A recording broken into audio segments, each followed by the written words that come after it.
Hello. I'm back here again in Xcom 2.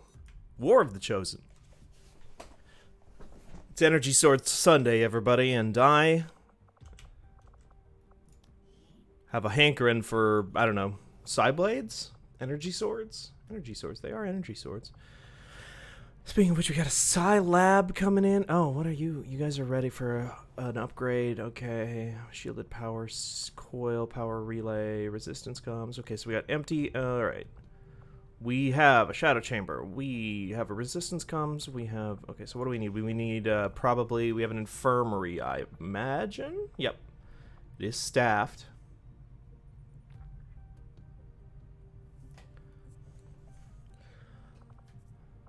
Yeah, we're back in XCOM 2 War of the Chosen. I forget what part this is. I'm going a little bit early today on account of... I want to play this game... I want to try and beat this game at some point, so I figured I'd go for a while again, if I can. Just to say I finished it. I was also looking at XCOM 2 mods earlier. Energy flows throughout our world, and by mastering its forces, the Templars are able to reach beyond what any human once thought. I'm really worried about installing any mods right now on account of ruining my save at this point. But I saw that Long War of the Chosen, which is the War of the Chosen version of the Long War mod, which basically reconfigures this entire game into a new game. I saw that that is nearly done, which I didn't realize that it was still being actively worked on, but I guess it's being worked on right now. And as of like 6 days ago, they said that they were nearly done with it, so I'm curious to see that. Apparently the team that did the original Long War mods, whose name I forget the developer, they are working on their own video game, which is also not out yet, but I thought it might be, but it's not. Terra Invicta, I guess. It looked kind of cool, so I took a look at that this morning. What am I doing here? We need Warden Armor. Nope. I am still hard at work on the current research project. Yeah, okay. Commander. Powered armor. Got it. I am intrigued. We're good on supplies. We're pretty good on alien alloys. Resistance contacts are full up. We somehow came away with a set of Alloys, Illyrium, Intel. Intel's alright. I think what we really need right now, I think, is soldiers. I remember we lost another Reaper the other night, and we... Oh, Ghost William Turner. I thought we lost William Turner to the aliens, but maybe not. Maybe not. If not, that works for me. This is on Iron Man still, so I don't think anything got messed up. I don't think I accidentally loaded an older save. I don't know that that's possible. Well, let's... Oh, wait, we spun the wheel, as we do at the end of every episode. Oops. So let's go view that mission. And we got a shadow chamber now, which means that we get to actually see up in the top right here, we get to see who is going to be attacking us in the mission, so that's interesting.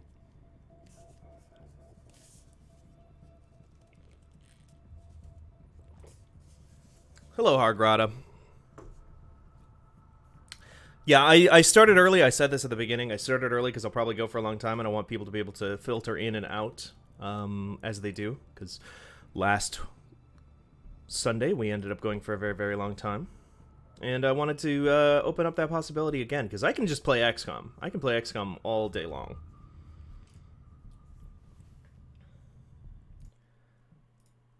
Okay, so we got 13, we got chrysalids. I forget if we've encountered chrysalids on this playthrough. We must have, because it would say enemy unknown otherwise. So we've encountered chrysalids, archons, mutons, sectoids, berserkers, specters. None of those scare me too much except for the chrysalids. I fucking hate chrysalids in XCOM 2. They are the fucking worst. Western United States.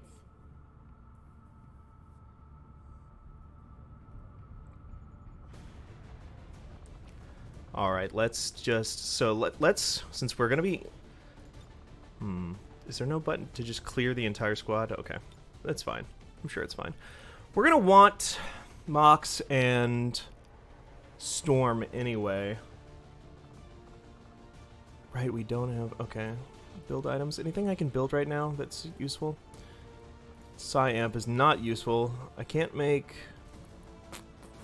I would really, really like to have plasma grenades right now, but I don't have plasma grenades. We're just still using regular ass grenades, which are not nearly as useful. Hello, Blackjack Attack. We don't have storm guns yet. We don't have whatever the beam I think they're just called beam cannons. We don't have those yet. Let's see. Mox, make sure you've got a good gun of your own. Yeah, you're probably fine. What do you got there? Free reloads and aim. +1 damage. Okay.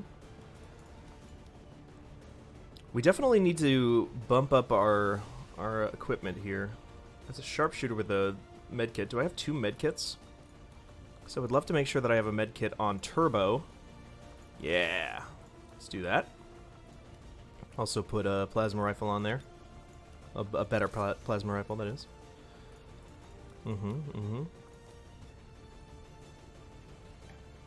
The streams are just going to get progressively longer until it's a full day stream. Yeah. And hi, Gross Simeon. The streams are going to get longer until I beat the game, honestly, is basically how I'm approaching it at the moment. I don't have a plan, necessarily. Okay, so what does the upgraded grenade launcher look like? What does that do for me? Advanced grenade launcher uses magnetic technology to propel grenades further than our conventional launcher and grants a larger effect radius to any launch projectiles. Okay, so what is that? 100 supplies? We were really good on supplies. I think we're good to grab that. Let's just grab that. And then... let's make sure... do you have anything? Can I build anything for you real quick? Any utility items? Might disable streamer mode here too in case anybody wants to jump on in from the Fanbyte crew as they continue to wake up.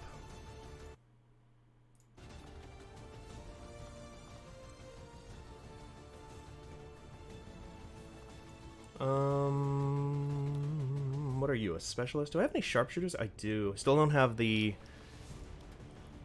beam sniper rifle yet either. Okay. But since all the weapons in the game, when you put mods on them, I forgot about this. When you put a mod on a weapon in this game, it carries over to an advanced version of that mod later on. So by using mods early on, you're not wasting them, which is really nice. Oh, do I have a mimic beacon with me at all? I don't. That's crucial. I need a mimic beacon. What the fuck?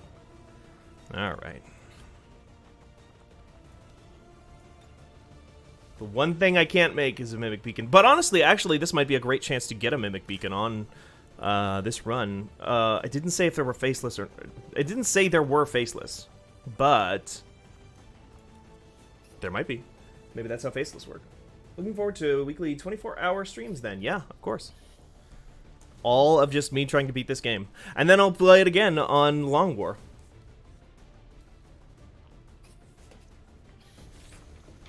Nano medkit, mine shield, refraction field, using material recovered from the remains of the alien Spectre. Refraction field technology will allow the equipped soldier to instantly enter concealment, however.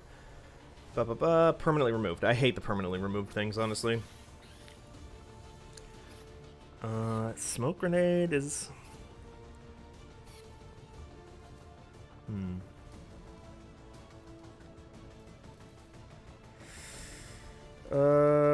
hidden or disguised enemies will be revealed as well. Any of this useful to me on this mission? See, the thing I don't know if, like, I can't remember if because faceless are supposed to be infiltration units, I don't know if they don't appear under the Shadow Chamber warning list. And so if I might be facing faceless, which would be great, because I think faceless are fairly easy for me at this point to take out. And also, they would give me a new mimic beacon, which I must have lost. I must have had somebody who died in the field who had the mimic beacon on. That must be how I lost it. I could just throw a vest on. That's basically always useful, especially as they get upgraded later on. Let's just grab a vest. If I'm not sure what else to do, I think grab a vest. Don't go in the water without a life preserver, you know? Crit chance.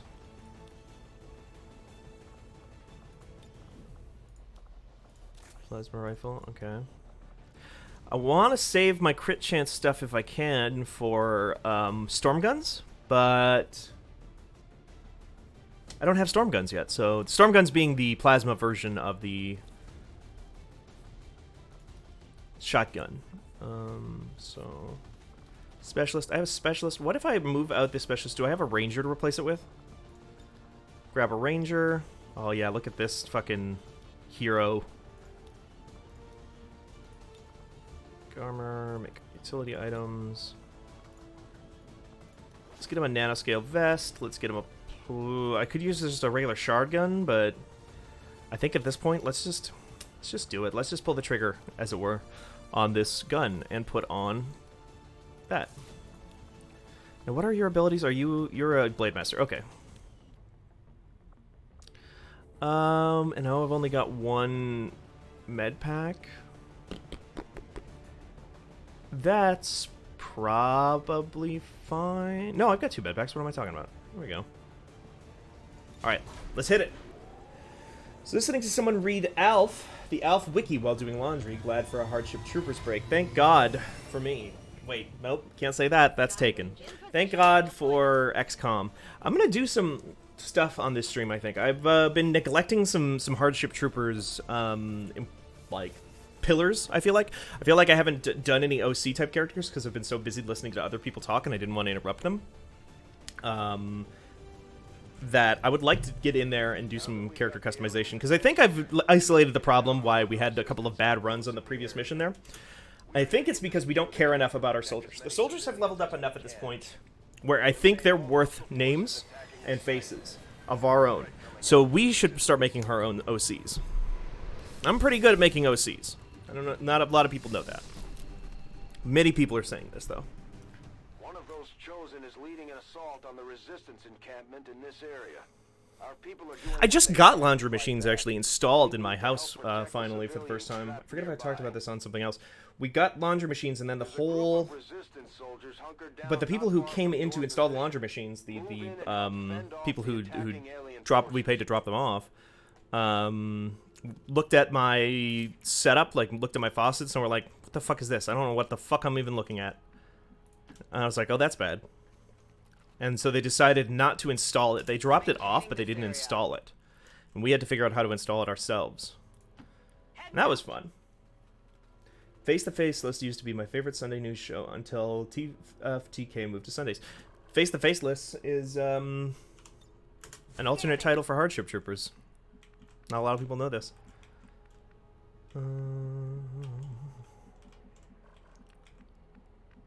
But many people are saying it. I was listening to a Resident Evil 8 spoiler cast. Sorry, Resident Evil Village spoiler cast before this started.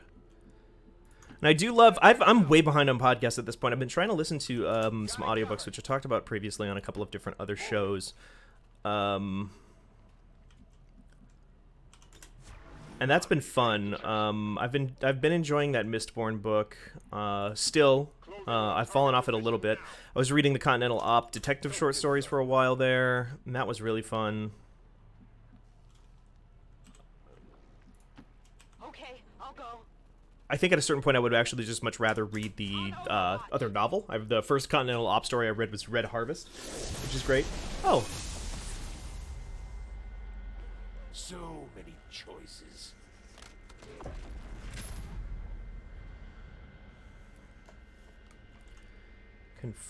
Okay, so it's just the sniper. Actually, this isn't too bad because the sniper is, in my opinion, the easiest of the 3 chosen to fight. Usually the last one I go after in the campaign because I don't worry too much about him. Shoot that Archon. Get him! Get him! Yeah, 8 damage. Very tempted to get into Village, even though I've been spoiled on it, says Ray Stamhorn. Says, yeah, I think one of the things that is like the most fun about Village is honestly not even the story of that game. The story of that game is ridiculous, but the thing that is actually most fun... Oh, eat it! Eat it! Eat it! I think the most thing that is fun about that game is... The thing that is most fun about that game is the... Fuck. Okay. Brain-scratchy, good little... feel. Like, it's the feel of going in and out of the different locales, the locale zones. The village itself, honestly, where you are... Ah, damn it. So many misses, but that's what happens. Especially on Archons. Archons are very missable. It's the brain scratchiness of going back and forth in that world and, like, gathering stuff and doing puzzles and side content and, like, marking it off on your map. Resident Evil 2 Remake was also extremely good about that. Alright, miss. Honestly, these resistance fighters are, I mean, I know they're missing here, but, are actually pretty good. They're, like, really, really useful in these missions. I know they use their little pea shooter guns, but, the damage tends to build up turn after turn. And they draw aggro, which is huge.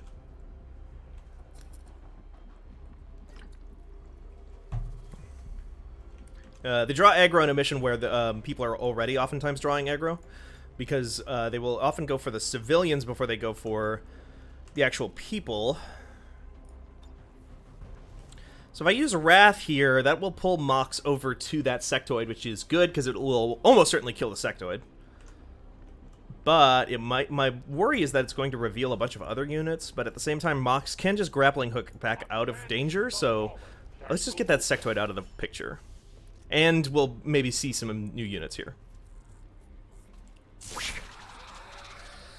Fist bump, bro. You don't hesitate to pull the trigger. Oh, you forgot to do. You forgot to put yours up. Why isn't it not revealing over here? It's like I'm standing in smoke or something. 53%. I don't think that's worth it. Let's do the 80% shot instead. Nice. 4. It's a graze. That's going to happen on Archons. It adds up, though. With Archons, my strategy basically every single time is to just, like, basically take the shot. If you have a 50% chance to hit, take the shot. You have a 40% chance to hit, take the shot. Just have everybody focus fire. You'll get lucky eventually. And that's basically the only real effective way to kill an Archon in this game. Outside of, like, guaranteed damage type moves. In my experience. Let's get this cover out of the way, and that should make a huge difference. Bombs away.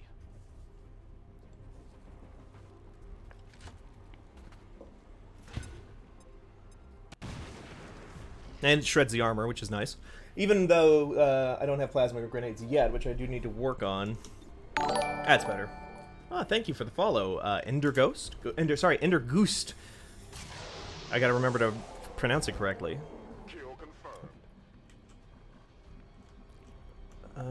And I should have... Was that the ranger, actually? No, it was not. So I have somebody with a run and gun, so I can get up high. Get a point... Yeah, okay. So let's grab the high ground. Because the nice thing about these missions here is that they're basically split up into 2 parts, even though it doesn't really say it on the screen anywhere, where you are protecting this little resistance encampment, and if you kill all the enemies here, the resistance soldiers who fight by your side will run to the next zone and team up with those resistance soldiers and get even stronger, basically, and help fight back against the invaders over there, which gives you just a huge mass of bodies, just a big meat wall. Yeah, there you go. Which is super, super, super helpful. What's your opinion on XCOM 1 versus 2? I enjoyed 2, but I do have a soft spot for 1 remake series, obviously. I can't do the 80s stuff. And only 1-0. Thanks for... Okay, thank you, Ender Ghost.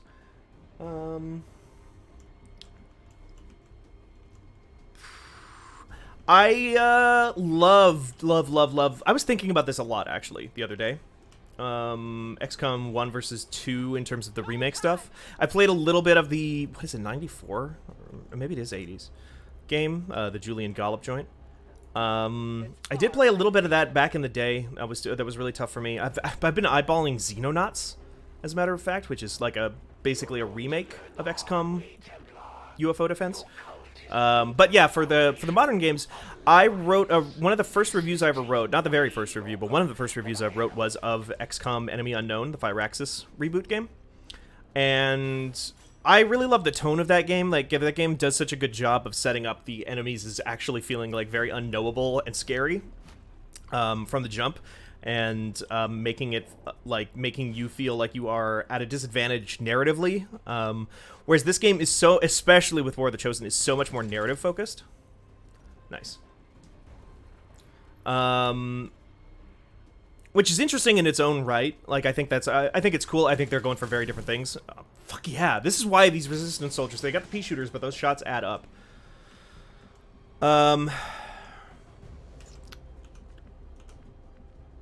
Okay. Where was Mox? There you are. Forget where I lost my train of thought there a little bit, but this game is so story focused at a certain point that it's like just a very different vibe. I tend to like 2 better mechanically. I know that's actually not super ubiquitous. I know it's not like a lot of people actually, especially, really don't like War of the Chosen because they think it adds too much to the game, which I think is true, but I think it's true for the early game, as is so often the case with XCOM stuff. Yeah, the tone is wonderful as well. Can you create my character in game? I'm going to be creating a couple of different characters eventually. Well, and I'll take suggestions from the chat probably, because I'm going to be making OCs. So the only problem with making customer requests and not just leaning into the actual game itself is that the character creation options are so rudimentary in this one, especially without mods. Yeah, the tone in 1 of XCOM 1 is so awesome. Like the moment where like your characters sit around like NASA putting a man on the moon when they shoot a UFO down for the first time. It feels like such a small victory, and they're just like, but their reaction to it feels so like natural to like what we know of like these from historical footage of like these sorts of organizations in these sort of situations.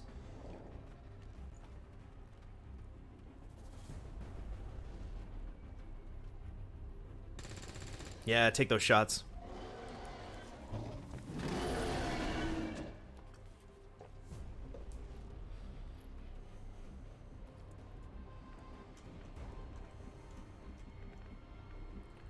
Where is the Ranger Paladin? Okay. Move, move, move.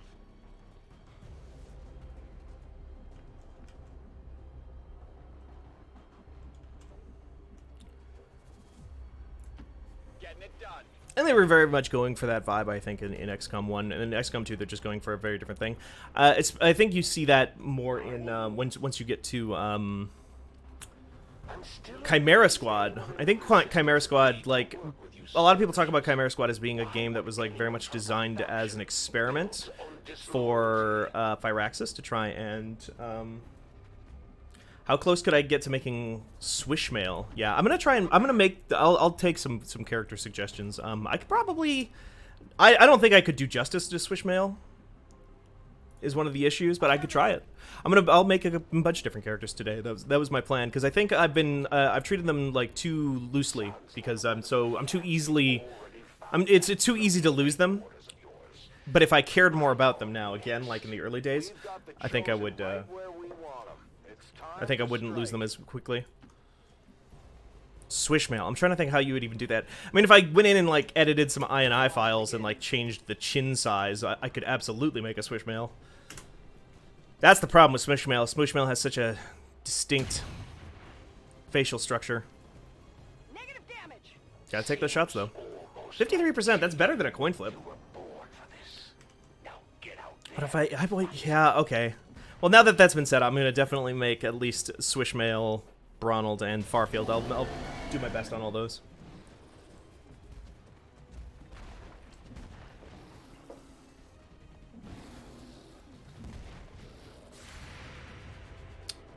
Overwatch! This is how they're taking all the tanks out of Overwatch 2, actually.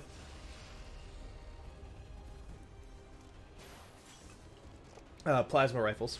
Let's try something else. Get him. Get him. Get him. Get him. Fuck. Well, no. It didn't even break the cover, really. The error is mine alone. I think this guy is weak to melee attacks. He's probably going to try for a... Yeah, I was going to say he'll go for like a stun grenade here.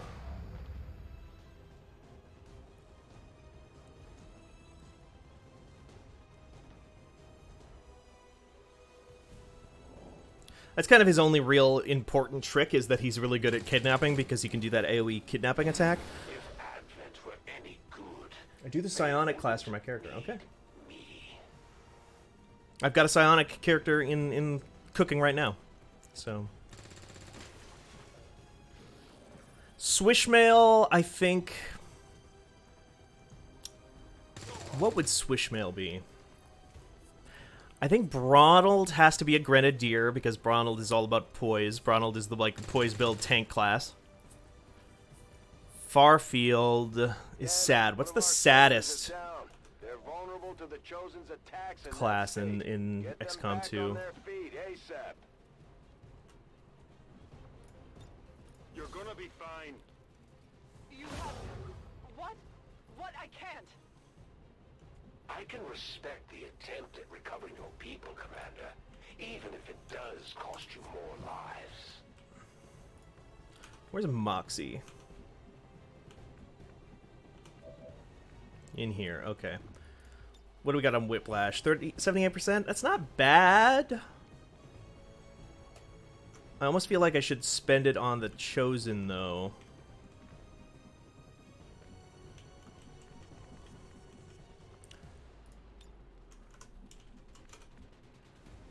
Plasma rifle in here. What is this? Revival Protocol. Oh, Revival Protocol. Nice.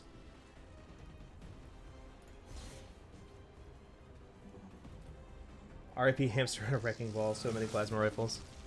Yeah. What is that character's name? I've got a name. Wrecking Ball. This is Wrecking Ball, right?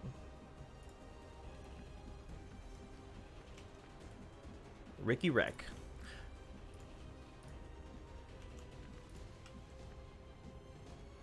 Ricky wah wah. Already there.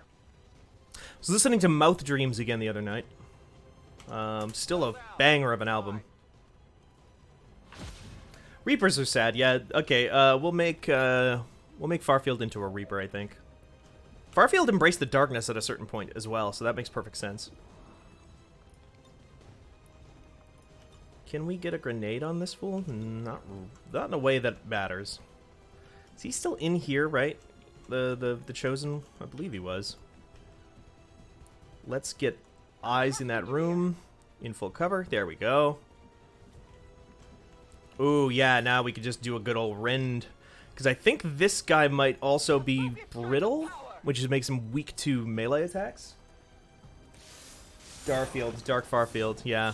Okay, so, well, we know now that it's, oh, wow. Because I need to come up with, like, not just their names, but I need to, like, come up with their, code names, too. So, would her name be, like, Farfield Darfield? And then I would have to come up with a code name on top?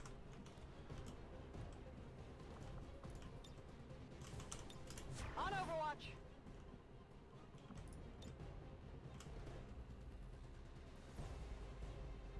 Frag out.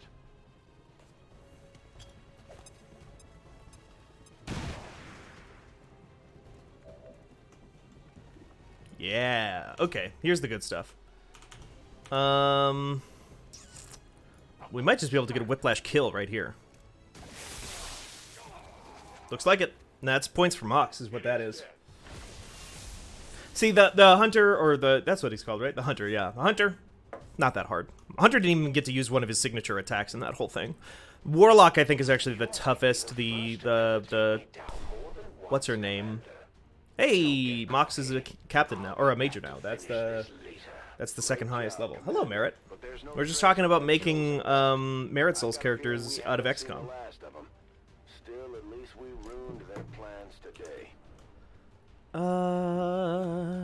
Can I get grenade? I can get a grenade on. Okay, yeah, I can get grenades on this. Okay, so grenades do not end Mox's turn, so let's shred that armor. The guy who threw the grenade but had a less extreme swishmail face. Interesting. Okay.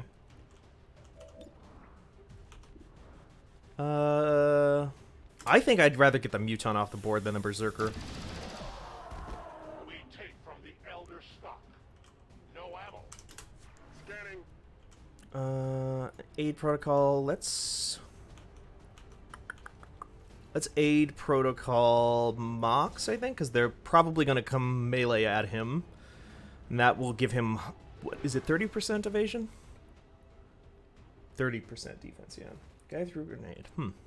Yeah. Okay. There are faceless. Great. Fantastic. We want faceless to show up.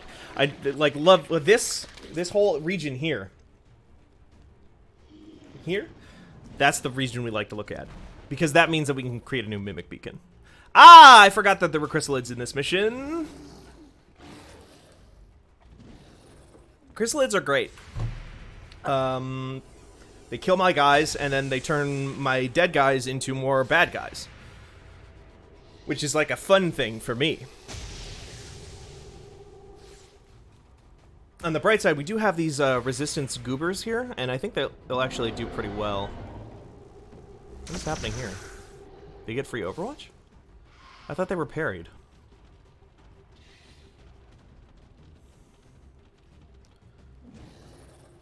Okay, yeah, I knew these fools were gonna come at Mox.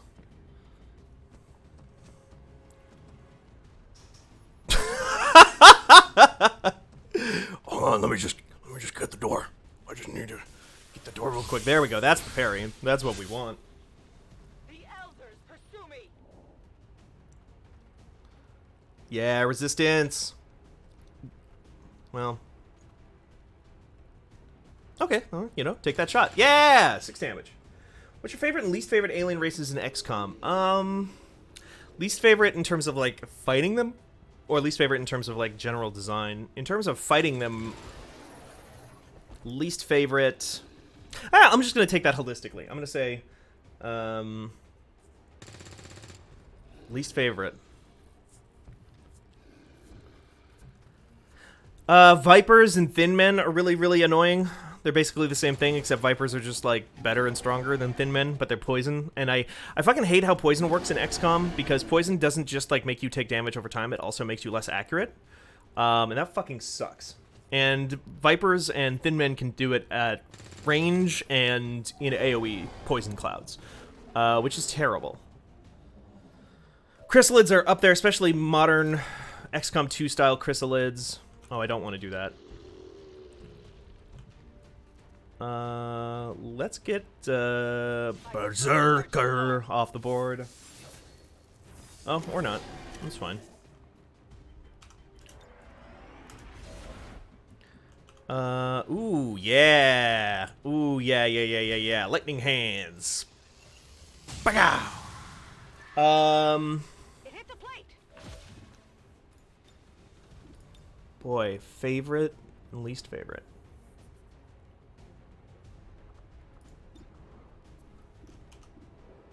Let's just get... I actually just want... The fewer chrysalids, the better, honestly. X-ray neutralized.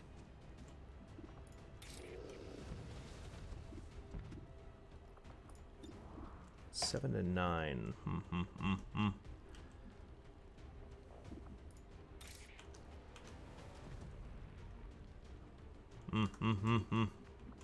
Let's do a run and gun. And let's... Oh, actually, let's use Mox up here first. Let's get a free reload. Gatekeepers are really annoying. We haven't seen any gatekeepers in this campaign yet, but we are getting right up to the point because we've been skulljacking. We're going to start seeing gatekeepers here soon. Honestly, in terms of, like, if we're talking just, like, based on where they are in the game, like, early on, Stun Lancers fucking suck. Hey, stop me if you've heard this one before. I hate a bunch of different enemies in XCOM. It's... In terms of design, I can... Oh! It's okay. Yeah, we're actually we're fine. We're totally fine. I just realized we're fine. We're gonna suppress that chrysalid. I didn't realize we had so many people ready to take shots.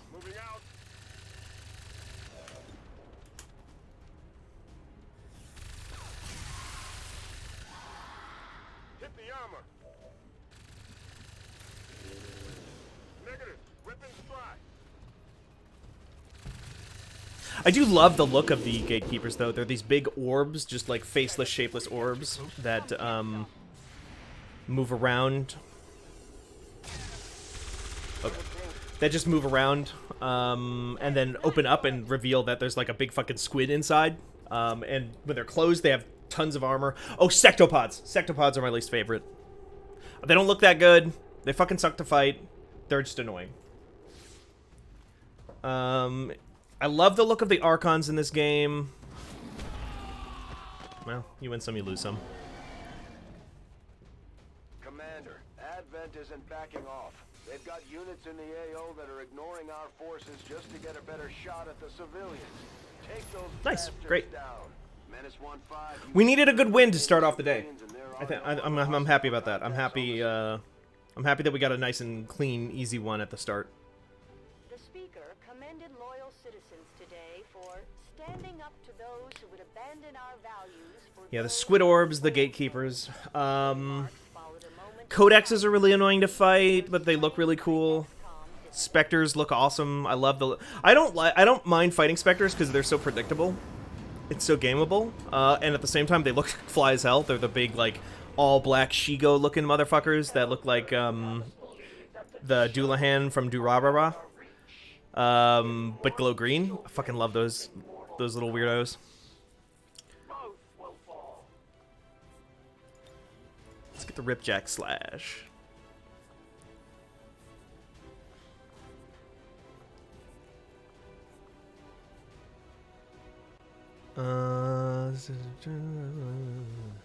Government presence gained an extra squad mate. Entering Overwatch. Oops. Well. No. Well, we can still figure it out. You have done an outstanding job, Commander. Resistance. Thank you for shooting those guys so good. It really helps me out, dude. I do love the Councilman. I think he actually kind of rules. The first shot against you misses is really nice. We've been picking up Is that some each weird turn? transmissions Each lately. turn? It sounds Ugh. a little like German, but Oh, it's only reaction shots, though, right? Powerful form of Overwatch instead of firing automatic. But that's a good way to burn Overwatch off because it doesn't make it so that Overwatch doesn't trigger. It makes it so Overwatch does trigger and then they blow it.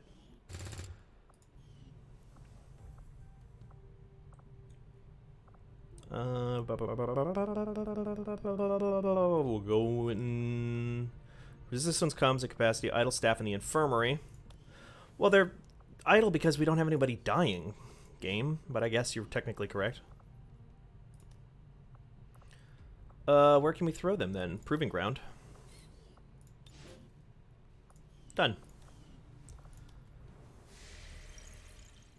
I've never watched that that Doulahan anime. I just know those characters a little bit. I've watched like the first 10 minutes of one episode and was like, ah, this seems alright. And then I didn't. Can't wait to hear what excuse my people come up with for having let Advent get the jump on them. Did you honestly Okay. expect Win some, you lose some. You get a nice easy breezy opening mission, and then you get an ambush.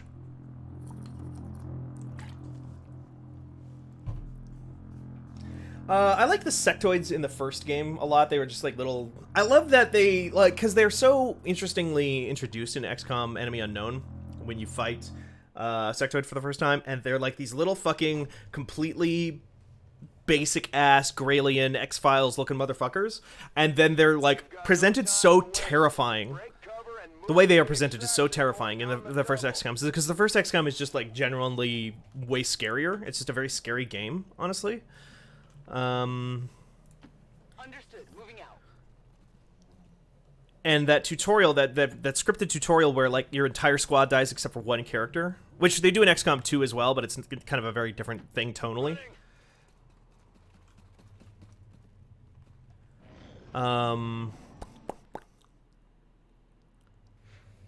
Perfect. That's actually a great place for them to drop in because they're going to break line of sight basically immediately as I go through this wall. Advent response I love that for me. inbound on your position.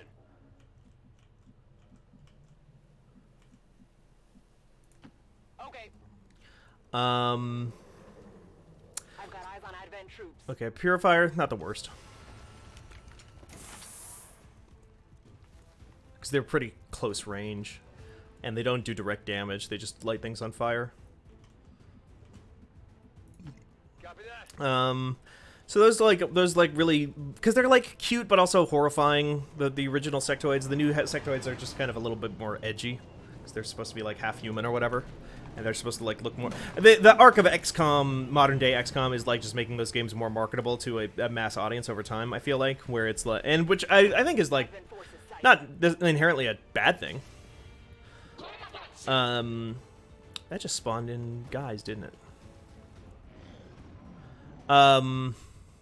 I don't think it's inherently a bad thing, because I think, like, trying to chase maybe more of a Fire Emblem type vibe in some ways, and, like, open up the possibility of, like, having named characters and stuff. Not necessarily, because, like, Chimera Squad isn't about, like, dating your troopers, which maybe it should be. But it is... Headed there now.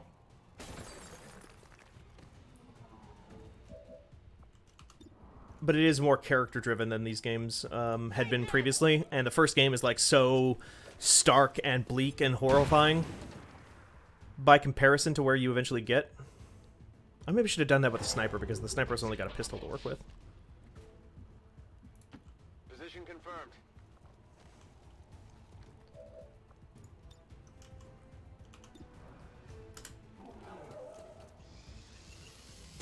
Yeah, okay. Something over here. Target disabled. All Fanbyte streams must eventually propose allowing you to date the characters in the game. Yeah, I mean, I did write an article on the website basically just about how Chimera Squad, like XCOM 1, even like there was writing done about like how those games are actually kind of horny. These games can be kind of horny in different ways. XCOM 2 in particular, certainly people in the community got horny for the big snake, and then they made those into talking characters who are horrible and hate you in XCOM Chimera Squad.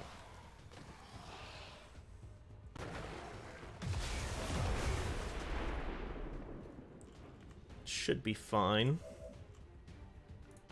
On the move. Ooh, that's a lot. Got the goods. I don't have Between the Eyes on, do I? No.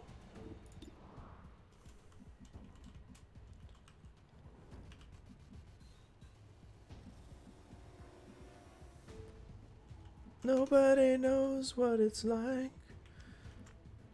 to be the squatty, to miss your shotty between the eyes. Closing on I think it's position now. fine. We'll probably take a little bit of chip damage here, but it's fine. Honestly, these Advent might break off and try to... Nope, they'll just mark me instead.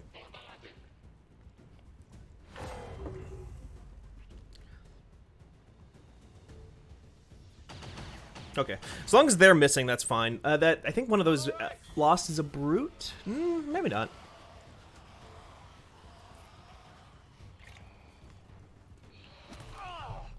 Yeah, I didn't think it would be that much damage. And that's a miss. Incoming fire! What? From where? Alright, that's fine.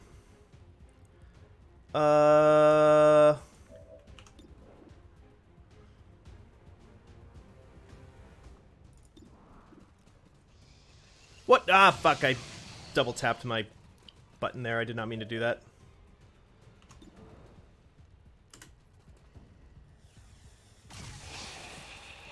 My hand shook. I wish I had Between the Eyes. That's a resistance order that makes it so that you can... anytime you hit a lost period is an instant kill. Target neutralized. My ammo's running low. So even with pistols and stuff like that, you're basically good to go. Moving on target.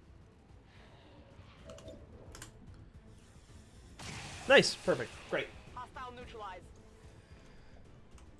Weapons empty. Let's just reload, honestly. I'm hoping that the Advent will get a little bit distracted by the Lost, because I think there were Lost between us.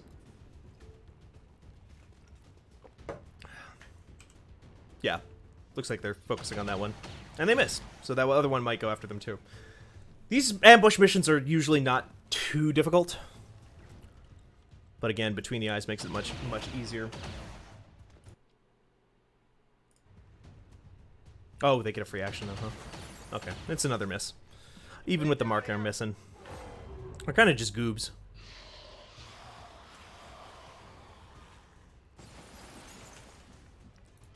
Orders confirmed. Moving out. Nobody knows what it's like. Okay, that's an elite troop. Okay, that's a mech. That's annoying. Hi, Infinite Soup. What are you again? You're not a priest, are you? You're just like an elite... Or are you a shield bearer? I think that's a shield bearer.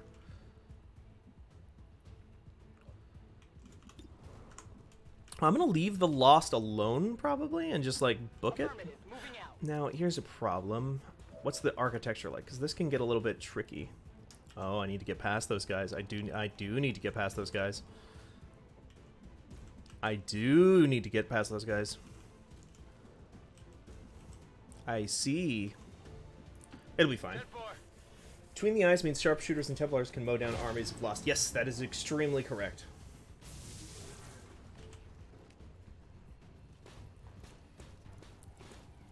You put on Face Off. Great stuff. Oh, a mech running up on my guys and then missing at some Lost. Also great stuff. That's the stuff I love to see. I actually love pistol snipers in this game too. Like, just generally. With Lost especially. But just in general, I think that pistol snipers are really, really cool. I think it's just a cool concept that they let you spec in that way. A lot of the specs in this game, in War of the Chosen, even, I do often feel like it's just like are just objectively not as good as others. Like,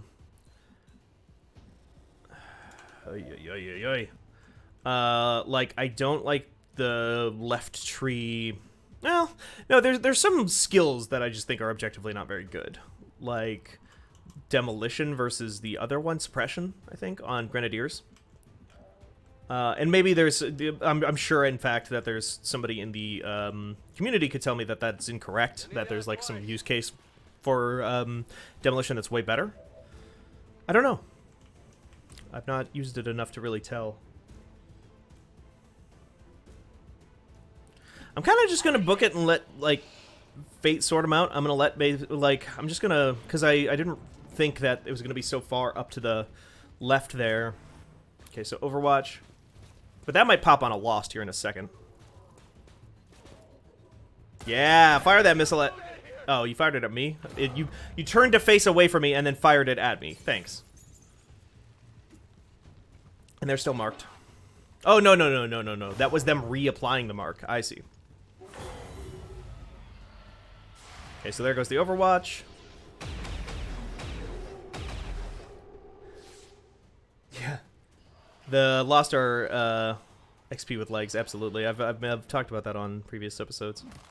Yeah, eat that guy. Oh, yeah. Perfect. Just get on out of here. Yeah! Evac confirmed. Oh, beautiful. Roger that. Another clean run. Lightning hands. I love lightning hands. Great move. Face off, great move.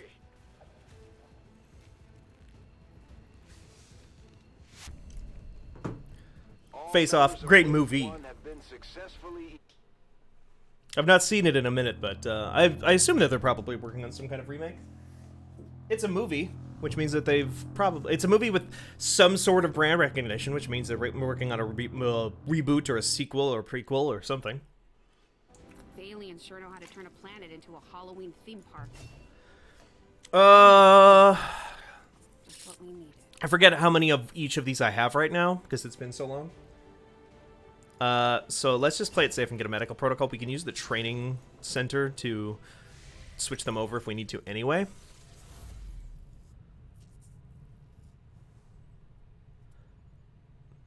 That must have been... Yeah, okay, I was going to say. That must have been... I put Avatar reduced ability down. Our people seem to work well together, Commander. Commander, I've learned that we... Okay.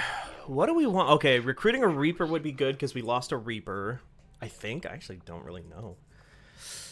Ooh. Counter that, it'd be pretty good. How much is recruit Reaper? 10 days. I think what we are most missing right now is just bodies.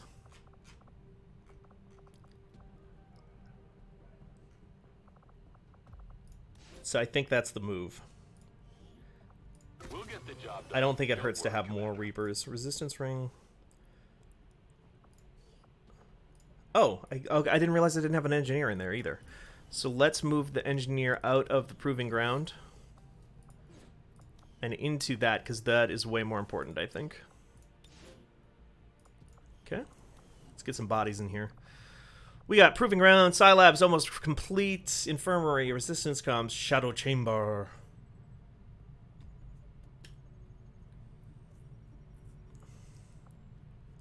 Power relay, clearing alien debris. Okay, so we've got some space here anyway. Whoops. The Templars seek to take from the Elders what is most precious to them. The psionic power they draw. What do we got? Intel, resistance contacts wouldn't be bad. Increase region income. I must have been working on that because there's no way it was just 4 days. Still waiting on that Warden Armor. It's going to be a big one. Your efforts have become well known to the people of Psionic this training. world, but I am afraid you bring them nothing but false hope, Commander. Depending on who you ask, First psionic. could be considered the alien's greatest strength. Now our own psi operatives can tap into that same power.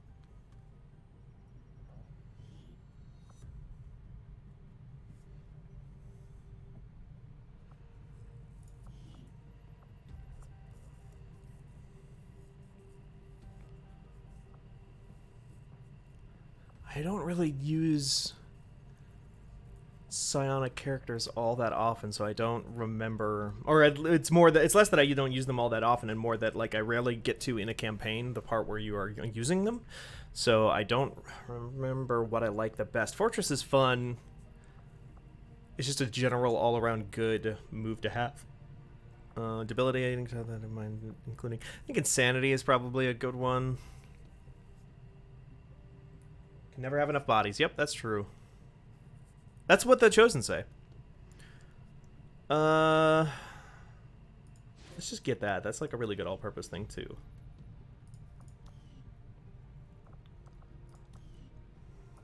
God, it's so long before I get the fucking research done. I need more scientists, I think, is one of my big problems. Powered armor progress slow, no shit. To wonder how the Advent administration views our current band of renegades. Do they see us as an actual threat, or more of a nuisance?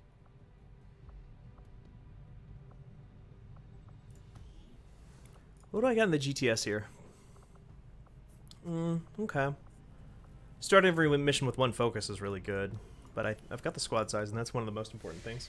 That is basically the most important GTS thing. Debris cleared, view room. Hell yeah. Wouldn't hurt to have a defense matrix if the one of the Chosen is attempting to sabotage the Avenger. Those defense matrices help a lot. Or matrices. Power relay workshop, laboratory. Do I have a laboratory? Infirmary? No laboratory. Insufficient power, of course.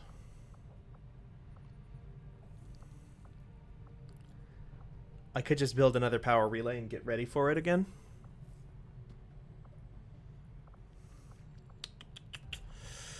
What else can I build exactly? Power relay, defense matrix. Defense matrix? Okay, I guess it just doesn't cost very much. Training center, laboratory workshop, resistance comms. Resistance comms I already have. I think that's fine. The second power relay is basically the way to go. It's not sexy, but it's effective. Do I have an extra engineer? No. Low on engineers and scientists, I think.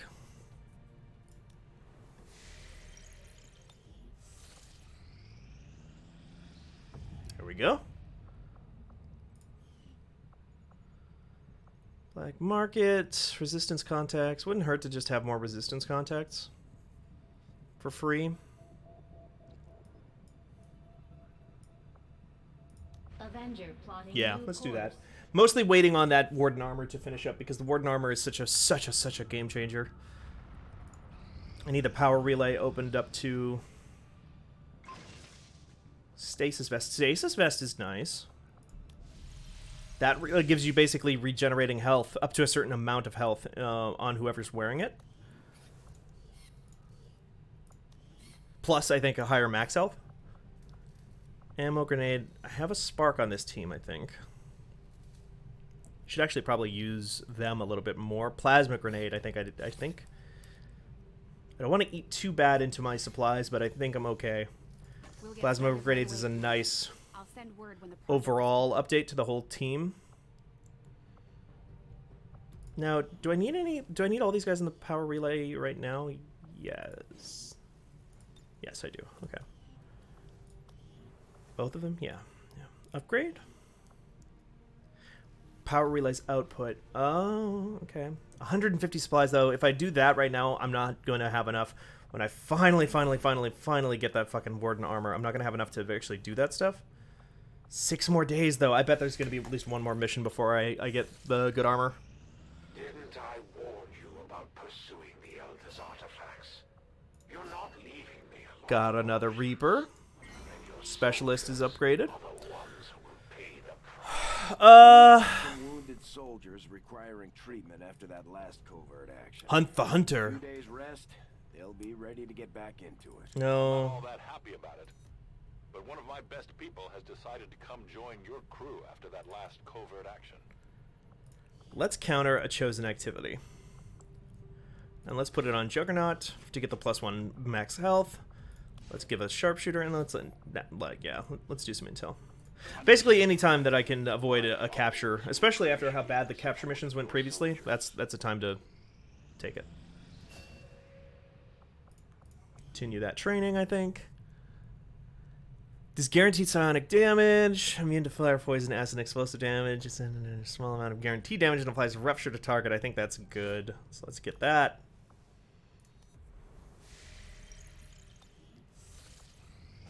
There we go. Guerrilla Ops. Okay. What do we got? Protect the device. That's not too bad, because actually the device has a lot of health, and they oftentimes will take off to go fight the device instead. High explosives. Okay. For the Sitrat Advent loot. It would give us an engineer. What I really want right now is a scientist. Chance to enter Overwatch after being revealed. Stun Lancers have a chance to move after performing a melee attack. There's a risk of capture on all covert actions. Officers, heavy mechs, purifiers, archons, vipers, enemy unknown, which means new bad guy. Shield bearer, elite lancer, specter. I am tempted to go for the easy one. Neutralize field commander. Chance to enter Overwatch after being revealed, because because it's a slightly easier mission, and I don't want to take a ton of chances right now until I've got that armor. And entering Overwatch and getting the engineer, those are good. So I think we'll take that for now.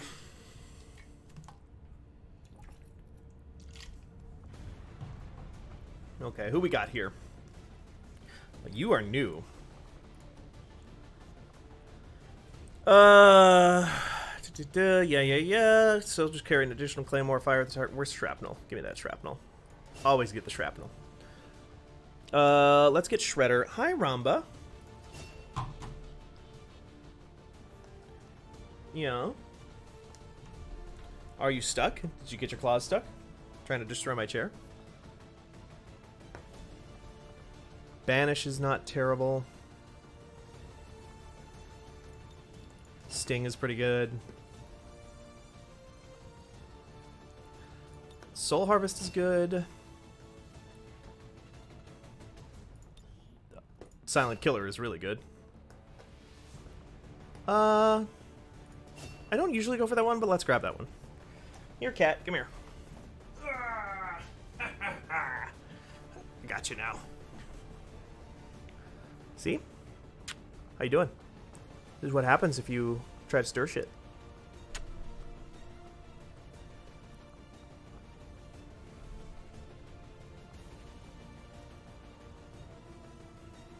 let's grab that hollow targeting as well. Here, you want inside the desk? There. Go in the cabinet.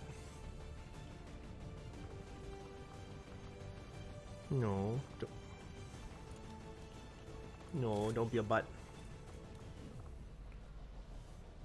Come here. Go down.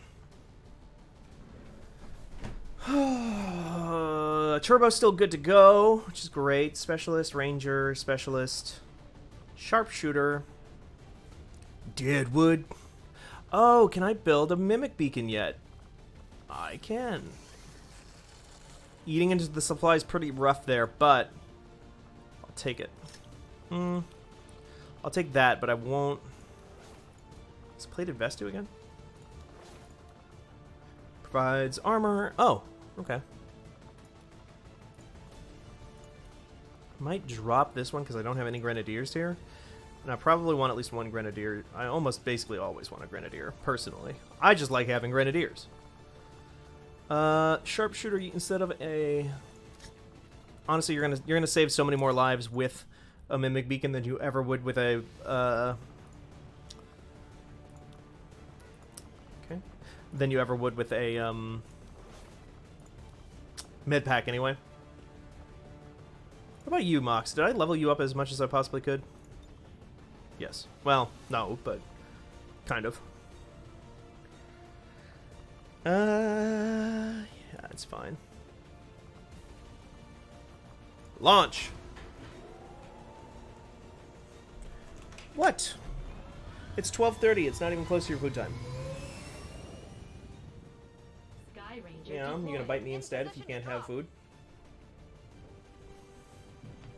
You probably have food in your bowl still. In fact, I know you do. I know you. I know you too well.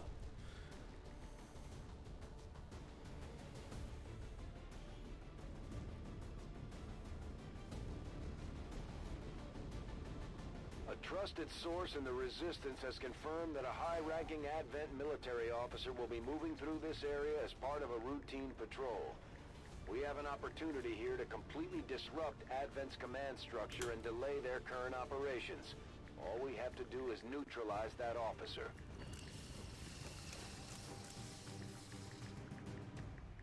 Menace 1-5, we're tracking the Advent General and his escorts, but we don't have an exact... Oh, I do hate tracking down these generals, honestly. Target along with any other hostiles that stand in your way. We got a last They can be really hard to hunt down because they're just like... You don't know where they are at the start, whereas normally you would have at least a general idea of where your target was. You can never escape my sight. You're not the general. But going in the direction of the enemies is usually the way to do it. What do we got? Archons, we got Vipers. Moving on target location.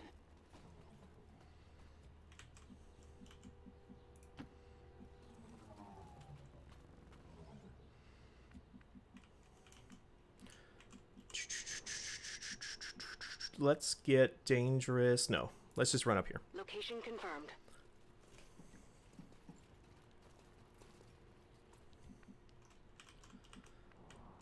Run and gun. Whenever I see the skill run and gun, all I can think about is the voice line for the character Sniper from Dota 2, where he... I think it's... No, wait. Is it Sniper who says that? I think it's Sniper who says that, not Gyrocopter. And he goes, run and gun! In a very specific sort of little deranged dwarfy way. Run and gun! I'm a little guy. I sound like I should be eating Smurfs. Ah! It's me. Okay, let's get Mox forward that way. Let's get Mox.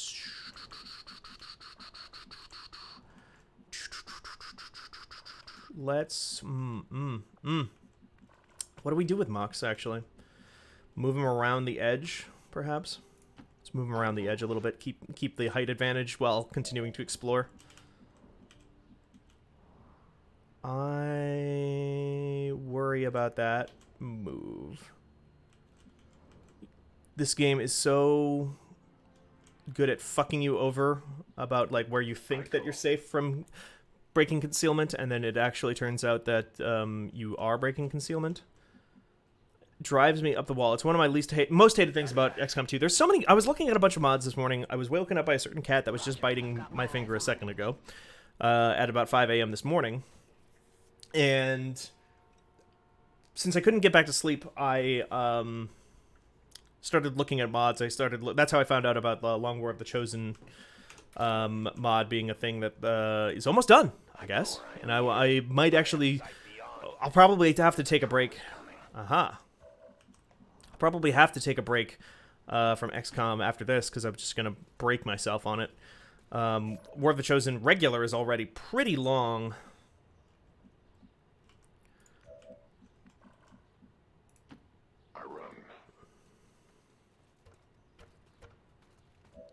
Okay. And Long War is, as the title implies, even longer. But I do really want to check out the Long War. I've kind of feel like I've opened myself up to mods in a way that, like, for the longest time, I was always very staunchly like, no, I want to have the intended experience. I want to have the experience the way that the developers wanted it, that is balanced in a way that I can, that I feel like I can trust. And I don't know, at a certain point, I just, like, got over that sort of belief system for whatever reason.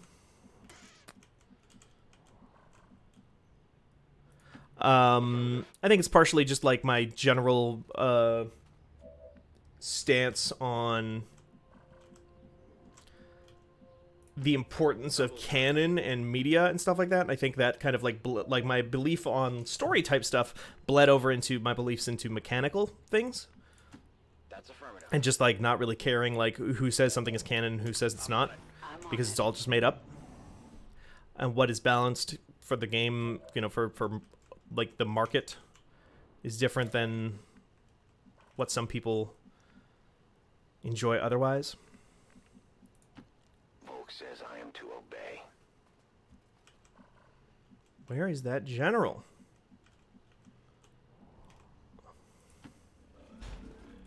About ready to put that general in the hospital, you know what I'm saying? That's a sectopod. That's the enemy unknown, huh? Through armor just as easily as it chews through infantry. Still no general, though. So the actual way to do these missions, in my experience, that seems to work the best is to literally just, like, break cover, do an ambush, kill as many guys as you can, and then that will show where the general wants to evac to. And then once you know the evac point, you can set yourself up near there, because the general has to get there eventually. So it's a decent way to try and a long run. Dang. It's a decent way to try and progress the mission. Not that there's a timer on right now. Time to motor.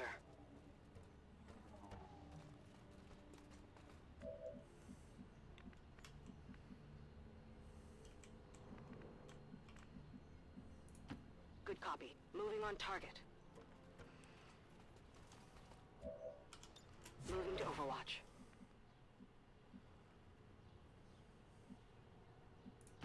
Rolling out. This is probably going to break bad in a second here, but I've got the A-team with me. We got, you know, BK Baracus, Face, that other guy, Liam Neeson. Let's start a thing here real quick, too.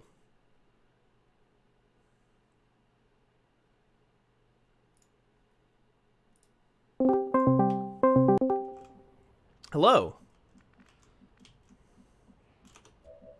Hello. Hi.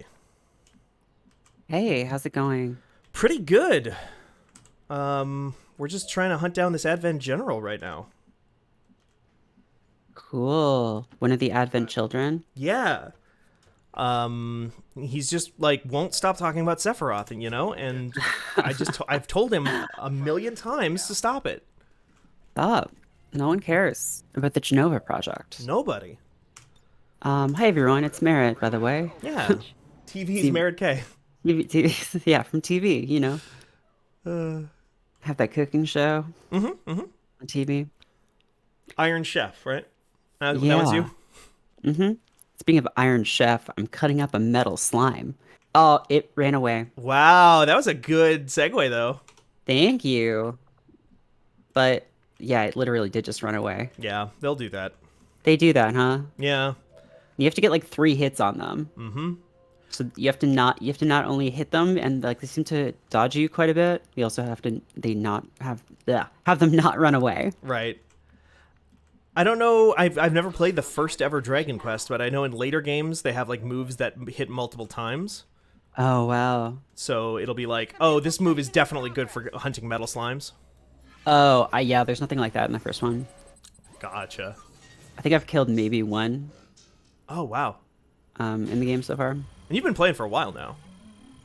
Yeah, I mean I haven't been grinding much. I'm just like right before the last boss. Oh. And I need to level up a bunch. Well, hell it's a yeah. short game. It's it's like NES, so it's like not exactly a long game. No, but still. You'll have accomplished something that I never did. Beat the first Dragon Quest. Actually, this game does something really smart near the end, which is that you only I don't know. I mean you do need to grind at some parts, but not that much, but like 3/4 or like 2/3 of the way through the game, you get this armor that heals you every step you take. Right, okay. Which is like really smart because then it makes grinding way less stressful because you don't have to worry about healing in between because you usually heal so much from walking back and forth trying to like run into encounters that it just like makes the whole process like a lot smoother. That's super cool. Which is really smart. And that was in the original NES one too. Huh. So it's not just something they added. Yeah, that's really forward thinking for the era though. Yeah, right? There's some pretty smart things about this game. I see why it was a big deal when it came out. You said you're playing it on the Switch version, which is just the phone version? Yeah, I think it's just the mobile one. Okay. Whoa, who is that? The Archon? Weird, like, yeah, is that what they're called? The big floaty guy? Yeah. Yeah, that's the Archon. Wow. Big old tall glass of water, that one, or more of a short, stubby, floating glass of water, I guess. On fire glass of water.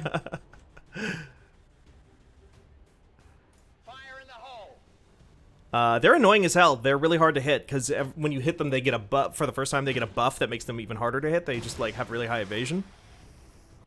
Oh, and they're designed. Sorry, rude. That's rude. Yeah. They are also designed to flush your units out of cover by dropping down like artillery strikes. Damn. Yeah, I hate them. There's a bunch of character designs in XCOM 1 that they carried over from, or a bunch of character designs in XCOM 2 that they carried over from XCOM 1. Mm-hmm. And that's one of them. But it'll be like the character himself is in the fiction exactly the same, like person or species, but they look completely different. And they will explain that oftentimes with like various things in the lore. But those guys used to look like just the most like disgusting little freaks. Like they were just these like little flying. They look like Strogg. They look like legless Strogg from Quake. Oh. And then in the lore, they're like, oh, the Advent made them hot, I guess. I don't know. That's like in Star Trek when they were like, why do Klingons look different? Like, we do not speak of this. Yeah. Like in the Deep Space Nine where they go back in time. And everyone's like, wait, Worf, why are the Klingons so fucked up? And he's just like, we do not speak of this to outsiders. And like they invented something in Enterprise where like there was some kind of weird virus that like transformed all the Klingons or something. Yeah. Because there was like, they were meant to be infiltration units? Right, yeah, something like that. Yeah, because for people who don't know, in the original series, they just looked like people, but just like red, kind of like red people. Yeah. They were like kind of a weird like Sino-Russian caricature. They were very like that. I mean, that was the thing in that show where you can look at it and be like, oh yeah, this was made during the Cold War. Yeah. And then in TNG, they are like totally different and have like all that weird shit on their face and like the long hair and Then in the new stuff in Discovery, they look even more different, I think. They look even different, and they have like a super, like a hyper religious culture, I guess. Huh. Which I guess they, I mean, Klingon culture is religious, but like it's more of like a warrior cult. Yeah, from what I wow, that was just shooting directly next to the stationary person. Didn't do calibrations. Yeah. Should have calibrated more. You know, if Garrus was in this game, it'd be a very different story, you know? Oh, yeah. Humans would have beaten them immediately. Yeah. Don't let him get on board that ship. Don't attack me. Stop that. Uh-oh. That man looks like a Warhammer. Oh, yeah. It's like, looks like something Games Workshop would invent. Like, kind of looks like a Necron or something. Sure, You know the Necrons? Totally, yeah.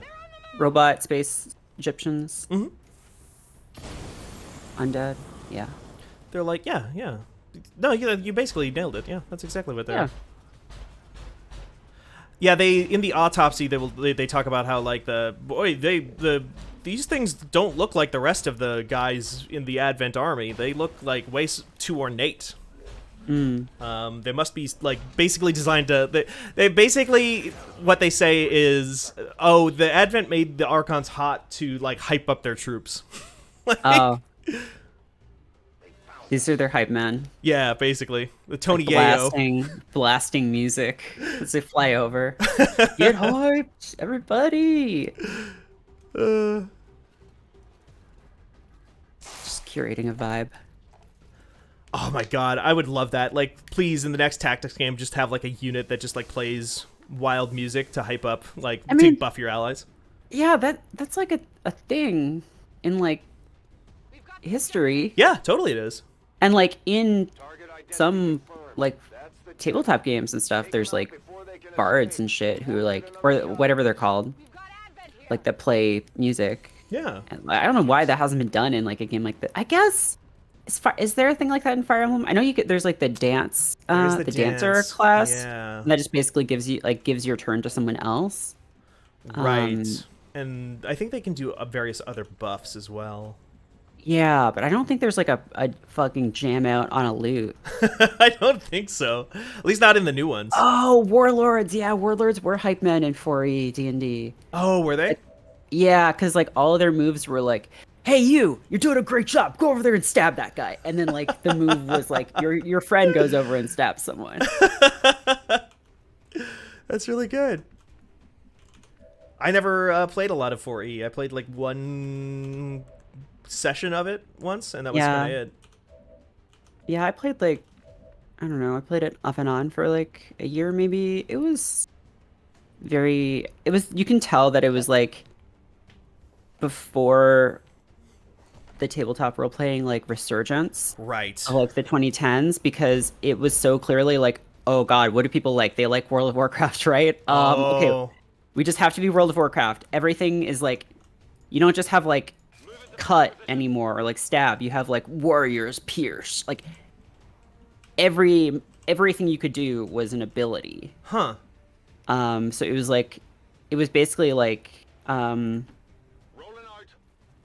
yeah, like WoW or something, where like, you know, you're just, all your abilities are on different cooldowns, either like by encounter, daily, or like turn or whatever.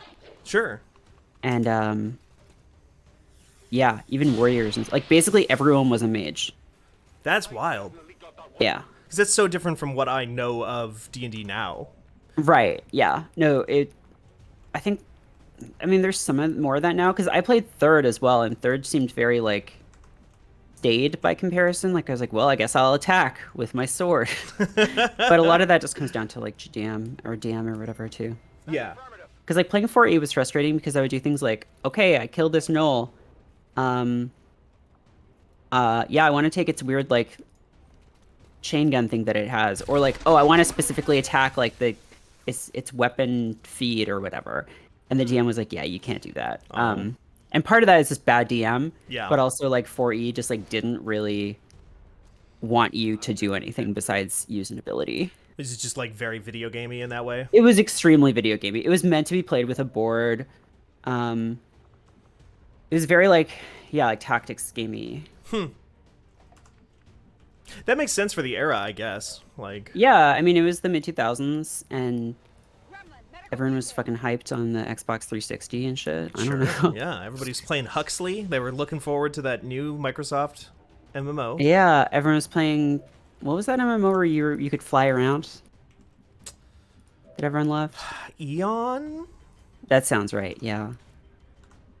I know there was a MMO called that at some point that you could fly. I remember that. That was a big thing. Were you ever a big MMO person yourself? Did you ever play many?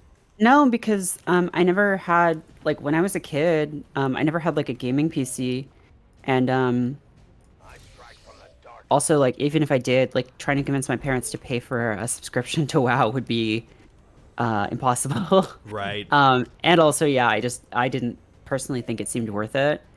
So the closest I ever got was like MUDs when I was a kid, but those were all free. And not nearly as big in most cases as an MMO. And then, yeah, I mean, like I played a few on like friends' computers occasionally, like demos and stuff mostly. I played EverQuest. My friend got really into EverQuest on PS2 when it came out, and I remember seeing some of that. Yeah, I remember seeing a lot of that, and just being like, "This looks really stupid." Like you're camping out around this dragon for how long to kill it? This seems really bad. And then, yeah, I don't know. I thought about getting into WoW when I went to grad school and like, I had disposable income or like a little bit, and some of my friends played it.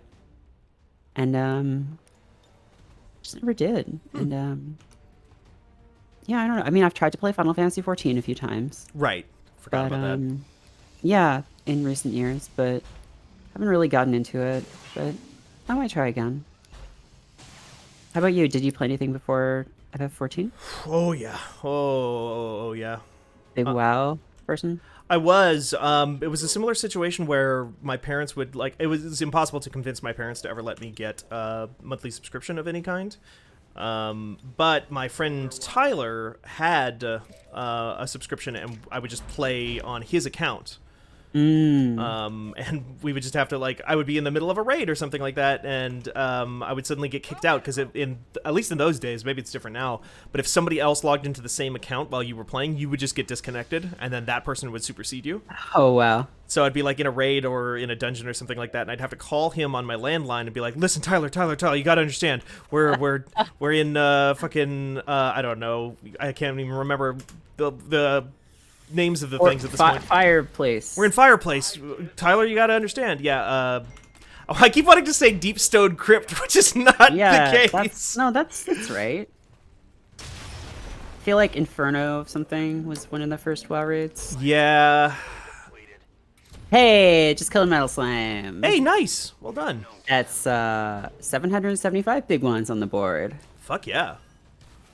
I am almost at the level that I need to be to go kill the Dragon Lord. Nice. So yeah, this game, like, basically all you have to do is just find the Dragon Lord and kill him. But like getting there requires some stuff. But it's just like you can go anywhere on the map from the beginning of the game basically, but you will just get fucking killed.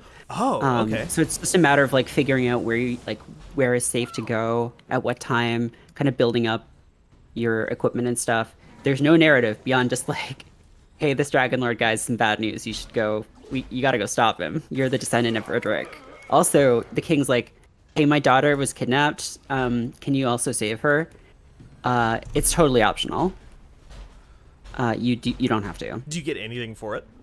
The ending's a little bit different, but I think you get married or something.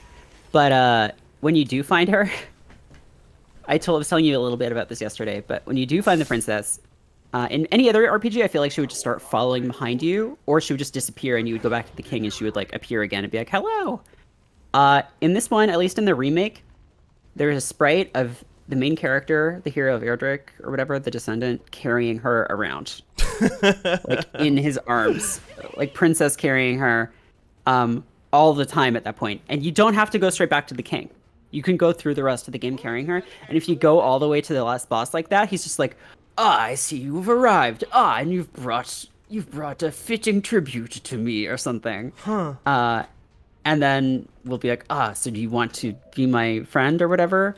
And If you say yes, then it becomes Dragon Quest Builders, right? Right, Dragon Quest Builders 1. Well, what happens though is he's like, I'll split the world with you if you side with me, and then you're like, okay, here's my sword, and he's like, you fool, like I'll give you all the shitty parts of the world, and I'll take the good parts. So. Can you give me 1 second while I kick Ramba out of my room? Yeah. Wait, show cat. Monster. Yeah.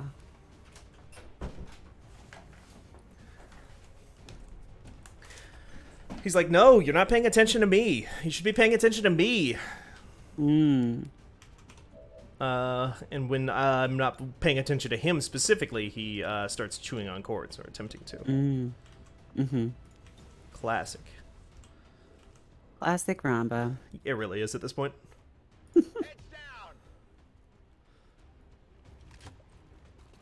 Oh, things are going bad here. Hmm.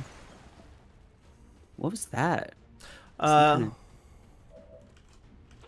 was that weapon? That was a grenade launcher. Just, so the Grenadiers get grenade launchers, which lets them shoot grenades way farther. Hmm. I just lost the like super powerful side character type unit that I just got at the beginning of this stream. They just fucking ate it. Ah, shit.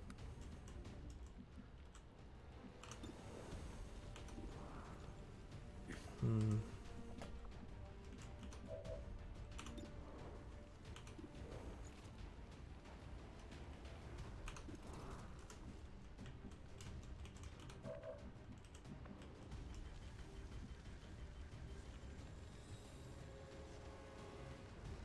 I don't think the last Tactics game I played. God, I don't Was know. it Fire Emblem? It might be Fire Emblem. Mm. That's a good one to play. Like that was like awful good. 2 years ago. Yeah, because it was like near the start of the site. Yeah. Not too far off. Solid copy. I feel like it was one of the first big major projects that you, I, and John all worked on together. Yeah, because we all wrote about it, right? Yeah. That was fun. Yeah. I liked Fire Emblem. Yeah. It's too long. Yeah. And it's balanced really weirdly, but it's a really fun game. Mm-hmm. I had a fun time with my Blue Lions. Yeah. The normiest house. Normie, but then they also get they become extreme edgelords. They become also. extreme edgelords, which is well, fun. Dimitri does. Everyone else is still just like normal. But yeah, he's fun. That game is fucked up. I just remember a part where Dimitri's like threatening to torture some soldier that you've captured. It's like, I'm gonna rip your guts out and choke you with them. I'm gonna like stab your eyeballs and then show you your heart. I'm gonna cut your butt off. And then like he hasn't done any of this stuff yet. Crucially, right? Has not done any of this stuff. And then what's the main character's name? Byleth. Byleth just fucking kills the soldier and was like, I'm sorry, I couldn't let you torture that man. And it's like, you didn't do anything. You didn't put this guy out of his misery. You just fucking executed him.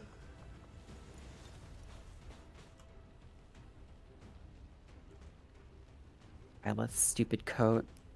Oh yeah, the coat with the fucking arms. The sleeves. Uh-huh. You can sleeve while you sleep.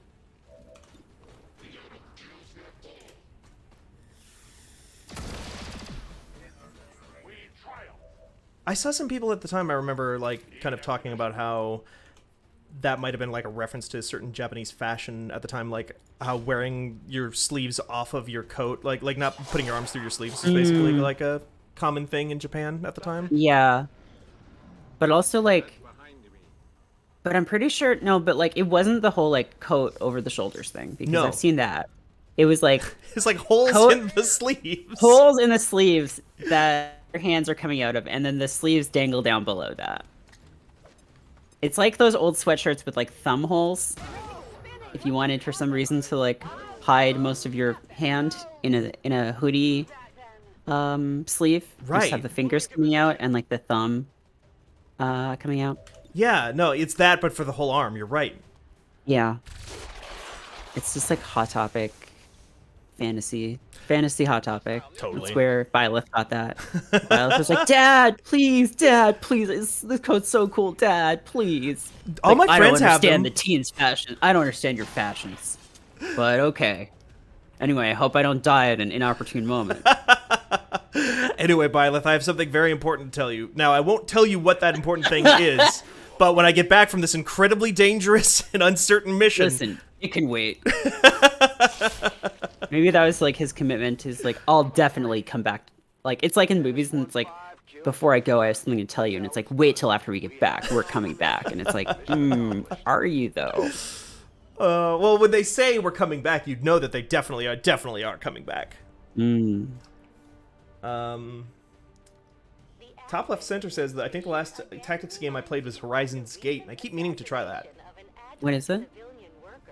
It's like an indie Final Fantasy Tactics.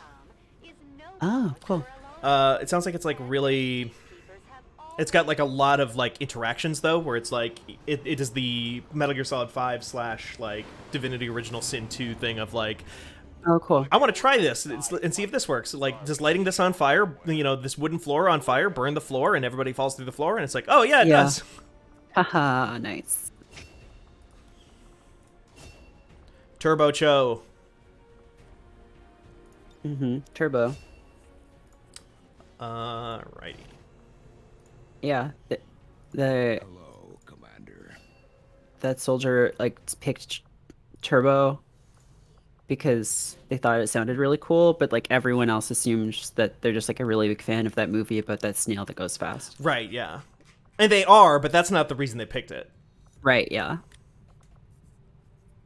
Alright, threat assessment and guardian. If you spend all your actions on moves, I've heard people say that guardian move is pretty good, so let's give that a shot. I'm gonna spin the wheel a little bit to heal people up, but then I think I might do some character customization. I haven't really done that on this playthrough. Yeah. And I think it's time. Again, I think that I was saying this earlier, but I think customizing some of the characters will make me think harder about which battles I put them in and what positions I put them in. Oh yeah, because then they're more like people. Yeah. Relay now operational. And then I'll care and won't get them killed as often. That was the thing in like in like Warhammer and stuff. If there's this like old like strategy where you put the most effort into just wiping off the board the unit that the other person has clearly put the most work into like painting and modeling, because the moral damage of destroying their commander or whatever will be so high that they'll just be like so demoralized and fucked up. Like not in game rules, but just like they'll be so sad that they have to take their beautiful commander off of the board. That they'll start playing worse. That's so good. Critted against a metal slime. Nice. That's more XP. Is that a level up? Yes, level 20. I think I'm good now.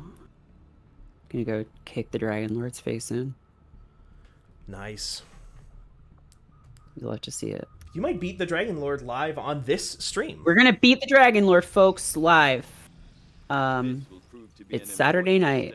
It's not. Sunday afternoon. Oh, well, there's always time for fun. It's Friday night. That's true. Yeah! Oh! What do you get? Warden Armor. The best. Is that good? Yeah, it's the best class of general armor in the game, which just makes like all of my units like way more survivable. It's like a huge turning point in the game, and it's just taken me so long to get here. Oh, is this the thing that you thought you had before, and then you're like, oh shit, I don't. Oops, uh-oh. That's on my, yeah, I was like, oh, I'm fine, I have this, and then I realized, oh wait, no, that's on my other save. That's on my PS4 save.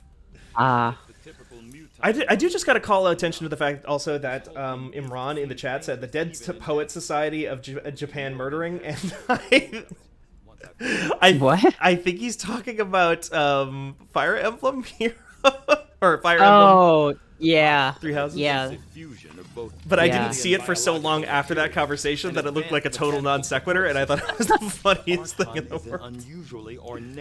Oh, Captain, my Captain. Yeah, I will stab that guy. Of authority spurred by its distinctive appearance, I can only assume the aliens intended it to be something of a herald to the other forces.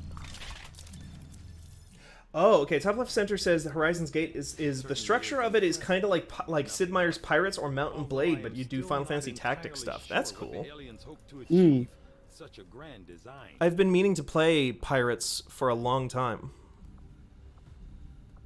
I will begin our research immediately. Oh, yeah.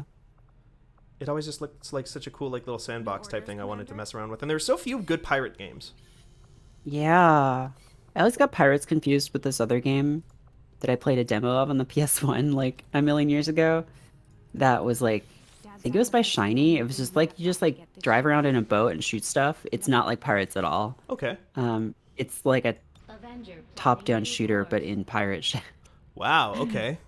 I forget what it's called, but there's a version of Pirates on the Sega Genesis that is actually really, really good. That's cool. I've kind of been thinking of playing it, yeah. It's On like Sega an early Genesis. open world game. Yeah, totally.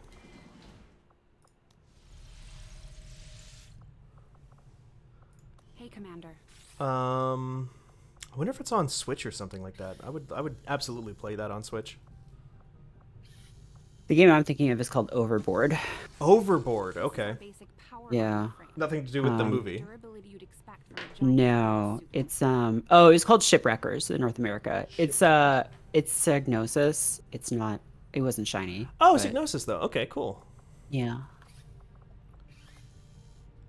Psygnosis, it's always fun to look back on Psygnosis and realize just like how many weird, cool things that they made. Was they were Wipeout, right? Before they were. They made Three Ninjas Kick Back. Yeah, They made A Bug's Life. A Bug's Life, Iron Man. I mean, no, they did. Wait, what's? Okay, this is all 80s era when they're making Amiga stuff that they made something called Bill's Tomato Game. Bill's Tomato Game. Bill's Tomato Game. Who could forget? It's by Bill, a guy named Bill Pullen, and it's called Bill's Tomato Game. Okay. Just what if it had been called Shigeru's Plumber Game? Shigeru's Plumber Game. Shigeru's Plumber Game. It's too bad that this isn't a podcast because we would have the title right there. Yeah. That's really good, though. They did the PlayStation port of Darkstalkers. They did the Discworld games. Oh, first right. two, anyway. Yeah.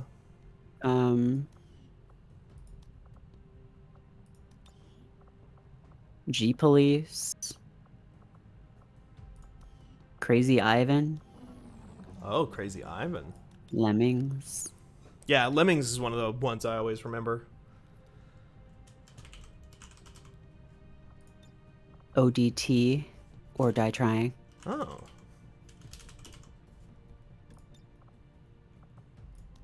Shadow of the Beast. Oh, right, Shadow of the Beast. Right, Shadow of the Beast. They did a remake of that not too long ago. Yeah, it was very weird. They made Spice World for the PlayStation. Oh, nice. Wait, is it just like a Parappa or something? Yeah, I think it is. Okay, yeah, they're like chibi characters.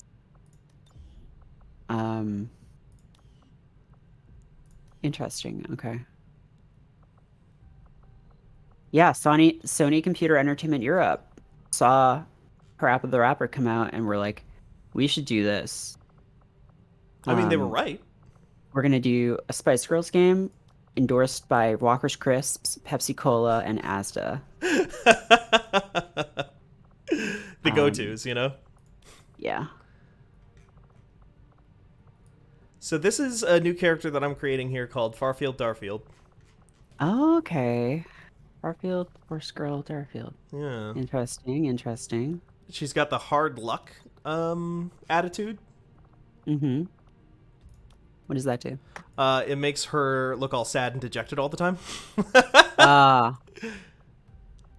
I don't know that I can really put a fur on, but the paint is maybe the closest I can get to fur.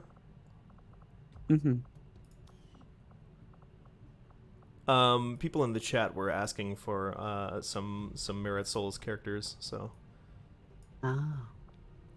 Oh, okay, and then I'll put the bones there to represent the Smelter Demon armor. I think that's right. Oh, yeah.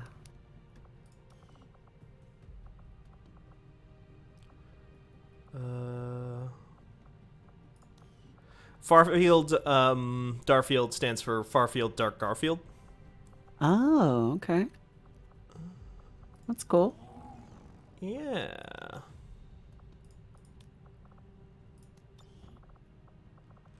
She kind of had a hood at some points, didn't she? Yeah, I think she started with the hood. It's like one of the looks. Yeah.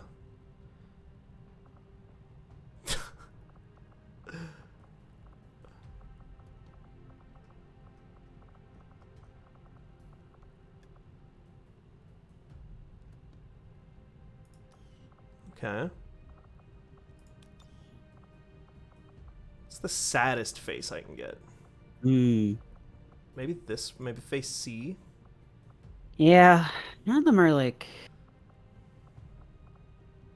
Oh yeah, these are the 4. Everyone is 1 to 4 races: 0, 1, 2, or 3. This is why we abandoned the project of trying to make everybody in game from the Fanbyte staff. Oh, because there's just 4 races. Because there's just 4 races, 2 genders, and like no skin color variation. Very few, even hairstyles are not particularly great. Yeah, not a robust character creator. No, not. I think when I played this game, I just made like a really weird looking dude who just had like looked like Hunter S. Thompson, but with oh wait no, that's what you did with that one character. Uh-huh. That just had like that hat and like it wasn't actually Weed Leaves, right? It was something else, or it was like Joker stuff. It was Joker stuff, yeah. I made a joke. I made you into Destiny Joker. Yes. Where you had a Joker paint makeup, but then also like a Warlock helmet on. Yeah. I think Mox is the most Bronald-like. Like, I think the Skirmishers are the most Bronald-like class. Interesting. What should Bronald's last name be in this? It's canonically Level. Bronald Level, that's right. Yeah.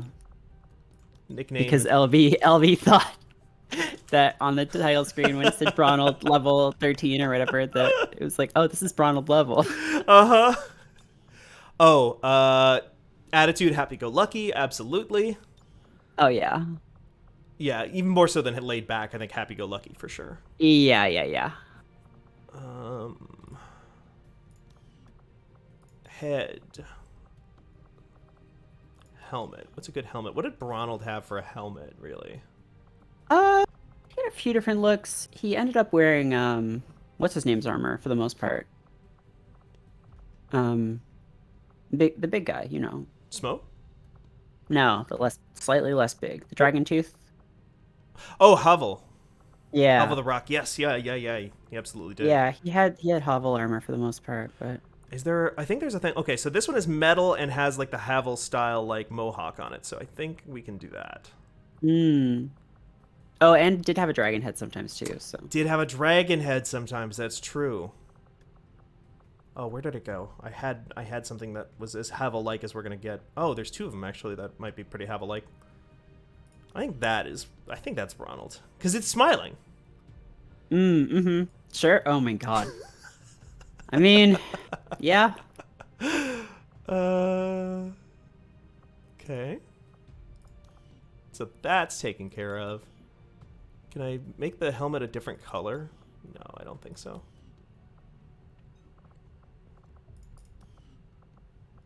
Body. Oh, okay. It's just tied to armor. Yeah, not super robust. I guess just gray or like silver. Yeah, that's not too bad, I feel like. Yeah.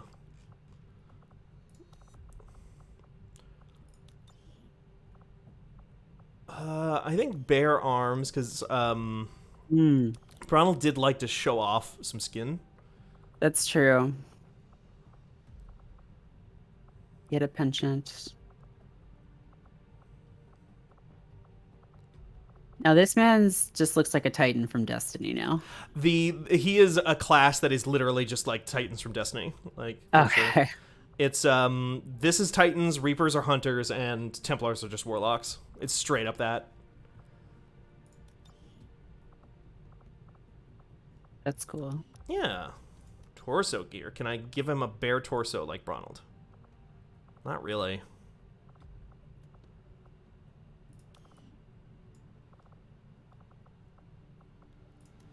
Legs? Anything interesting there? Legs, 2. Yep, that's 2 legs, all right. I think that's the most hovel-like we can get. Okay. So there's Ronald Dark Lord level. Oh, he's wounded. That's why he's looking so down. Swishmail. Swishmail, I think, is probably a ranger. Yeah, that sounds about right. Because Swishmail was a dex class, so...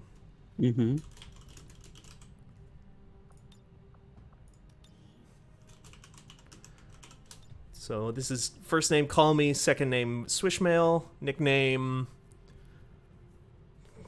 Chosen One or Ashen One.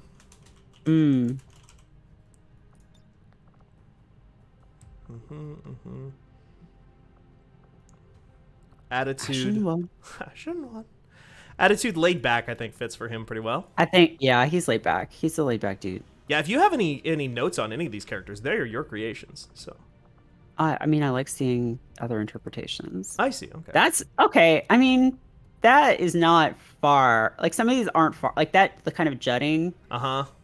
That's not far. I mean, it's far. I mean, it's post-impressionist. You know, it's post-impressionist Swishmail.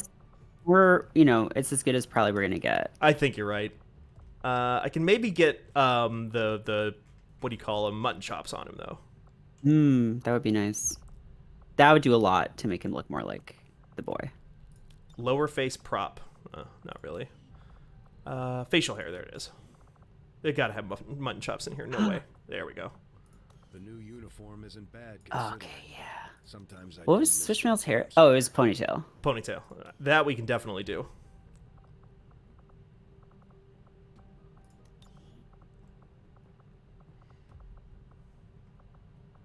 Some of these. All right. Okay. Yeah, we're like in the neighborhood. Yeah. If you get to like a ponytail or something, I saw a few further up. A few further up. Okay. Oh wow, you can just do Guile hair. Oh yeah, because there was Guile hair in the like early '80s, '90s game. Oh right. What ponytail are we looking for? Yeah, like a luxurious. Yeah, like the big.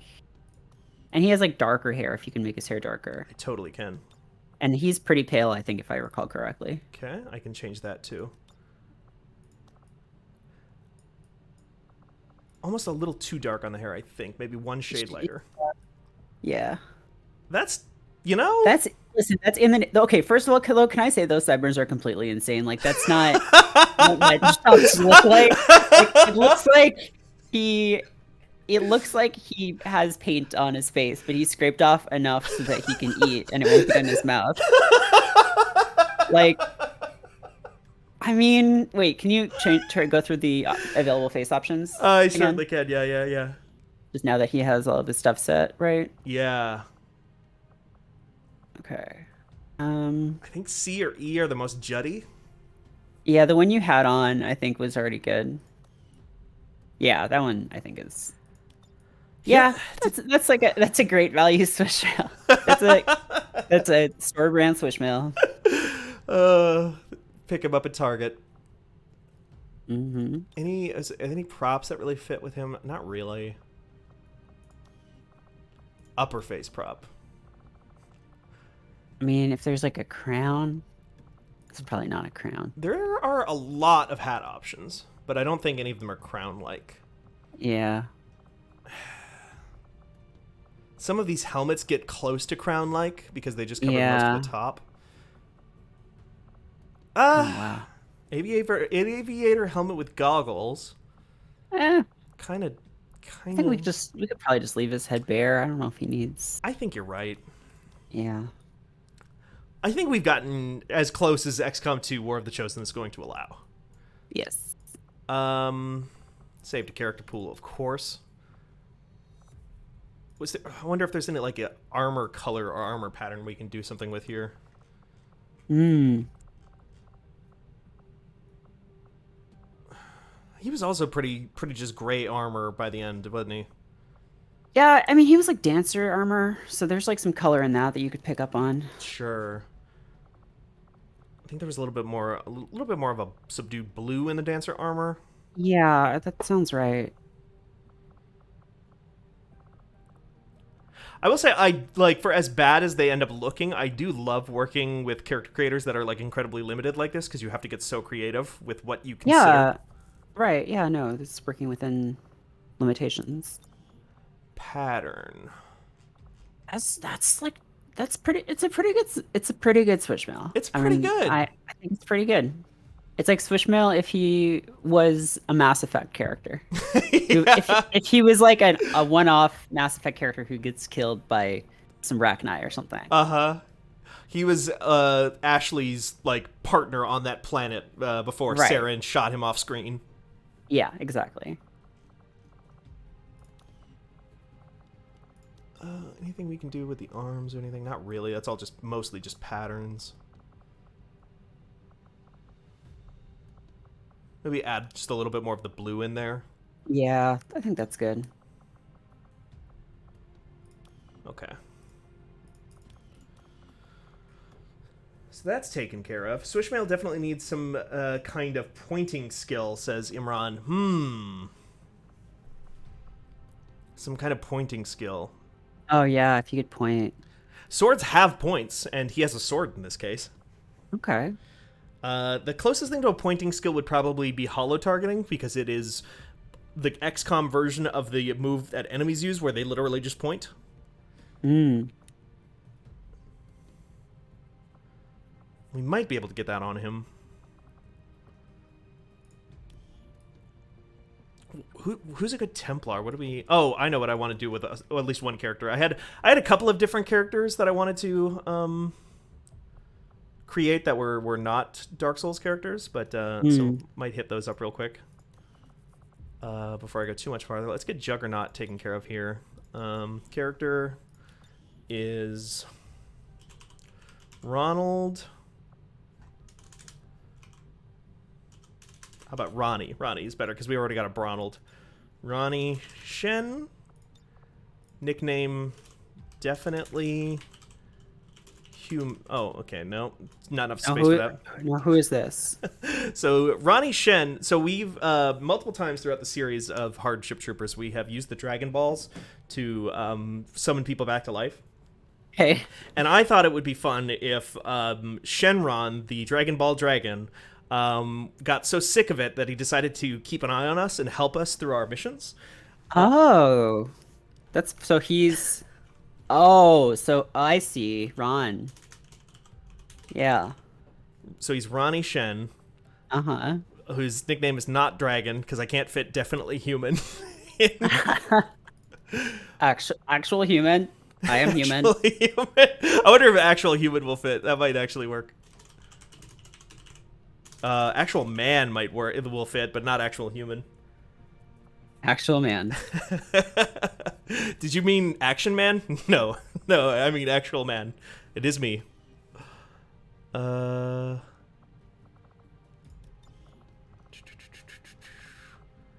a Japanese character, so I want to make him a Japanese descent. What is the Rizzo? Beat feet, double time, dashing. Sure. This is his. It's hard to hear because it's so quiet even in the game, basically. But there's different voice lines, and this one, the Rizzo, is the only one in here that isn't just like American English 1, American English 2, and it just sounds like beat feet, moving, okay. Beat feet. It's not like Rizzo the Rat or anything. No, it's just. But I think this is good because I think this is what Shenron thinks a normal human voice. Sure. Yeah. And also attitude normal, absolutely.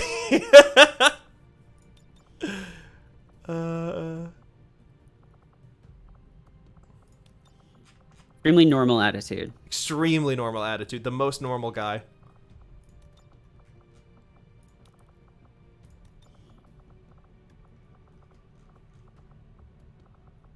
All right, about to fight the Dragon Lord. Tell me how it goes. I want to know. Yeah. Have you tried fighting him before? Or is this the first time? No, I just got to his joint. Nice.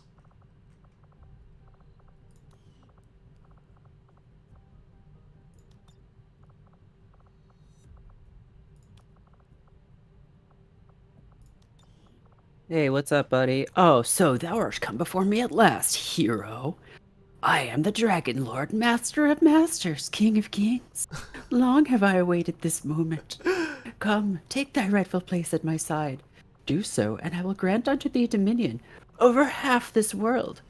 What sayest thou? Wilt thou rule beside me? Well? I said no. Oh, Thou damn. wishest not for half the word? Wilt thou not reconsider? 'Tis an offer few would refuse. No. Thou wilt broke no such covenant. Thou art resolved to face me no matter the cost. So be it. Come, fool, let me show you thy insignificance. This guy looks like a clown. This guy looks like a fucking clown. Do you know what he looks like? Yeah, I've seen him through Dragon Quest Builders. Yeah. It's a real clown. That's what I love about the Dragon Quest games is like, oh shit, your dad got killed by the evil Dark Lord, and the Dark Lord just always looks like a fucking C-tier Dragon Ball Z movie villain. Yeah.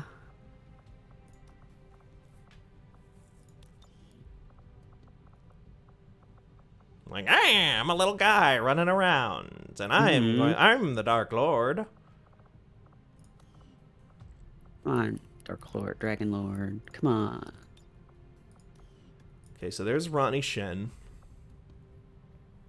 Oh, you cast heal as well. Only I may cast heal. It's healing. Cast sizzle. Ugh. No! Okay, good. He cast snooze. I almost fell asleep. If Ronnie Shen dies, you can replace him with the more powerful Parunga. That's Run, true. Gapor. Yes! Oh my god, I gotta write that down. My notebook is outside in the other room where Ramba is on timeout. I'll feed him here in about 30 minutes. Wow, this guy just will not give up.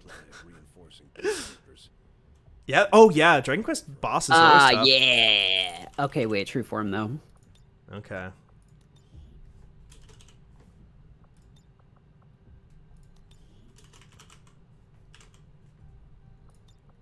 Yeah, now he's an actual dragon. The Dragon Lord flickers and fades, only to reveal his terrifying true form.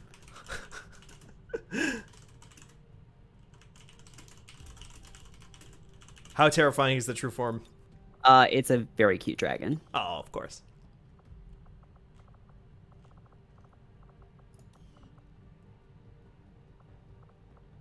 Now, as long as I have enough MP to keep healing myself every time in between attacks, I'm good.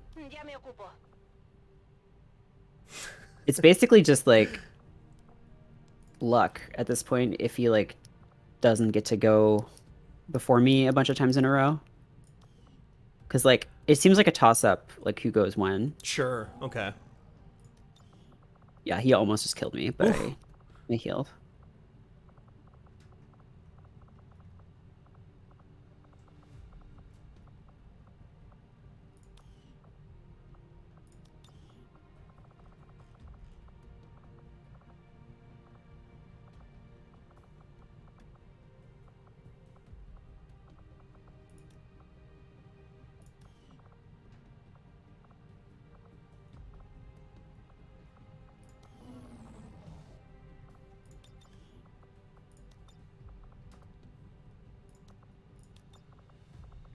Fuck. Cast the wrong heal. Oh Shit. no. I think it's fine. Yeah, no. Oh shit. I am running out of MP though. Oh, do you have any way to restore it? No. Wait, that was... yeah, got him. Nice. I attacked by mistake when I should have healed, but no, I I wrest the sphere of light from the Dragon Lord's death grip. Hell yeah. And that's Dragon Quest, baby. That's just Dragon Quest right there. I think I have to go back to the king and be like, hey, I killed the Dragon Lord. It's like, oh, cool, thanks. Great evil has been banished and the world knows peace once more. Cool. And yeah, now it doesn't like immediately boot you to the end. It just like puts you outside the castle. It's much closer to like a Skyrim or something, I feel like, than like a Final Fantasy, honestly. That's cool. Yeah. It's just like really interesting. I guess kind of the original Final Fantasy was maybe more like that because that was also pretty open-ended.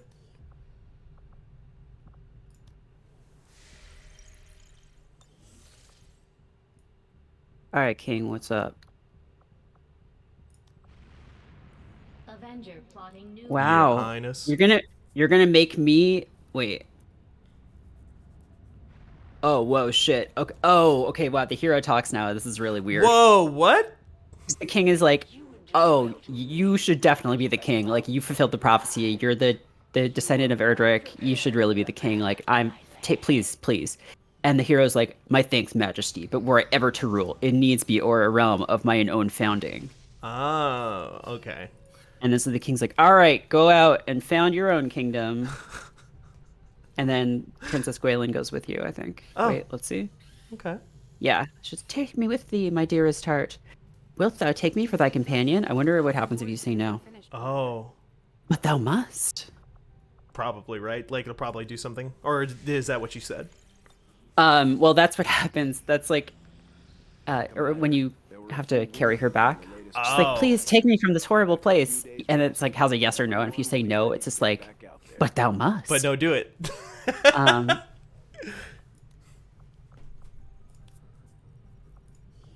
Yeah, okay, you can come with. Okay, I guess. Thou wilt? Oh, joy, then let us away, my love. Tee-hee. Simper. Simper? Simper. What? Oh, carrying her again. Okay. Carrying her in one hand and my sword in the other hand. Ah. Seems dangerous. Well, scenario and game designer Yuji Horii. We did it. You did it. Did it, folks. Good game, even though the mobile version is kind of whack. But yeah. I don't know. I started to really appreciate it by the end there. Yeah, I'm gonna play more of them. That's cool. I can only speak for 4, 5, 6, 11, and some of 8 and 7, but I had a really good time with all of them. Oh my god, Hargrada. Yeah, the bonus maps for Dragon Quest IX were like you would encounter another player and then like you would get a dungeon from them or something. Right. That one was like all about weird asynchronous multiplayer stuff, right? Yeah, it didn't really work that well, I don't think, but that's the only one I've beaten, I think. I think I beat it. It was also, I don't think it's like highly regarded. Oh, it is not? Among Dragon Quest games. Well, it like doesn't really have anything to do with the rest of them. Yeah, that I remember because it's barely got a story. Yeah. You're like, oh, you're an angel and bad stuff is happening. Go deal with it. Go fix it. You know what RPG I kind of want to replay and finish because I don't think I did the first time? Fantasy Life. Fantasy Life, yeah. I loved that game. That's a level 5 game, right? Mm-hmm. I always hear good things about that one. I played like 10 minutes of it once and I was like, oh, this is interesting. This seems like something I gotta lose so much time to because it's just like do like busy work type stuff, but it like is very satisfying. kind of just like a busy work sim, but like it was pretty well written. Like it was pretty funny. Yeah. The character designs were pretty good. And Avenger plotting new course. yeah, I don't know. I mean, I don't say that as like a negative either. Yeah. It's satisfying. Sometimes it's just fun to have a game that's like really satisfying in that way. Putting it on screen now. Your progress against the aliens over the past month has been significant, Commander. But there is still room to improve if we are going to eliminate the alien threat. My training, my focus, all of my efforts have been rewarded. Well, that's rough. The assassin who was previously weak to melee damage is now immune to melee damage. Oh, damn. She leveled herself up. That sucks. It really sucks because I want to kill her, and that's I mean, it's still not impossible to deal with her, but yeah.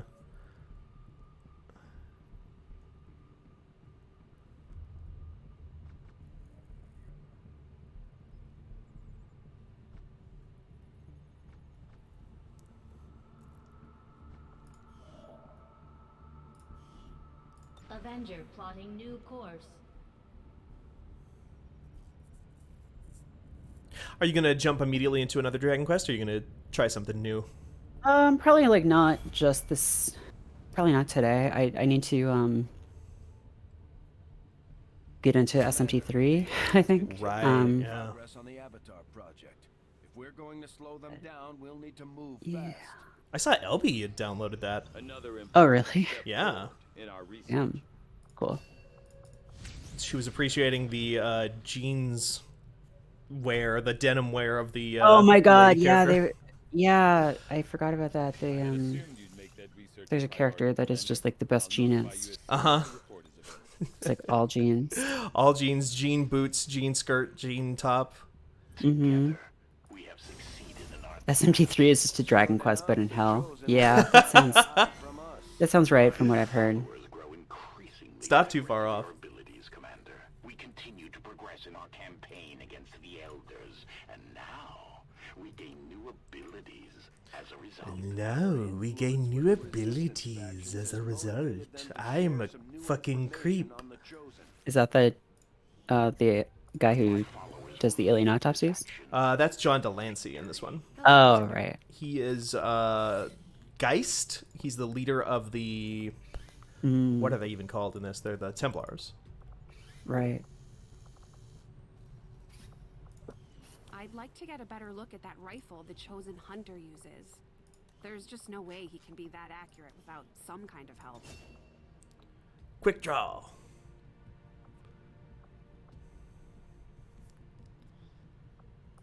Yeah, sure. I guess I was specking this. I get so many snipers every single time I play one of these games, and snipers, not the worst unit in the game, but like one of the most like situational, oftentimes. Yeah. And so having tons of them is kind of annoying.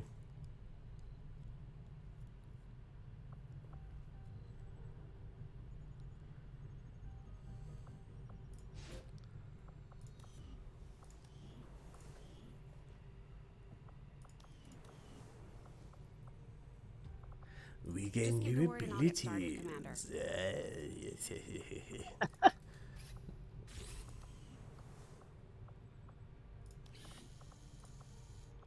Let's get that storm gun going, and let's get the 70 supplies, 60 supplies. Let's get... let's hold off for now.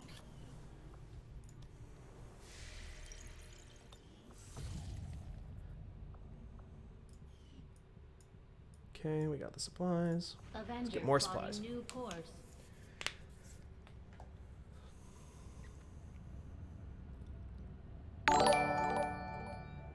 Thanks for the follow, Titus Grimm.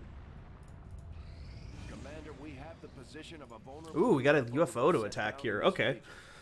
While I get ready to attack that UFO, I'm going to go feed the cats real quick, and I'll be right back. Cool.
Okay. Rambo was so excited when I gave him his food. He's just like, "Wow!" Just like right up at me. Little boy. Operation Iron Killer. Elite Officer, Elite Purifier, Elite Trooper, Archon, Muton, Sectopod, Elite Lancer, Heavy Mech. Seems like a lot of bad dudes. Yeah. They've kidnapped the president. It's a real tough time for everybody involved. But look at this crew that we have. This wrecking crew. It looks like some fucking Power Rangers up in here. All these colors. This is just the fucking weirdest Power Rangers crew. Wait, does that person not have arms? Swishmail doesn't have arms. Sorry, for the person on the far left and the person on the far right do not have arms. Swishmail and Santana. This is like there's a bug in Destiny right now where like certain hunter armors, like gauntlets, don't have arms, but they do have hands. So like you just look like Rayman. Oh no. This Swishmail has evolved beyond arms. He's developed telekinetic powers. It's still here. That's a cool trick you did, Swishmail. You just have kind of like a void where your arms are. This is perfect though. This fits so well because this is just Swishmail using that ring that makes you disappear that you always had. Ah, yeah. It only goes up to the shoulder. It only goes up to He's got one on each arm. It only goes up to the shoulder. if you put toe rings on, his legs would also be invisible. Then he would just be Phantom Limb. Oh my god, he would be Phantom Limb, yeah. Yeah. Oh.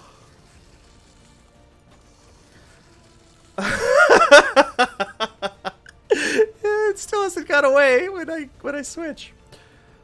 Oh my god. I love Deadwood, who is the only normal character. Just trying to keep this unit together. She's just like, listen, guys. She's just like, she literally is. She's standing like the only one here who's standing like stock still, kind of eyeing side to side, like, oh, what the fuck? What the fuck did I get myself into? Why did I sign up for this? Oh my god.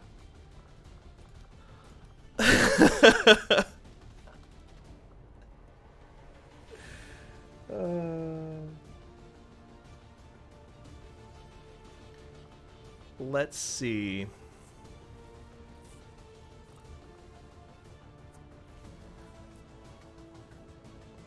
What are you, Santana?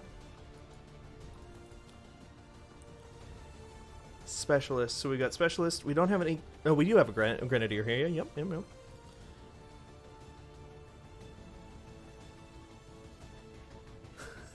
Ron says the doctor never told you that the secret ingredient of the new armor was arms. That's true.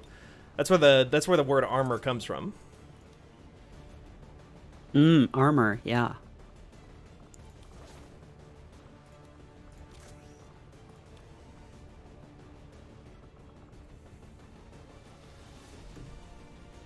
But this is a squad now. We got a real team.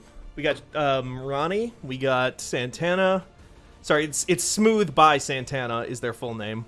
I see. Major Level.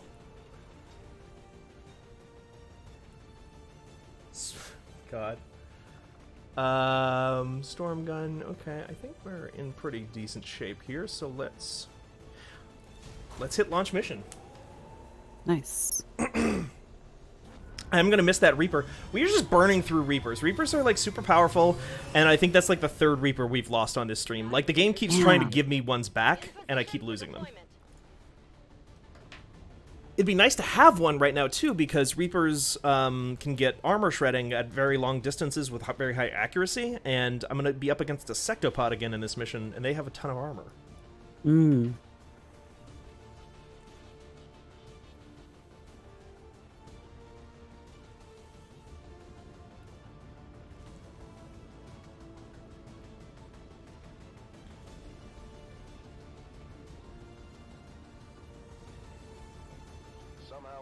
Resistance operatives managed to disable a UFO that set down near one of their camps in this area. They gave us the ship's position, and it's Oh, they're still gone, huh? They've still got Rayman. So we're moving in and to secure the site. Because it's not like they're just like missing arms normally, because crucially they are still holding items in their invisible hands. Mm-hmm. Their arms are just invisible. It's like, we've developed partial cloaking technology. It only works on arms, but we think it might confuse the enemy. I mean, if you had invisible limbs, I guess you would actually probably mess your... Unless you could see your own invisible limbs, it would probably mess you up as much as it messed up the opponent. But, like, in a fight, you could probably use that to your advantage. Like, if you were grappling with somebody. I should ask Danielle. We just need to get Danielle on this program to... If people couldn't see your arms, then you would have, I think, a strong advantage in a fist fight. Yeah. I mean, if they could still see your hands, that might help less, but... Right. I think you're right that it would confuse them, though.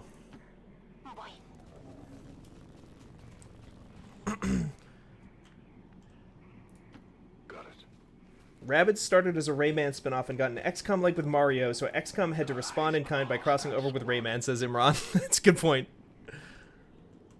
Phyrexis will not be one-upped like that. On the move.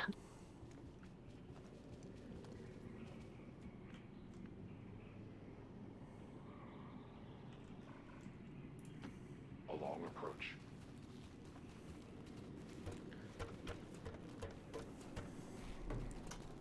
Climbing up some pipes. Yeah. It feels like a JoJo stand power. It kind of does. That's the power of my stand. Arms wide open. Ha! That's good, Barrett! Shit. I wouldn't have gotten there. Double time. You can only turn my arms invisible, but you'll never know what direction my punch will come from, JoJo. You see, I wrap my stand is invisible, and I wrap it around my body, around my arms, so it strikes harder with the strength of 10 men. Or I was thinking you'd like use your invisible. Well, wait. If it was invisible, it wouldn't cover something behind it? I don't know. I mean, if it was invisible, the way that like the car from that James Bond movie where he has an invisible car, if it was invisible like that one works.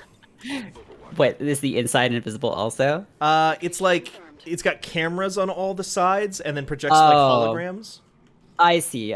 It would be really, really funny if it were like Wonder Woman style, like James Bond's invisible car, and he's just like beep beep, here I come in my invisible car, and he's just like appearing to like float down the road. Oh my god, I would watch that version of the movie like way more than I ever have cared about James Bond. Yeah, immediately I would be like, well, I love James Bond now.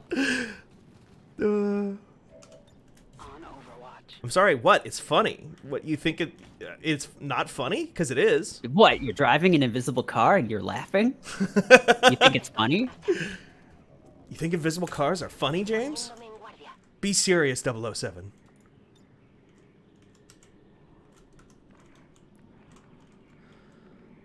I'm excited for that 007 game that IO Interactive is making. Yeah, that's cool. God, I'm obsessed with this character who can turn their arms invisible now. This new OC.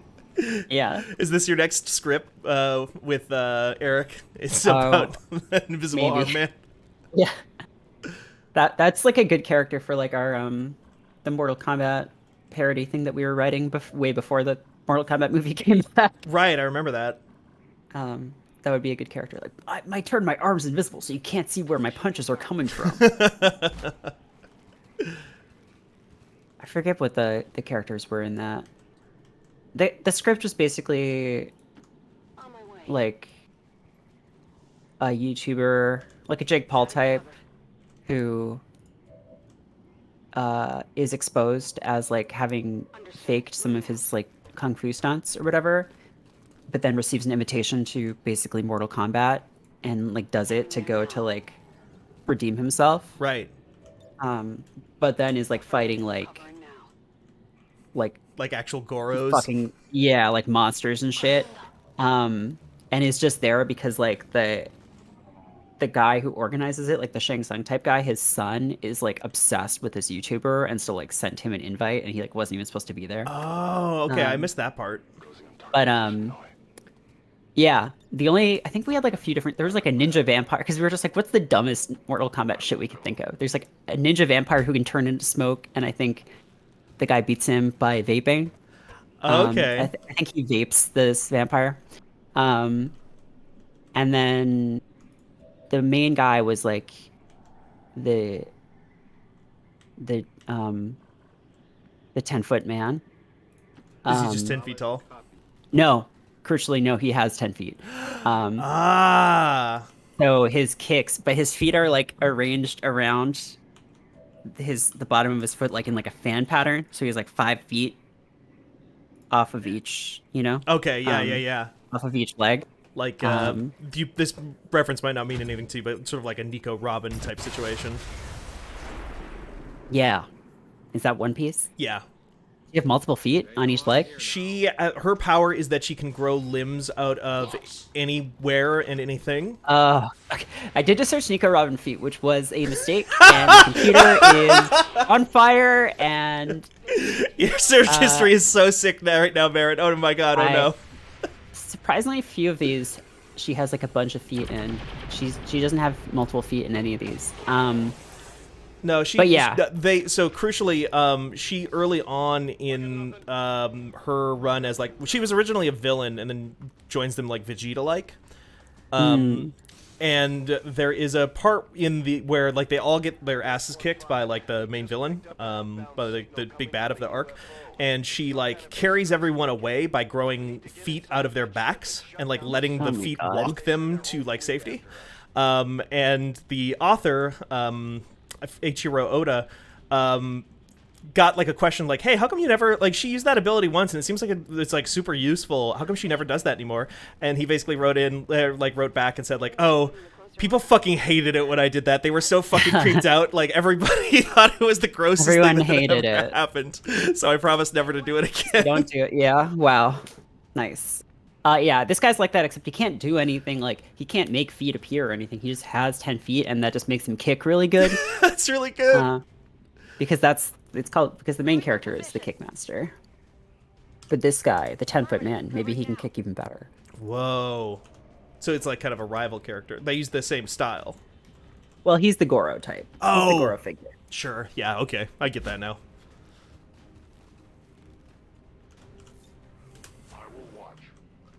Like, what's cooler than 4 arms? 10 feet. Whoa. Ice cold. Wait, no. Ice cold feet. Ice cold. Ice cold feet on your back in your bed when you're trying to sleep. That's the power of my stand. You'll never get any sleep, Jojo. Oh, Jotaro, you're trying to take a nap, I see. Deal. My icy cold feet. It looks like you've got cold feet. Is there a song called Cold Feet? Oh, most certainly. Yes, there's a Tracy Chapman song called Cold Feet. We got there. It's done. That's the power of my stand. Cold feet. Imran in chat says, Oda has an Ask Oda column and has said every week for 20 years, someone different asks him the Reed Richards question about Luffy, which I assume is, can he make his dick longer? Oh. Because he's stretchy? Yeah. And apparently he stopped putting Robin in fights because he couldn't find ways to stop or to make fights not just grows arms, snaps neck. Yeah, There's a lot of that early on. You can just grow arms on someone else's body and just make them snap their own neck, right? That's literally what she does. When she's a villain, she does that like every other issue. Like early on, oh my God. She just does that constantly. She's like unironically the most powerful character on that crew or whatever, and then like at a certain point she does just stop kind of fighting. And now I know why. Yeah. Mm-hmm.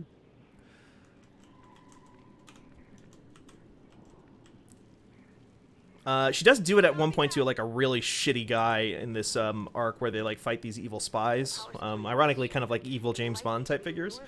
Mm-hmm. And there's like a really, really shitty guy who like at the end they're like, they're just trying to escape this like maximum security prison place towards the end of the arc, and she's like, hold on, give me 1 second, and then she like turns back and like looks at the guy and just like completely obliterates his body. She just like twists him in half before she leaves, and she's like, okay, now we can go.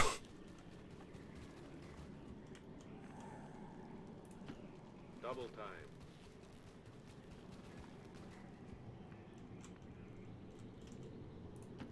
Got it. Moving.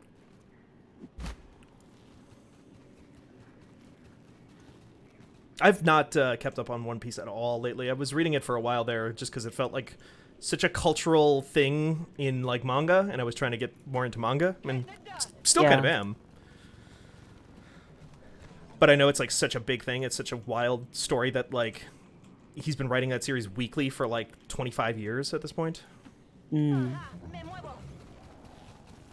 Imran says, there was an issue for a while where just everyone got stronger than Luffy, so Oda had to tap dance for a long time to explain why Zoro, Robin, and Jinbei don't just solve every villain problem immediately.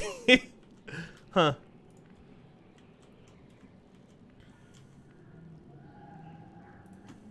I'm going. Troops here. Oh, Sectopod indoors. That's just wrong. This feels like incorrect. Is that robot, that mech? Or... Yeah, the one with the big chicken walker. Yeah. They hate chicken. I heard eat chicken. Just like Destiny. Mm-hmm. It's exactly like that. I mean, honestly, this game has so much Destiny in it at this point. The aesthetic does. I see some similarities for sure. I mean, to some extent, that's just like generic post-Halo sci-fi game stuff. But that's true too.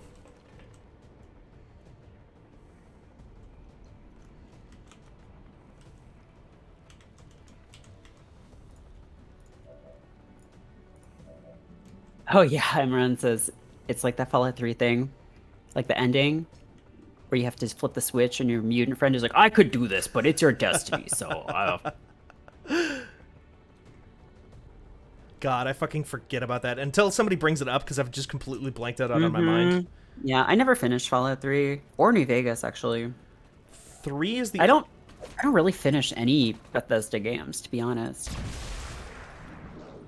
I was about to say that 3 is the only Fallout game of the modern games. I beat Fallout 1 back in the day, like not when it came out because I don't think it was alive, but a long time ago. Actually, no, wait. I have beaten Morrowind. Oh, right. Yeah, okay. You go to the fucking heart and fight Dagoth or whatever his name is. Yeah, that sounds right.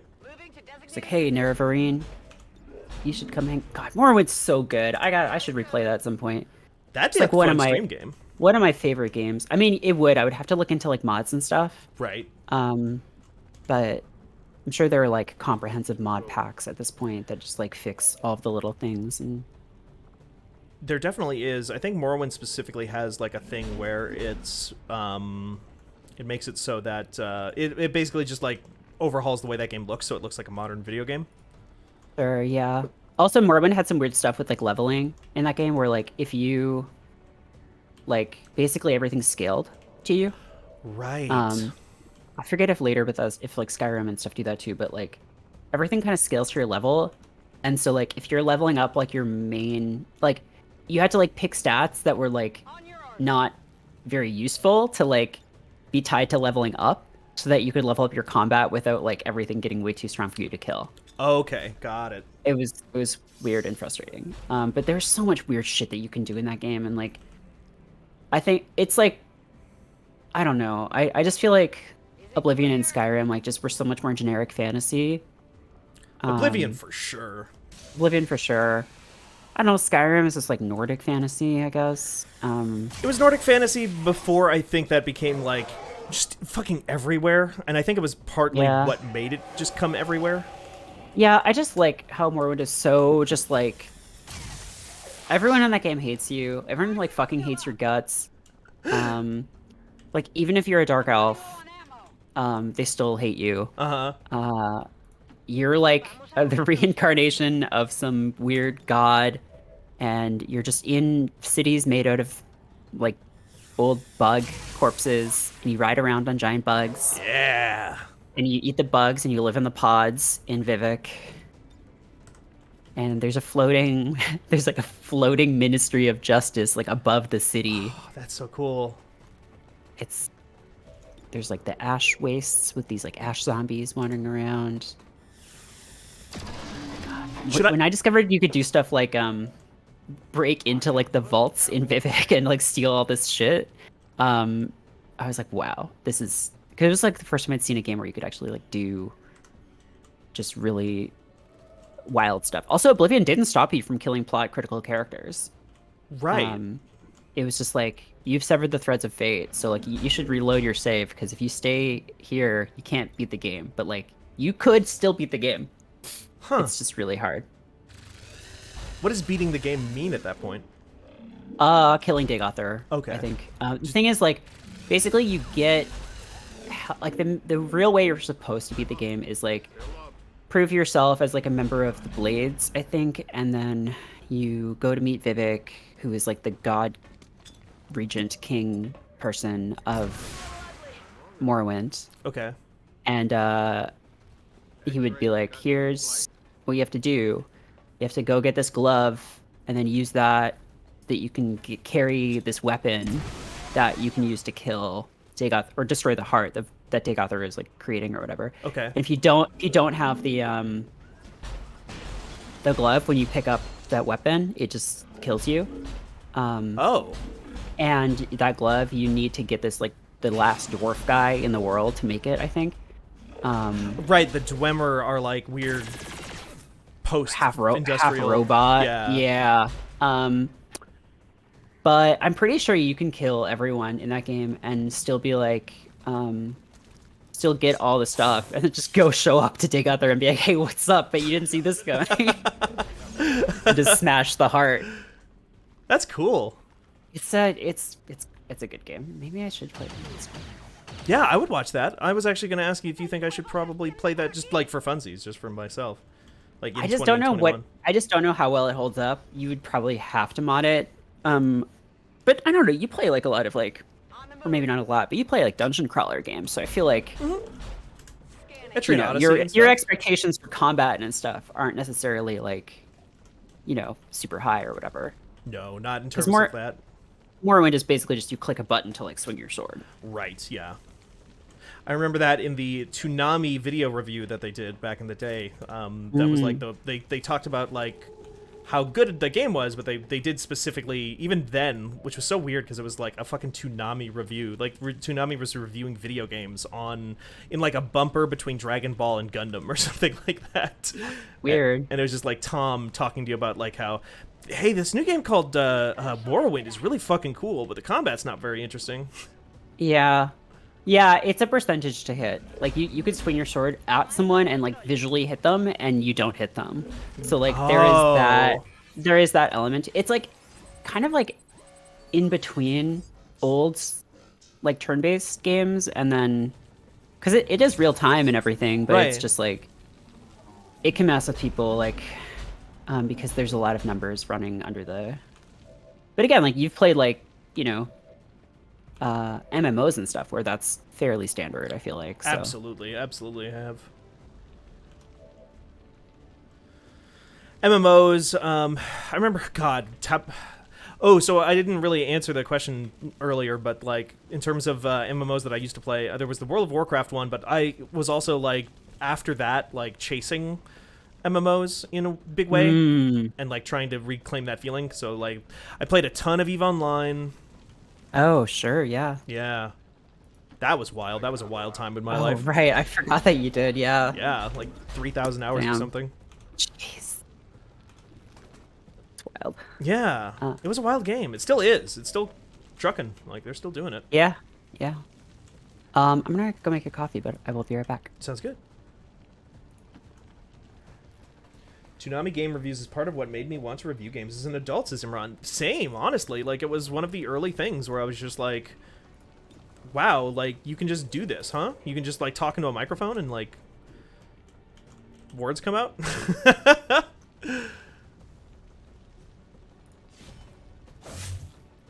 Oh, fuck me! Missed, okay. I fucking forgot about mutons. Eat it! Look at that, like, little parry. Like, wow. A little battle of wills.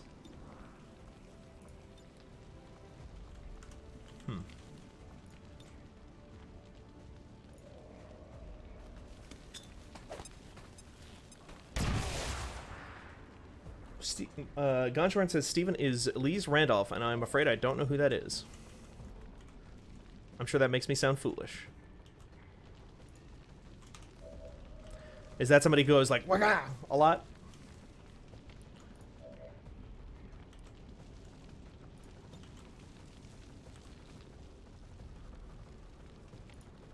I think that'll blow. Okay, we're good. Oh, that's acid is what's in that container. Morrowind is uncomfortably dice rolly. Interesting.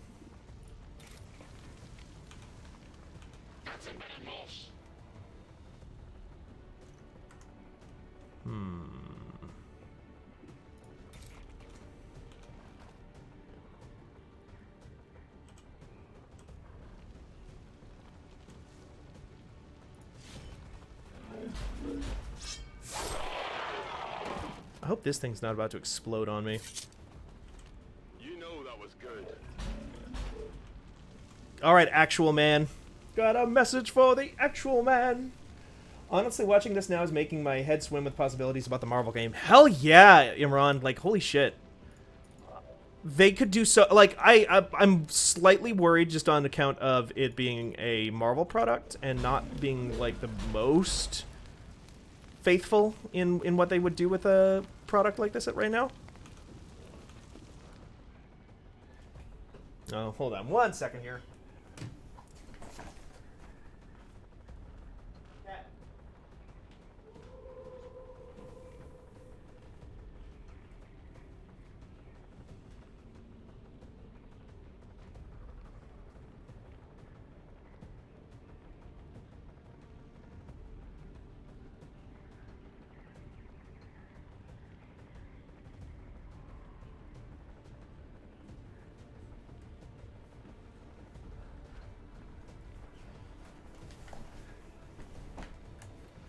I heard the telltale sound of one of my cats attacking the other cat.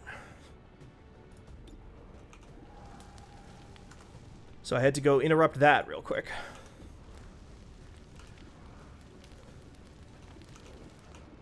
Let's just chip away at this sectopod as much as we possibly can.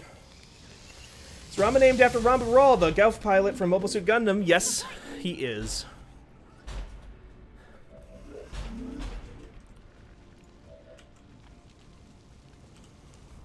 I don't have much more to add to it than that. Yeah, he absolutely is named after Ramba Ral, the Mobile Suit Gundam character who shows up for like 3 episodes and then dies. Which is not a statement about Ramba himself. I just really like that character, and I was watching Mobile Suit Gundam at the time. The original. I'm a big Gundam fan.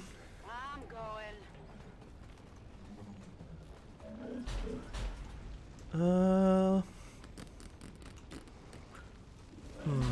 a big Gundam fan, and I just happen to like that character a lot, so I just decided to go ahead and name him that. And then we named our second cat Conti, after Conti, the Lord of Dark Flame, Black Flame, from Fooly Cooly. Because I got to pick one cat name, and then my brother picked a different cat name. And he was watching Fooly Cooly at the time. So he went with that. Seems like Marvel is hard to work with if you want to do stuff besides MCU adjacent stuff. Yeah, that's the other thing too, is like one of the issues that I fell off. I used to play Marvel Puzzle Quest all the damn time. Okay, so a pistol shot won't break cover at all right now. I used to play Marvel Puzzle Quest all the time, and one of the things that part of it was just like pure addiction. It was just like really badly addicted to the kind of gacha mechanics of that game, and like it was a very exploitative mobile game. But I did also enjoy it. It was just like a fun puzzle game a lot of the time because I liked puzzle quests a lot. And part of the reason I eventually fell off of Puzzle Quest was because all they wanted to ever do, all the characters that they added every single time were MCU characters or characters whose designs I knew from the... What?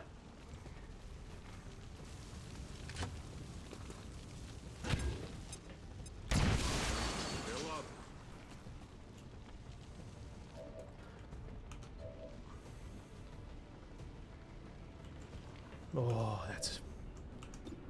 I don't know what happened there. That's not great. I was trying to pop it on this guy here. Oh, that's annoying. I think I'll be okay, but that's really annoying.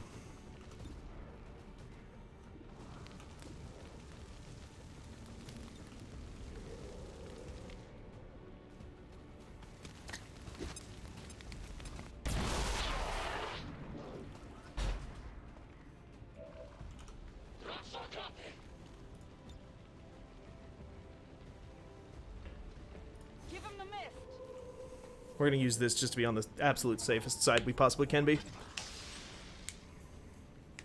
I'm not sure what happened there. I don't know if I accidentally double-clicked it really fast and it popped. But that's... I don't know. Tough to say.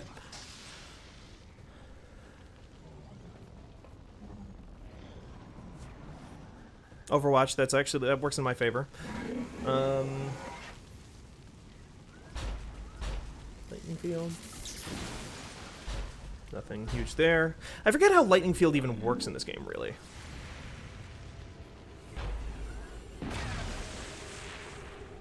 Is that a miss? I can't... Oh, okay, no, it hit them. I think the most logical thing is to have all the soldiers be rank-and-file shield agents, aim soldiers, etc., and have the equivalent of the boss fights or the Chosen be actual villains. Yeah, that would be interesting, like a Chosen-type character, like a Nemesis system where...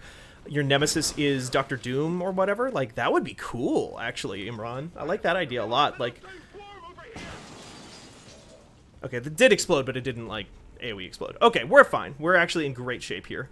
I got a little bit lucky, probably, honestly, with the...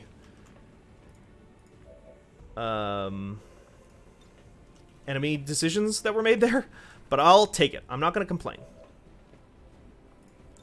How about you? How is Whiplash? What? Okay. Oh, I guess he's probably... it counts as in full cover. Whatever. I think Whiplash does more damage to machines anyway, so that's actually makes good sense to do.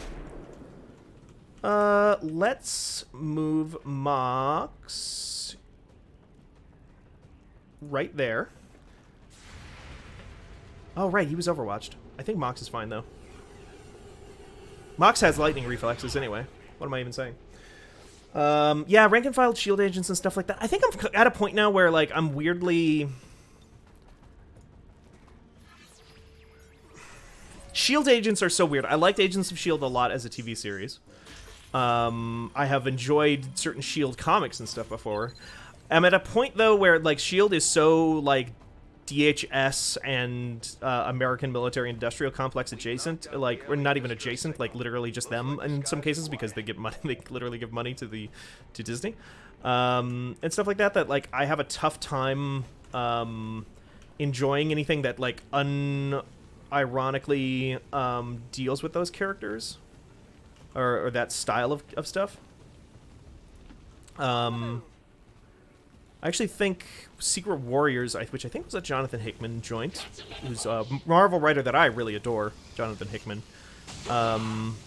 Maybe it was Jonathan Hickman. Did a good job of addressing like those, like the idea of like Nick Fury being like just a real piece of shit. Like actually says like, hey, Nick Fury is actually like a monster. Like this guy is terrible, and we shouldn't actually like him. And then they went full circle with that eventually by. I forget if he gets like a Blade Storm. No. They went full circle with that eventually by like literally just making Nick Fury a villain, and then he gets like cursed to live on the moon because he kills Uatu the Watcher in the original Sin event. I don't know if anybody remembers that at all. Oh hey, how about just you die? Your nemesis is MODOK. Yeah, same. There are so many good, like, Marvel has so many factions that they can play with in that sense, though. Like, there is shield, there's sword, there's aim. Wait, who is neutralize all enemies? Where are you all at? Okay, well, let's reload. Let's just Overwatch. Let's just reload and Overwatch and see if they'll come to me real quick. Moving to Overwatch. Back in business. Imran, yeah, you point out aim soldiers, sealed agents. God, the nemesis. I didn't even think about the idea of like putting some kind of nemesis system into that game. I wonder if that introduces the possibility of like them like. Wait, do they just own a fucking... It's so hard for me to keep track of, like, which mega corporation has bought which mega corporation at this point. They didn't buy... The Disney thing was not Disney and getting a bunch of Warner stuff, right? That was something else. Because I'm thinking now, like... Does a corporation the size of Disney putting out a game with something as... With something like a Nemesis system that has, up to this point, been... A lot of teams get away with putting Nemesis systems in game, just not calling it a Nemesis system. I wonder if a team the size of, or if a company the size of Disney with a brand the size of Marvel, if they put that in their game, does that invite Warner to be like, "Ha-ha, fuckers, we're getting ours"? I don't know.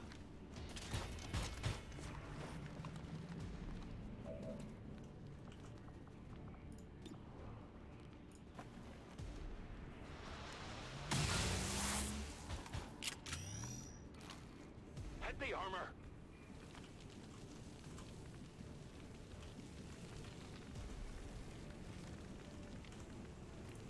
Position confirmed. On Overwatch.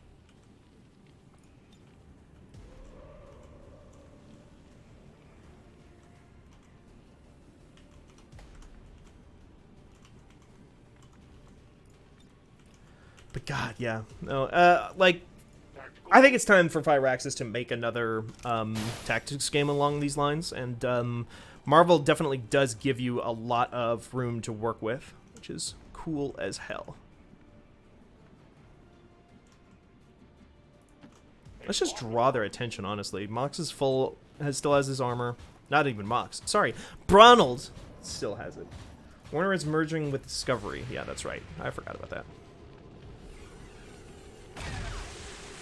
So yeah, I do wonder. I wonder if that, like, if that in like a corporation that size versus a corporation that size opens up the possibility of like, now we will put that copyright to good use, suing somebody to get some money, and making sure and putting a cooling effect on this system forever, so that nobody ever tries to make one again. Not even without calling it something else different. Because you could, like, there's what could you call it in a Marvel universe, I wonder.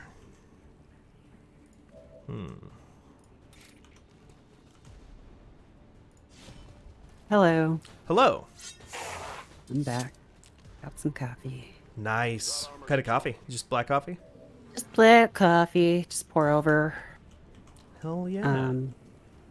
Yeah. Just with my, what do you call it? How are you? It's a, like a Japanese, pour-over thing. It's like a ceramic little funnel that you put on top of a cup and use a gooseneck, kettle to pour hot water into it. Yeah, it's nice. It's a nice way to make, like, a single cup. That sounds awesome. Yeah. The only thing is you can't control the brew strength very well because it just goes through, so, like, you know, like, whereas, like, a French press or something, you can control how long it goes for, but... Sure. Yeah, no, it's, I've been using it for, like, the past couple months, and, it's, really nice.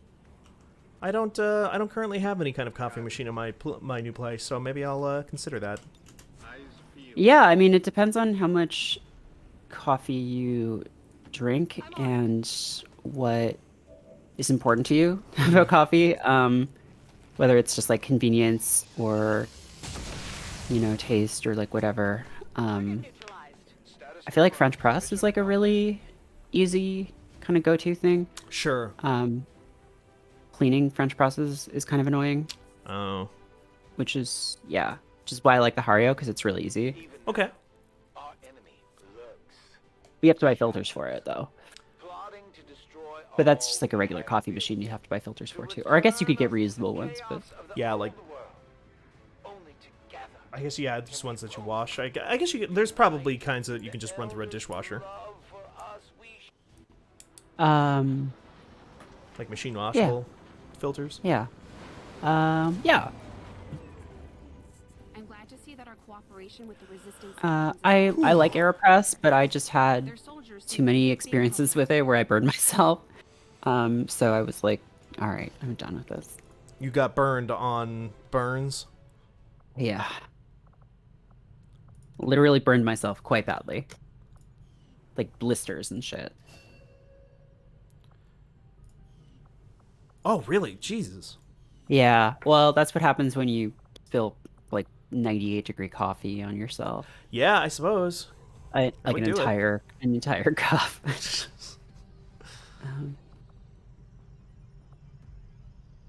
That was like 2 years ago though, so thankfully it's all gone. If there are scars left, I can't see them underneath my tattoos, so. Ah, nice.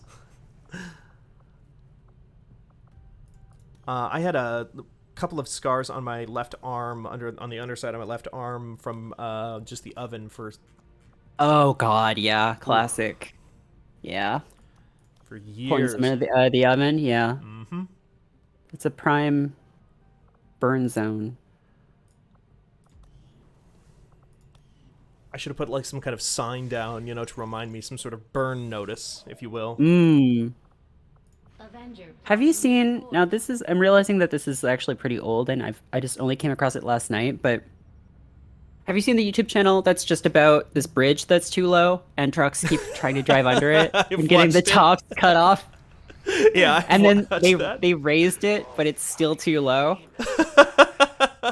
I don't know. Yeah, I don't know why I went there. But I've been watching that today and last night, and it's because of the sign. They should put a sign that says it's too hot. Don't do it, or like it's too low. Don't reach your hand in here.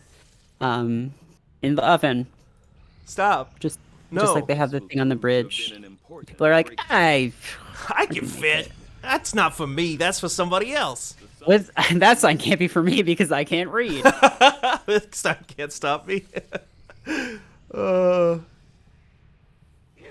is what it takes to draw you out of hiding, Commander. Yeah, it's just like the most recent one is just like incredibly satisfying because it's just like a truck gets like the top of the truck box like perfectly scraped off. Oof. Like it's just like peeled off the top. It's like really good. So these are just like recorded videos you're watching, or are you watching like a live feed right now? No, it's just recorded videos. Yeah, it's just someone who set up a camera like in his office or something just to like catch this happening because it just happens over and over and over again. Oh, that's really good.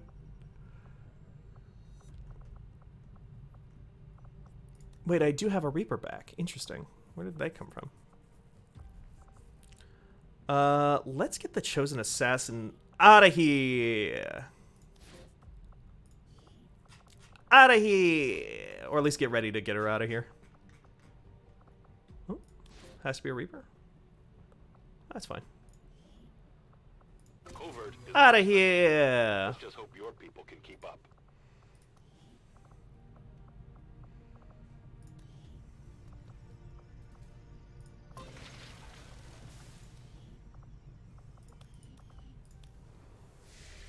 Burn Notice had Bruce Campbell, and he's just infinitely watchable. I watched all of Burn Notice when it was on. Did not know Bruce Campbell was in that show. He's like one of the main characters. Yeah. Wow. He's like he's basically playing Sully from Uncharted the whole time. It's just like a kind of a competent older man who wears Hawaiian shirts and like helps out the main guy, the younger main guy, every single episode. Generate an explosive. Isn't there a guy like that in GoldenEye as well? Yeah, that's So there's been an American contact for James Bond in a lot of different movies. Felix Leiter was the original one, who... Right, yeah. He gets, like, fed to sharks in one of the movies. Oh, damn. His, like, wife gets killed. Like, one of the movies opens with... I think it's one of the Timothy Dalton movies. It opens with, like, Felix's wedding, and then they go after Felix and his wife, and then James goes out for revenge, and then the MI6 is like, no, James, you can't. Like, this isn't how it works. You can't just go for revenge. For England, James? No, for me. that guy classic line. Yeah. For me, and that guy who got eaten by sharks. And then this guy's name is like Wade or something. I don't know. Yeah. They go through a number of them, but I know which one you're talking about in GoldenEye, because he's the one who calls him Jimmy. Yeah.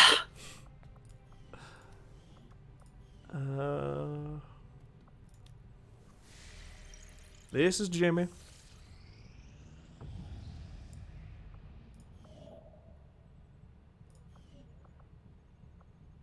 Avenger plotting new course. God, they should make a Blizzard Smash Bros. Blizzard Smash Bros. It would be fucking terrible. Oh, but isn't that already Heroes of the Storm to a certain degree? Yeah, but like not a MOBA, like a You want a game that you want to play? Yeah.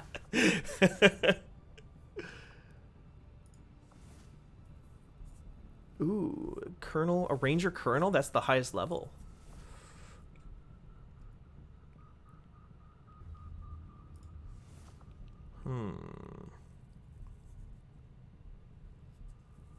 Hack the hidden resistance computer. What's my... So we'll get an... Wait, there are elite specters? Lost brutes, archons, elite shield bearers, elite priests. It's not too bad. Lost, you know? Setting course for the Arctic Do this. territory. Jodan Baker played him in that movie, GoldenEye. Yes, I believe that's true. Oh yeah.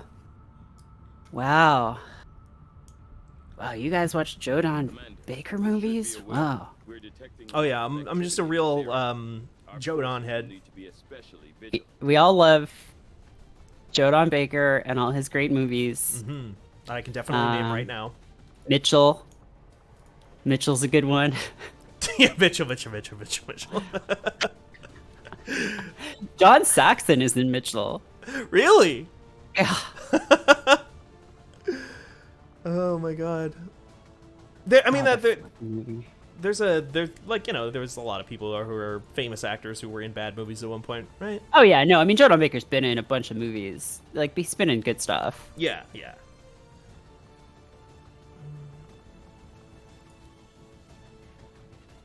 Is Jodan Baker still around? He's still with us. Still with us, He's okay. 85 years old. 85. Interesting.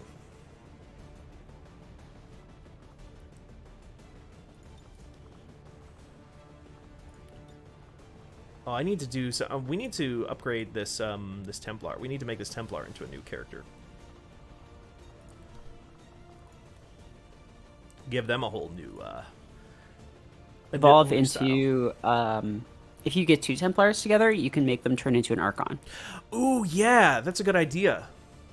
God, they should have a system like that in this game. They should do some stupid reference to that if you have 2 Templars next to each other.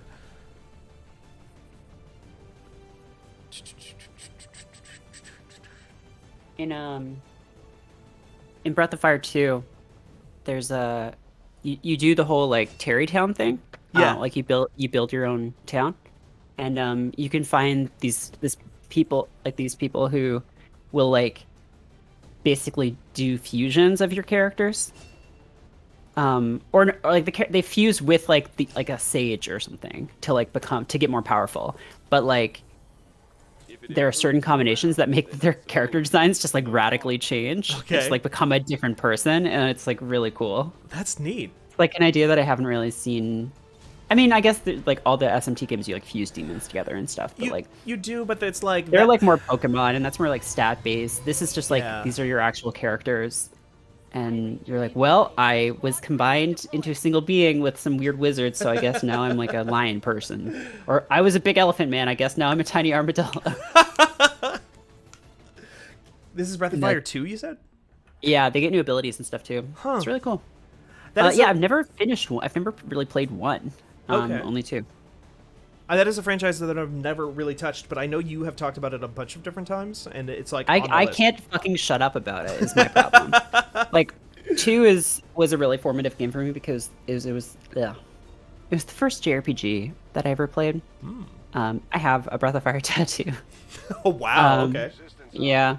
That's cool. There's people have played it. The eye at the beginning of the game. I have a tattoo that has that eye in it. That's cool though, because I like a tattoo like that. That's like something meaningful to you, but it's also just not like a picture of Goku. Yeah. I mean, not that I mean, you should get a picture of Goku to chase your bliss. Yeah, especially if he's like skateboarding and smoking weed. Now, that would be really cool. There we go. Yeah. But yeah, that game scared the shit out of me when I was a kid. It just opens with this like giant vertical eye opening up and just talking about the fucking end of the world and like your destiny and shit.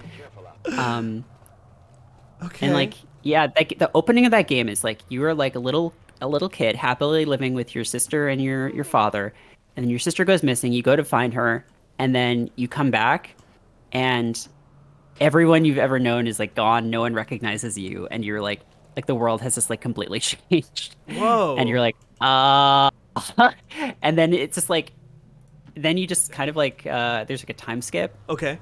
And you just are like an adult in this world that like you still don't really think is like quite right. But you, like, what do you do? Like, you just you find out that and then you find out that you're like the heir to like the Dragon Clan, and you have to fight the Christian Church. Like the Catholic Church has basically taken over, and I think like and you fight. God is called like Saint Eva, I think. Okay. Or no, Death Evan. Death Evan. Death Evan. Yeah. It's the Church of Saint Eva, but then the true form of Saint Eva is Death Evan. It's Evan. a really, really weird game. Honestly, I love like the thing about that where any other JRPG, if it had that premise of like, oh, you got erased from time and you need to, it would be like, and now I set out on my adventure to figure it out. The idea that like it time jumps and it's just like, I guess I've just been living in this world where nobody knows who I am or what my deal is. Like, I fucking just have to deal with that. I love that. That's really cool. Yeah. Yeah, the end of Breath of Fire 2 is wild too, because like you basically go deep underground and like find the Dragon Clan that like you're descended from, and then like you find Death Evan, and to like get the Evan that kills, to get the like ultimate power attack that you need to defeat him, the game is like you have to sacrifice one of your friends. Like, who's it gonna be? Whoa! And then you like can talk to all of them, and they're all like, "Please pick me. Like, I don't want you to pick anyone else. Like, I will gladly die for this cause to save the world." And then like someone asks like, "Okay, who's it gonna be?" And the correct answer is you say no one. And then they're just like, "Are you sure? Like, you will not be able to save the world without this." And you're just like, "Yeah, I can't do it." And they're like, "Wow, you truly are like a dipshit. Here you go. Have the power." And then Death Evan just kills everyone in your party at the end of the game, and then you use that dragon power, and like it brings them all back to life. It brings back, okay. Yeah, and then you actually have to fight him. That's cool. That's a really Maybe I'll stream Breath of Fire 2 if I can find a mod for it that makes it less grindy, because it is really, really grindy. Oh, okay. Yeah, Hargrada says that Chrono Cross kind of stole that beginning, and it's like, yeah, that was literally what I was thinking about, like the idea of you get erased from time or whatever. Yeah, because that is basically the beginning of Chrono Cross. Is you like it's not you get erased from time. It's like you basically accidentally travel into a parallel reality where you died as a kid. Yeah. So like nobody knows who you are. They're like, "What the fuck are you?" And you're like, "Well, I'm that kid." And it's like, "You're not that kid." And that's a really sick joke of you to make, saying that you're that kid, because that kid died when he was like 5 years old, and we're still kind of in store about it. You freak. Yeah. You piece of shit. I need to play more of that one as well. There's a bunch of games I have just on my PS3 and my Vita right now because they were just PS1 classics, and I would really like to check those out.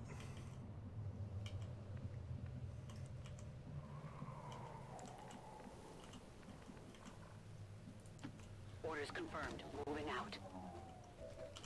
Eyes on the prize.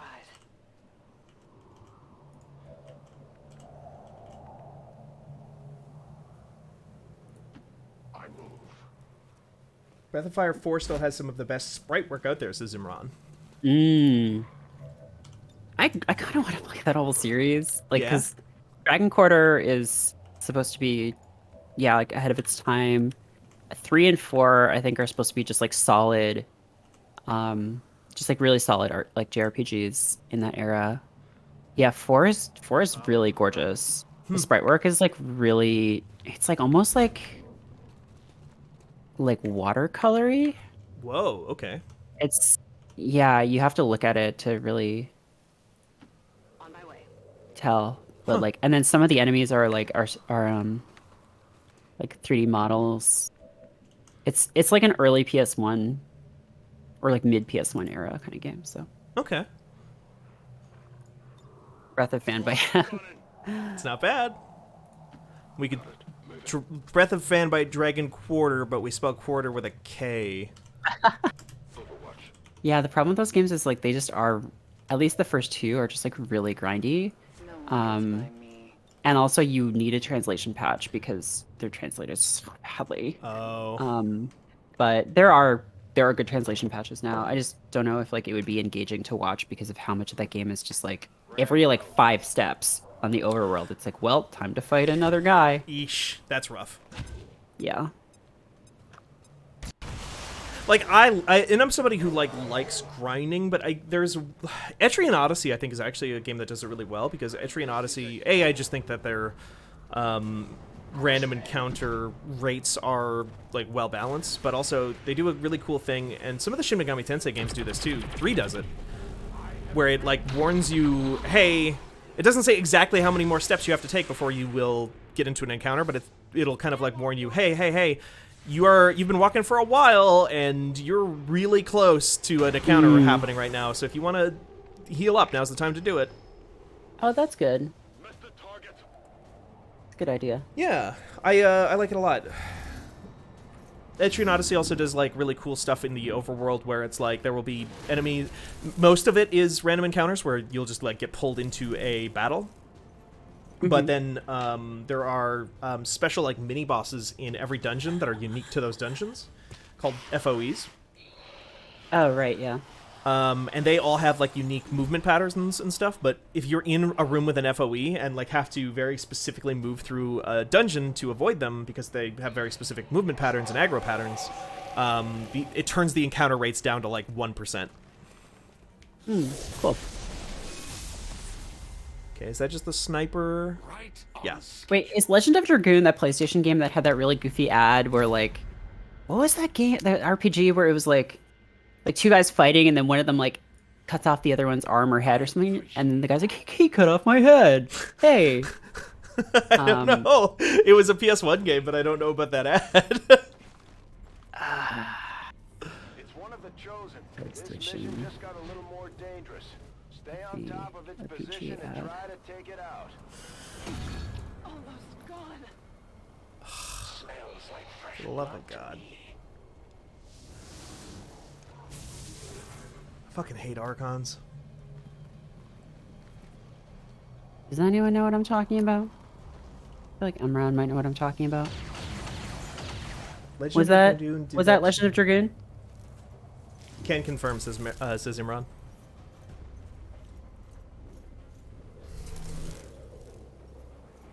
Checked out the ad just now. Oh, sick. Okay. Vagrant Story is also on my list for sure. That's a weird game, but yeah. Yeah, I just don't know how engaging like a JRPG would be to stream is the thing. Vagrant Story is like very puzzle focused, and like the combat isn't like you swing and do 8 damage. Like that game is like basically does like VATS from Fallout 3 before Fallout 3 happened. Where it's like you have a 63% chance of hitting the head, and if you break the head, you do more damage or whatever. Retribution. Burning.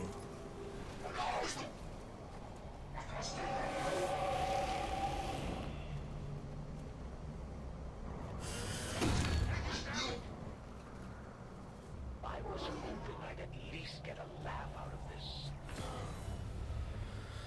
Okay. We're in a rough situation here, but I think we're okay. As long as we don't get wild. I really miss between the AIs though.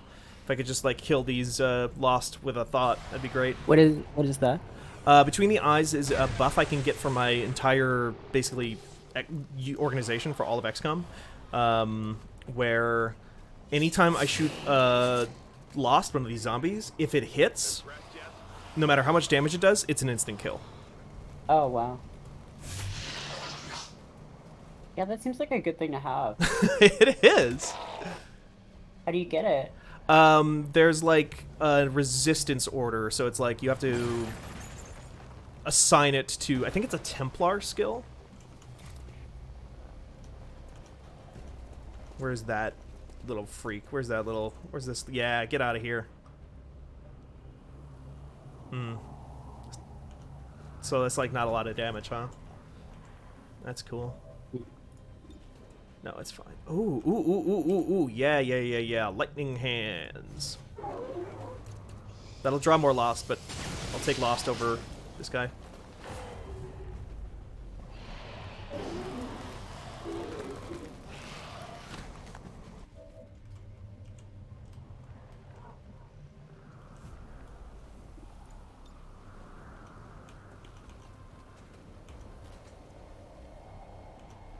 Okay, yeah. I'm watching this commercial now. Oh, it's just like Dragon or Legend of Dragoon. Like, was it a parody game or was it just a normal JRPG? I'm pretty sure it's just a normal JRPG. Because like the commercial, like it looks all epic and stuff, and then it just gets like, and then it just goes like, haha, someone accidentally cut his head off, and it's like, okay, is this like a joke RPG? Is this a normal JRPG? That's so weird then. Yeah, JRPG, it's a joke RPG. That's good. That's good. Thank you. Searing attack. Their armor stands.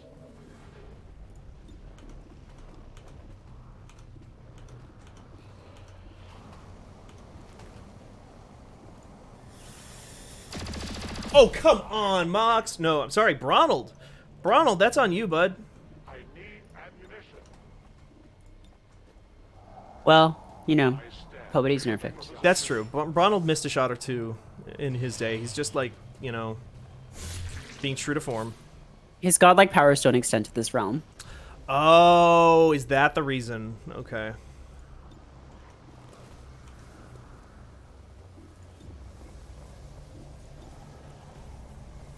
Yeah, he doesn't have access to the Dark Soul. Oh shit! That's why his Havel's armor is gone too. Oh, Yeah. okay.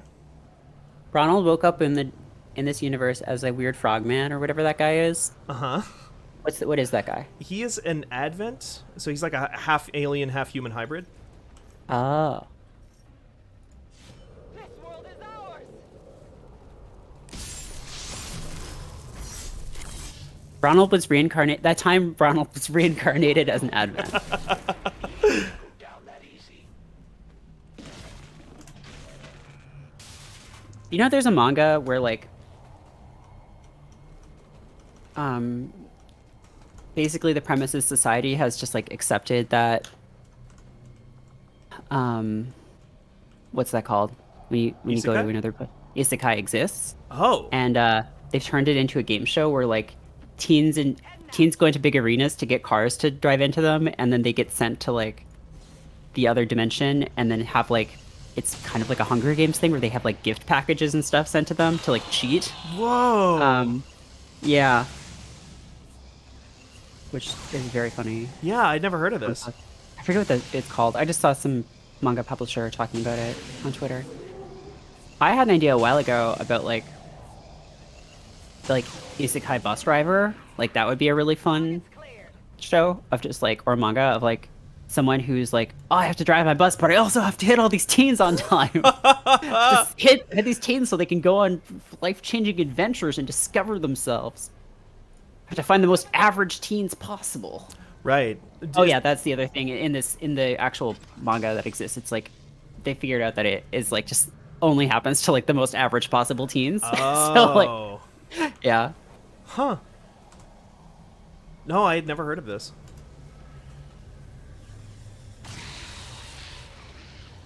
I also... Wait. Oh, sorry. Oh, top left center says there's one where a woman is possessed by the spirit of Jimi Hendrix and becomes a guitarist. That I think I have heard of, actually. That time I got possessed by the spirit of Jimi Hendrix and became a guitarist. Jimi Hendrix reincarnating as a Japanese woman is a pretty compelling premise, I have to say. Yeah, I'm not mad about it. This character looks like... What the fuck does this character look like? Wait, who is that? The hair? That's Shenron, right? Yeah, with the green hair? Yeah. Looks like a... There's like a very distinct character that I'm trying to think of, but mostly looks like a Mad Max character or something. Just with the hair and like the face mask and stuff. So one of the well, that is actually just like a thing that came in War of the Chosen, but in one of the like cosmetic DLC packs that they put up for this game before War of the Chosen, they did add, like, it's like just called the Anarchy pack, and it's just everybody at the time said like, oh, this is just, they just made a Mad Max cosmetic pack, like this is all this is. Oh yeah. And so there is a lot of stuff in there, like the Bronald thing is very much in that from that pack. Mm-hmm. Amran asks, is the movie about the guy who woke up in a world without the Beatles and got famous recreating their songs in isekai? Yes. Yeah, absolutely it is. Yeah, technically, yeah. I mean, Alice in Wonderland is, right? Yeah, totally. Unless you want to get into like weird specifics about like, is an isekai unless it's Japanese, which I know some people like to be weird about. Like, you know, not specifically with isekai, but like, is it anime if it's not from Japan? Sort of conversation. Doesn't that genre exist prior to anime though, or no? Isekai? Like, isn't that a term that just means like any story of someone going to another world? I assume so, yeah. Because like isekai existed well, but like isekai stories existed well before like they became like a very popular codified thing. Yeah, in like almost every culture. I feel like. Yeah, basically. I think like specifically, well, yeah, but you don't call it isekai. You would call it like. Oh, sure, yeah. I think it's just become a convenient term for like a genre of narrative that has become really popular in anime, but like I think it can usefully I don't know, maybe there are arguments for like, oh, should just be used for Japanese stories, but like there are so many similarities between all these things that like it's almost like a genre at this point. Like it's more specific than like fantasy or sci-fi or whatever. Totally. 100%. Like if you go, I mean, I think most people just accept it as a genre at this point. If you go to like Crunchyroll or something like that, like it's just isekai is just a thing. Mm-hmm. Yeah, the Phantom Tollbooth was an isekai, it's true. Phantom Tollbooth, Fuzzy Tipsy says, I maintain that a Connecticut Yankee in King Arthur's court is an isekai. Neverending Story. Neverending Story, yeah. Narnia? Like you said, Narnia, Alice in Wonderland, like you said.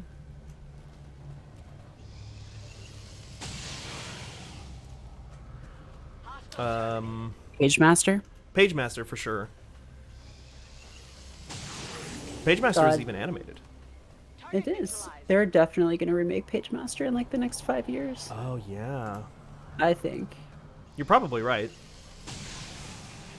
We're at the point where the people who would recognize that name have their own kids that they could take to the movies, and I think that's the cutoff point. Like, that's what gets those kinds of movies remade and rebooted.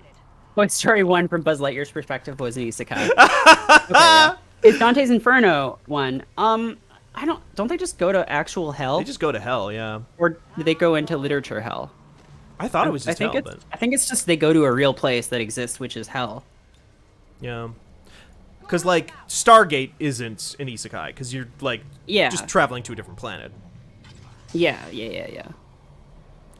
Now, is the Bible an isekai because Jesus goes to hell? Oh my god. Now, actually, the Bible might have an isekai story in there somewhere. I'm sure it does. I think that would imply the existence of other worlds, which I don't think... Is the Bible not big on that? Not so much. Damn. Early Christianity is like very much like... Well... I don't know. A lot of Christianity is very much just like this is the world, and like, and Gnosticism is like, oh, this is the fake world. There's a hidden world, a real truth, mystical world. Okay. Jonah and Isekai going inside a whale. Does that count? Yeah. I don't think because that's just the same physical space. Also, I think because Sliders isn't an isekai, right? Because they maintain their they've made like a physical. There's continuity there. I mean, they're going to so many different places. I feel like typically you go to one place, right? Right. Yeah. You go to a fantastical world, not like you're jumping around. Because Sliders is just more sci-fi, right? Because it's more like you're going to planets and stuff, but like instead of planets, you're going through sliders. Yeah, you go through a slide 'em.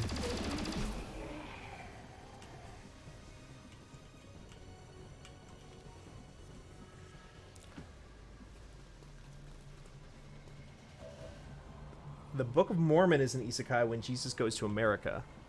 I don't know how that works, but I've never read the Book of Mormon. Or is that like the Book of Mormon, the play?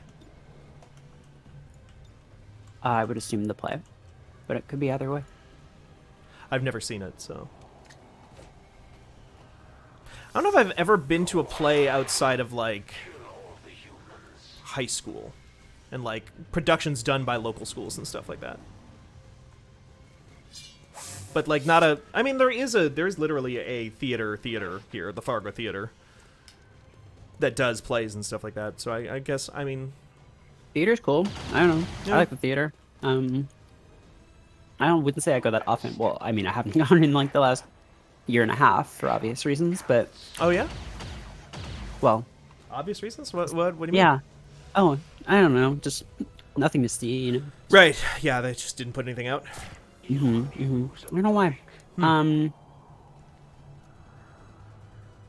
Yeah.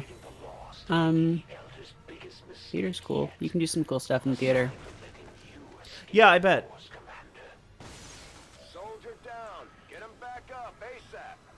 Amplify. Mark a single target with a psionic lens, causing them to take an additional 33% damage from a number of future single target attacks. Cost 1 focus. Okay.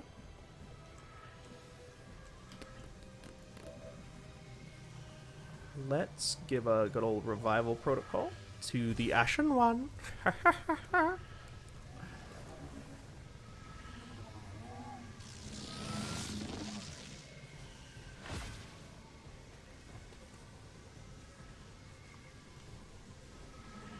Red Dwarf isn't an isekai, says Von Kunkel. I think there are episodes of Red Dwarf that are in an isekai. But the premise is not. The premise is not, no. I mean, I don't think, but... No.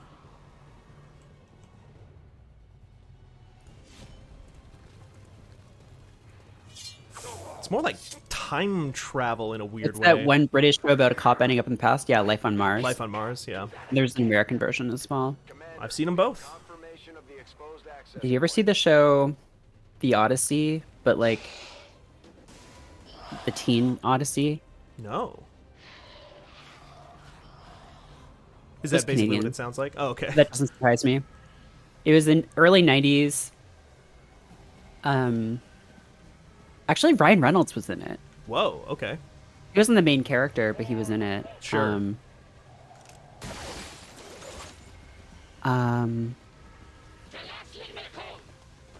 Yeah, it was like a kid who was in a coma, but then was going on like a fantastical journey, like in his mind or whatever. Huh. And it's like in a world without adults or something. Okay. And so it's like a weird post-apocalyptic, like everyone is like a weird like clan. And in the real world, he's, you know, like in a coma. Right. Yeah. Is it like serious? Is it sad? Yeah, it's serious. Okay. I don't know. Wow, it ran for 3 seasons. Damn, there are 39 episodes of The Odyssey made. I think I liked it all right when I was a kid. It was like kind of scary and stuff. But... Oh. And Ryan Reynolds was there apparently. Huh. I had no idea. Yeah. For a second there, I thought it was just literally called The Teen Odyssey. The Teen Odyssey.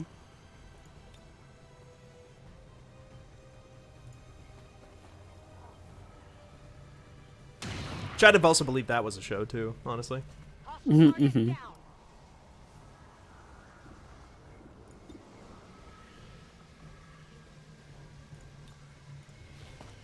Ah, shit. I didn't think about that. Oh well.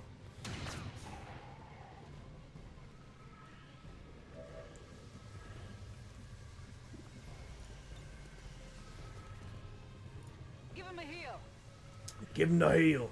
Imran says Quantum Leap is the isekai. That I think does count as an isekai because he's jumping into other people's bodies and lives with knowledge of of what's going on. That makes sense. Yeah.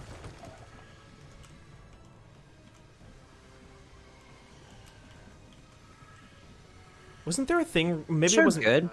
What's that? Is that show good? I never watched it. Me neither. Even in the era where I was watching basically everything on Sci-Fi Channel, I was always watching the new shows, and anything that was like from that era was just like, well, this is old, so like it's not as good. Yeah, that's real. I remember very recently seeing there was like some kind of article or something about that, about like the original creator explaining like this is what happened to him at the end, because it was never addressed. Because, like, back in the day, it's... Okay, Imran says it is not aged well. Oh, God. Blackjack Attack brings up the Everworld series. Did you ever read those? Oh, those are the K. Applegate post-Animorphs things? I haven't read them. Yeah. I read the first one. They were, like... I mean, Animorphs is also, like, really wild. But oh, yeah. That series goes places. I don't remember. Oh, don't die. Okay, don't die. Okay, we're good. Blackjack Attack says it is not aged well at all. Yeah, I don't remember a ton about it other than like the main character being really horny for a girl with gray eyes, who I think was from the Everworld, from the alternate universe. It turned out. I remember there being like, I think there was like a race of beings that were like these bug people called God Eaters. That just like literally existed to eat gods. But I don't recall. I remember my friend Adam was way into them in elementary school at the time, and like that's why I ended up reading them. Ashen one.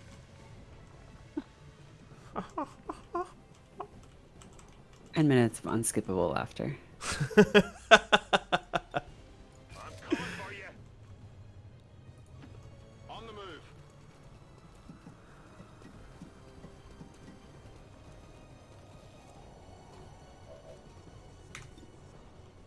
I'm learning about a lot of things that apparently I'm being also told have not aged well in chat.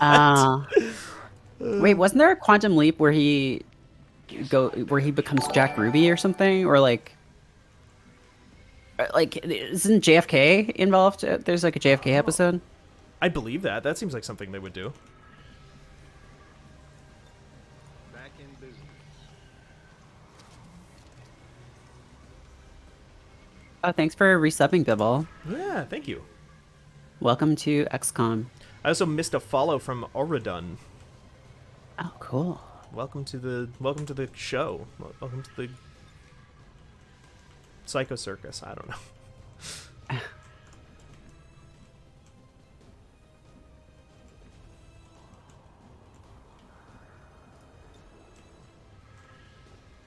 Repositioning. Is there ever a Quantum Leap where he was like, oh wait, no, I think this is a Bim Bam bit. Quantum Leap where he like becomes a horse or something. That's definitely a bit. Oh, it's very funny though. It's very funny to remember that all of a sudden. Roger that. There's an Isekai episode of Always Sunny. Oh, is there? Mm-hmm. Also a show I've never really watched much of. Maybe like one episode. It's probably one of my favorite TV shows of all time. Yeah, there's an episode where they the episode with Rob Thomas. Was Rob Thomas in this one? I don't know. What's his name was from Quantum Leap was in this one. Oh, because he's like a character's dad or something, or they pay him to pretend to be somebody's dad? No, he just shows up, and they're like, "Oh, we gotta help us quantum leap out of reality." And he's just like, "You guys know that was just a TV show, right?" And he's like working as a janitor in like a retirement home, and they're like, "Oh, are you researching a part?" And he's just like, "Yeah." And it's just like really sad, and says that his wife took everything, and he does this. Sort of like a JCVD, but with what's his name? He sings. It's a musical episode also. Oh, okay.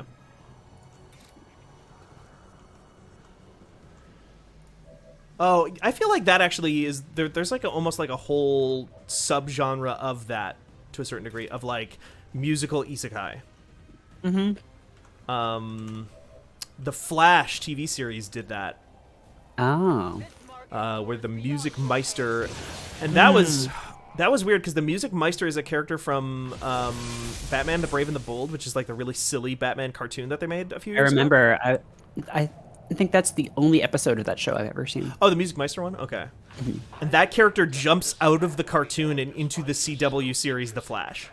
Wow. And he's not played by Neil Patrick Harris, which is who played him in the cartoon. Yeah. He's the Music Meister. The Music Meister.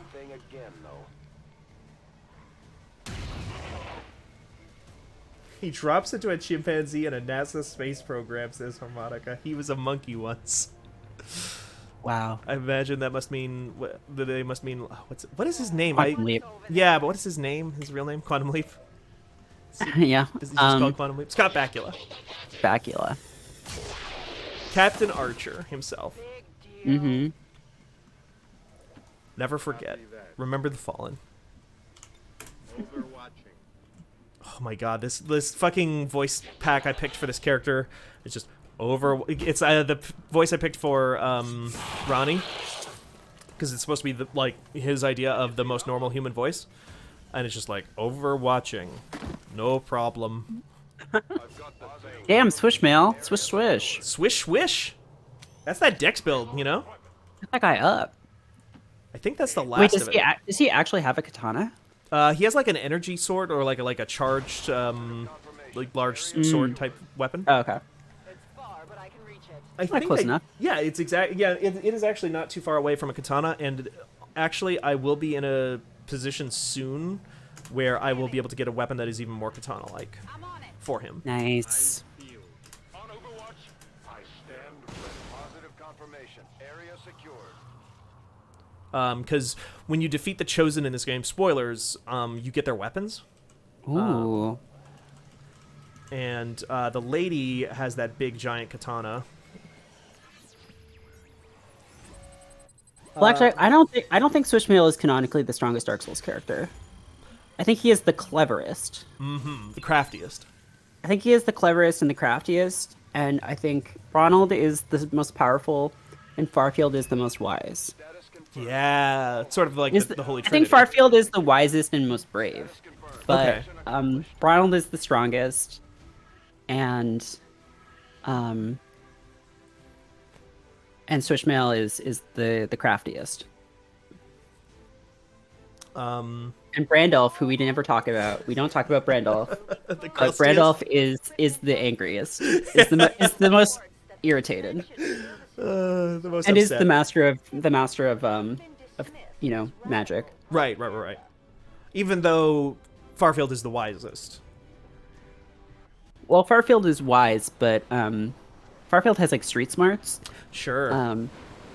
Brandolph has like book smarts, you know? Is that part of why she's so sad? Is because she knows what the world is really like? She's like, oh, if only you people knew. Yeah, if only you knew how bad it really was. Yeah.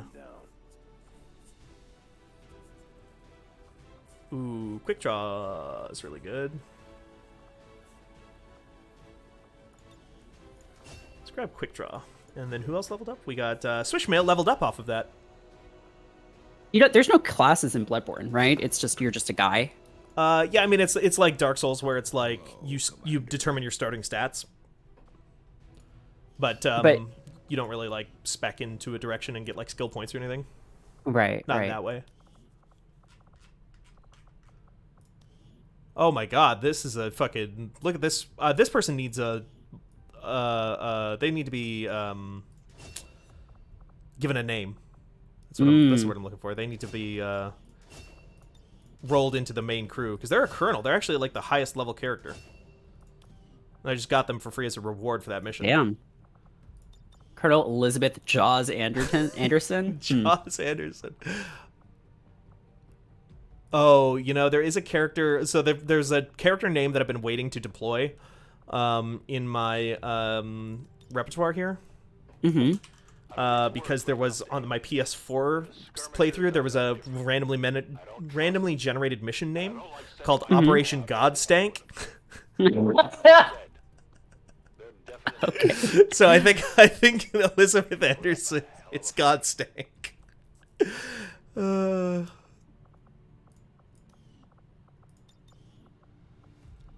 mean, I think she's pretty alright otherwise. But we needed to have somebody who's blessed with the name Godstank.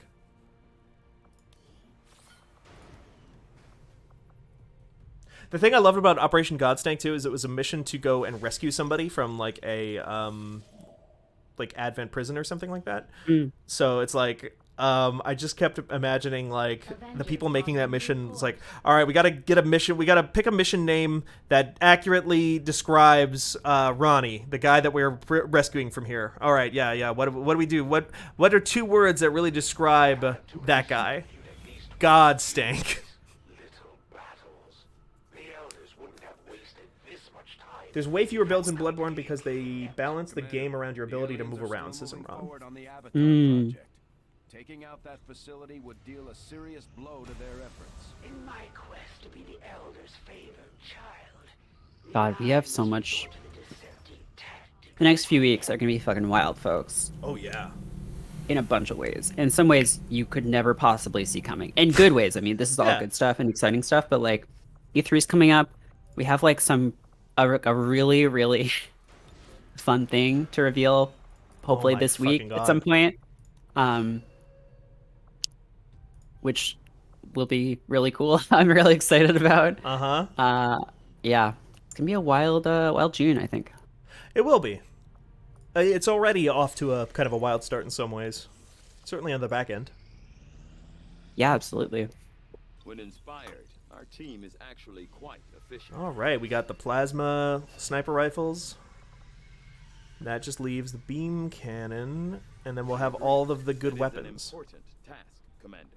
And then I'm gonna be after that, I'm gonna feel pretty good about probably attacking a Chosen. And maybe getting one of those off the board.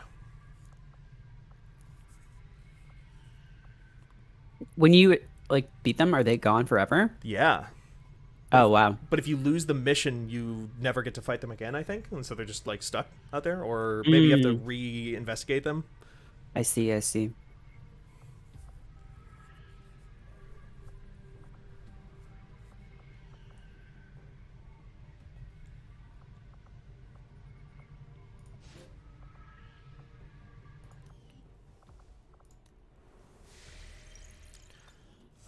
Their missions aren't too terribly hard if you know what you're doing.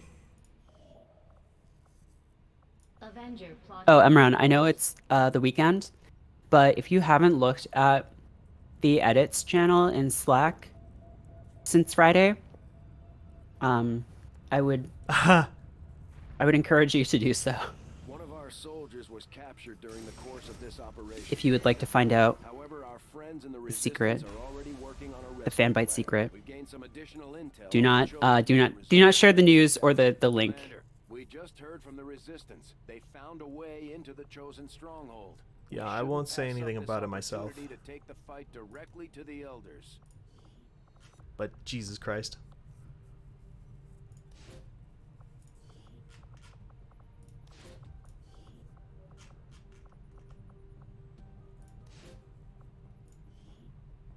We will begin the covert action immediately, Commander. Yeah, it was weird, like not doing E3 last year, or like not doing shows really. Yeah.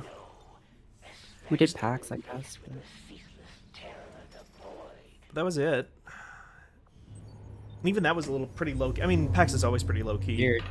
Yeah. I mean, East especially, yeah. Yeah. You saw it, huh? I just see. Yeah.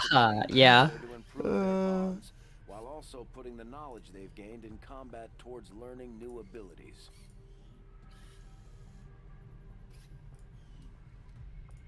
Here we go. All right, let's take a look at a good old horse girl. One of my absolute squatties. One of my absolute best Our units. fields. Send the gremlin to a location where it emits substantial electric shock, damaging and potentially stunning all nearby units. Robotic units take more damage. Yeah, let's grab that. She's got the points.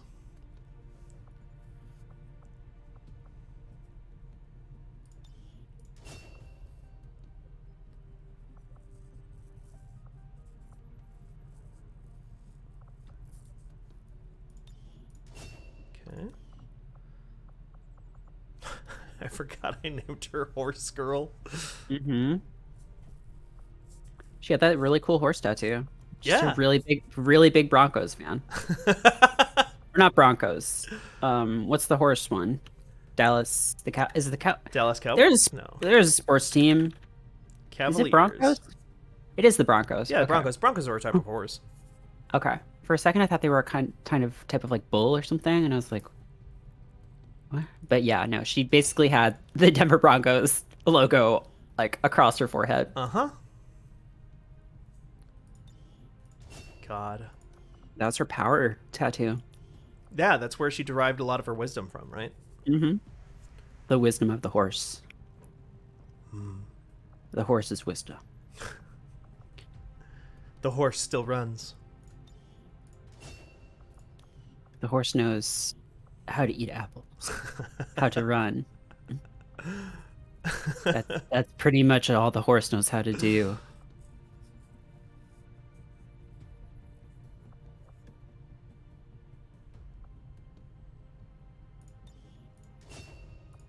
Oh yeah, this team is just getting nasty right now.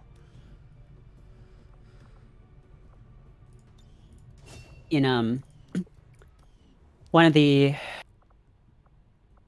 expansions for Rifts, which was the role-playing game that I played a bit when I was a kid, there was there's a book called Rifts Atlantis, and it's basically just oh yeah, no, ancient Atlantis did exist, and they were ancient humans, and they had a super advanced society and stuff, and but then they destroyed their society. But now Atlantis is actually the base of these interdimensional alien merchants / slavers, basically. Okay. But the Atlanteans have magic tattoo powers. Uh-huh. So basically the way they work is you get a tattoo, and then you can, most of them it's you can summon that thing. Some of them are just they give you buffs or whatever, but most of them are you have a tattoo of a tiger. Oh, you can summon a giant actual tiger out of your tattoo, which sounds really cool, except that in Rifts, there's mega damage, which is all military stuff, effectively, all actual gear, weapons and armor and stuff is mega damage. Okay. And most of the shit you're summoning is normal damage.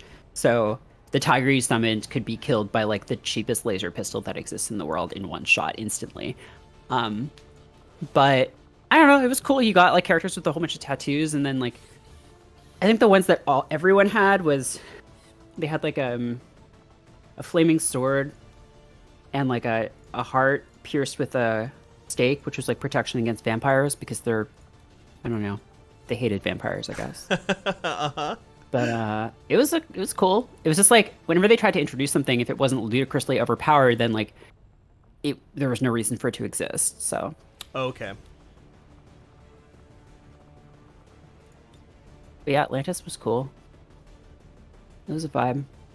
Never been myself. Yeah, I mean, God, the Rift World books were cool. I mean, some of them were really horrible Oh, really? in various ways.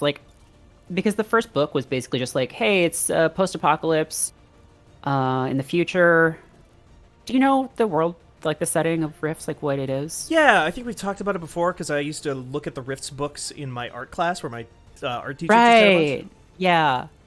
It was like there was a global thermonuclear war that killed enough people that basically the psychic screams, like the death screams of all the people who died at the same time, all of their like psychic energy went into like the ley lines that encircled the world and like brought magic back. Right. And that opened a bunch of portals to like different dimensions and like universes and stuff like that.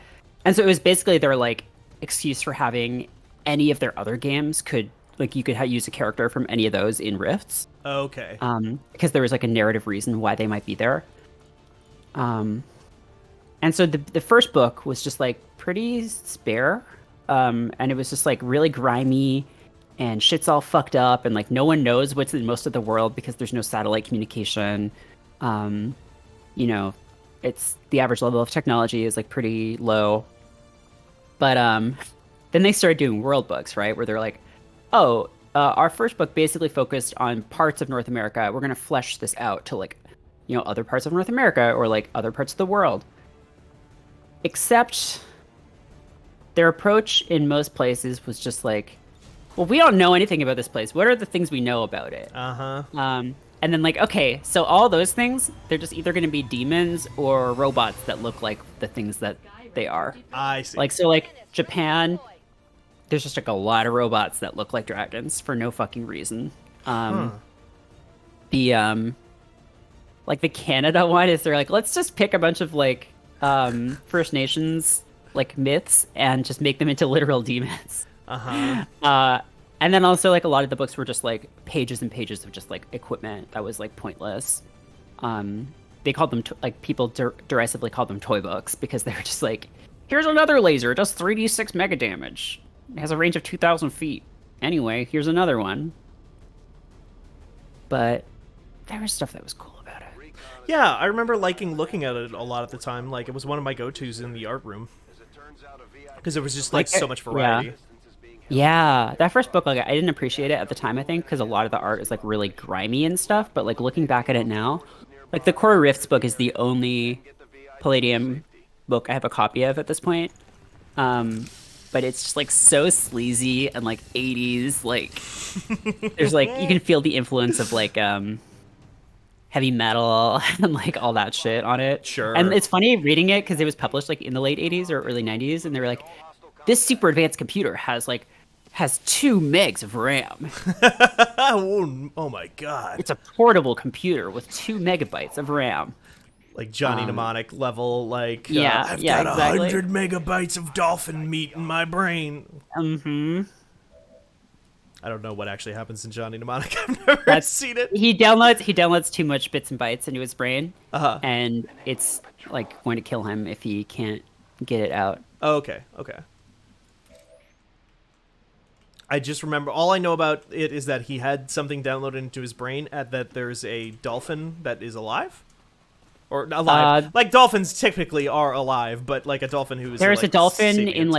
in like a tank that like goes online, I think. Okay, like it surfs the web. Yeah, it's like a hacker dolphin. Yeah.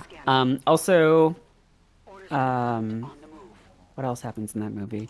It's not like a good movie, I wouldn't say. It sounds bad, but fun. There is a part where Ice-T says, "Shit, it's the Yakuza," which is a really great line, delivered really well.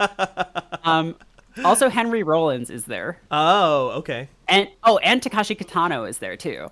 Whoa, okay. Oh yeah, and Udo Kier. Actually, it's a great cast. It's just like not a good movie. Right. I mean, that happens, you know. Yeah, Dolph Lundgren. What? Okay. Yeah, he's a Yakuza. Street creature. Yeah, he's the Yakuza.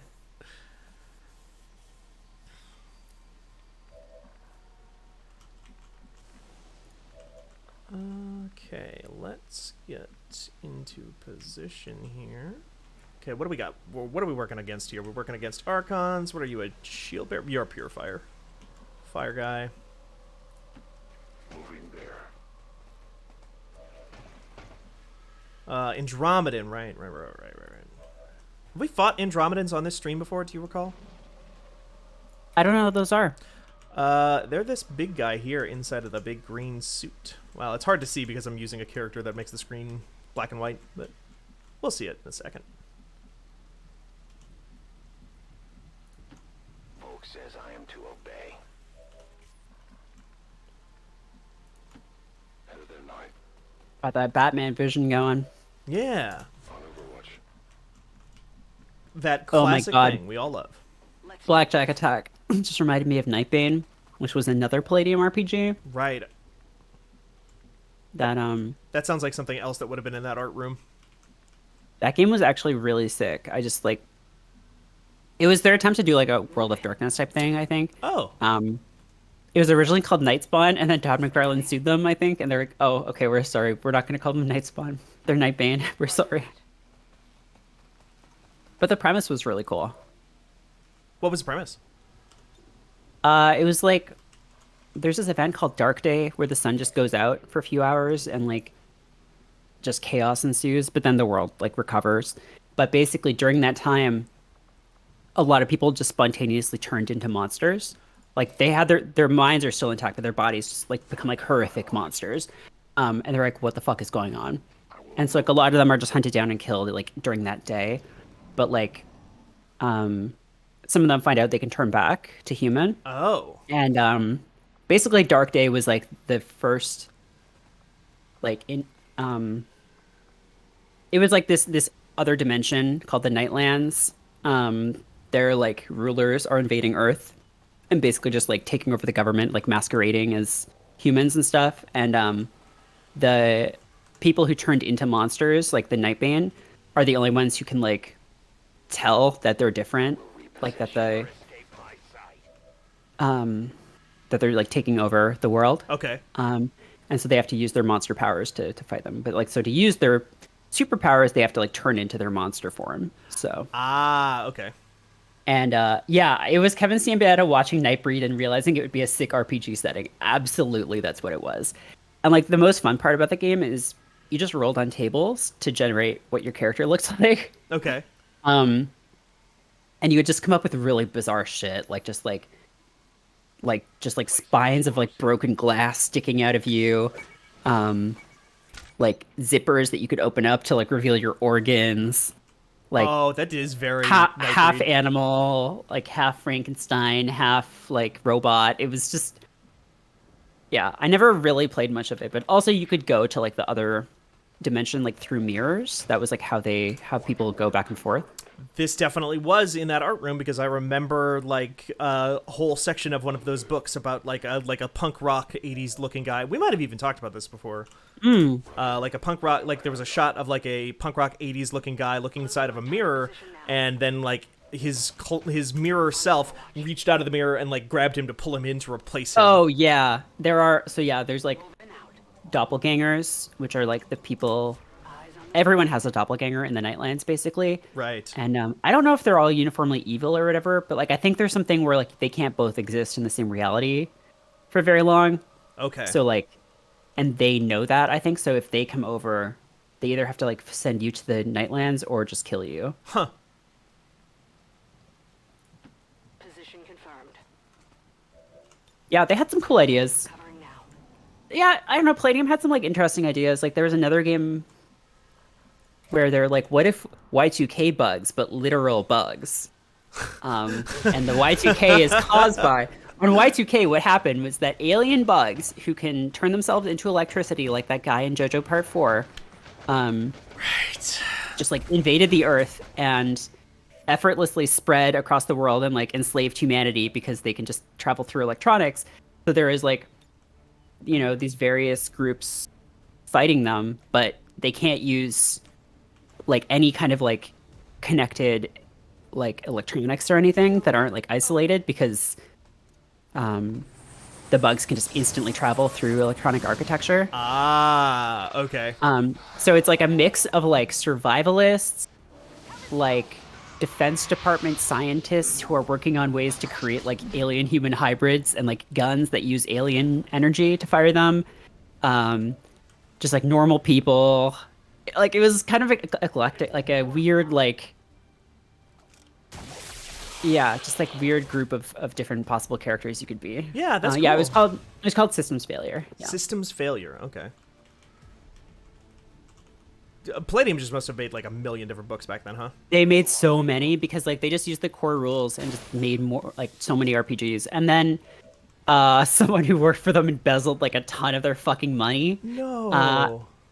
And well, I mean, I'm not gonna say they had it coming, but like, they weren't like managing anything very well. They made a lot of really bad decisions, like publishing the only Rifts game on the N gauge. That's a choice. What the hell? Yeah. And they basically just kept publishing the same book over and over with like, because the rules were all the same and didn't make any sense and were bad. Like the rules for Palladium RPGs are like not good. Oh, okay. So it's just the worlds that were interesting? Yeah. Like you really, really have to like no one who played those games plays them in the same way because like the rules are so broken that you just have to like fiddle with them. Okay. And yeah, Kevin Sambiata was not like a pleasant guy to work with either. He micromanaged. Also, his writing is like not very good because he would use exclamation marks to end like every sentence. Oh. So he'd be like, the Glitter Boy's cannon does 3d6 times 10 magnet damage. Like he's writing a fucking Jack Kirby comic. Yeah. This amount of damage is enough to level even a tank. Like, okay, we get it. Like, also, yeah, there is a character called the Glitter Boy in Rifts, which is very Glitter good. Boy, I like that. It's a huge robot covered in mirrors so that lasers bounce off of it. Oh, okay. That's why it's called the Glitter Boy. And it has a giant railgun, but in order to fire it, it has to fire like on the bottom of its feet, it has like basically drills that like shoot down into the ground to anchor it.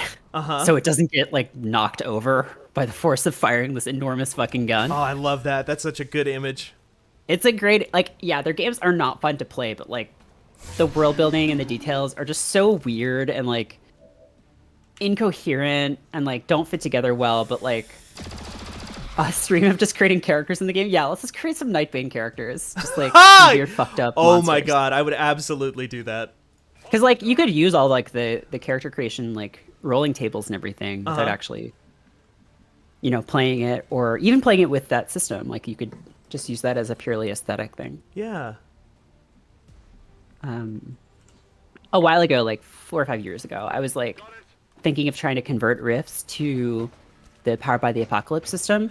But then I realized that Apocalypse World is like already not that far off. Oh, okay. Like there's a lot of stuff in Apocalypse World that is like, I don't know if it's directly inspired by Rifts, but it's like playing in the same space, just doing it in a more competent way. It's just like, what if it like that kind of world building was done in a system that actually made sense to play? By like an adult person with like breadth of experience about the world and shit. And also, yeah, like wanted to play a fun game and not just like roll dice forever.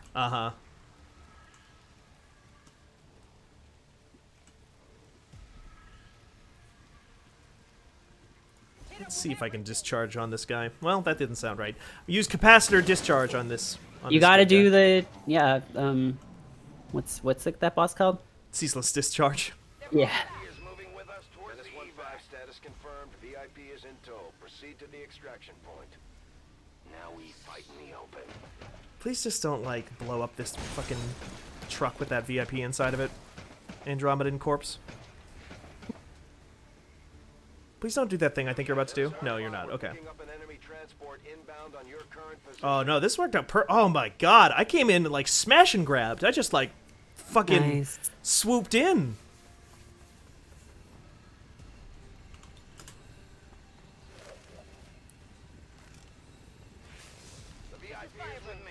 More games need the vector cannon from Zone of the Enders 2, says top left center, which I've not played Zone of the Enders 2. I played Zone of the Enders 1.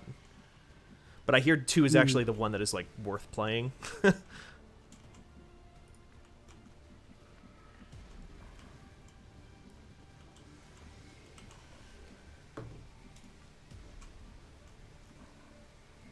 Was it Zone of the Enders 1 or 2 that had the Metal Gear Solid 2 demo on it? I think that is Zone of the Enders 1? Yeah, okay. I just remember playing it briefly because a friend of mine had rented that game just to play the demo of MGS2. Oh my god, And yeah. there were stores that like separated them, right? Yeah, that was the era for it. Oh my god. I was like, Shin Megami Tensei, not Shin Megami Tensei, what am I saying? Final Fantasy VIII demo was on Brave Fencer Musashi. Dragon Quest VIII had Final Fantasy XII demo on it. And that was like how they tried to get Dragon Quest to be a thing in the United States, and it kind of worked, but I'm sure to a certain degree. Because Dragon Quest VIII was like really well regarded. I still haven't beaten it, but it's really cool. All right, I'll go. Yeah, Zone of the Enders is an extremely short game that's basically a tech demo, says Blackjack Attack. Yeah, I played that game, and it is exactly that. 2 is supposed to be like a real video game, but the first one is very much like a... very much a tech demo. It's also, you play like which is kind of like true to the genre to a certain degree. Like, you play this incredibly whiny young boy in that one who's just like, I don't want to be in a robot and fighting. And, just like in the vein of Amuro, Rei, and Shinji. But it does get a little annoying. And it I remember basically not having an ending. Boy, you fools just completely... You just can't... Drop the ball on this one, huh? Huh, gang? You guys walked in here like you owned the place, and now you just fell over yourselves at the last minute, huh? Alright. I'm on it.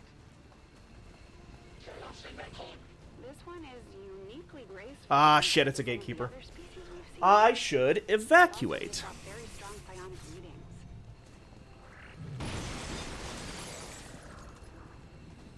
Instead of fighting these guys, I'm gonna throw down a mimic beacon.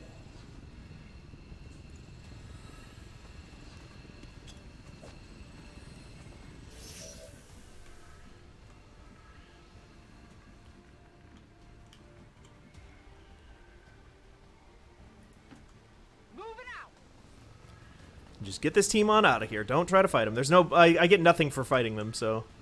I'm just gonna book it. Yeah. I get XP, I guess, but, it's not worth it because they'll just infinitely respawn.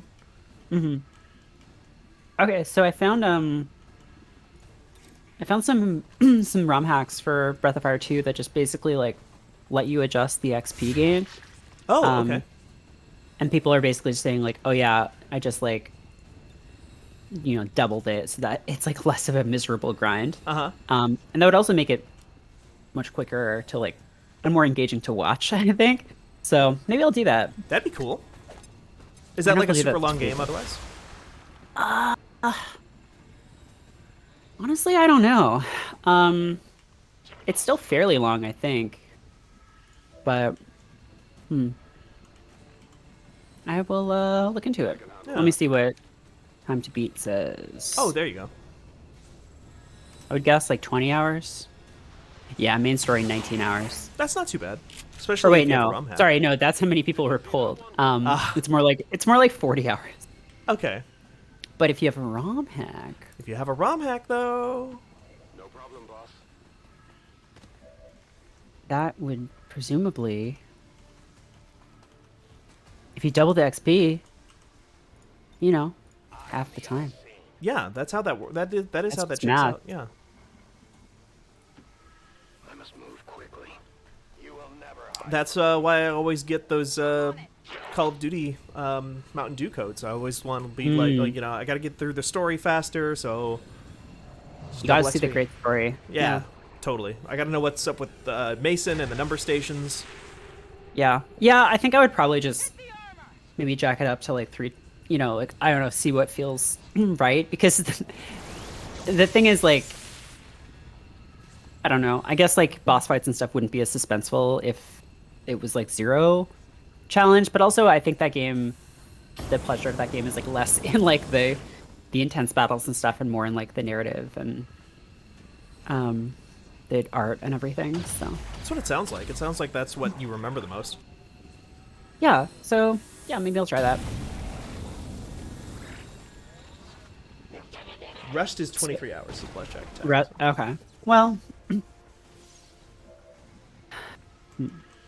instead of getting an airship in that game, you basically get this thing where the entire town you've built can just like float out of the ground and just like travel anywhere, which also means that like you land your town in different places and then that's where your town is. So like you can just like land it outside a place and have a safe base and then go in and whatever.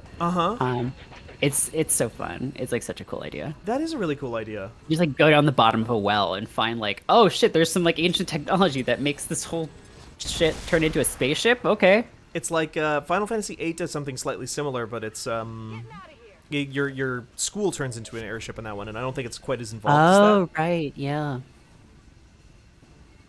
Yes, I remember. Well, I don't remember because I haven't played it, but I have seen that. Right.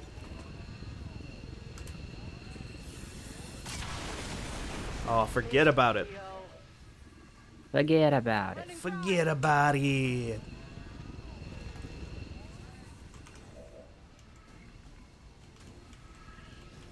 I'm killing bad guys over here. Forget about it. Beating back an alien invasion. Oh. I'm going.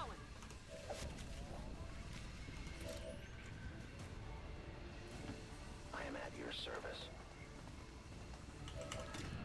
It's, like, other than that really poor performance on the Overwatch, this has gone pretty textbook. Nice. I'm feeling pretty good about where I'm at in the campaign right now. I feel like I'm about ready to start cleaning out the Chosen and then maybe move on into the endgame. Hell yeah.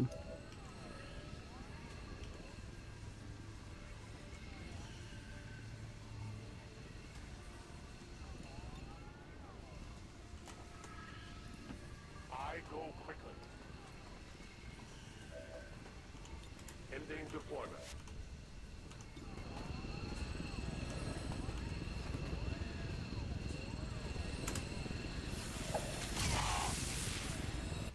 Just for good measure, Farfield's fucking letting him know she was here. No round, just in time. All right. Status confirmed. Mission accomplished. We saw our first gatekeeper and didn't get killed by it, but also didn't kill it, but, you know. What's the gatekeeper? The gatekeeper was that big giant floating orb, that beach ball. It's a weird, like, psychic enemy that is, like, it's psychic, which usually psychic enemies are very brittle and easy to kill at, like, melee range or whatever, but it's actually got, like, a ton of health and a ton of armor, so it's a tank. But what it does is it has two modes where to use its psychic abilities, it needs to, like, open the egg, and then, like, tentacles will start coming out, and you realize it's, like, a fucking Dalek inside of it. Oh, shit. But when it does that, its armor goes away, so you can just, like, fire on it, and then it will immediately seal back up and get its armor back, but then it can't use its psychic attacks. So it's cool. It's like a lot of stuff going on at once. Bibble asks, how hard is it to keep the Advent project from completing? I don't know if maybe like they introduce some stuff later on that makes it really, really difficult, but in my experience, it is incredibly easy to game. It's like one of the most easily gamed systems in XCOM 2, so I don't worry about the Avatar project too much. The only problem with the Avatar project is that the councilman like talks a mess of shit about you, and says like, "I can't believe you're fucking up so bad out there, Commander." Like, you. What happens if they complete the project? What happens if they complete the project? You lose the game. Oh. Damn. Yeah. That seems bad. It is bad. Listen, is it good? No, it's bad. It's one of the like 3 fail states in the game. It's the meta game fail state though, for sure. So like you lose if they attack your base, and you lose if you just like lose all your guys, I assume. Yeah, if you lose all your guys and you don't have any money, I think you just like lose, because you can recruit like little weenies basically any time for very little money. Yeah. But I assume that Leading the resistance is a daunting task, Commander. but your efforts so far have left many wondering if we have made the right approach. We will have to do better. Okay. Coming for you, Commander. So that's what, like, the councilman was like, you really fucking suck at this whole game, you know that? Because I've got the Avatar project running? Progress towards tracking our position, Commander.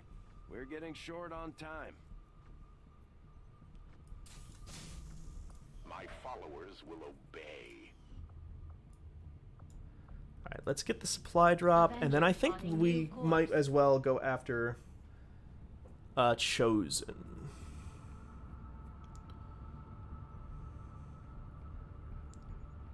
Blackjack Attack asks if you think you'll finish the game today. We sent to the training center have developed an even stronger If I keep playing, I could beat it, because I'm at the tipping point now where I basically almost have every bit of endgame gear.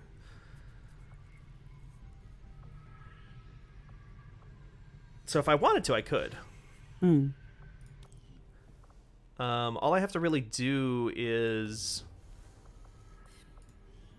spawn those two real quick. All I really have to do is like spin up a Shadow Chamber mission, which I've been avoiding like completing this mission because it requires me to switch my research away from getting the endgame weapons. But I think I've only got like 1 or 2 like endgame weapons left that I don't have, and I think only one of them is not built yet. Or only one of them is not researched yet. The rest I just need to like spend money on, which I'm getting money right now. And then it's just like basically doing research projects until I unlock the last like 2 or 3 missions. Cool. But if I want to, and what I've been focusing on up to this point is getting all the best in-game gear so that I can take a run on the Chosen and just wipe them out before I do that. Because I've never beaten War of the Chosen before, so I don't know if the Chosen show up in that final mission if you don't kill them. Oh. Our cooperation has proven to be a boon to the Resistance. Interesting. Yeah. Continues to learn a great deal about these Chosen that pursue us. So one of the reasons that you can stronghold, Commander. Our troops are ready to game the system so well against the Avatar project is that basically as long as you keep the Templars happy, and even the Reapers to a certain degree, they will just like let you reduce Avatar project stuff like as much as you want. And it's usually a fairly quick action. My followers will appreciate the support. But that last endgame weapon is done researching now. So I think I can just actually I can run over the Shadow Chamber, start researching encrypted data.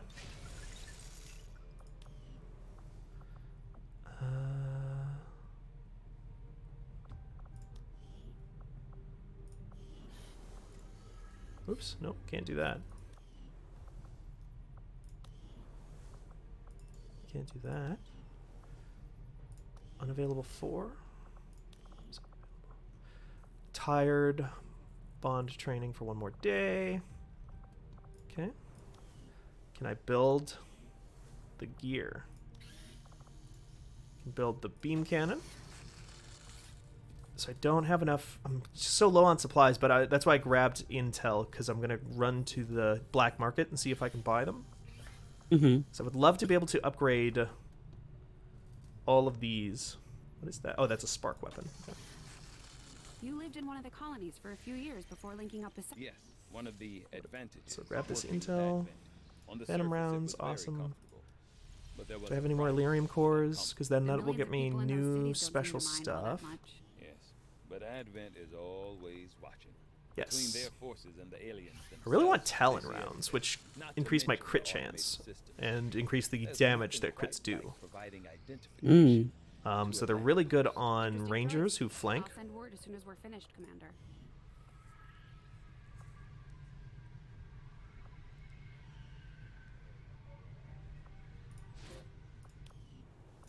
Come on, get that intel before another mission pops. Strategic resource Okay. located. And now, if I hit the black market real quick. I can go grab some supplies and see if I can upgrade some stuff.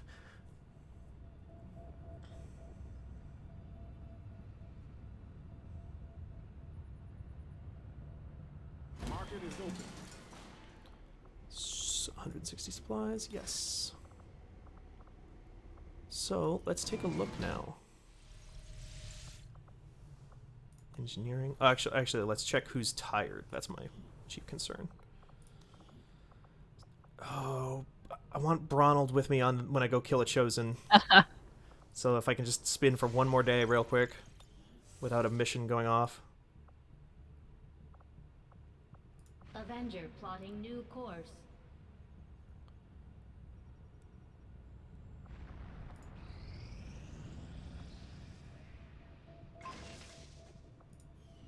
Hey, Talon rounds. Bronald, you ready? Yes.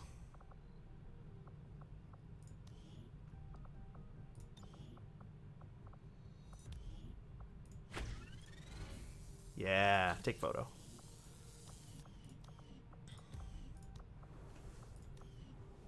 Okay.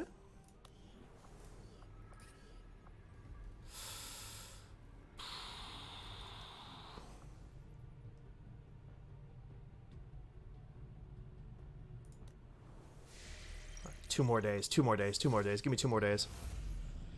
That'll just be the avatar progress going down. Oh, if I go 2 more days, I can attack the Chosen and I'll have a Psychic with me, much more leveled up.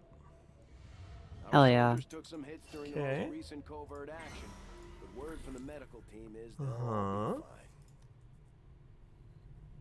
fine. Ooh, that's not bad.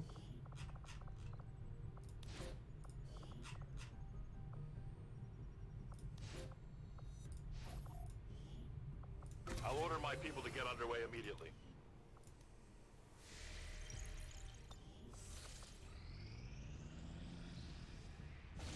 Shit. Last second. If I take the easier one, though, I can do that real quick and then move after. Okay, sabotage transmitter. Yeah, I'll do the easy one, and then I bet everybody will still be in good shape to go fight the Chosen afterwards.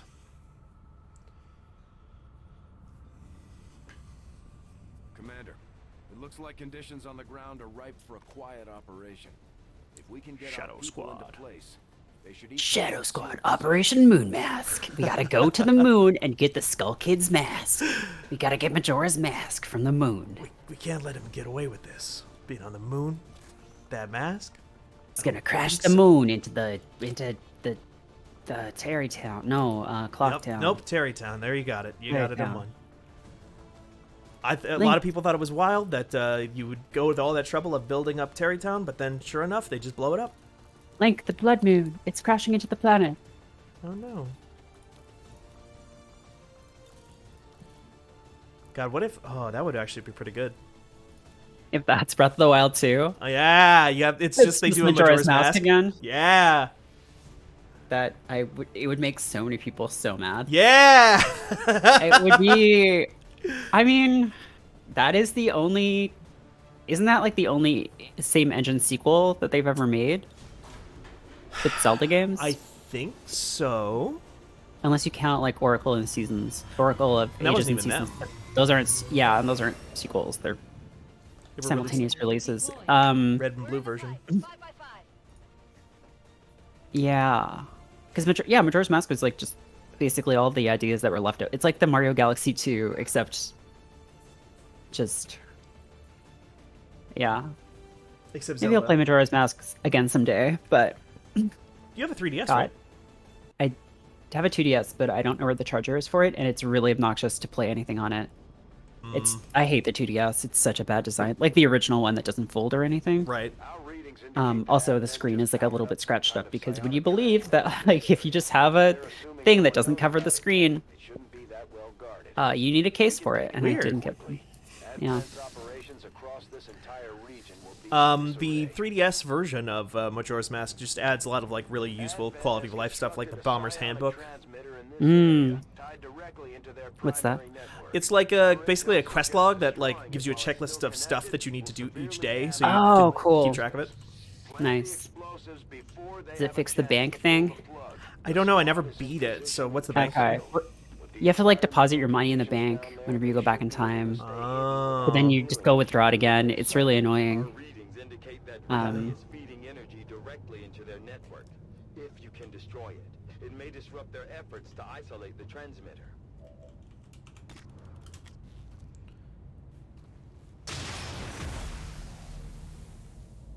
Well done.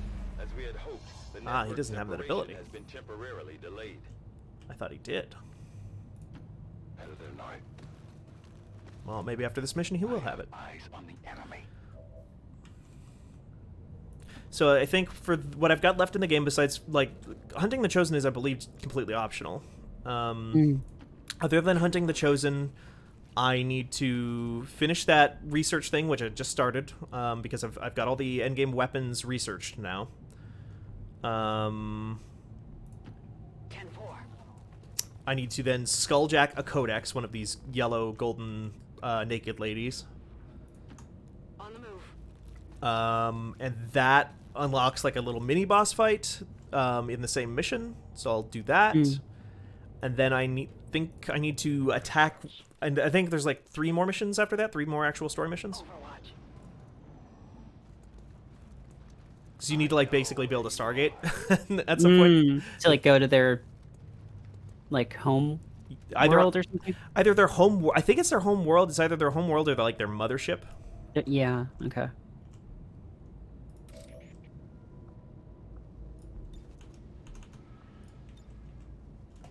But yeah, it's exactly that.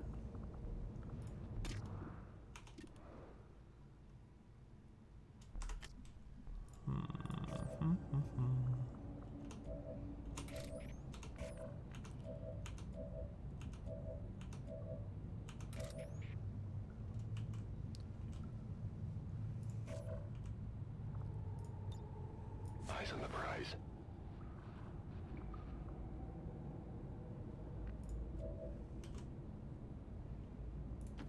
Moving to position. This should be a pretty easy mission, though. I picked intentionally the easiest one of the bunch that were available to me.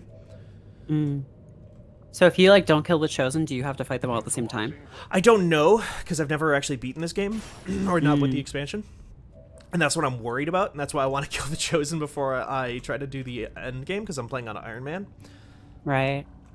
And if I do have to fight the Chosen all at the same time at the end... That would be bad, yeah. Yeah, I'd be donezo.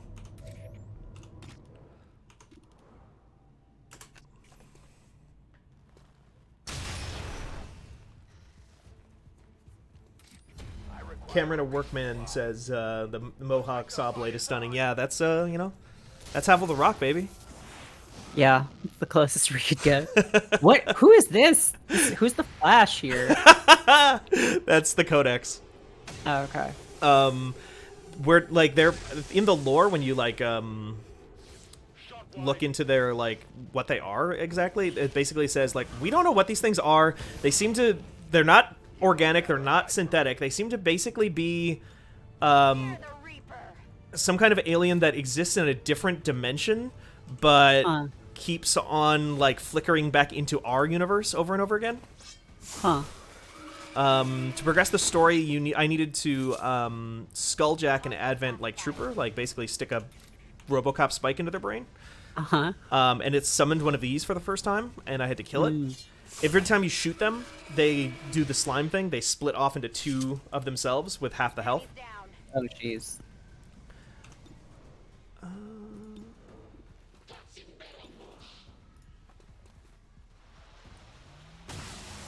Yeah, get it, Lizzie. And once I finished that research thing that I'm doing back at the base in the Shadow Chamber,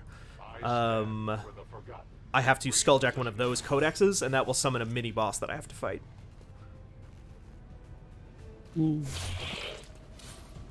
And that will finally reveal the nature of the Avatar project once I skulljack one of those. Interesting. Yeah.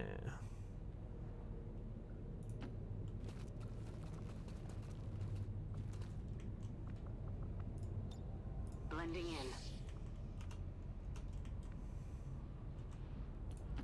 Location confirmed.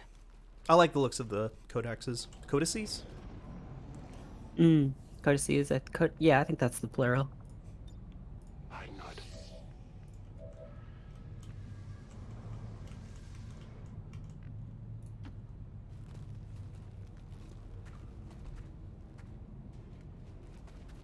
I just get discovered anyway. It's probably fine. It's fine. Yeah, Retribution! Ronald! Yeah! Yeah.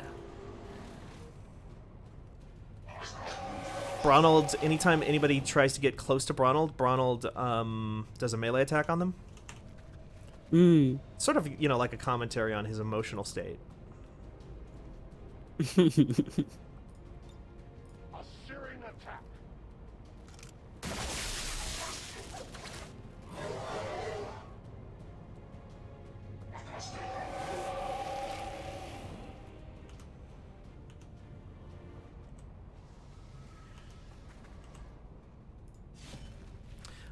And whenever he does that melee attack, they also light on fire and start taking damage over time. Whoa. Yeah, it's a good setup.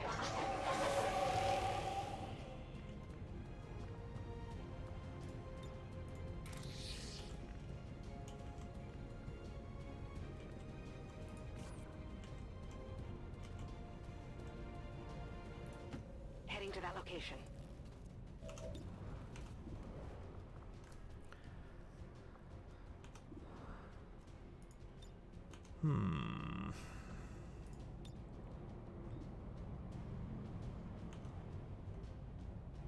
Your body grows weak. I think I am going to have to run and get some groceries, so I'm going to log off. But this was fun. Yeah. And yeah, I look forward to seeing how it goes. Yeah, thanks for sticking around, Merritt. Yeah, no problem. It was good hanging. See y'all later. And yeah, let me know if you do end up beating the game, or everyone dies horribly. Oh yeah, definitely. If everyone dies horribly, you'll see me tweeting about it. Okay, cool. Sounds good. All right, bye. Bye. Alrighty. Yeah, I'm pretty committed. I know these streams have been going a little bit long, but I'm pretty committed to just trying to knock this game out, because I am pretty close at this point.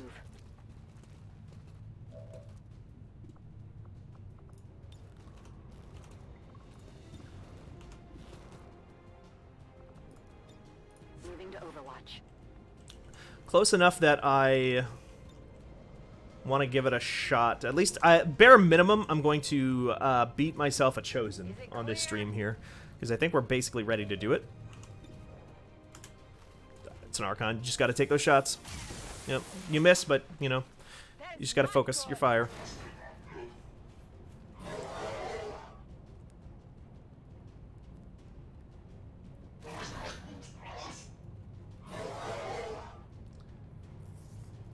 Because I think as long as nobody's like ultra tired after this mission is over, I think we can just like basically run on that first Chosen.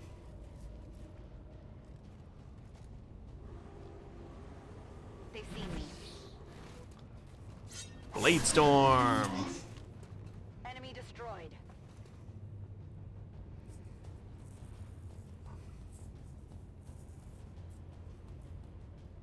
And now the game is thinking while this pool of blood puddles on the floor. Miss.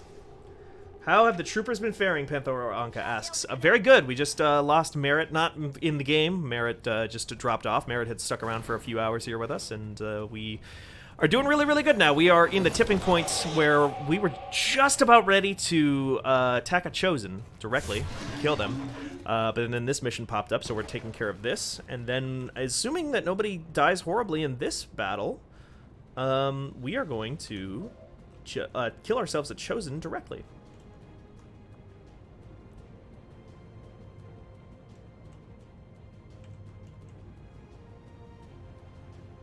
Our first chosen, in fact. Headed there now. Bladestorm kicks ass. Fuck it, rapid fire, why not? 56% chance is better than a coin flip. There you go. It's a dodge, but still hit. That one didn't. I didn't know that the second shot couldn't hit. I thought it was like basically rolled from the same pool. But apparently not.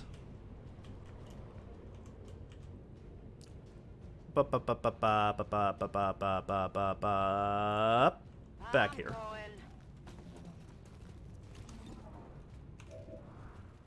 66%? That's good enough for an Archon. 7. Yeah. Decent damage there.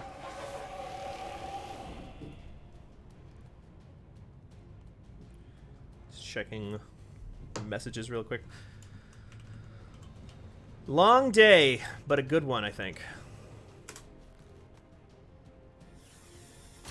I would love to beat XCOM 2 War of the Chosen for 2 reasons. One, I would personally, since we're getting really close to Long War of the Chosen apparently being complete, the mod, I would love to be able to play that in my own time. Probably won't do a stream of that one just because it is so ridiculously over the top. It'd be difficult to do on a stream, and especially after we've just played all through this game. I would like to continue doing Hardship Troopers. The thing is that I would love to play a different game on stream, particularly one that I don't like. I mean, just like part of the reason that I started playing XCOM 2 War of the Chosen on stream is just because I was really jonesing to play this game, period. And it's been really hard not to just play this save when I feel like it, and instead save it for the stream.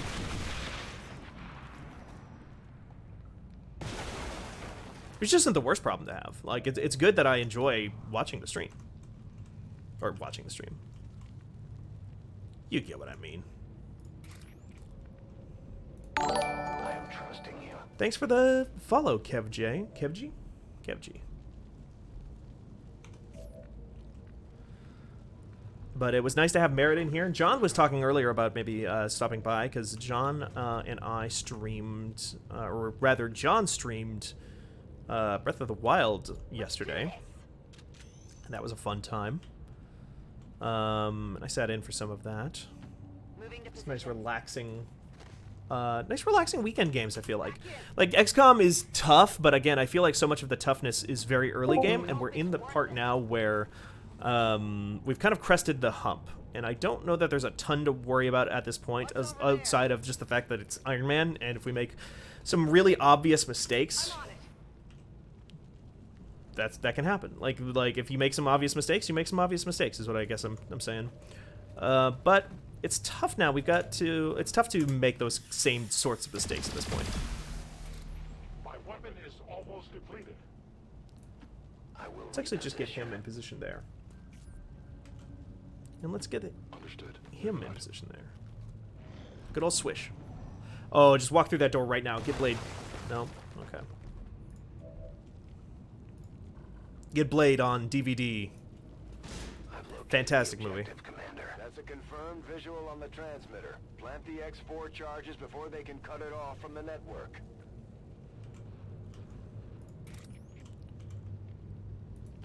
I will go. Neutralize all enemy targets. So it isn't an escape mission. It is a neutralize mission. Okay. Aha! Gatekeepers! They had to come back eventually. They came back sooner rather than later, it seems. So we just saw our first gatekeeper in the previous mission where we didn't actually kill one, but it looks like this time we will be killing ourselves a gatekeeper.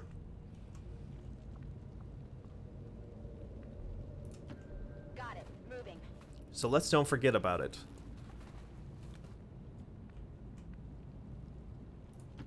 Copy that. Let's instead kill that gatekeeper. Bladestorm is a great skill, by the way. I like Bladestorm, the game from Dynasty Warriors people about the 100 Years of War, says top left center. I forgot about that, Bladestorm. If they hack that, they're just going to be revealed, aren't they? I'm pretty sure that's how hacking works. I'm going. On Overwatch.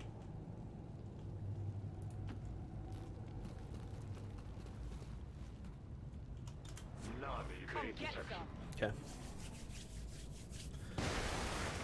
Blade Storm. Right, push that button. Oh, it's not hacking, it's planting X4. That still probably reveals them, but let's find out. They might also still have Shadow, though. They still have Shadow, though. Eliminate any remaining hostiles before they cut it off.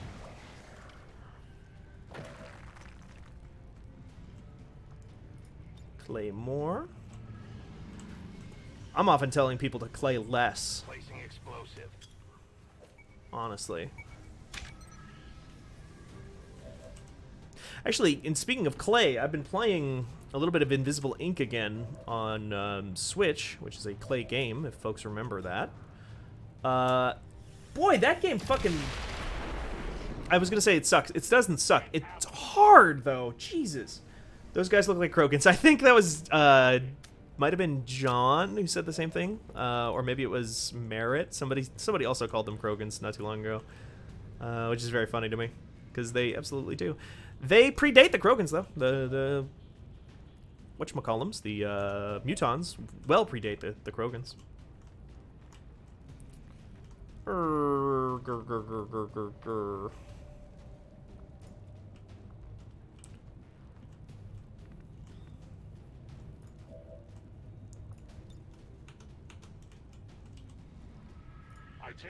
The Mutons were in all the way back in XCOM UFO Defense, the olden game.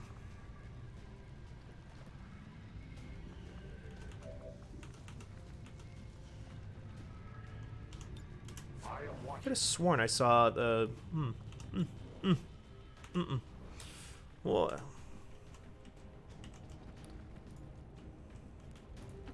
It is clear. Okay, can we dominate one of these? Yes, let's do that. Because that's a permanent mind control that you can only use once per mission, but it's a permanent free unit that just soaks hits for you. You can't turn that down. You just can't. That's leaving money on the table. So let's now... They are out of actions. They can shoot that gatekeeper if they want, but do I have anybody that can instead put some... Set 'em up, knock 'em down. What you call it?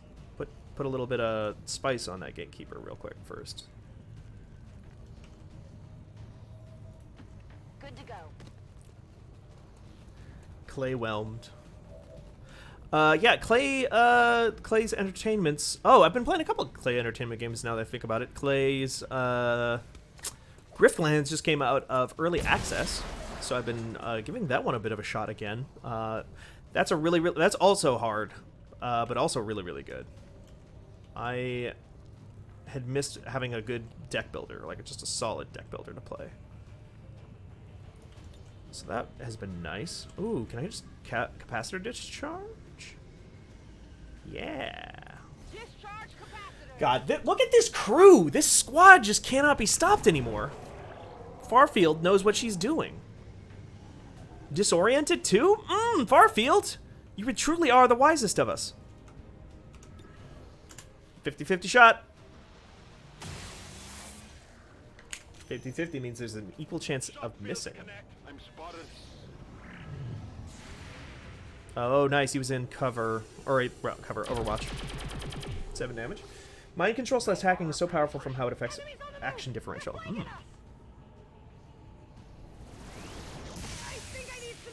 So that's annoying, but I don't necessarily need to bring my... I don't necessarily need to bring my psychic with me on the next mission.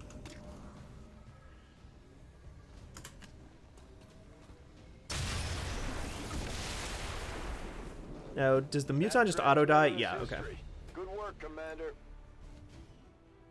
Enemies killed 9 out of 10 because I owned that Muton, I guess. This is the beginning of Chimera Squad. This is how you free the Mutons from the Elder's control. While this is loading, I'm going to use the bathroom real quick. I'll be right back. Are advised to prepare for intermittent power failure.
I love that my Streamlabs OBS scene still says Returnal, because I set the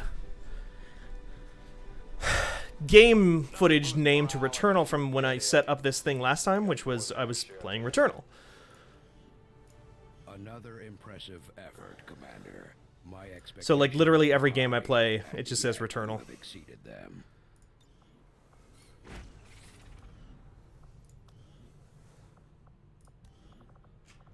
Okay, Grenadier. Promote that soldier. Get a good old suppression. Oh, yeah, how's everybody looking? Okay. Bond training for 3 days, wounded for 3 days. Not a huge deal. Bond training, nobody's tired. Okay. I think we're pretty much good to go here. As soon as I stop spinning the bond training. Not now. Avengers Power, 7 days. Alien Allies, Avengers Power, Alien Allies, Intel. Let's just grab that Intel. Let's just work on the Intel for a second. You've left quite the trail of destruction. At this rate, I'll be touring the Avenger in no time. Maybe the Resistance could learn something from me. Commander, we need to keep an eye out for... Okay, we get this pop off first. I also grabbed a string cheese while I was gone there. My analysis of the fragmented codex data is almost complete. The information I've uncovered so far outweighs. So this the basically loss of starts to Shadow lay Chamber, out the as you'll see. story of the game and like why XCOM 1 and 2 happened. Haven't seen one Which, released in going back to decades. some of the things that we were talking about right at the beginning of this stream, like in terms of tone or whatever, like that just feels like something you would never know in XCOM 1. XCOM 1 was so like, again, it's called Enemy Unknown. Everything seems so unknown. It's like, why are the Elders even doing this? You would never even conceive of the idea that you could figure that out. Whereas in this game, they kind of just lay it all out for you. And like, eventually the Elders just talk to you. It's never quite that simple. The Elders have been aggressively searching for a cure to their condition for centuries. Each time they encountered a new species, they procured what genetic information and material they required and moved on to the next world. Until now. I believe they found something in us. I'm sorry that the subtitles are so small. There's really nothing to change that other than if there's possibly a mod or something I could have installed. Several key files were previously deleted as part of something called the Avatar Directive. Avatar Directive, Commander. We need those files. Were I to gain access to a fully functioning codex, I might be able to recover them. Or blow the entire ship to hell this time around. I didn't say I needed the creature here, Bradford. I am confident I could access the unit remotely, provided You know, this string cheese is terrible, get close enough to it in the field without destroying. but it's grown on me. That we can arrange. I bought the cheapest possible string cheese they had at the grocery store. A bunch of it because it was on sale and it was the cheapest brand even then. We're ready to move when you are, Commander. I've updated our objectives based on And I've kind of just been quietly suffering through it. But you know what? I'll see that work begin. Maybe it's like sort of an internal. When I have a full report available. Bond training still going. Okay. Maybe it's sort of a mental Stockholm syndrome. Mental. All Stockholm syndrome is mental. Maybe there's an internal cheese-based Stockholm syndrome going on here, but I've gotten to like this string cheese more than I originally did. Fuse is really good. Bond training complete.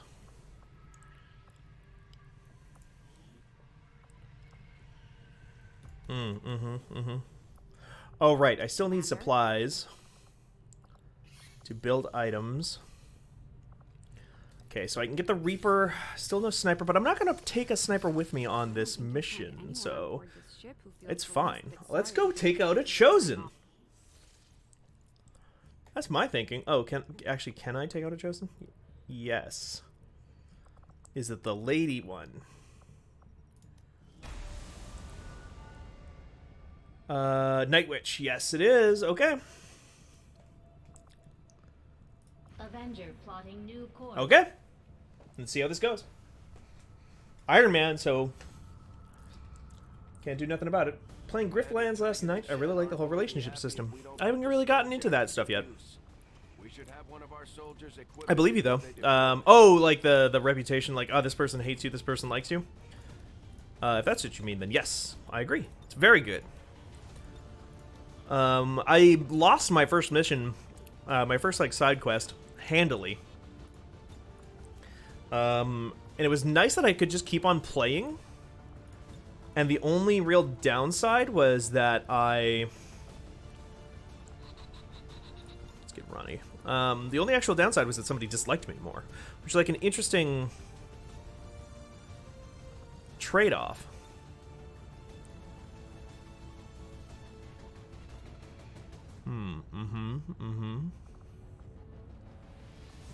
Do I remove the Psi operative in favor of a Reaper?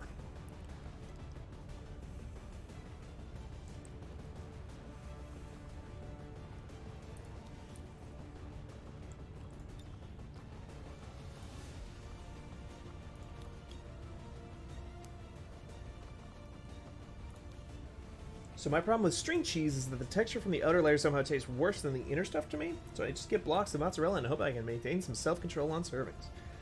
Interesting. I think it depends on which string cheese you're getting. Different brands can be wildly different in my experience.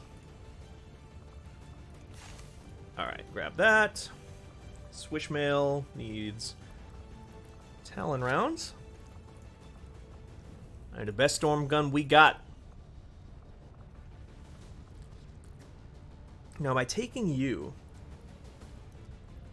Do I take a Reaper for armor piercing?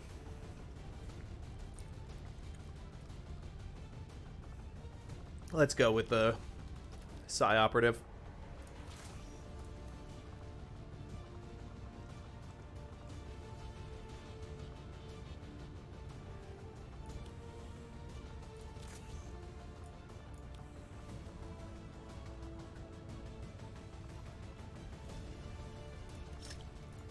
Get the Mimic Beacon in there. Get a Stasis Vest, I think, on this fool. Talon rounds there. Make sure I've got the right guns. Yep, there we go. Storm gun was equipped. This I don't think was equipped yet. Grab that. Okay. Okay. Okay, let's do this. Like, this string cheese here is incredibly solid and is, like, almost waxy. And that's why I didn't like it at first. I think there's much stringier string cheese. The kind of the... I think Crystal Farms has the very, very stringy one that is, like, basically just, like... You can cut that thing down into the tiniest little strings if you want, like, threads.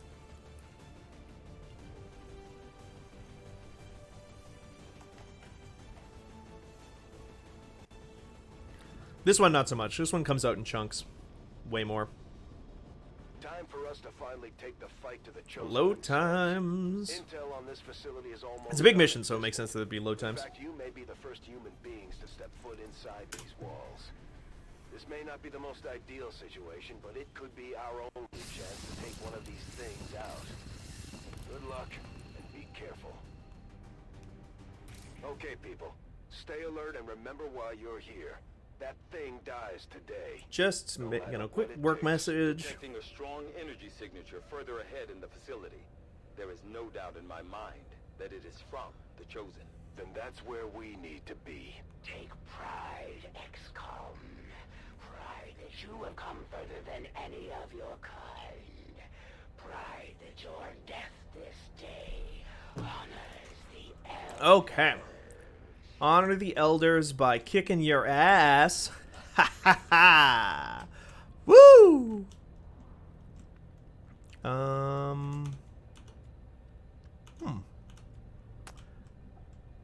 Let's take it nice and slow. This is a long mission, and we don't want to have any mistakes. Got it covered.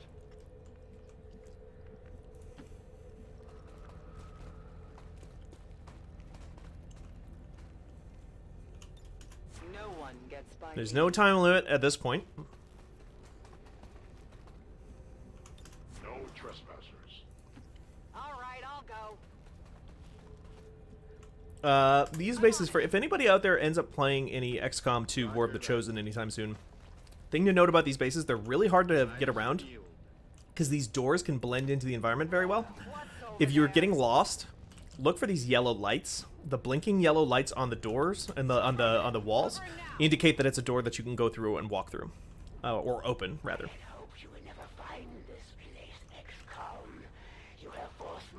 Useful little tip, I think. Done.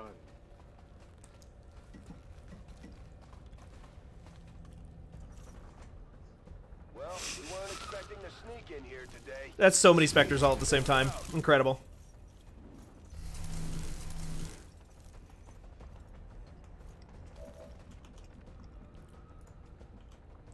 Well, let's see.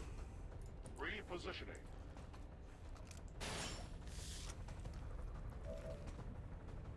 Three specters all at the same time. Like, one specter at once isn't too bad, I feel like. Because one specter are so predictable, it's really easy to handle. Multiple specters, though, is tough because it can disable so many different people at the same time. So I think I want to try and knock one of these out as quickly as possible.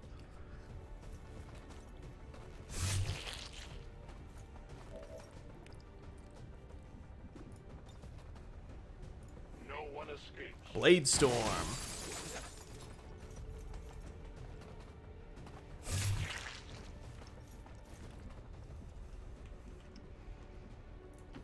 It is clear. 3 specters. Can you believe that they made a third Mass Effect?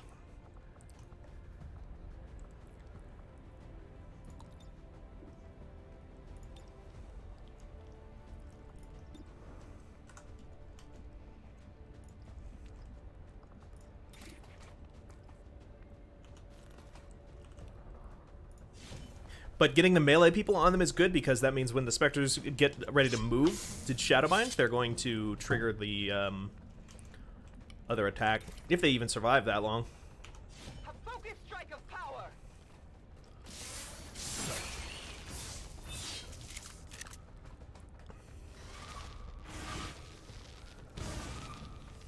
Get the parry in.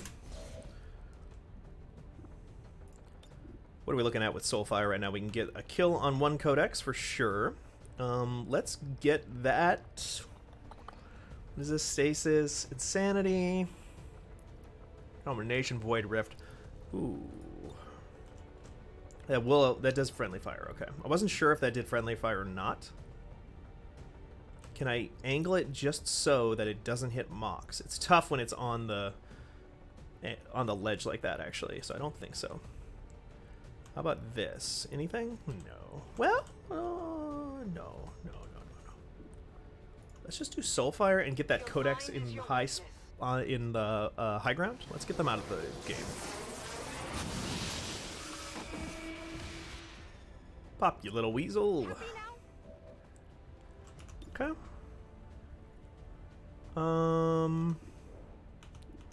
Boy, if I do a change shot on that really healthy Spectre, that's probably done.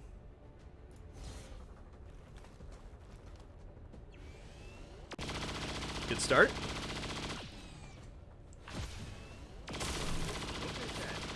That's what we like to see. That's perfect.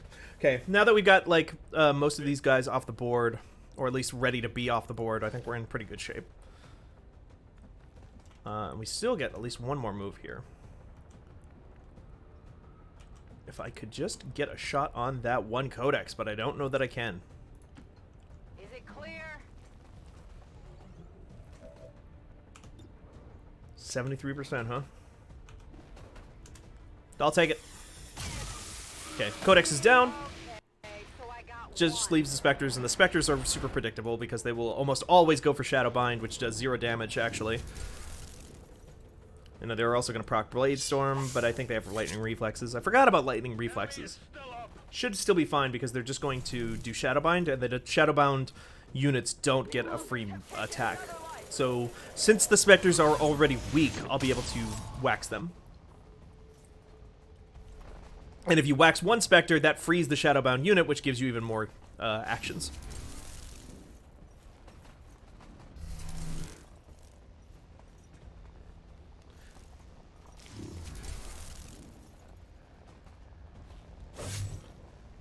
Lightning reflexes, right? Yeah, okay. I gotta remember Mox has that, actually, too. Is he gonna go for a shot? Oh, because there's maybe already one unit shadowbound. But it's a parry. We're fine. I'm under fire. So that's nothing. Basically, nothing bad happened to me whatsoever in that entire interaction. To come here to face me. You squander what time you have left. You are not worthy of this world. We'll just do melee so we can save our free reloads if we have any.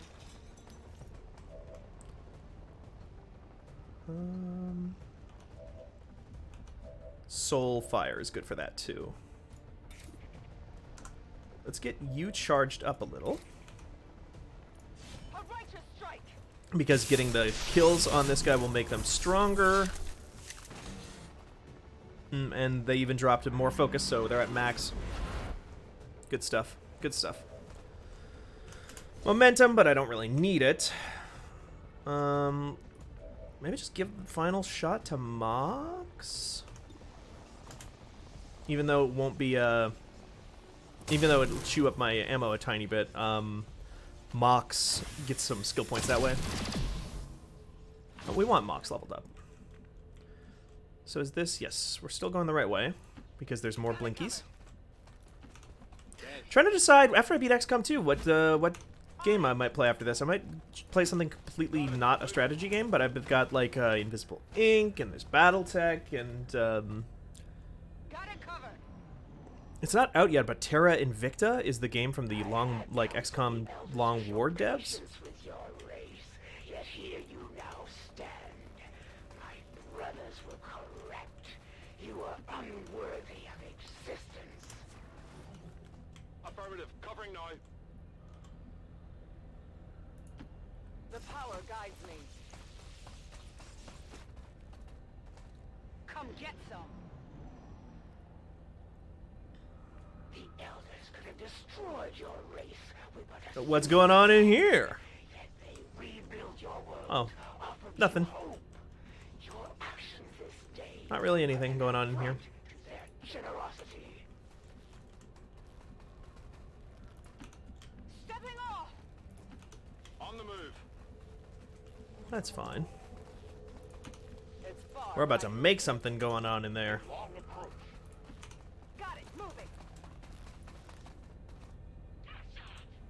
Ooh, okay. Yeah, you can hear him now. Well, that tells me I'm going in the right direction again, though. Overwatch. God, if they just came out through that door right now. I don't think they move really in this first area. Elders, to believe for an instant that they fight for more than just a single world. That humanity is not the center of this universe, but just a small part of a greater whole. No, can't grapple, unfortunately. That's a shame.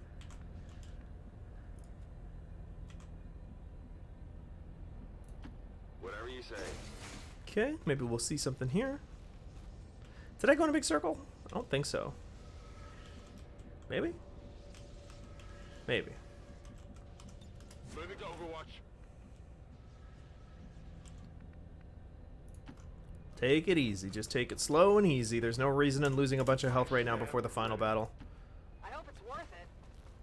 I hope it's worth it too, Richie. Got it covered. Solid copy. Solid copy. I am normal man. Actual human. I am actual man. I'm on it. Movement here. Okay, they're still through that door there. Okay. It's good. Good tells us what we need to know. Your greatest minds struggle to grasp mere slivers of the elders' knowledge. By now, Okay. they must see the futility Purifier, heavy mech, captain, stun lancer. to submit. Let's get a run and gun and use it to flank someone. I'm going.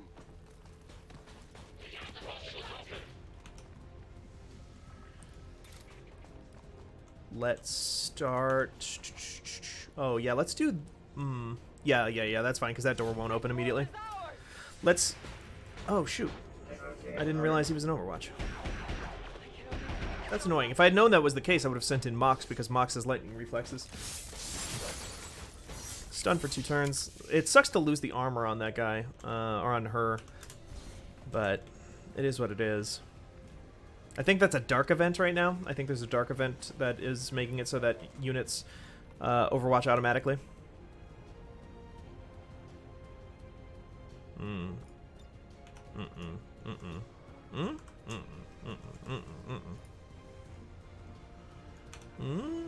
You have Shredder? You do not have Shredder. Salvo. Not quite as useful. Wish I had Shredder on this guy. I'll have to give some Shredder. 75%. Come on. Okay, 5 damage. It's good. That's what we want. That is what we want. I'm up. Still up. Ammo's low.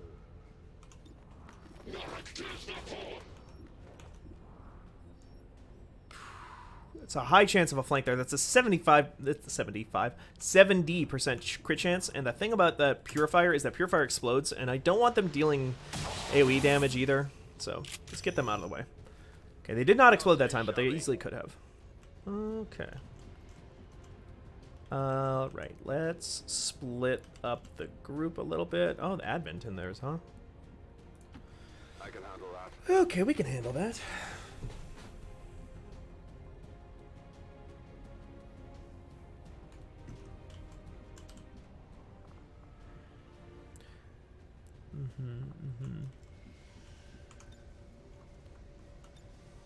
I will watch. I'm going. The psychic attacks do anything against the robots at all? No, they don't even trigger. Okay. Void Rift. Stasis. Can I just shoot? I can, but it's not going to do what I want. How about we use this on that Stun Lancer?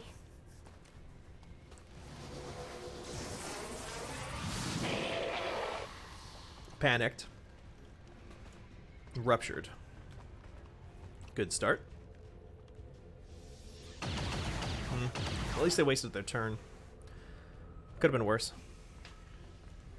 Could have been much worse, in point of fact.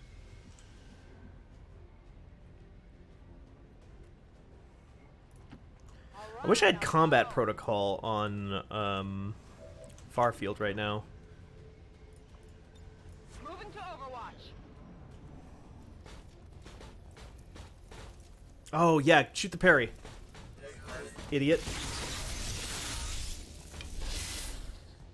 They're targeting me. Oh, that beauty. Beauty. Wrath? Yeah. Cut him up. Not sure I love the faction flavor on Terra Invicta, but I'll throw it on wishlist and keep an eye on it. Yeah, same here. I also don't know how I feel about Terra Invicta in general. It's early days, so I'm not... But, like, one of the things that has kept me away from Xenonauts is that exact thing. Like, Xenonauts is so bland in that way. Whereas I feel like XCOM 1 kind of was also kind of bland, but, like, in a way that felt intentional. Did you see that one?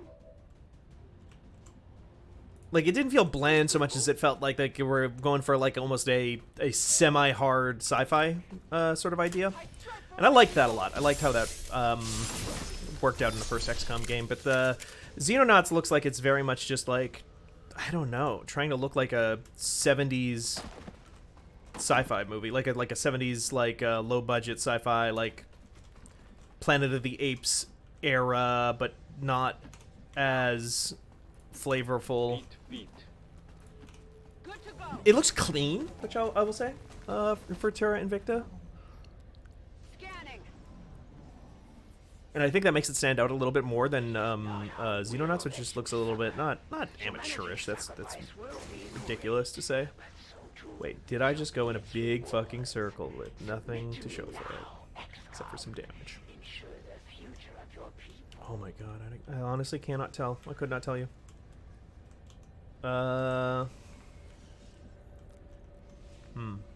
Is there another room in here with the blinkies? There's another room over here with the blinkies. I think. A long run.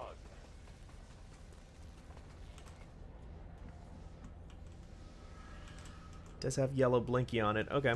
Well. Stepping off.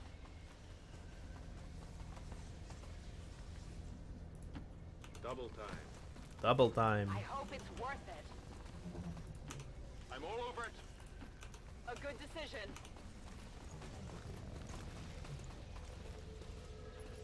On Overwatch.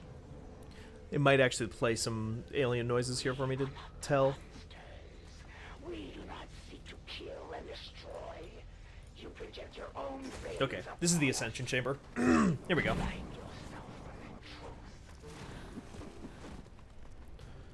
Probably some unnecessary fighting in there, but, you know, it is what it is. Yes, 4 rights will go in a circle. Yeah, good point. Not a lot of people know that. Their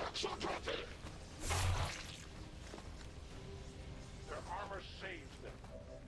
Okay. What's over there? What's over there? Oh, it's the Ascension Chamber. Appears to be an alien That's what's over there. of some kind. Understood. Looks like we found our way out of here. Is that big enough to catch both of them? Not quite. Not quite that either.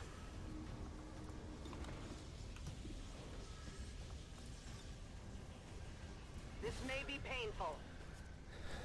I didn't think about it, but yeah, Soulfire works really well against Archon, because it's a guaranteed hit.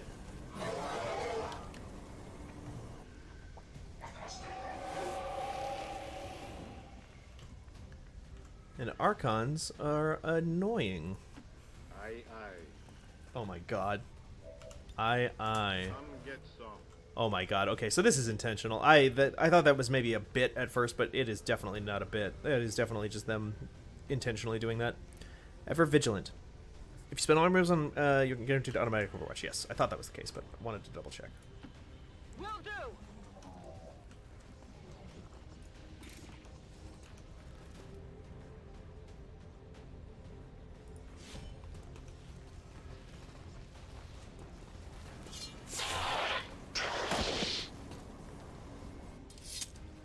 Okay. You know that was good. One Lancer down, which is good, because they can stun, and I don't want that happening right now, here at the end. Do you suppose I can just get a quick parry in, and then hopefully that Purifier will try to pull some shit on me next turn and do absolutely nothing. Got it covered. That guy's just gonna die? I'd love to see that.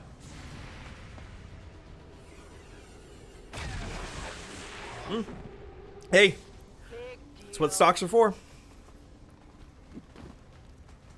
Yeah, go for that. Go for that guy. It does literally nothing to her.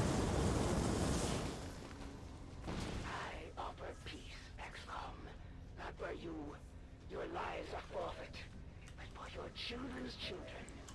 Surrender, and they Surrender, surrender. universe will survive. 62%, why not? Yeah. Kalu, forgive me. Kalu, forgive me? Who is Kalu?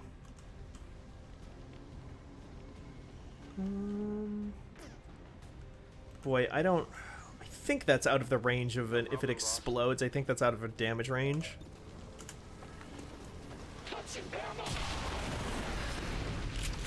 Looks like it. Swishmail, unfazed. Implacable, that Swishmail. Ah, shit.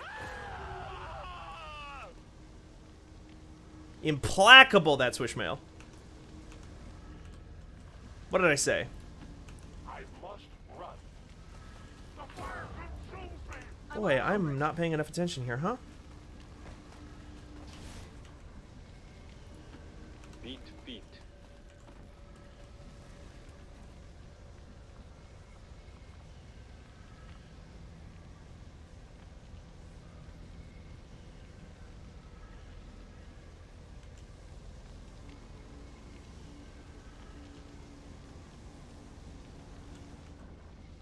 It's fine.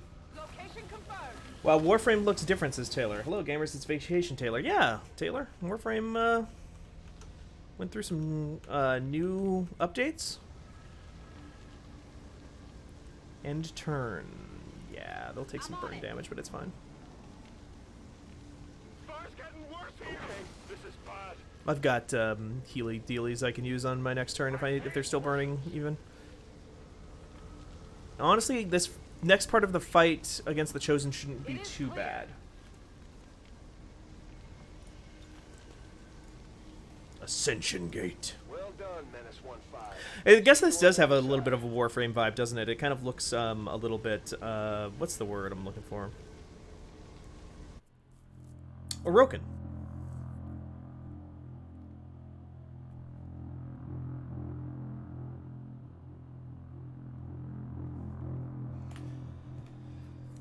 Fail forward for the win. Yeah, I forgot about the fire. I guess I just wasn't paying enough attention to the fire icons. The fire is so inconsistent to Xcom 2. It's one of those little things. This game is just full of little details here and there that really wish there was just a little bit more, not even quality of life, just a little bit more polish. Like it's almost Skyrim-esque or Bethesda-esque jank sometimes, where it'll be like, that fire doesn't look like it should be on you, but it is, or that fire definitely looks like it's on top of you, but it's not.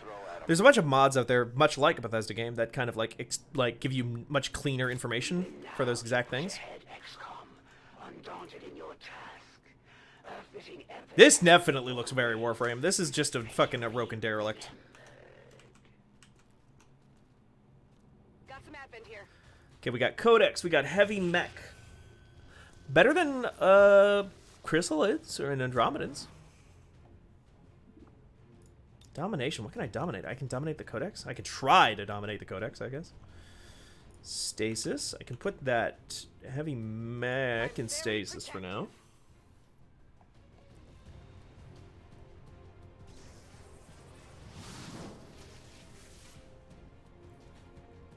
That will save me from the Overwatch, which is nice.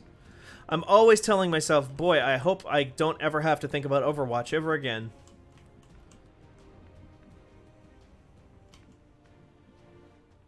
You know?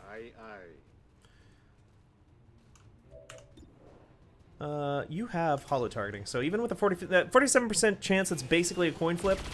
Yeah, and if it's a miss, everybody else gets holo targeting shots now, so it's all good by me. I don't mind. Ammo out. I'm going, sir.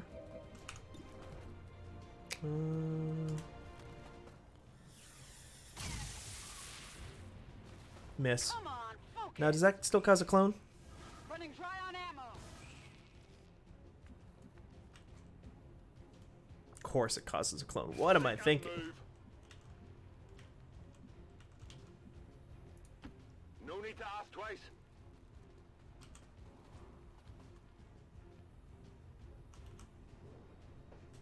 Oh, cutscene. I read you, sir. These cutscenes are so compressed too. That's another like little weird thing about this game. Know that you have earned a good death.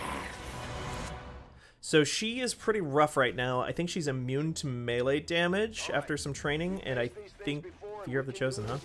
Resisted! But I think just I have enough guns that'll just fucking eat through her. Can summon Advent Priests immune to melee damage. Missed shots against this Chosen will generate... Oh, increased damage from close range attacks, so shotguns will still work well against her. Reapers, yeah. Connect point. Missed shots will generate shielding. Does not trigger Overwatch reaction. That's tough. Oh, she got nothing to say after that, huh? Alright. Alright. Get that Codex off the board. I wonder if Overwatch reaction shots, I wonder if that includes Bladestorm. Probably includes Bladestorm.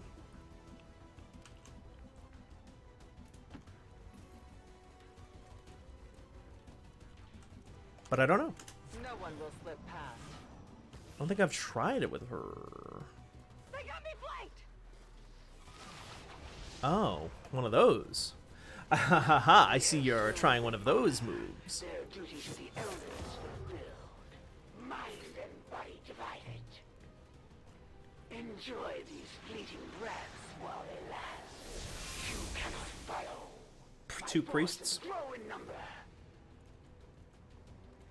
Okay. We have a soldier down. Get them back on their feet on the double. Well, we knew she'd be hitting us with some of her best shots.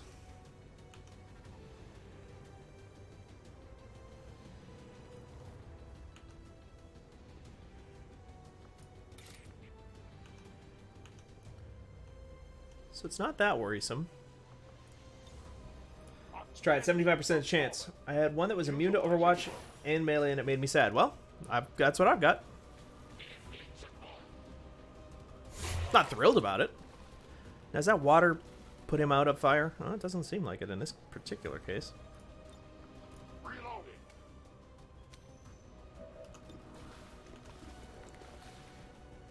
That mech. Okay. So can I get a domination off? Oh, of course I can, but it just happens to be on the one I just damaged. Well. It is clear. Okay, so let's get the revival. Come on, get back in the fight. This will be fine. Oh, are they still standing inside the... this is another thing I hate. I wish there was some kind of icon on just like the tile that showed you exactly if you were standing in the hazard, the explodey hazard, or if you were not standing in the explodey hazard, you know? Okay. That's a big move for me. Got it.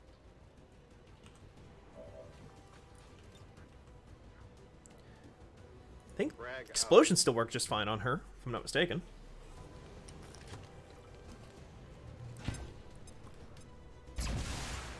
Shred some armor while I'm at it. Should have checked if there was a free reload on there. It looks like no, but I should have checked. Free reload? No. No, of course not. She's immune to melee, so I can't just do that. That's just my own priest right now. So won't do that. But I won't do that. Seems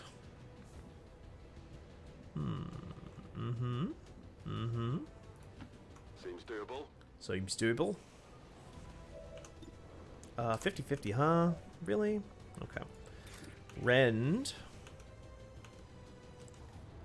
Let's get a Rend. And then parry to hopefully soak a hit.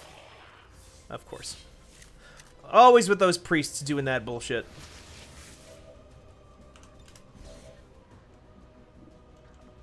Manual override. Does not end... Oh, that does end the turn, huh? That's fun.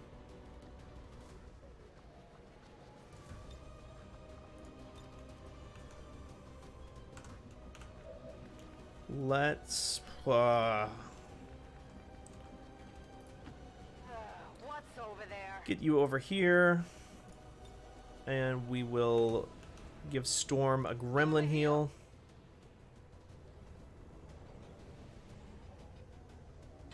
We want to move our units generally towards the front of the arena anyway, because that is where...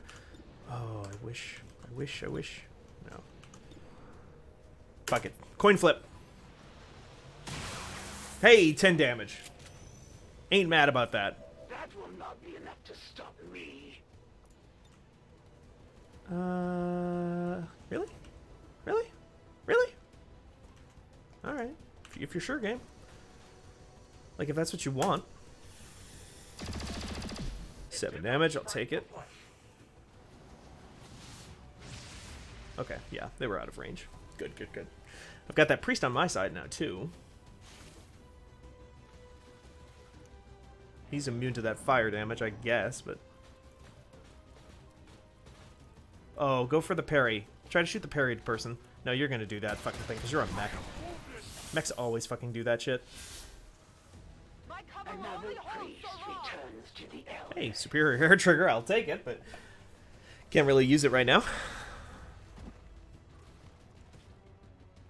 What are you gonna do here? What's your fucking move? Harbor Wave, okay. Harbor Wave doesn't do damage, so there's worse stuff.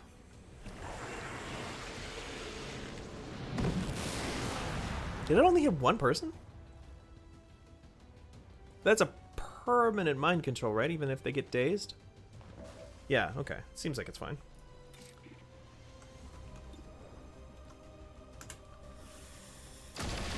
Nice. Get that mech off the board. Ammunition is low. Do not want to shoot my own unit. Thank you. Brittle. Yeah, that counted as close range hit. Nice, nice, nice, nice. You will never stop the hunt.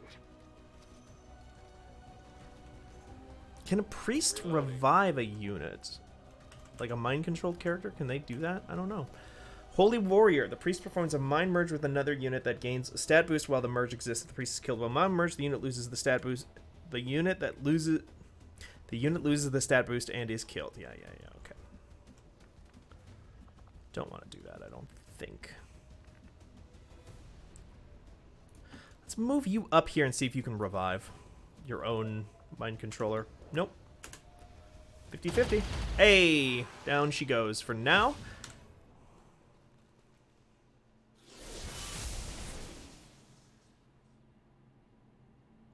Yeah, she sure is firing away, yeah.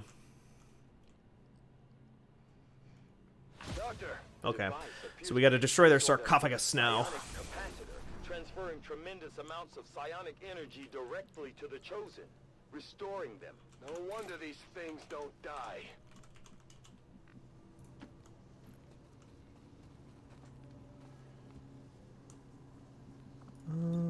No.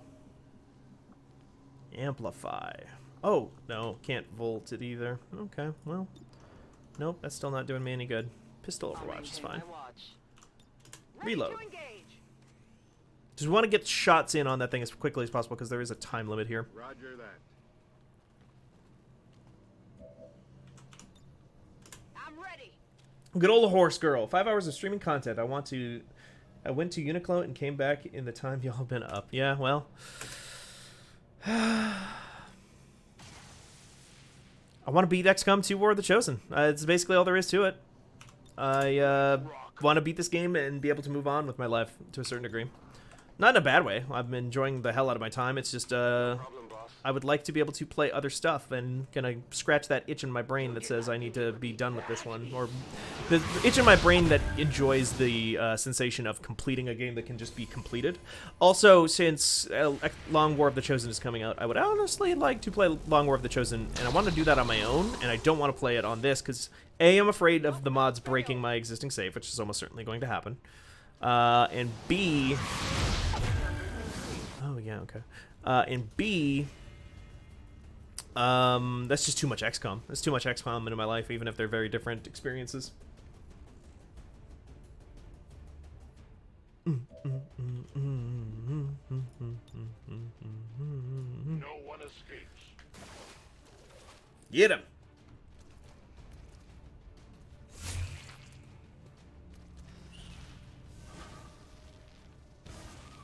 I don't think, oh, no. Okay, no, that's no use to me. Okay. I hope it's worth it.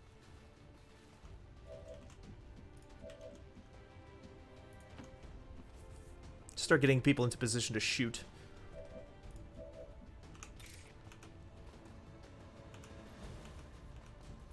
Oh, pistol shot doesn't end the turn anymore for this unit. Let's take that. Okay. 91% chance, but you never know. Sometimes it doesn't work out that way. Sometimes it simply doesn't work out that way. Oftentimes in XCOM 2, it does not work out that way. It's a free load on your wedding day.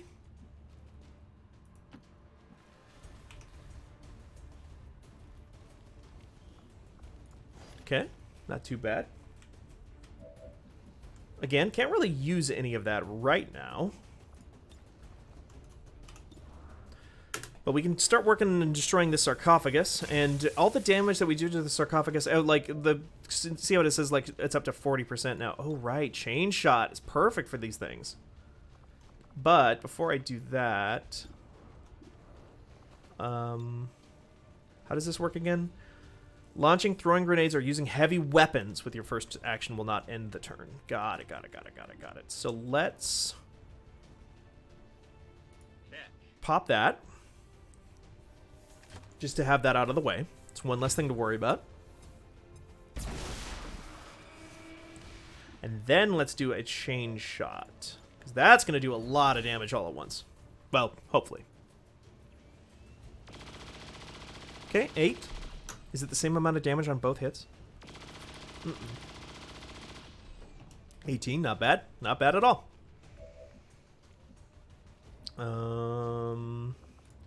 Anybody need a heal very desperately? Not really yet. I can still throw out an aid protocol just for the fun of it.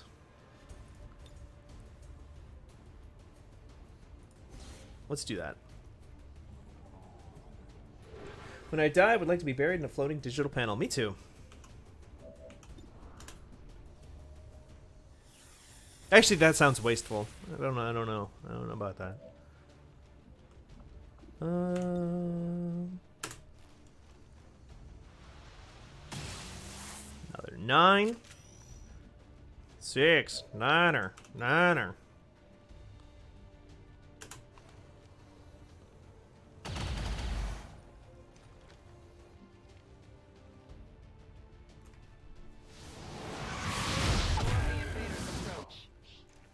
Advent officer, okay. Evening officer.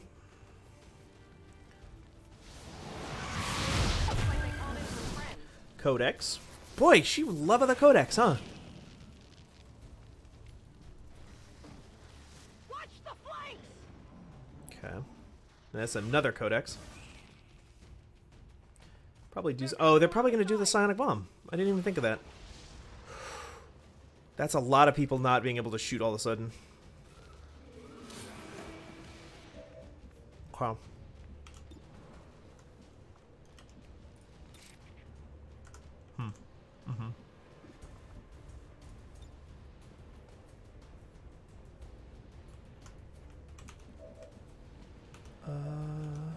Anybody?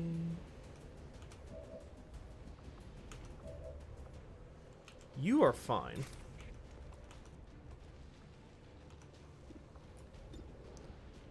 Oh, right. Free action.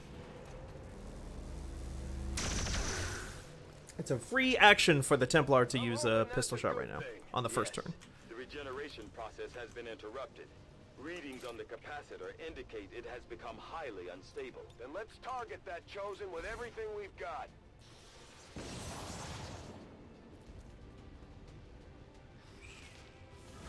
Forgot I still probably want to move the damn thing out of the explosion. Stop trying to shoot your own guy.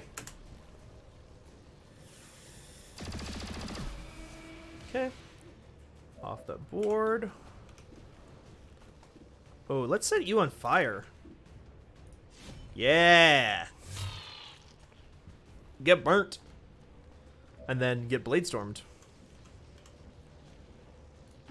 What's over there?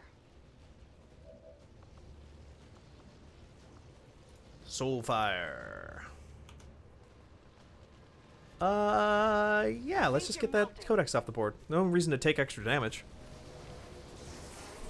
We're in pretty good shape here, but no reason to not just remove them. Happy now? Done. Reload. Reload, reload. Reload, reload. Ah! For all the House of the Dead fans out there. I used to play House of the Dead at the movie theater. West Acres 14 now? I think it was West Acres 12, but they got 2 new screens, so they changed the name to West Acres 14 at some point. Here we go. And they had a House of the Dead machine out there, along with like Lucky in the Wild, I think. And we used to spend a lot of quarters on that thing after films would happen. I wish Implacable let me reload. That'd be great. I'm going.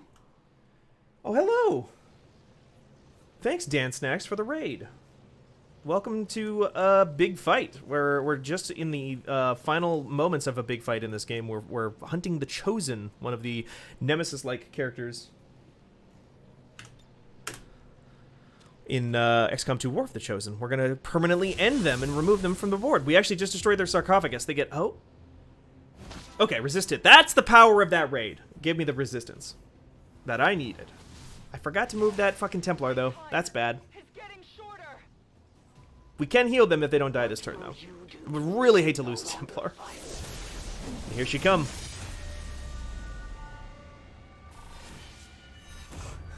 Taylor, Alanis voice, a little too psionic. Oh. I like that she doesn't say anything in this final battle. Okay. Here we go. First things first, before I forget, honestly, at this point, let's just run a restoration, which just heals basically everybody on the whole squad, which is like the ult of the combat medics. Because let's just get everybody as high as they need to be. Huffing that meta gel, you know? She's invisible right now because that's one of her fucking things. She likes to go invisible. So I need to figure out where she's at before I can actually do anything. And even then, I can't do melee. Currently, she is immune to melee. Oh, yeah, let's just, like, have this dipshit run around. You try to find her. No? No luck. How about you? Do you want to go over here? Good to go. There she is. Great. Good catch, my man.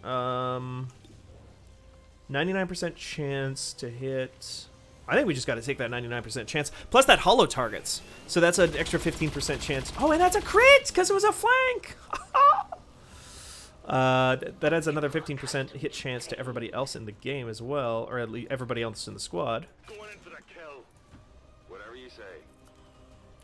Can I get this kill on my Templar? My Templar is a little bit low on points. I wouldn't mind getting them just a little bit juicier.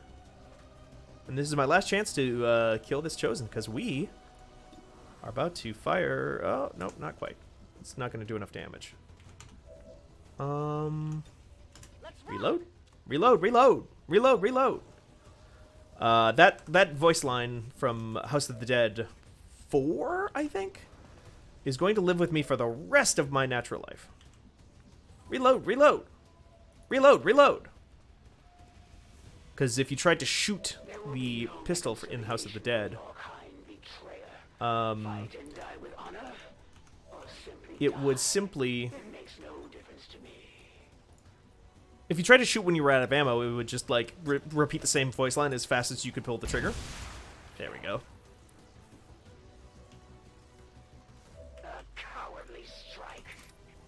That's not going to work, because... I actually don't know if psychic melees work on it, because it did show that it was, like, an option to shoot her, or an option to try and use Rend. Rend might not count as a melee attack. Rend might count as its own thing. Well, she's off the board. Also, I'm definitely changing the Psionic Soldier to Alanis Morissette after that, after a little too psionic. If only we could see the look on the elders' faces. She was in need of a new name anyway, because she's one of my baddies right now, so... Here we go. It's a cutscene. That's how you know it's serious. Cutscene in a strategy game. You have fought well, Xcom. May you reclaim this world for your own.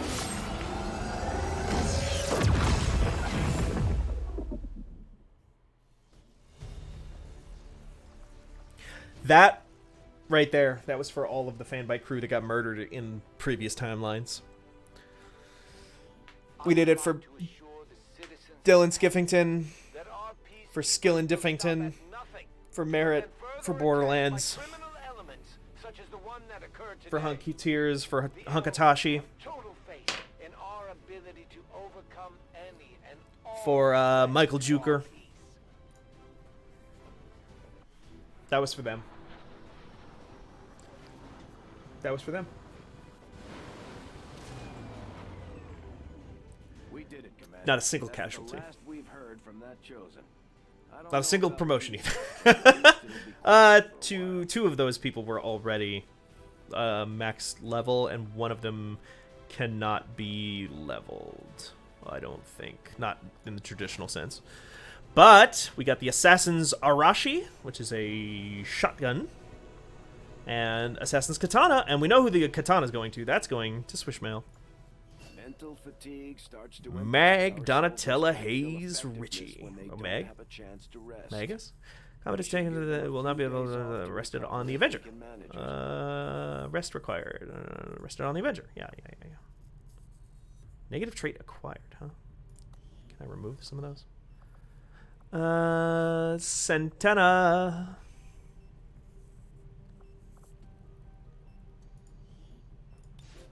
Yes. Oh, we did it! We got the Chosen on the fuck out of here. Wild shit.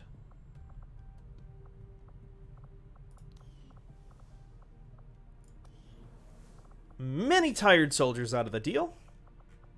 Bunch of them gravely wounded, apparently. Shaken, even. Shaken! You got nothing to be shaken about. You guys fucking killed it out there. You guys did so good. I'm so proud of you. Oh, and the elders aren't happy. And that's how you know it's a good thing. We feel its absence. A voice. Silenced. Forever.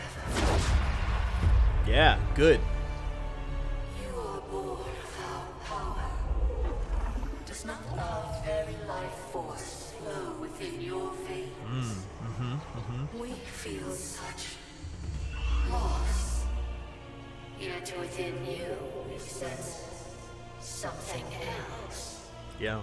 Arrogance and satisfaction. There can be only one explanation. You have succumbed to the cravings of your humanity. You squander our gift to you. What was it can be taken away. This is what awaits us all, should you fail. Return their commander to us while time yet remains. Leave us.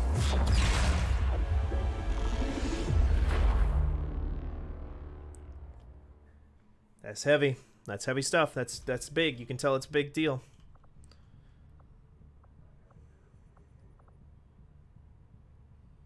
Avenger plotting new course. I always thought it was a... I mean, I guess it makes sense considering, but I always thought it was odd that you didn't get any Avatar project reduction off of that. Maybe it is. Maybe it reduces now a little bit. Commander, No, that's the opposite. Continue to make progress on the Avatar project. Yeah. Avatar this, Avatar that. Project. They were no pushovers. My siblings, that is. So I guess you must be a little... Power conduit construction. Commander, we have made an astounding breakthrough. Let's begin researching power conduit construction immediately, otherwise the opportunity will be lost. Breakthrough. Okay. Custom building power conduit, upgrading power relay by 50%. Sure, why not? I should bring in the... I should start bringing in Spark into some of these things. Maybe give him a name. Ooh, I gotta name it Fanbyte. Oh, it is named Fanbyte. What am I fucking talking about? Might as well keep it up, Commander. Things are going so well. Sounds like my Reapers can take on some new orders. Supplies would be good. 119. That's not bad. And I can just send a bunch of goobers on it. So.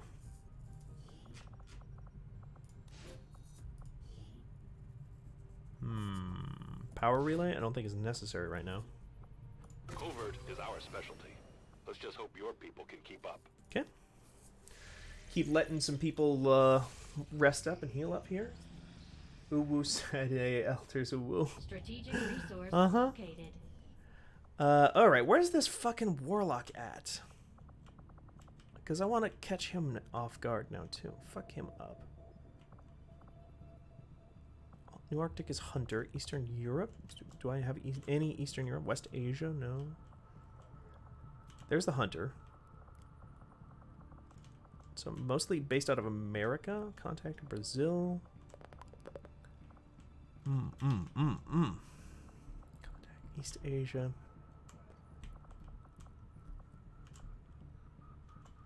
Yeah, no. Europe. Could it be Europe? Oh, it could be in here. What am I saying? Look at all that. Let's make contact in Brazil here to start opening up some new options here. I'd like to take the Warlock out. Attempting to establish local regional contact. Incoming message for you, Commander. Patching it through to your quarters now. It is Moved. unfortunate, Commander, that your recent efforts have proven to be so mediocre. Shut up! I killed a Chosen.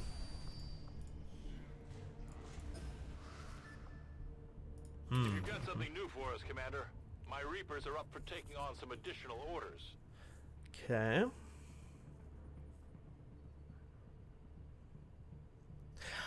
Oh, okay. Let me try.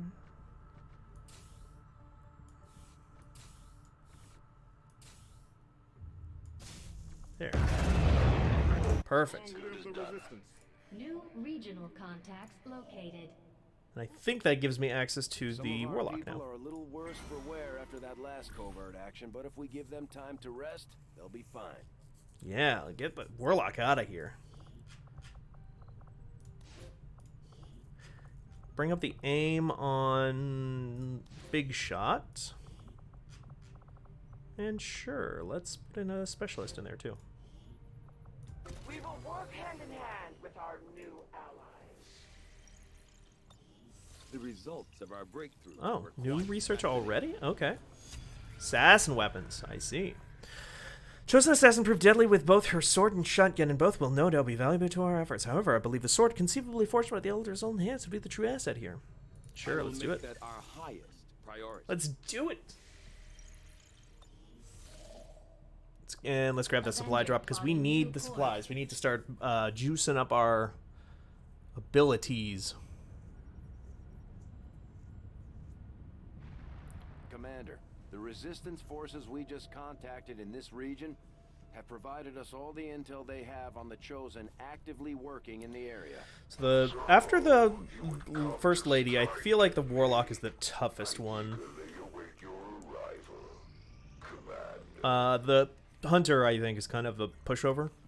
We completed our research in remarkable time. So what does this do for me again? Okay, new item available, the katana and the shotgun.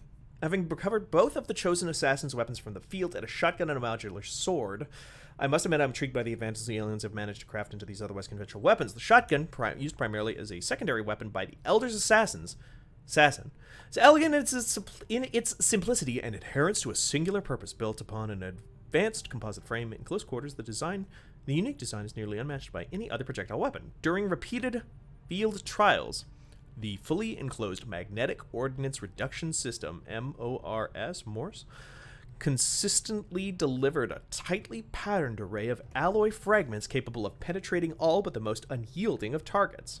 The Assassin's Pride sword is something else entirely, and may be among the more unique and perhaps important weapons we have ever recovered. Despite attempts at non-destructive analysis of the sword's composition, including variations on X-ray fluorescence, I have yet to make any significant progress towards identifying the material in question. As it stands, we know only that the sword is forged of a non-terrestrial metallic element held in tight suspension by psionic energy that is itself contained by forces unknown. By all accounts, this weapon is a prize for both the warrior and the scholar alike. Cool. I will send word as soon as we have something of note.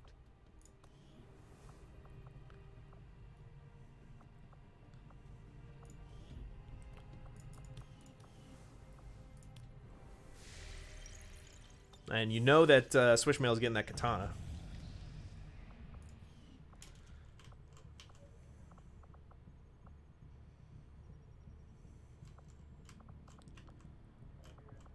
You just goddamn know it, don't you?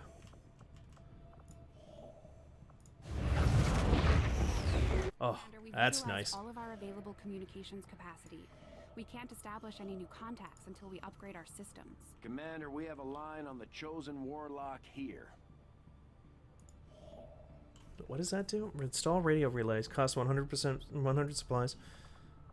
I forgot all about this system. Once we're in the resistance will increase the regular collection to 94 supplies. The intel cost of making contact with nearby regions will also be reduced. Oh, I wish I had thought of that earlier. Well, oh well. I don't want to use up those supplies just yet, though. So let's instead grab this power.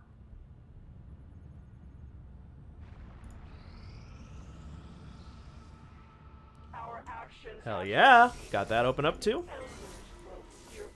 Our recent action has led to the discovery. Hunt the Chosen Warlock. I could do part 2. Reduce Avatar progress. That's always fun. 6 days. And together we grow Low chance of ambush. If there are orders you would have us follow, Commander, tell us what must be done. Gather supplies, manufacture, upgrade, reduce Avatar progress. Has motivated them to share some new information on the Chosen. 7 days versus 6 days. Let's just get that one done so I don't have to worry about it later. Honestly, I think that's kind of the way to do it. My kind will do whatever is needed. Because I can do it later if I want, but I don't really feel like it. Retaliation site, easy mission. Stop the Advent retaliation. We got Chrysalid, Elite Officer, Elite Lancer, no codexes. Or codices. We'll deal with the codices later. But I do want Codex to show up because I would love to Skulljack it. Have one of our troops equip the Skulljack for use in the field if we're going to make any progress towards our current objective. Let's see, who do we got here? We got a sharpshooter. Wait, do I still not have? Oh, there we go, finally. Okay, Spark Chassis still needs more supplies. More supplies, always more supplies. Finally got a decent sniper rifle, though, so the snipers can actually do a damn thing. Let's make utility items available. So we can get a good old Mimic Beacon. Whoops.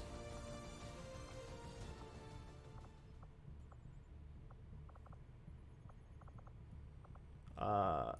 There will be no escape. No mercy. Mimic Beacon. You could probably also use Venom rounds. I do love that Deadwood is the only character that in this game that is like normal. Grenadier, Ranger. Let's do this. Let's grab the Templar. Let's grab the Nano Medkit on there. Let's give Swishy. Oh, do I have a Skulljack? I don't have a Skulljack, do I? I should build a Skulljack real quick. Can I even build a Skulljack? I don't know that I can build a Skulljack right now. I probably don't have the supplies for another Skulljack. That's the problem, isn't it? I didn't even think about it, but I probably... yep, 50 supplies. Sure enough. Sure enough. Alright, that's fine. That's fine. Well, we can't actually use the Skulljack on this mission anyway, because there's no person to use it on. If they ingratiate themselves, Storm Gun. Bare minimum. Okay, so Storm Gun. Okay, so clip size, superior laser sight, superior expanded magazine, superior hair trigger. So it is better damage, better clip size, better critical chance, better missed shot damage. Well, that just seems better. Okay, katana time. Critical chance 10%, armor pierce 5, and way higher damage. Does extreme damage and cannot miss or be dodged. Armor will not save enemies from katana attacks. Fuck yeah. Swishy? Give me that good, that sweet, that funky stuff. And let's give you honestly, the plasma grenade is probably fine. Did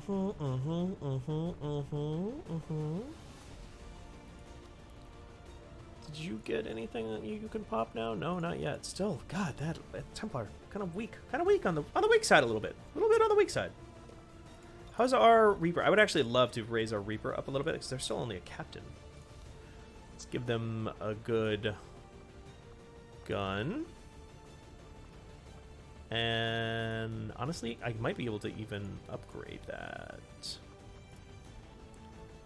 Weapon upgrade. Okay, advanced hair trigger, superior hair trigger, 15% bonus action chance. That's pretty good. Might be better on Moxie though. Advanced scope is just it's bonus action chance. Advanced scope is aim, actually, isn't it? Okay. It's just not a bad thing to have.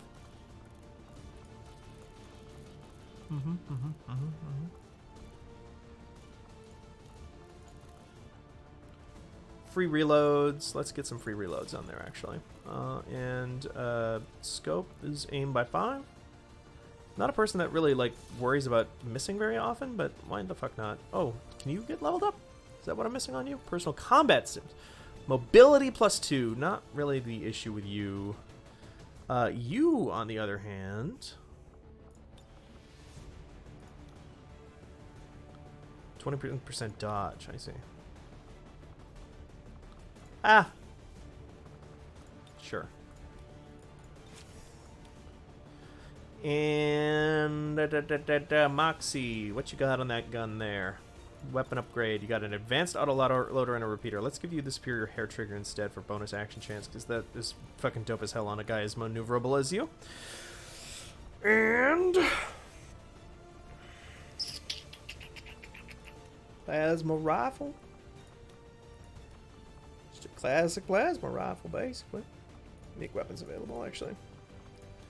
Beam cannon special. That's my most special beam cannon at this point, so we want that.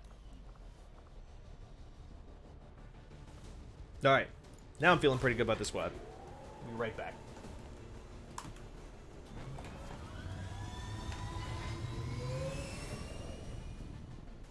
Sky Ranger. Squad green to deploy.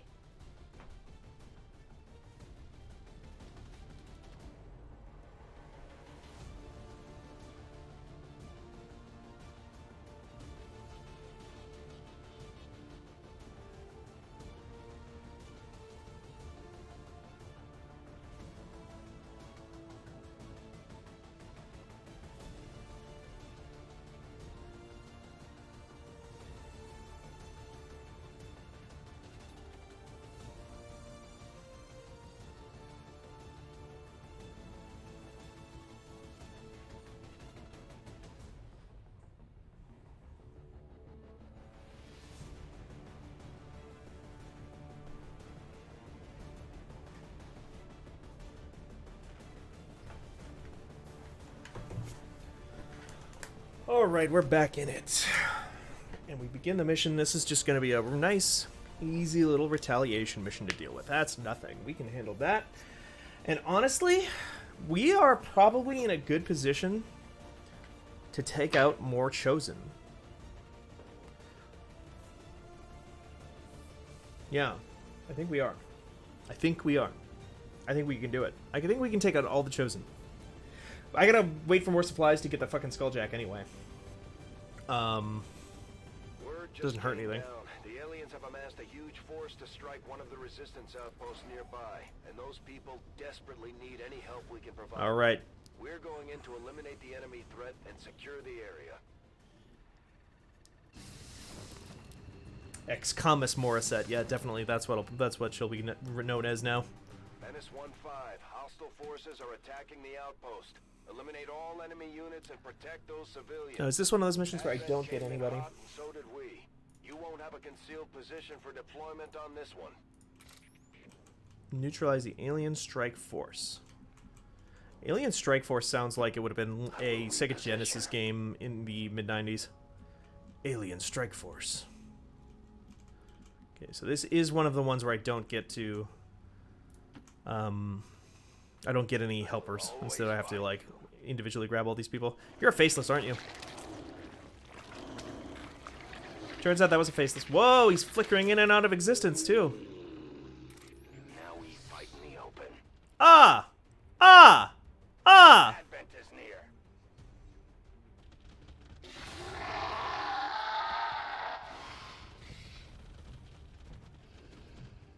We can deal with this. We can handle this. We can handle this just fine.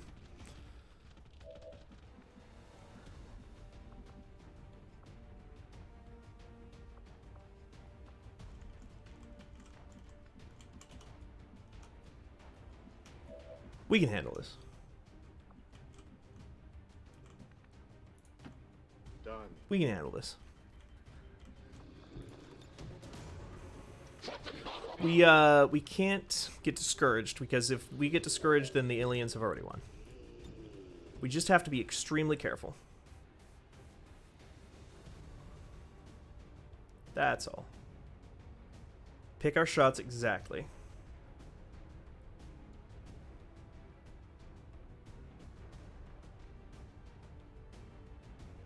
Grenade out. Stripping off all that armor on the chrysalids, that's going to help. That's going to be a huge difference right there.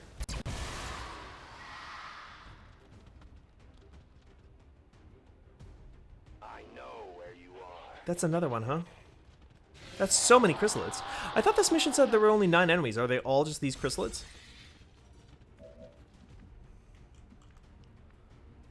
It should be fine, though. Vamos a movernos.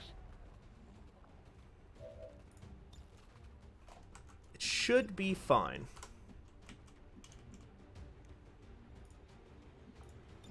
We should be okay. We should be okay.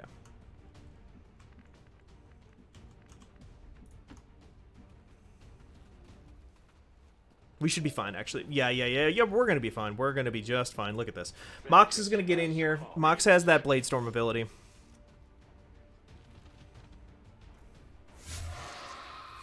That's one off the board right now.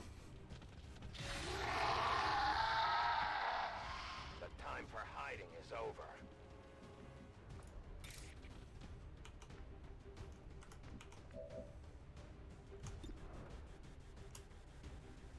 There's one off the board right now. So.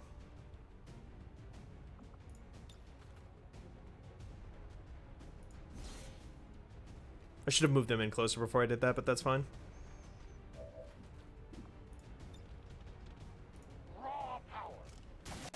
Nice. Look at that. That's 2 off the board. Count them up. I'm here to count them up.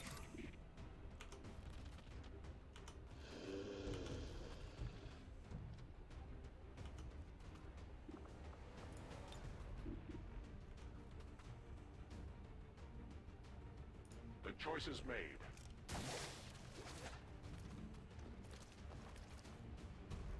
That means no more stun. No stun from that guy. 3 off the board. Move into fire position. Move. This will be another unit with Blade Storm, so if the chrysalids try to get close, they're fucked.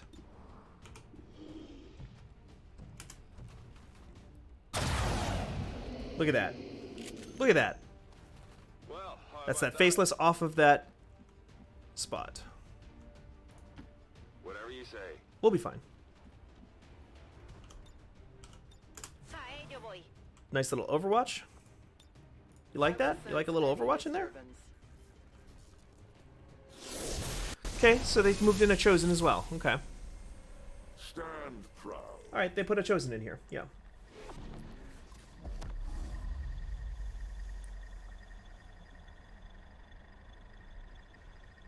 Okay, this is our first time seeing him. Planeswalker Chosen will teleport after taking damage. Fine. Immune to explosions. Annoying, but not too bad. To summon Savage allies, that's tough because Savage can include chrysalids. Chance to return fire against missed shots. Just don't miss. Gains health when nearby enemies take damage. That's annoying. Adversary skirmishers. We've got a skirmisher. Bewildered takes additional damage from +3 attacks in a single turn. We can do that. We can do that. Even in the future, the Avatar film franchise is still in development. Yeah. Probably mad that you killed his friend. Yeah, I mean, he didn't like her very much. None of the Chosen like each other. Unique signature. One of the Chosen is here. That thing is only going to make trouble for us until What? 3 damage dodge graze, huh? Okay. Oh, right. Successful Overwatch shots get a chance to also to double up, huh? I forgot about that. Blade Storm, but I don't know if it's going to work on the one that's full health. Hey, but it did enough damage and it doesn't fucking matter. I'd rather they chose out of here, personally. Yeah. I'd rather than chose in. Do not pity them, for soon you will join them. 8, but it bounced off the armor just enough to let it survive. That's fine. I've got enough metagel to heal 2 people, I believe.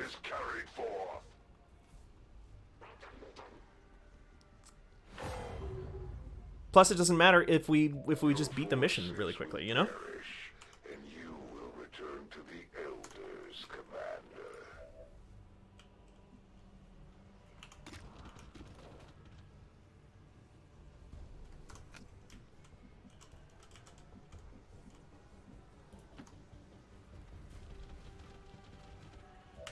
So the problem with chrysalid poison, if people weren't aware, is that it will do damage to me over time until I die and then turn into a big birthing pod that creates more chrysalids. That's a problem.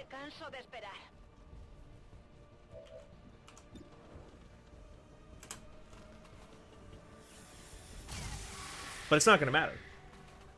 Because we're going to beat this mission before it happens. We're going to beat this mission before it becomes an issue. Offenses against the Elders, Commander. No one will slip past.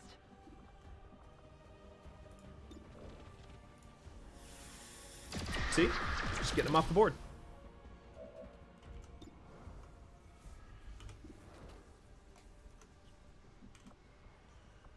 Getting them right off that damn board. Was that the last of the actual chrysalids? Because that's not a chrysalid, that's just like the corpses landed in a weird way. Oh, I bet there's going to be another faceless or 2 out here. No burning on the assassin katana, which is a little annoying. Unusual choice for creatures so lacking in physical prowess. If I can get a chain shot on that chrysalid cocoon, 69% chance. That's a pretty nice odds. That's what I love to see. That's what I love to see. So those will continue to spawn more chrysalids if I don't take care of them. But, non-issue. Look at that. Pop.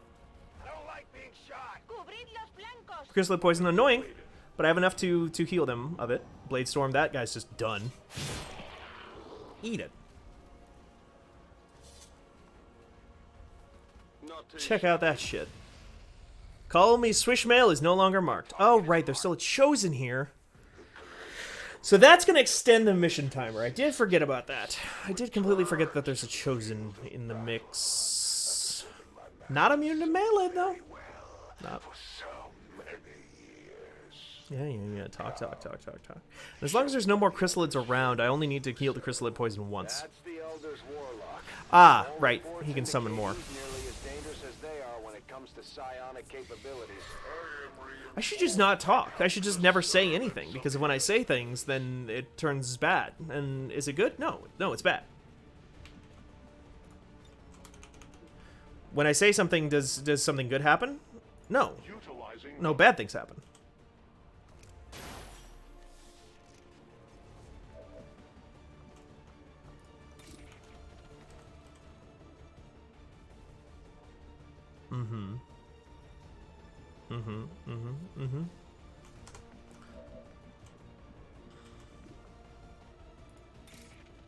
Now those do one-hit kill.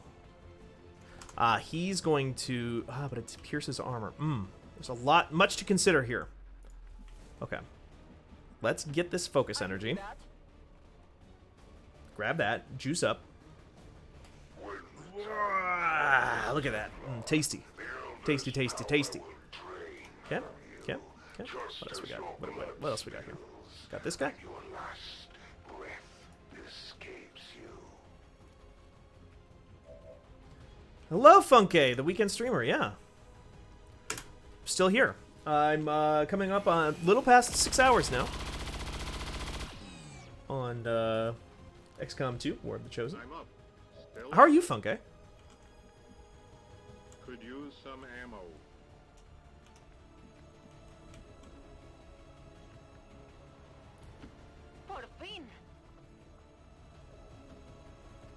You get exactly 2 gremlin heals, so let's get that chrysalid poison off.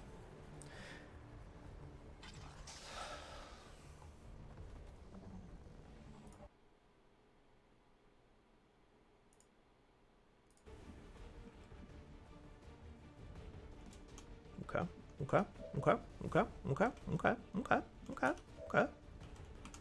We're not doing too bad here. We're not doing too bad in the slightest, in point of fact. What's a remote start? What are the options there? Oh, hey, look at... that would kill civilians. Well, you know, maybe it's time that the civilians gave back. You know? Maybe it's time they gave back for all the good work that XCOM does for them. I won't kill the civilians. Unless... No. Well... No. It's time to focus. This might do jack shit, but it will shred armor.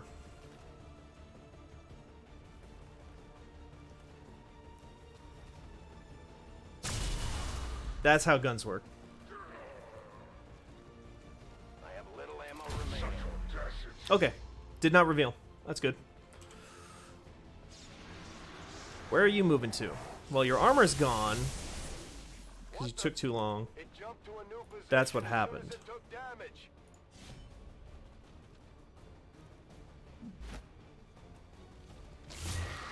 The old side shot. Classic trick shot in the history of... Nope, got nothing. Classic trick shot, I guess? Classic trick shot in the history of trick gunning. Gun tricks. What do you call that? It's just trick shots, right? It's literally just trick shots. That's a thing people that do, right? People go to fairs and do trick shots and stuff, right? I'm pretty sure I've like watched my dad watch videos of those, even if I haven't done it myself. Seems doable. Let's just get this chrysalid off the board because they are a real nightmare if they get rolling. And it ain't gonna happen. I'm gonna use this fucking like super shotgun instead. In your hands, the weapon of a chosen warrior is nothing more than slag. Oh, I love that they referenced the fact that I'm using like his sister's gun. That's cool. That's right, buddy. I took your sister's gun. Move out. Well, I bet I can hit that shot. 79% chance. Yeah, and it's a crit with those Talon rounds. Baby! Ooh, ooh, ooh, ooh, ooh. Trick shots is a thing at fairs. Yes, says Taylor. Thank you. Cover the flanks.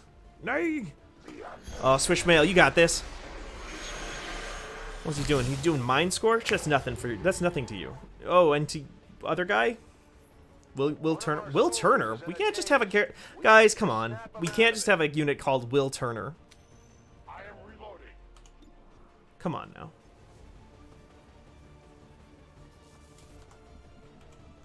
Let's not be silly here. I should watch the Pirates of the Caribbean movies again sometime. I was just thinking about those the other day. Yeah, Ronald is the nemesis of these guys.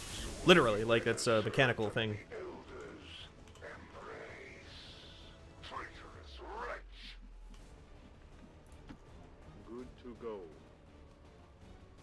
Will Turner from Pirates of the Caribbean. Yeah, that's what I'm saying.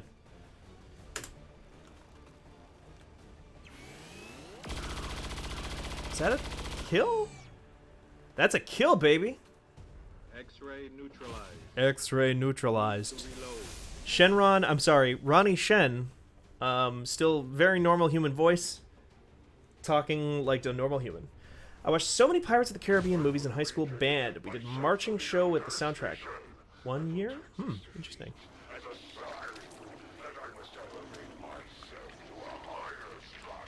Look at this guy. Trim those nails, friend. Oops. Held off the chosen for another day. Let's...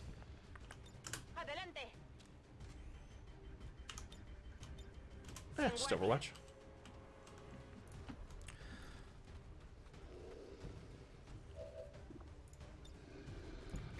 Then vault it up. Bzz. They go. Bzz. They go. Bzz. It's a cool move. It's a classic move. They go unlimited power. I'm Sheev. This chair looks perfectly shaped for my little body. We're not picking up any additional contacts. The AO is clear. Status confirmed. Mission accomplished. Mission accomplished, baby. Look at that. No casualties. We are on the roll. We are fucking rolling through these guys. They can't stop us. They can't face us. They can't even slow us down. What if they made an Xcom, but instead of aliens, it's just called Alan? It's just people called Alan. Sorry. What if they did an Xcom that was like Jurassic Park and it had Alan from Jurassic Park in it? Make you think. The only reason that made me think of Alan is because of the scene from Jurassic Park 3 where Alan is on a helicopter, I think? Plane, some kind of aerial vehicle, and he sees William H. Macy transform into a... or Alan Rickman. He sees William H. Macy transform into a velociraptor, and it starts talking with a human voice, and it goes like, "Alan! Wake up, Alan!" And it's very unsettling. And I don't like it. Let me tell you, I don't like it. I don't like it one bit. Avenger plotting Oh, new sure. I course. didn't actually mean to do that, but that's fine.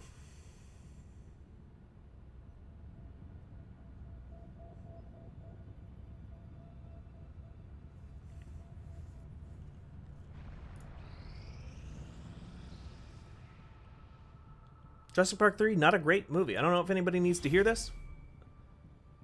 I don't know if the girl reading this needs to hear that Jurassic Park 3 is not a good movie, but it's not. The aliens continue to make progress on the Avatar project. Speaking of alternate XCOM, my head's been tumbling with elemental skill trees for mutant/superhero powers for Marvel XCOM. That Marvel XCOM stuff had me thinking about the Mystery Men and how that could flow well as a game. Yeah, you know what? Mystery Men would be neat.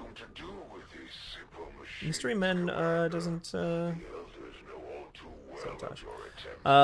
Mystery Men doesn't get enough credit, I think. That movie's okay. That movie maybe probably hasn't aged well in a lot of ways, but it's got a lot of fun stuff in it too. Valuable applications stemming from this technology. I'll have a report assembled as soon as the research is complete.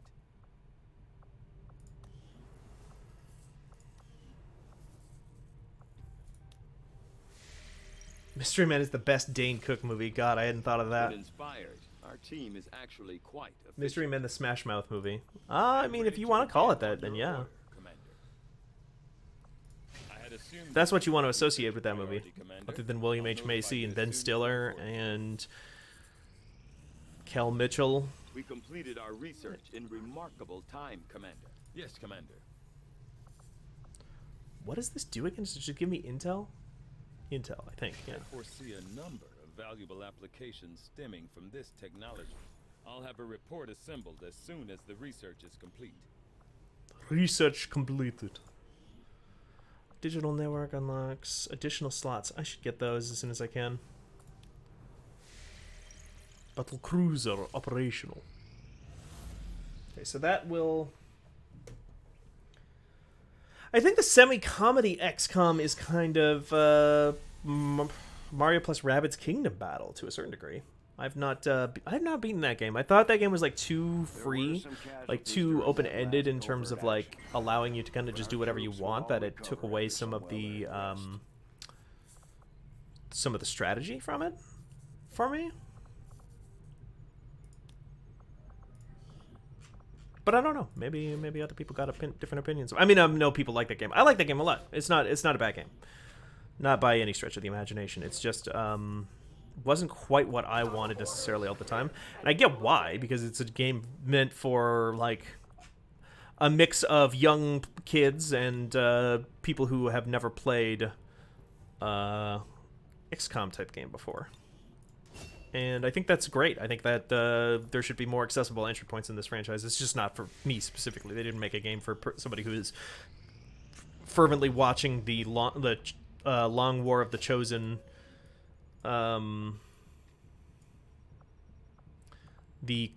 War of the Chosen Twitter feed for updates on when the like super fucked up mod that makes this game way harder is.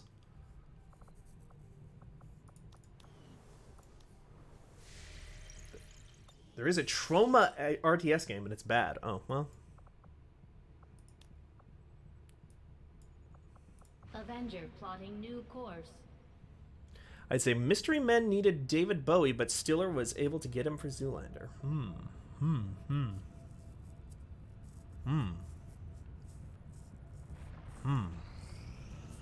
Our inspiration did prove beneficial. I await your orders, Commander.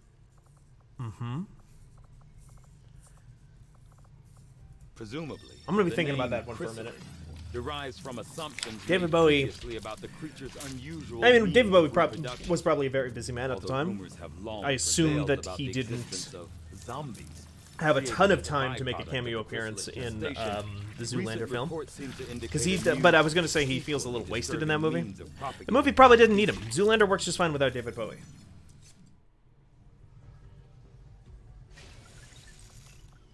But now that I think about it, yeah, I don't know. Mystery Men. Now, granted, it's been about a trillion years since I've seen Mystery Avenger Men, plotting new course. the film. So, it could be that I'm just not thinking this all the way through. Let's get some supplies. Need that. Let's also get... What does this do? Duct tape not included. God. Stocks, I remember, guaranteed damage even if you miss. Scopes are just better... Scopes are crit chance, I think.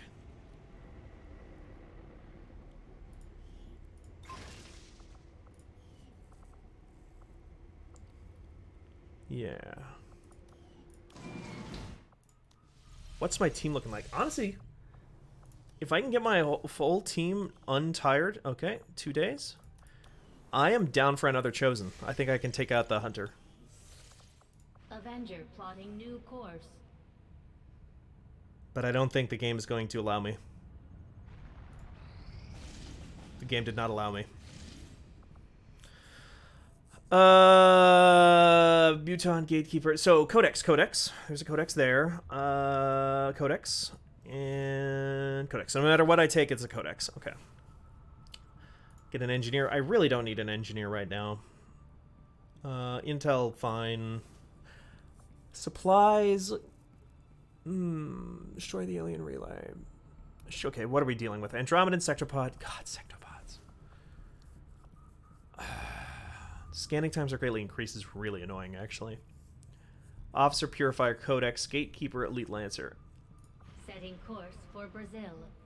Now, oh...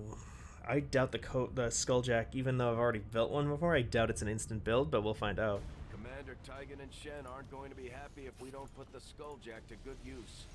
We should have one of our soldiers equip it before they deploy. Let's find out. 7 days. Did not think that through. Well, it wouldn't have been ready anyway. Wouldn't have been ready. Fuck it. Experimental armor. Sure. Throw that in there too.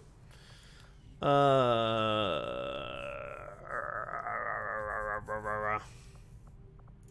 Engineering. Commander.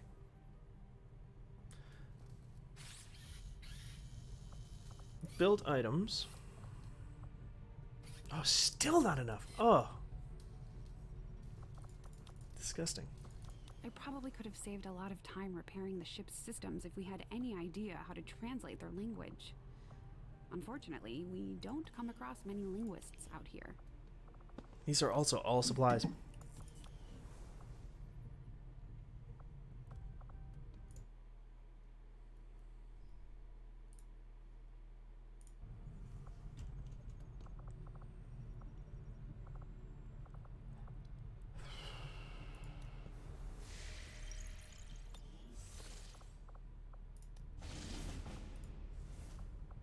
Well, no codex this time, but let's neutralize this field commander. And let's take off Godstank and let's put instead Spark. Spark needs to level up. I just want to use Spark. I want an excuse to use Spark. That's basically, that's it. That's all. I want an excuse. Aim go up. Scope is that. Okay, so the crit chance must be something else.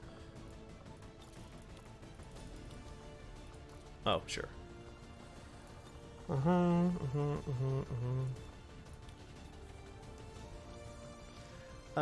We got the psychic. We got ooh, yeah, let's grab nano medkit for you, Varfield. Oops, wrong gun. Wrong gun, wrong gun. Real wrong gun. Specialist, Santana. Are you using a... No, you're not. Oh, you're a specialist. Yeah, okay. Ranger. Yep, that works. How about you? What are you using? Not the good one. No, you are using the good one. Yeah, okay. Well, if we need more plasma rifles, let's just fucking upgrade the plasma rifle again. Shit, come on, come on.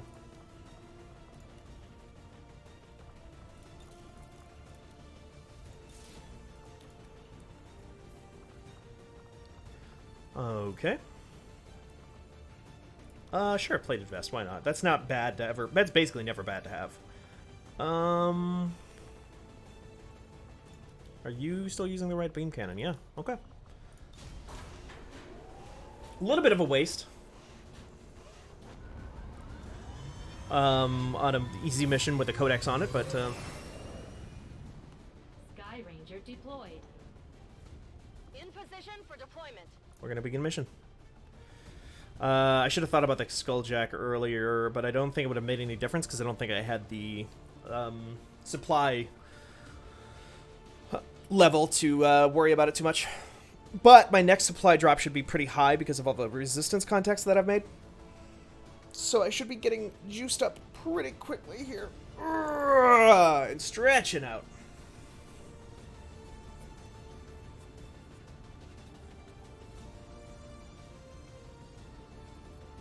Trusted source in the resistance has confirmed that a high I would love to kill one more Chosen before the end of this stream. Just one more Chosen. You gotta get Fanbot leveled up too. Advent's command structure and delay their current operations. All we have to do is neutralize that officer. I think Fanbot has a better gun now, which will be a big help, even if Fanbot can't take a hit quite as well as the rest of the crew. Menace 1-5, we're tracking the Advent General and his escorts, but we don't have an exact fix on their Hi, Conti. Cat number 2 is awake and moving. All Alright, where are we going? Locate the Advent Field Commander. It's another one of those. Kill the Field Commander. Destroy any enemy. Neutralize all enemy targets. Fanbot, what's your health situation like? You're not bad, honestly, with your level 2 armor.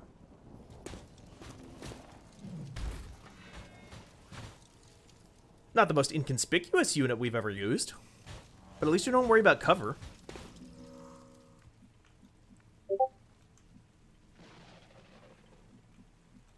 Okay, there's something over there, so let's run up on that real quick.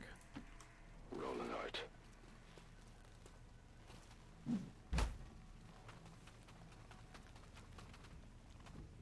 Rolling, rolling, rolling, rolling on the Advent. We're gonna shoot them tonight. That's the sound of Whiplash, that skill that Pray Tell Mox has. Move, move, move.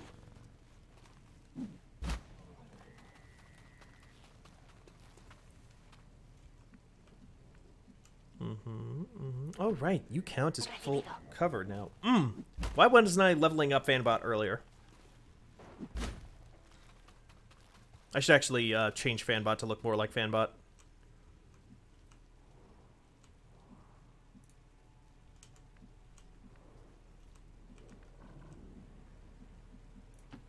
Got it, moving. Oh, if I could get a second Chosen out on this stream. Maybe even skulljack that fucking codex. I'm not really out of juice yet. I'm still feeling pretty okay to keep streaming if people are still into it. Honestly, half of this is for the archive anyway. I just like having a record of playing this game since we started it. I'm really big on the idea of making sure that, like, how do you put it? I'm really big on just making sure that we're consistent. It's why we've never missed an episode of Channel F in the past. For a long time there, even in times when it would have made perfect sense to miss an episode of Channel F, we've never missed an episode of Channel F any week. And that's not just down to me. That's down to everybody on the staff. The way I said it made it sound like that was down to me, but it's basically everybody. So there's for the next 2 attacks.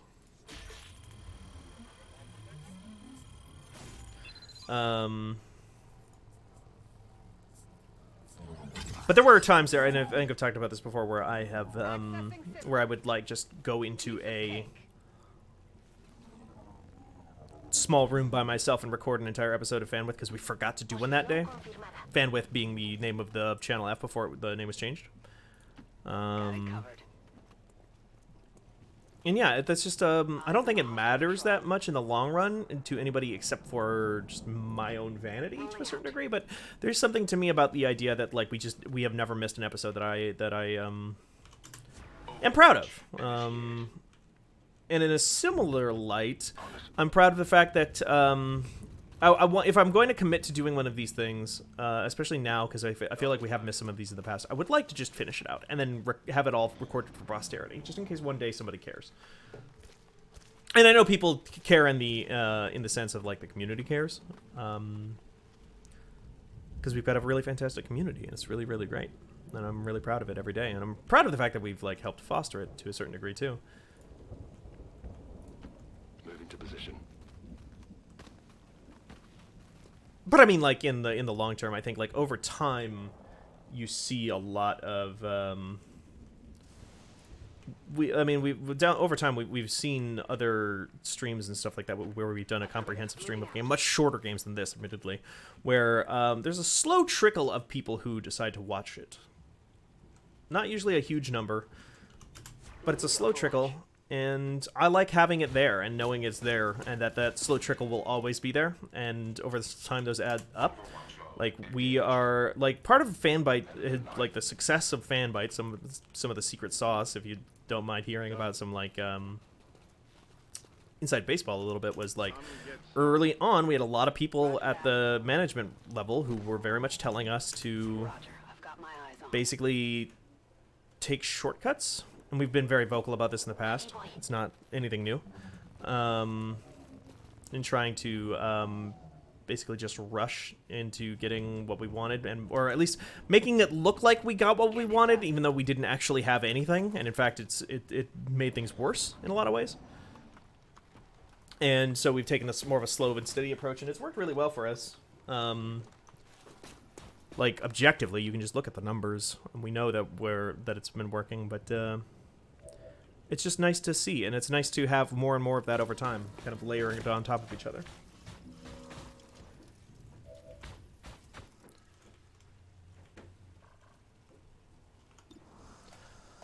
Why don't we just start some shit and see where things lead us? Squad position now exposed.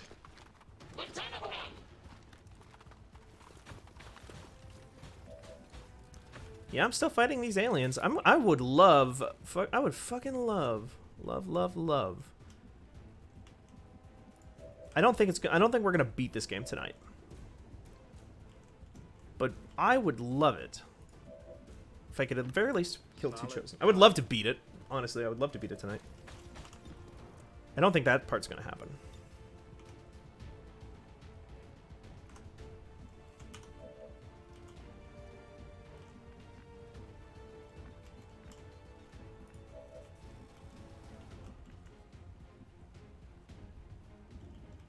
But I think we can kill a second Chosen, and that's what I would love to do.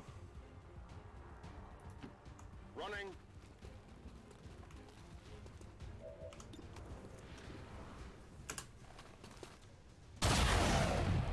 Yeah. Swish mail. Well, how about that? Classic.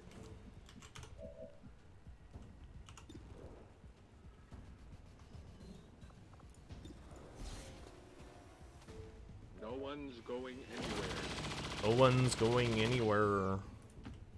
So I first thought that was like maybe not intentional, but this is clearly a bit. The voice pack. No one's going anywhere. Confirmed. Now where is this guy? Got it covered. Aha! We're picking up an inbound Advent transport. The aliens are going to try and extract the general from the AO. Don't let them get on board that ship. Not too shabby. Top left center, you've made pretty decent progress on a knitting project this afternoon along with the stream. It's been nice. Thank you. That's literally why I do this. I do this on the weekend, or why I've done this the last couple of days here, the last couple of weekends. On the weekends, because I wanted to provide like good background noise. Because I'm somebody who really values like good background noise and just having lots of content to chew through sometimes. And sometimes I'd like that to have kind of a cozy feel, even if it's a not at all cozy game. And if that's working out, then that's perfect. Honestly. Overdrive. Imagining the timeline where XCOM is the game that gets cameos from Master Chief and Chun-Li, says Taylor. On the move.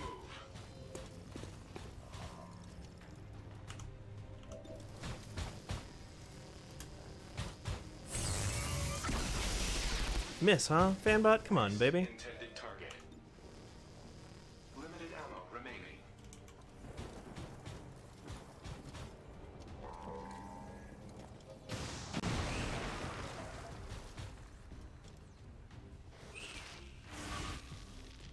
I should have shot that missile first, honestly. That's on me. That is on me. I hope it's worth it. Come get some.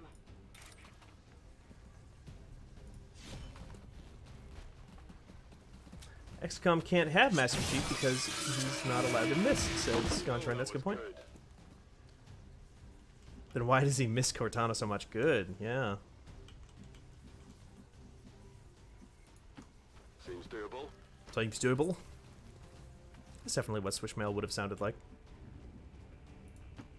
Is Ishmael British? He's got to be from someplace.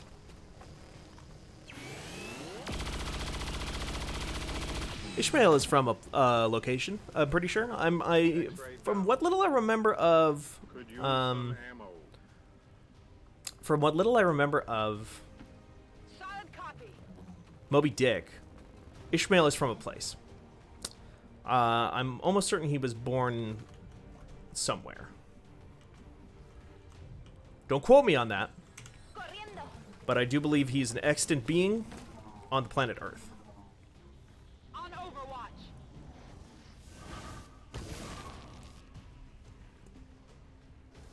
Yeah, I knew you were gonna do that, you fucker.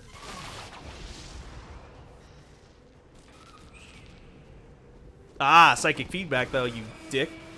Oh, and you died from it? How embarrassing for you.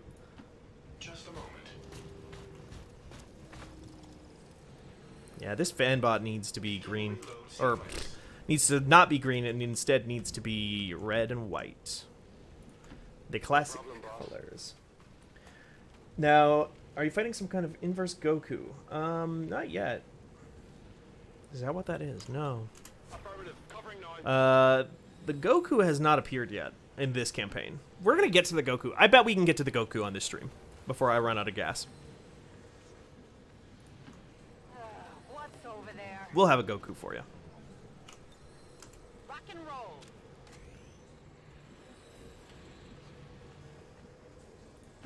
Por fin.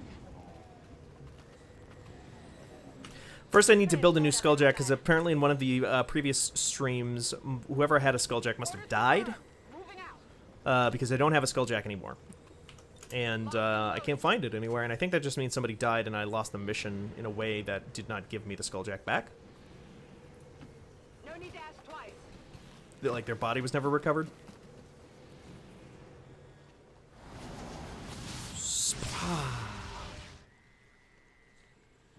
This would have actually been an incredible mission to see Goku. But sadly, I just didn't have a fucking thing. I didn't have a Skulljack. There you are, you fuckers. Wait, is that even the general there? No, still no general. Alright, well. Moving as ordered. Get Fanbot into position. Does Fanbot shred? Fanbot does shred. Yeah, that's tasty. I like that. I like to hear that. I'm going. That glowy gold guy with black fire hair you killed, though. Oh, Codex. Yeah, the Codex is not a Goku. No. The Codex is the key to unlocking a Goku. Aye. Overwatching. Is it clear? Come get We are 7 in-game days away from getting a Goku. From fighting a Goku. I kind of have a... Well, we have Shen, Ronnie Shen. Actual human, who is not a dragon, summoned by the power of any magical balls. He's there, and he's got kind of Goku-esque hair. Take the shot. Why not? 1 damage, but who cares? It's better than nothing. That's 1 more damage than would have been on them at the end of this turn normally. I'm on it. Shred him up! Do it. Yeah. Yeah, 3 armor off. And 4 damage on top. For nothing. For literally nothing. Like, it's... I forgot that Spark just gets... Or, sorry, Fanbot gets, shred damage on normal attacks like that. Ah! Hi, Conti. Grabbing my arm. This game is very good.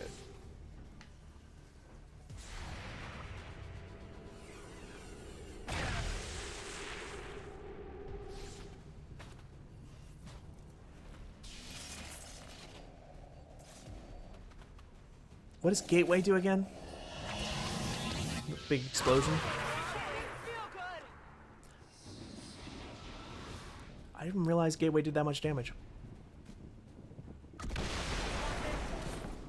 Oh, feedback is great though, isn't it? Fucker. Try that shit on Swishmail? I don't think so. Hey, are you sure, my dude? Are you sure? You sure you want to try this? Because it seems like it was like a bad idea, actually. It seems like it was not a good one. It seems like you maybe messed up tremendously. But that's just my opinion. Proceeding to target.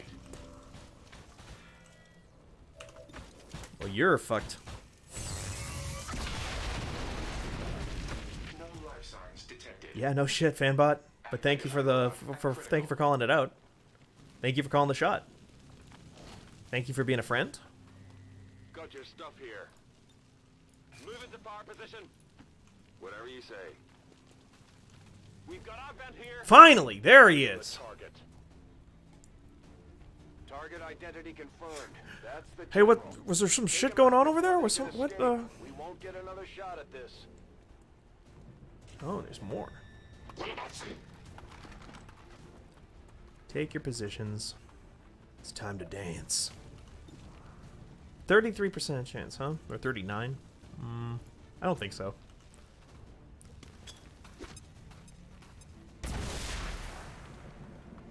I think different.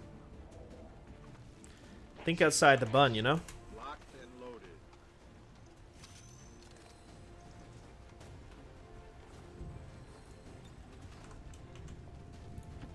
Got it.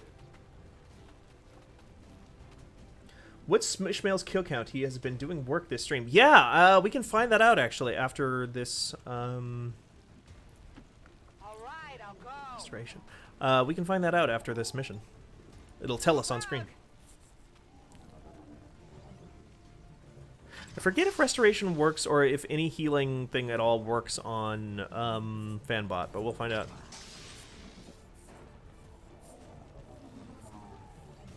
It's looking like a no.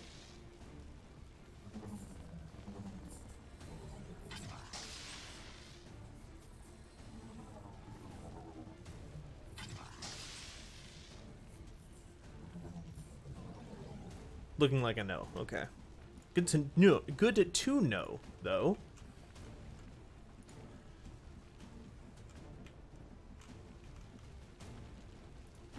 What's over there? Moving to Overwatch. Me canso de esperar. Afirmativo. Cubriendo. Orders confirmed on the move. Moving to Overwatch. That's bad for you. Huh, you got the dodge, I guess. Hardly did anything. Well, you didn't get much else, though. Nerd. Moving on target. Nerd.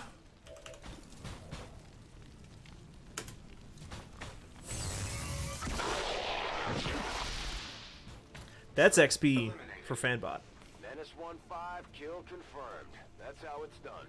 We need to clear the area of any remaining hostiles. We can't allow them to recover the general's body. Now the problem is just doing this fucking pixel hunt type stuff. To go. Eyes peeled.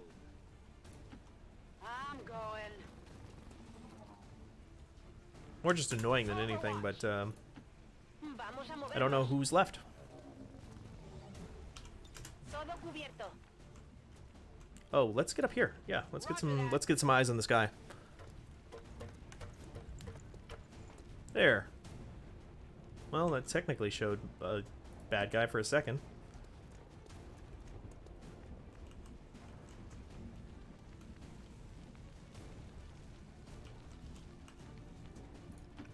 Good to go. Maybe I can flush him out.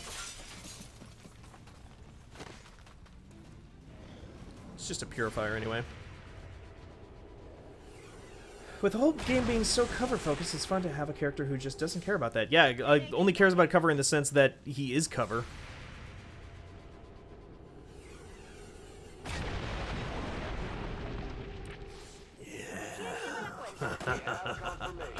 Mission accomplished.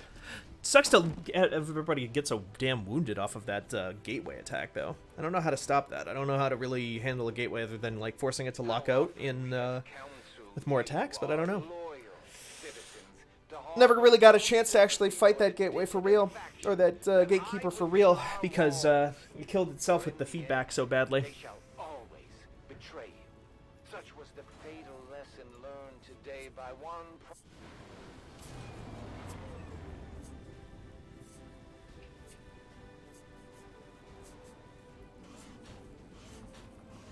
Promote Fanbot. Equipped with heavy weapons. Equipped heavy weapons deal +2 damage and have increased area of effect. Attack any enemy within movement range with a powerful melee attack. Both of those are really good. Both of those are really good.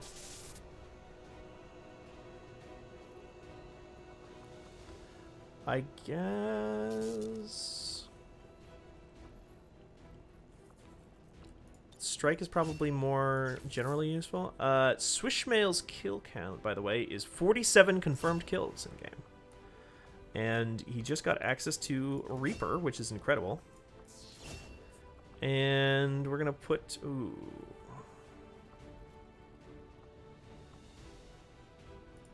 Let's put Restoration on them, honestly, because Restoration is just so brokenly powerful. Commander. 5 wounded. How long we waiting here? Because I would love to go... Okay, 5 days? 6 tops? If we take Fanbot? But we probably won't take Fanbot against Chosen anyway.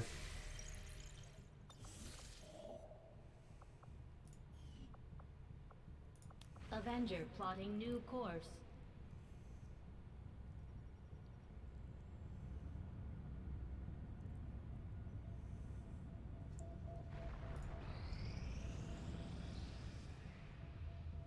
Word of your exploits spreads among the desperate masses of humanity. Yeah, let's get some supplies too. We're always low on supplies. That's the problem I keep running into. Supplies are such a huge bottleneck for me, but I think part of that was that I forgot that you could totally upgrade resistance havens.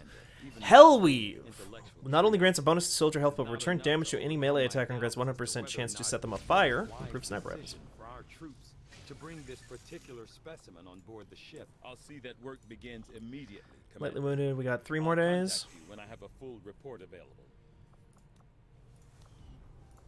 If we want to bring the psychic, we don't have to.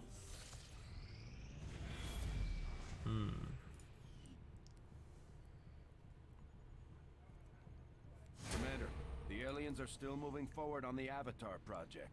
Taking out that facility would deal a serious blow to their efforts.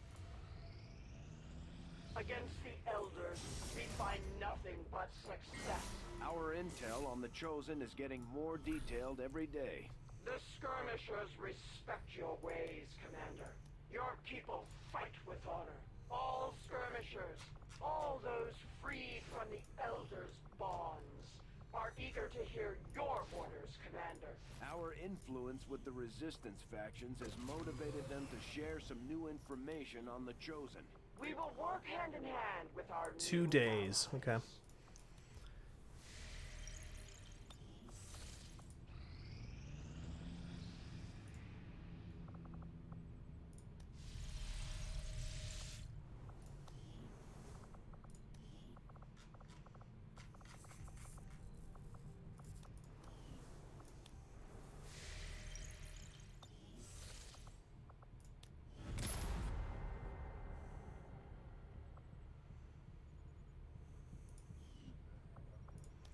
How long before that Skulljack? Let's wait for the Skulljack. 2 days as well? Okay. Let's wait for the Skulljack.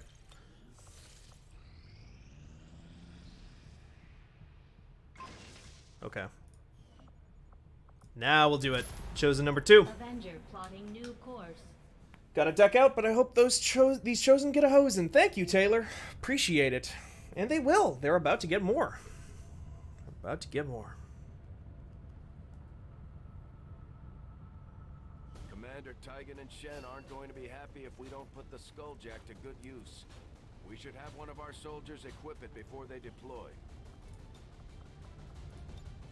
Let's make sure we've got the exact right squad for the job, though.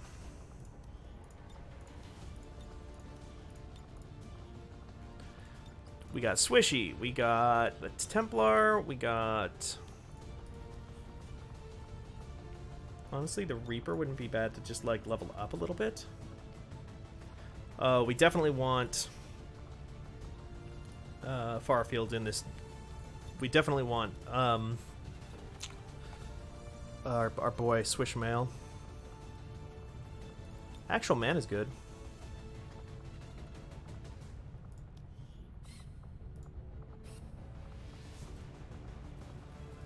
While we're at it, let's...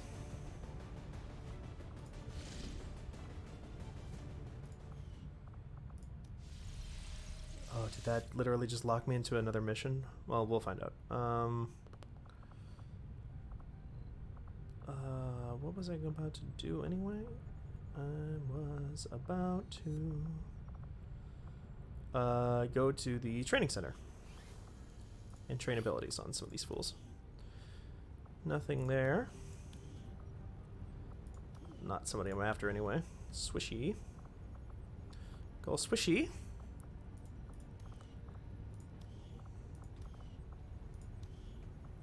The Dark Lord Bronald.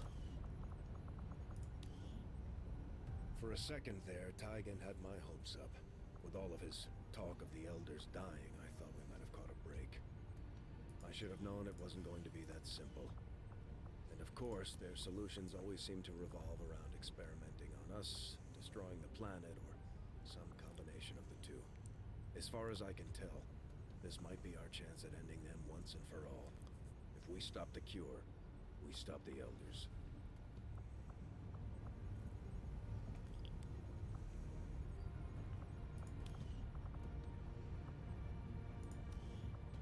No. No, I don't think any of that's really necessary.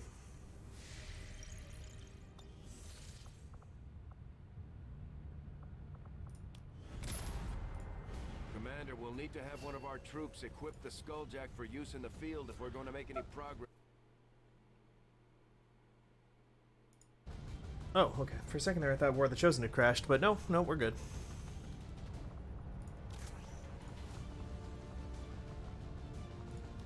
The game itself trying to tell me not to go through with this, but no, I say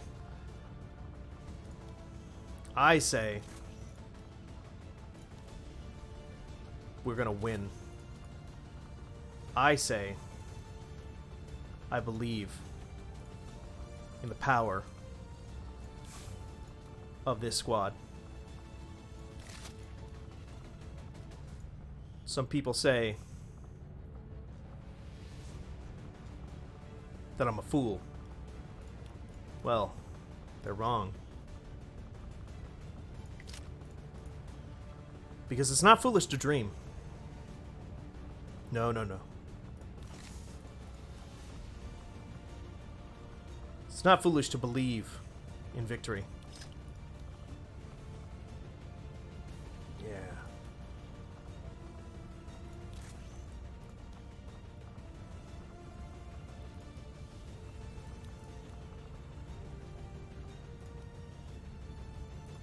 It's not foolish to kill 2 Chosen in one single stream at nearly the 7-hour mark.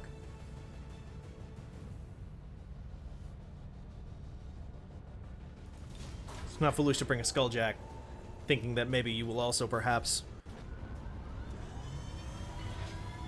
kill something else in this mission. Menace, ready to deploy.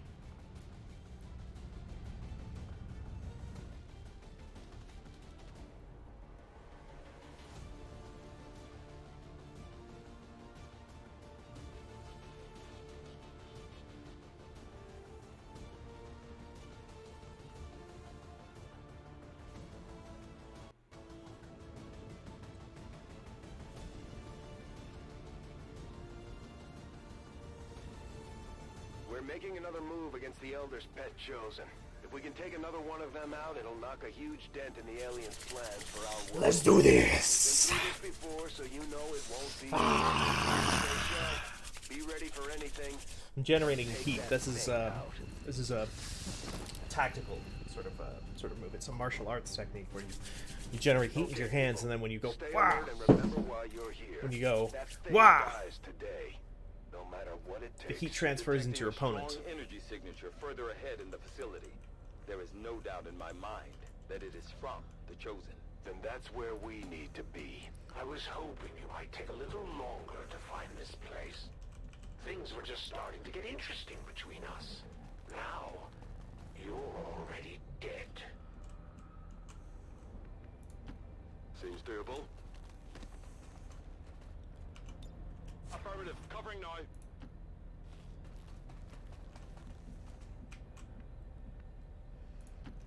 Aye. Moving out. Stand ready.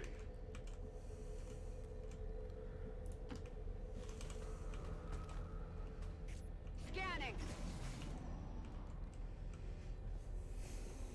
In case you're wondering if I've left some That's the. surprises for you along the way.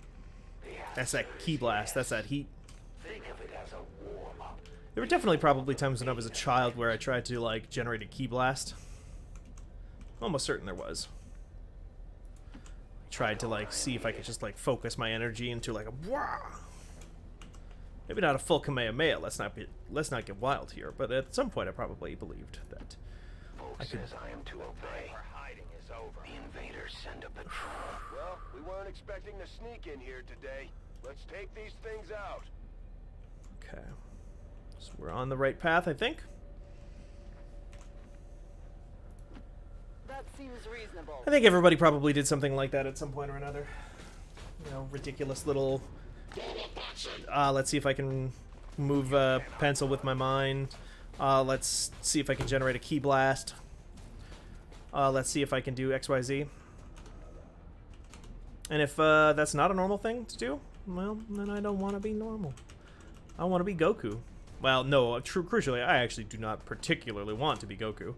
Goku's kind of an asshole. Puts the humanity in danger quite a lot.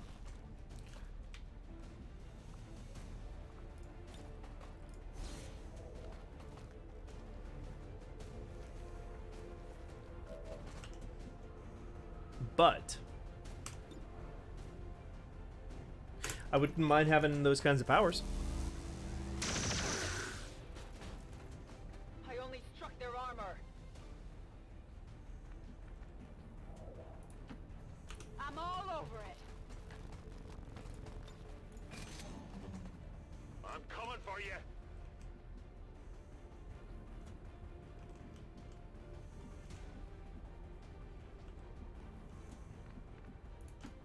Moving out. Swish mail moving in. Swish mail on the prowl. Swish mail. Double time. The Ashen One. Got it covered. AKA Dex Build. AKA Never Miss. AKA the Katana Kid. AKA Mutton Chop Chop Chop Chop.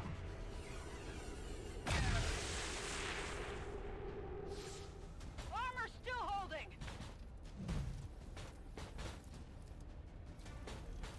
I've got some serious wounds here.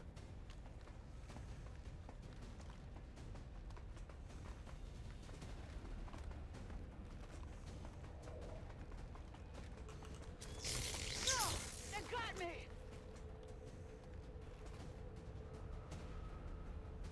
I'd like to say you're walking into some sort of elaborate trap, but then I'd be lying.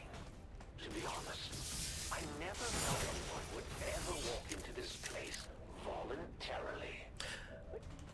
This one, Hunter, is a little bit better, I think, at smack talk than the others were. I mean, one of them didn't really want smack talk at all. One of them was more about, like,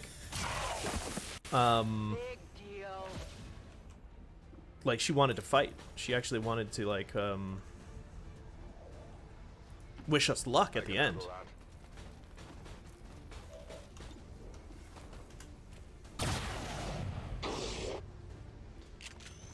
Warlock is more of like a zealot, if I remember correctly.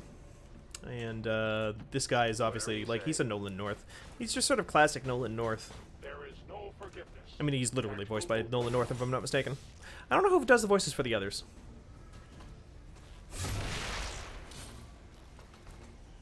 Not off to as much of an auspicious start this time around, but I think that's kind of the point with this guy. He doesn't have a lot of direct attacks in that same way that I can recall. I mean, he can just, like, shoot. Well, wait, there's another guy? Oh, there's an officer still. Done. Somehow missed that. Let's just suppress that guy, so that I don't have to worry about getting killed or taking any extra damage. What the fuck? The Swishmail just, like, curse?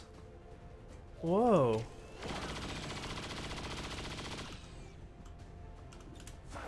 Weird. Missed. Ronnie?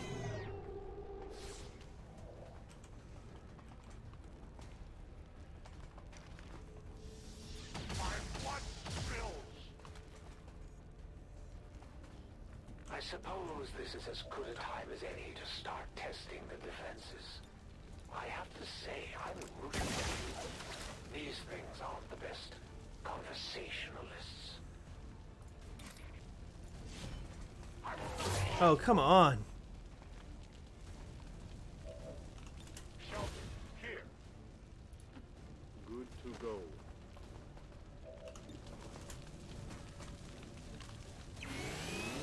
Redeem yourself, Ronnie.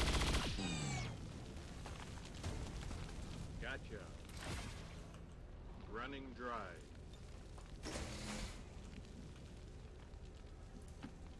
you order, Commander.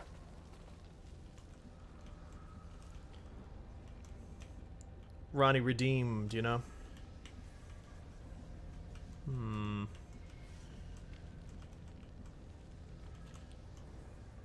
Looks like I could go through either one of these. Let's keep the scout up ahead. Life is in your hands. I'll go quickly. Move, move, move! I'm going.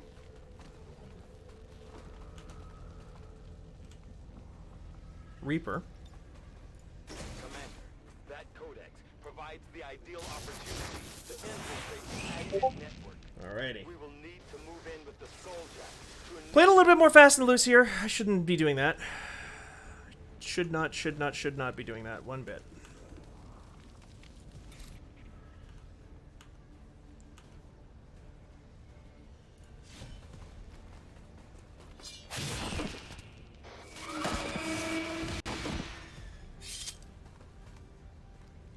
You know that was good.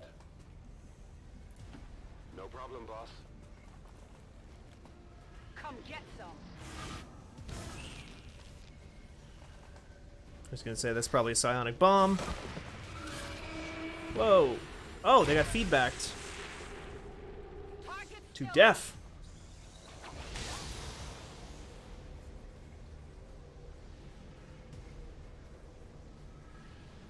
That was some hard feedback, but I guess they got feedback from like every single one of them all at once. It's tough to tell because the game could not keep up as much with it.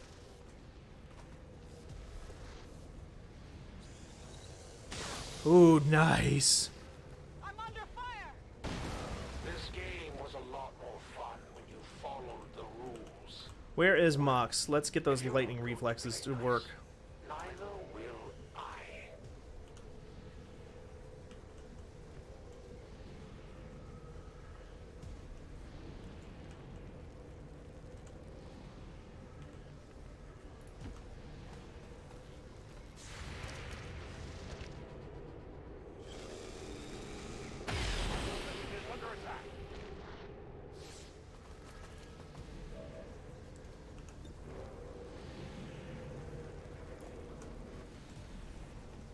Okay.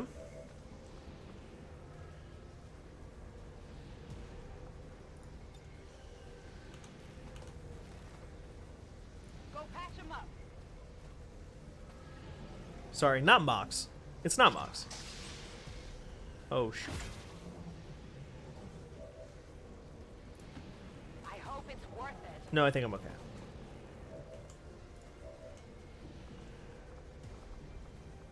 No, I'm not.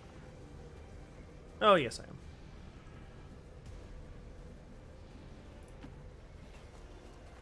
I think I'm okay. Okay. For a second there, I wasn't sure. Let's do that. For a second there, I thought I had locked a character into the psionic bomb, and I don't want anybody taking damage off of that if they don't need to.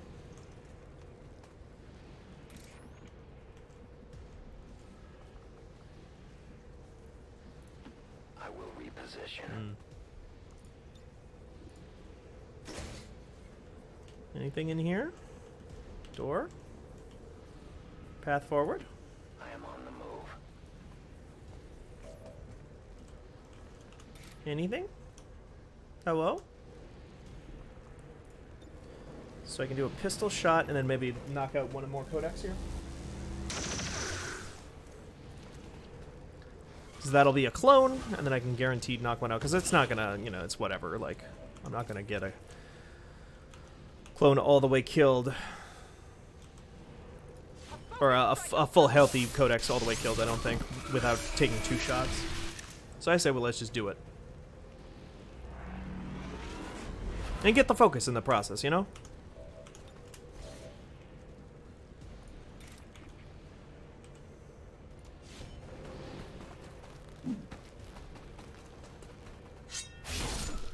Maybe could have saved Swish there, because I could have gone for the Avatar. Impressed yet? Whatever you say.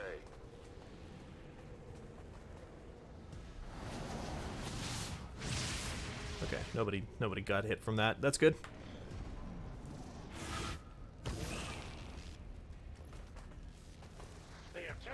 Parry! Good job.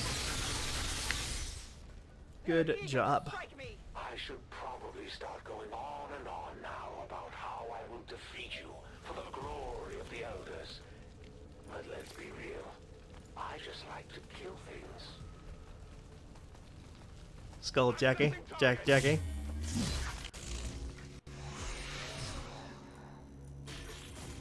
Now this is where we see a Goku. The silly time to do it, but what the fuck. We're getting silly. We're getting towards the end of this. We're at 7 hours. It's silly time. Silly season. Also, in an enclosed space like this is actually not bad for us at all, because we can get in on it real quick. Managed to elude capture or observation by resistance forces. I strongly advise a cautious approach. Ultra Instinct.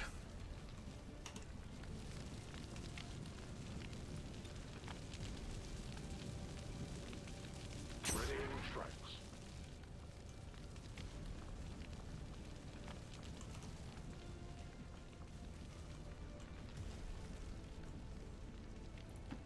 Solid copy.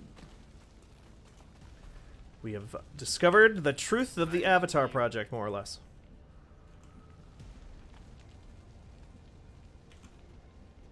We've discovered the truth in the sense that we see it now. I won't let them past.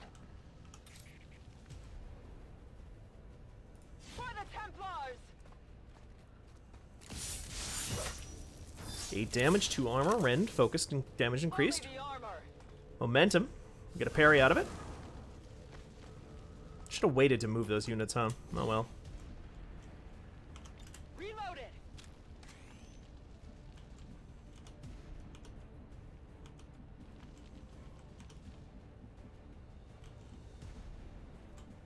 Oh well, it's fine. We're gonna take care of this thing pretty easily. I think. Evade detection. Healbot coming through. It appears to be capable of repairing its physical wounds. That's gonna be a hollow target, which is a big help here. It's a miss, but it's still a hollow target. Shot wide.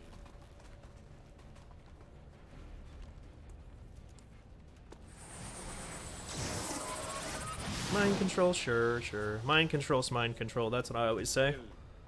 Watch it.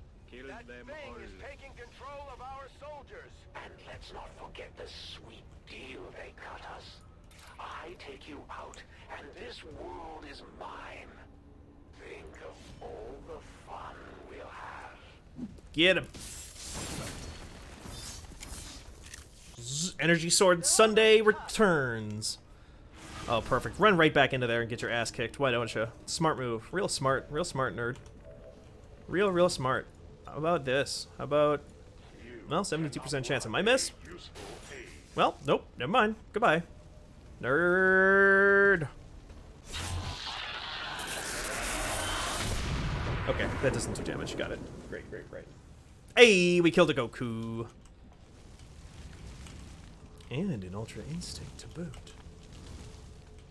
Now, where do we go from here? Is it up there?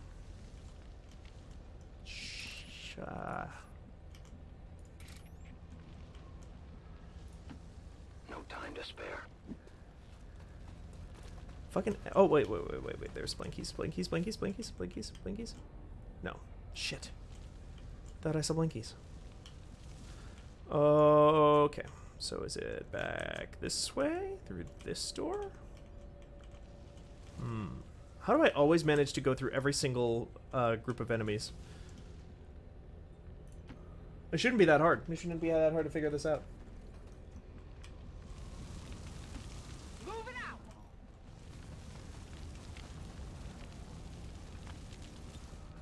Ready to engage.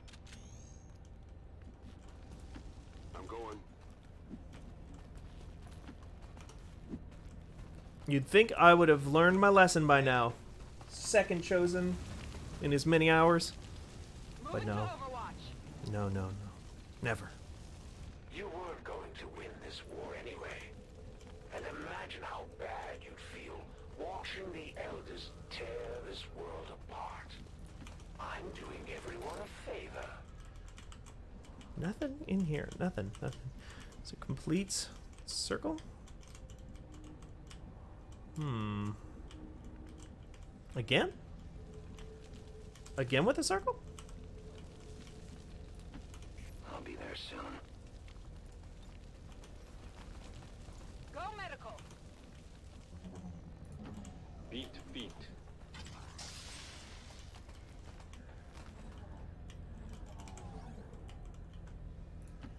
Is it clear? I mean, for all I know, from what I like, based on like my track record thus far, for all I know, you literally can't progress the proper way. Maybe it forces you to take a side path every time. And you are going to die. I'm sure somebody out there knows the answer, but I don't know. Covering distance. Dash. I don't mind the extra challenge anyway. This crew is up for it. This crew's up for anything. Affirmative. Covering now. It can't be stopped. I often wonder, Commander, if you told them what you saw in the Elder's chamber. The truth of what's to come. No, you couldn't have. They'd be home screaming now if you did. Yeah, that's right. Keep talking shit. See how this goes for you. At your service. Overwatching. I am on watch.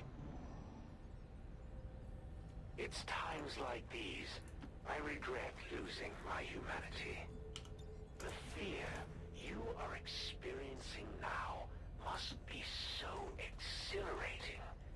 I almost wish we could switch places. Almost. My turn on watch. On Overwatch. Alright, let's bust in, Gru. So, what do you really think will happen if you win today? Archon and an Elite Lancer? Heavy Lancer? Maybe it's a spiral into the center. I don't think so, because I think there's multiple paths out of each room. Out of each initial room is the thing.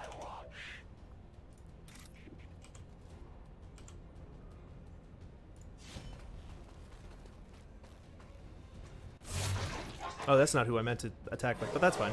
That'll work. It's times like these, I learn to live again. The end is coming. Changing position. How about you guys just fucking eat it? Bronald cannot be stopped. Bronald is a animal.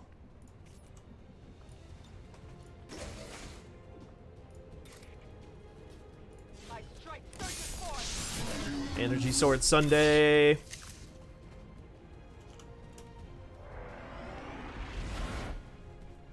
Bronald is extremely true to form. That's why we chose Bronald for this assignment. Because Bronald rushes in, really, just like every single time. Oh my god, really? Does this not lead anywhere either? Where am I going? Okay, wait, okay.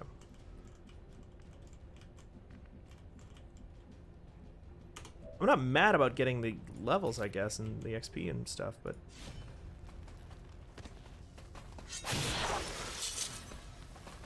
And the focus for the Templar, honestly. But, like... This is a dead end. Right?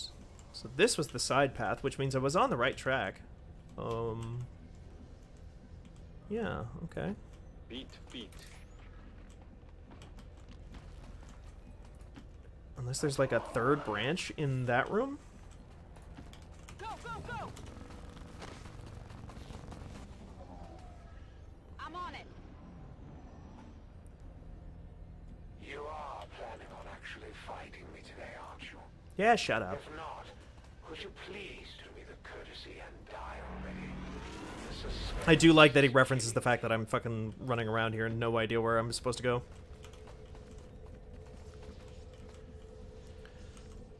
Okay. Bronald prevails is actually Bronald's catchphrase. I just remembered that. Roger that.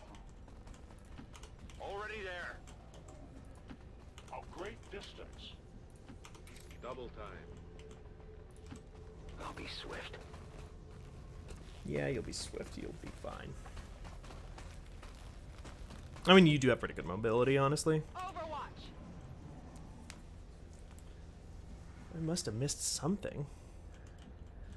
Because that's a total dead end. A good decision.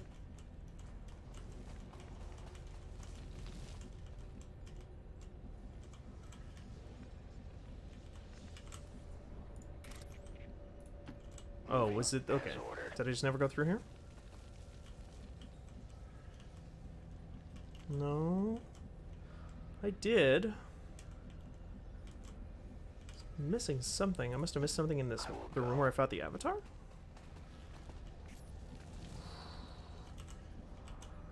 Oh, that's a blinky. It's just like in shadow, so it didn't look like the right color. Okay. Double time.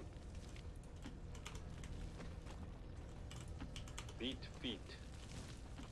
No need to ask twice. Come get some. We got there.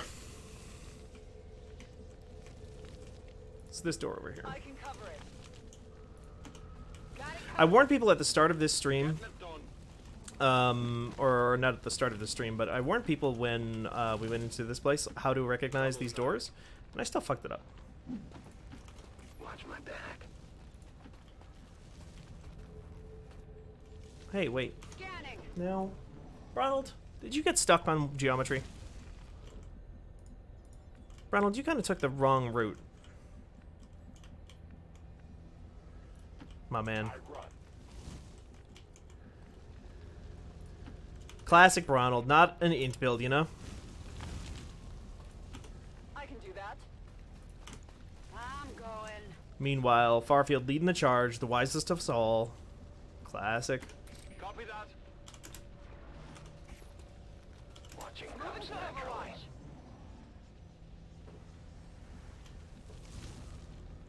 Getting stuck on geometry and lost inside of a big room is the sort of the XCOM equivalent of falling down a hole.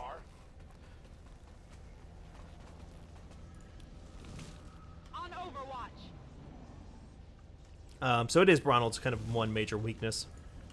That's actually why in this timeline Ronald decided to spec into grappling hooks, is because Ronald remembers his isekai previous life, where he kept falling down into pits. Movement here. Overwatch. Not a lot of people know that.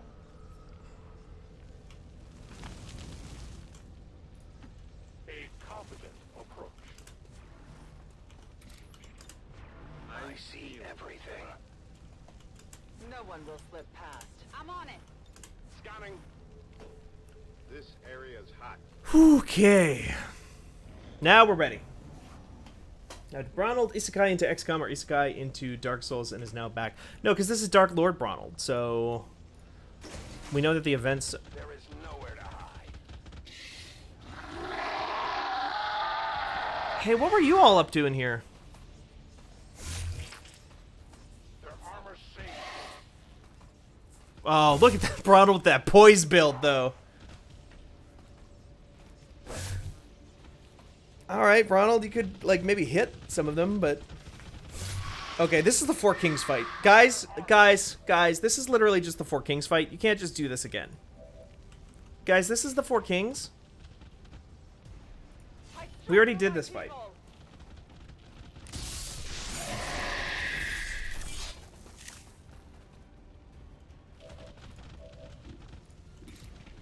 Shoot the flamethrower, everybody gets a turn. God, Swishmail ready. Well, how about that?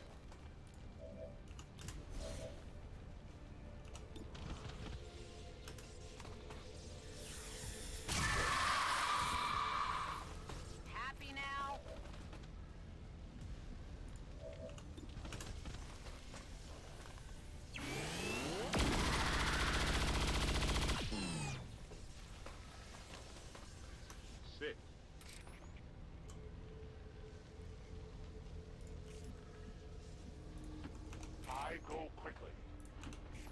short order. No problem, boss. Energy signature directly ahead. This appears to be an alien transport device of some kind. Understood. Looks like we found our way out of here. We, Bradford. Oh, focus at maximum. I somehow completely missed that. I thought it was that too. Seems doable. It is under my watch. Beat feet. Affirmative. Covering now. Okie dokie. Well done, Menace 1-5. Just about 66% of the way done with the Chosen. That's what I say.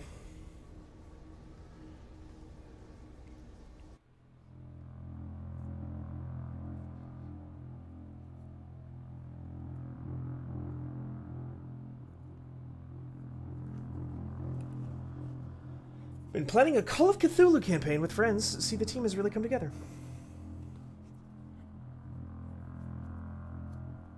Yeah, the team is, like, fucking unstoppable right now, other than, again, like Ronald. Ronald kind of, like, falling prey to his one major weakness as usual, which is, the environment.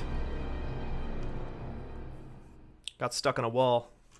We're in the belly of the beast now, people. Proceed carefully. Proceed with caution. I'm actually not too worried about this, the Hunter. Maybe the Hunter has some tricks that I don't know of at this point in the game.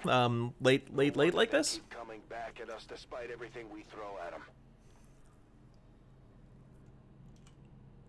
Finally, the real fight begins. See you soon. Xcom.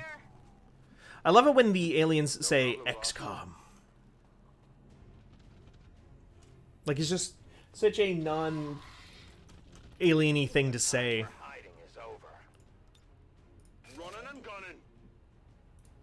I'm going.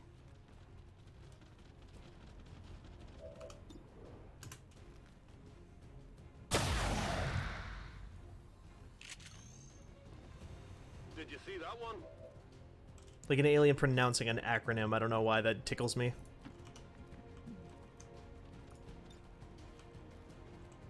But it does. It really, truly does. Useful aid.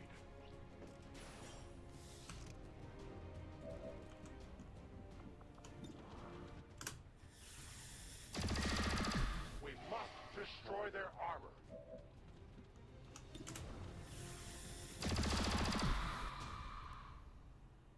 Soon to be out of ammunition. Alrighty. Where are you, man? We ain't gonna be playing around this time. Reloading. Also absolutely fucking right.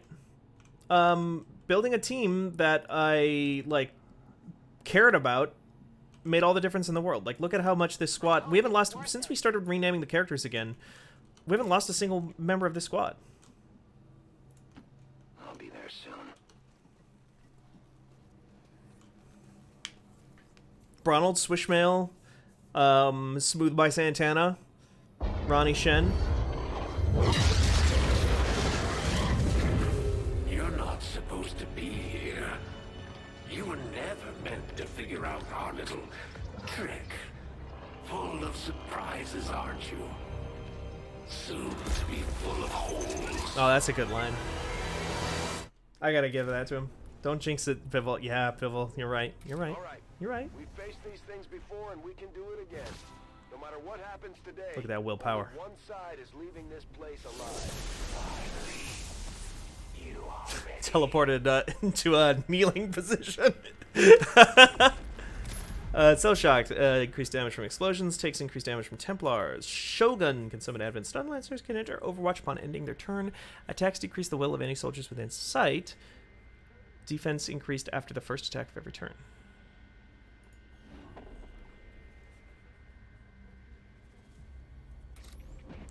Time for words is over, Xcom. Now it's time to kick some ass. You Templars sure do like making a big show out of parlor tricks. Good to go. Good to go. Overwatch. Hope you're ready for company. Iron Armsy Patrol is He was always going to summon up some units. So are there any places your characters can fall into a pit in XCOM? Absolutely. XCOM has destructible environments in almost every single place. So almost any time. I think these places are indestructible, but most places where you can stand up on a new level, you can blow up that level with like an explosive. We've got a soldier down. Get to him before the Chosen do. You can blow those up with an explosive, and it will make them fall and take extra damage. There are no ring outs as far as I know, though. It's just like extra damage from falling through the floor.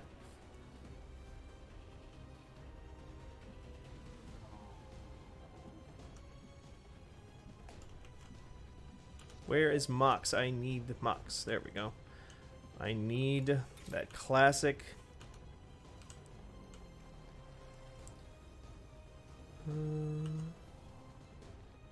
that's probably fine. I need that classic lightning reflexes. Yeah, Overwatch all you want, idiot.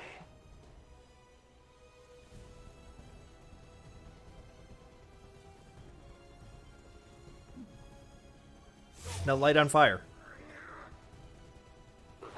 Love that for you.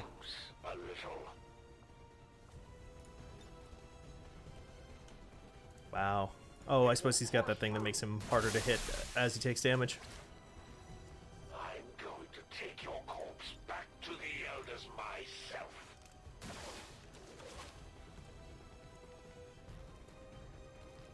You're done, though, son. Because you're just going to burn to death now. You didn't think this through at all, did you?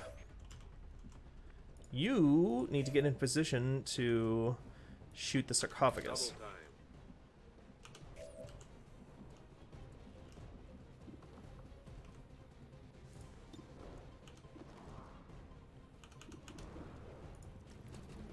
Take a shot. Why not? It's a miss, but, you know, it might not have been. Remember your training. I will tear you apart. 14 damage with that maxed out rend and the buff. The Elders have done much worse. Sure. Let's do that. Let's do this. He's not immune to fire as far as I know, so he should probably just like burn out on the next turn. Looks valuable. Oh, and some loot. I'll take some loot. Advanced magazine. I've got the Maybe thing. you'll have better luck with that thing than my sibling. Whatever you say.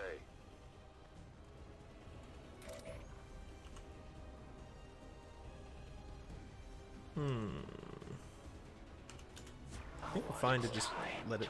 Yeah, let them die of their own wounds from the burn, and just save the ammo. Same with the stun lancer, and even if the stun lancer tries something, Mox can do his like little whip. Directly to the Chosen, restoring them. No wonder these things don't die.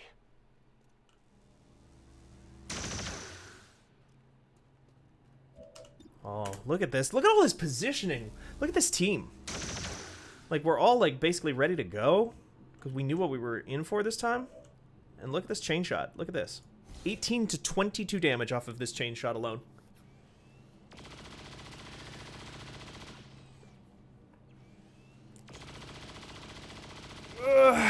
Lowest possible amount, but still, I'll take it. I'll take it, I'll take it, I'll take it.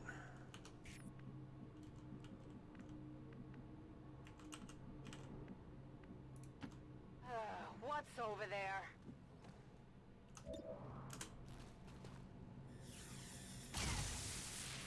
I don't think you can crit against the sarcophagus. In fact, it probably shows red on the... Yeah, it doesn't really say, I guess, technically, but... Who's the sniper rifle going to go to? I don't really have a sniper on the squad. Well, boy, this guy had a tough time, huh? I'm hoping that's a good thing. Yes, the regeneration process has been interrupted. Readings on the capacitor indicate it has become highly unstable. Then let's target that Chosen with everything we've got. He's not immune to Overwatch fire, so as long as we see him, we're okay. But I just want to make sure we split up a little bit. Find him.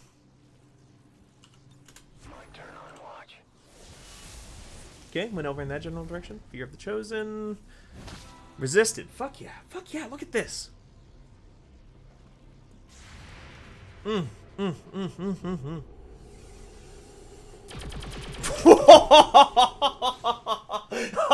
He didn't even get a chance to move because I beat him on his first turn there, so 20%. Only got 20% of his health back, so one Overwatch shot was enough to take him down. Fuck yeah, look at that. Look at that. But we managed to pull it off, Commander. If only we could see the look on the Elders' Got the Avatar, got the Chosen, got everything done. Now we just need the Warlock and basically like a couple of different missions. That poor Hunter didn't even land a hit. He did do one debuff. He didn't do any damage. Didn't see this one coming. So, this is what it feels like to be afraid. Not my style. Down he goes. Rating excellent. You bet your fucking ass it was. I would like to assure the citizens Oh, that was a good one. that our peacekeepers will stop at nothing to prevent further attacks by criminal elements such as the one that occurred today. The Elders have total faith in our ability to overcome any and all threats to our peace.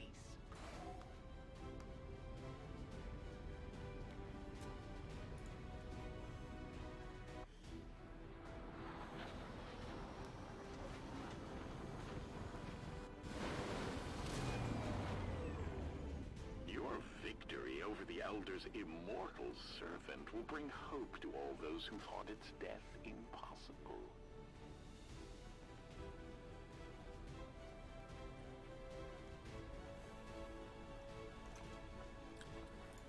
Ghost. This fool needs a rework as well, like a reimagining of their character design. They deserve a real name.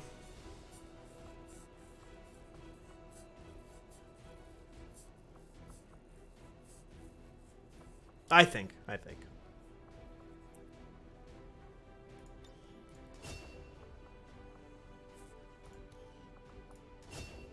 And Ronnie Shen finally gets up there with a rupture and a saturation fire options. In addition, the cover of those can be damaged or destroyed. Thanks for the follow, Dilf Patrol. Rupture shot deals a critical damage and ensures that the target takes an additional +3 from all future attacks in the future. Who's the Phantom of Fanbyte lore? Phantom? The Fanbyte lore. The Phantom. The Funky Phantom?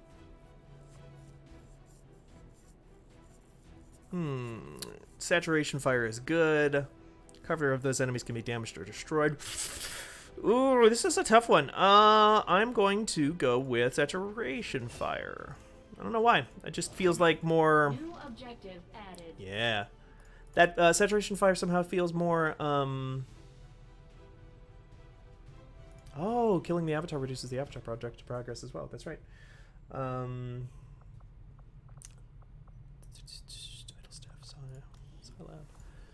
It just somehow feels more appropriate to Shenron.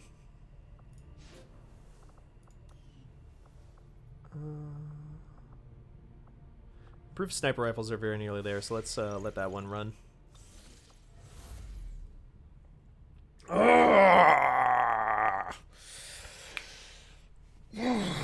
Okay. I'm excited. I'm excited to finally be on the cusp of clean. Have once again proven their dedication to our cause. A clean. Your team can uncover this being's connection to the Avatar project. XCOM 2 War of the Chosen run. Previously, like, I do want to do a long War of the Chosen at some point in my life, but I do like the idea of like getting one out there just for me, just knowing that I've finished a War of the Chosen run just normal. That's important to me to a certain degree. I like having that experience at least once. Avengers Then from there on, I plotting can do new whatever I want.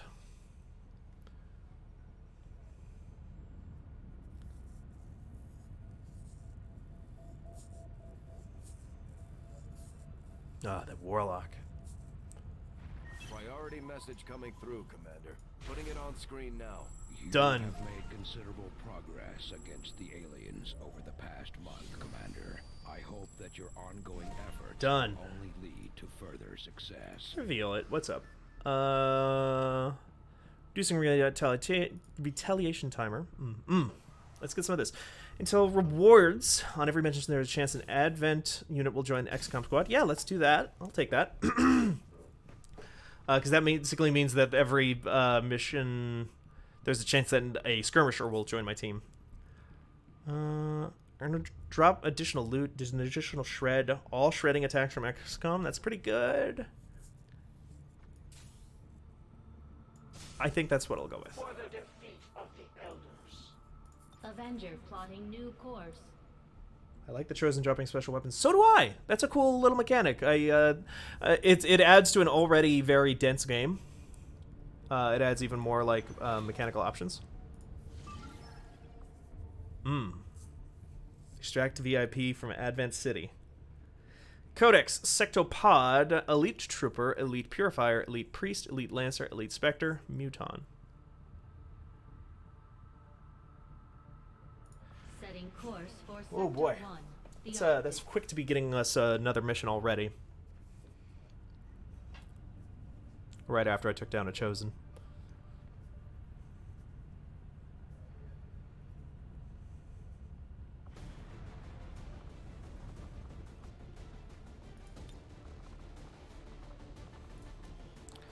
Where's Fanbot? How's Fanbot doing? Fanbot is available and ready. Can I build him better armor? I cannot yet, because I didn't even give me time to grab those damn... Didn't even give me time to grab those damn supplies. Well, no rest. No rest at all. Interesting. God stank.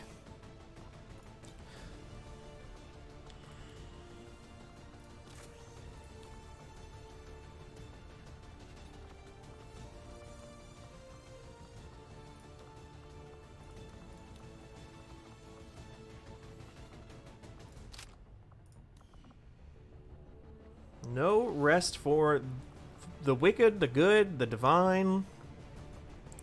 That's fine. We're fine. We're going to be able to do this just fine, I think. Let's make utility items available. Let's give a mimic beacon over... Where's my mimic beacon? Hey. Oh, you got it. You don't need that. What would you be better with? You'd be better with a... Honestly, venom rounds wouldn't be bad. No. You'd be better with venom rounds. You would be better with... Slap you a nano medkit. Oh, do I have any specialists on this team at all right now? No.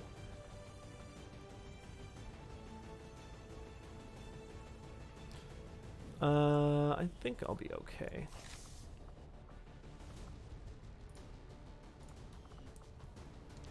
But we can still play it safe in other ways.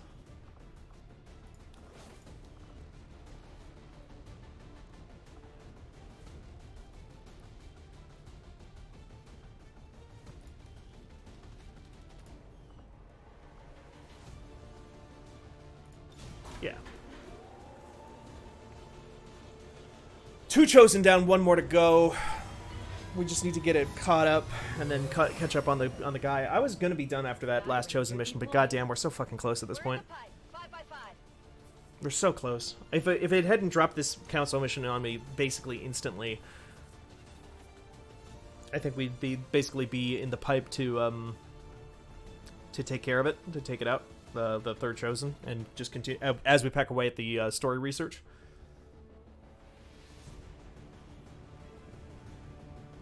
But that council mission coming right after killing a Chosen and the Avatar back to back in the same mission shows how far we've come, though. Like, it shows how far we've come as a squad with all these guys. being able to do all that stuff in single mission, and then basically be ready to, some of them be ready to go again.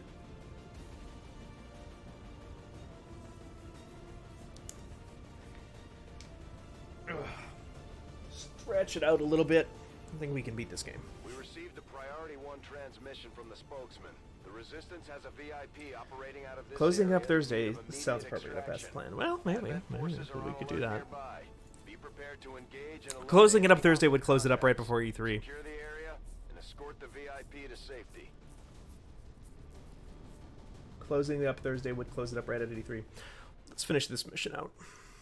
And then I think we'll be done after this mission. Menace 1-5, target coordinates incoming. Secure the VIP and proceed. We'll spin the wheel like we always do. Extraction. Advent already knows we're here, so your position isn't concealed for the extraction.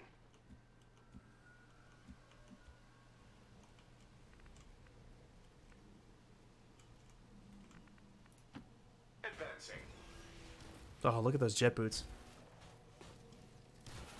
Dark Souls and XCOM ending at the same time. Yeah, I mean, obviously Dark Souls did not go, or Dark Souls went significantly longer than this did, or will have done. Moving as ordered. But we're gonna have more stuff coming up in here pretty quickly anyway. Merritt was in fact workshopping a couple of ideas on this very stream earlier. To go. So that was exciting. I still need to workshop some ideas for what I want to do. I'll probably take a break on Hardship Troopers and just play something else for like 1 or 2 episodes. Come get some.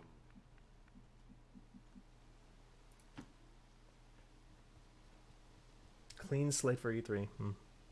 Oh shit, I didn't mean to move that guy. Oh well. Hunt him down. He's fine. He looks like he can take a hit. Got it.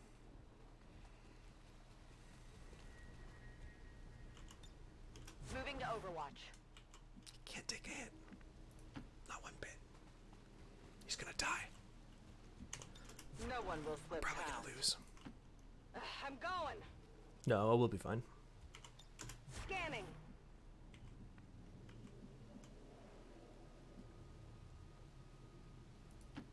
Stepping off. I love this character. I'm never going to change this character to any real type of like OC because I love the idea that she is the character that is just like the one normal person in this squad full of weirdos. I will never get over that. Just a moment.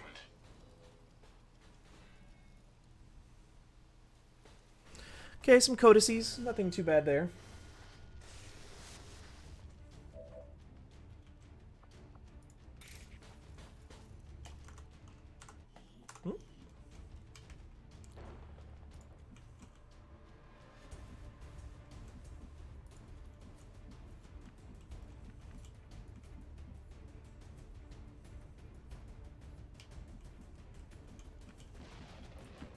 I can cover it.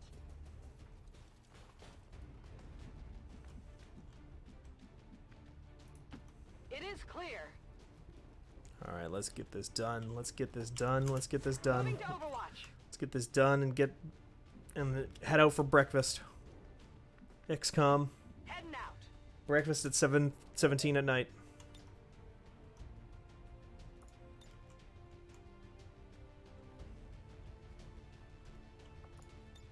Got it covered.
Nice. Good job. Good job there, Deadeye. That's why they call her Deadeye. Still terminated.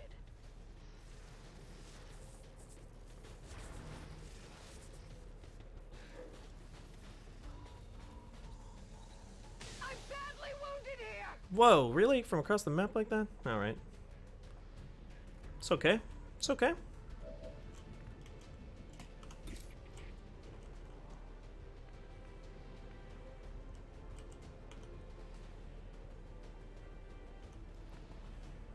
I strike for my people. Oh, shoot. Forgot about the Overwatch. Okay, but it's a miss anyway. Went right through the armpit. That's what we like to see. We like to see him just completely fucking whiff it and then eat shit and die. It's kind of the classic mode there.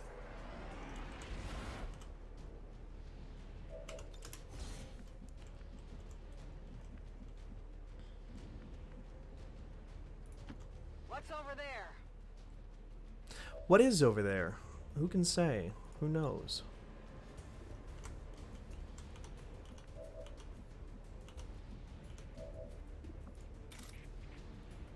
Not me.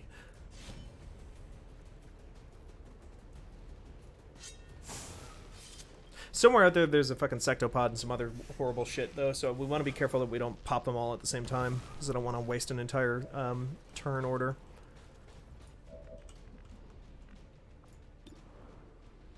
Oh, lightning hands, tell me. Come on. Come on, Deadeye. Just the most competent cold-blooded killer of XCOM. Total normie energy. I'm on it. Fucking love it. I love what you bring. Come get some.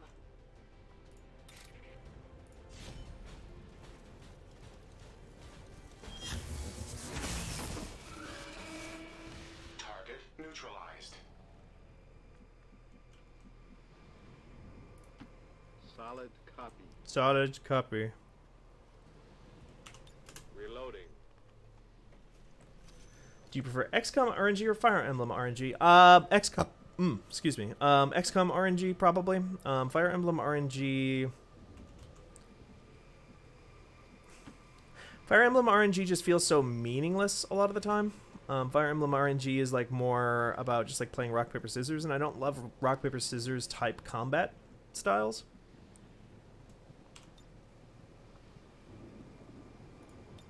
Get back in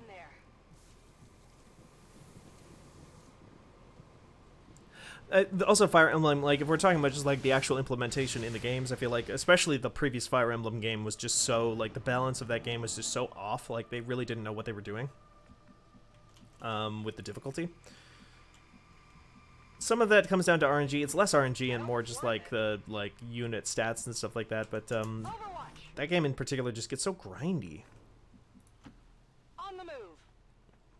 You can grind in XCOM a little bit because it is easy enough to game some of the systems, particularly those around the Overwatch or the Avatar project. But it's not quite the same thing. Moving on target.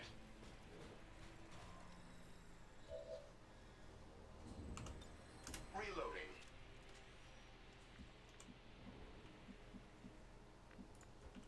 XCOM RNG feels tuned in a way that that one just simply doesn't.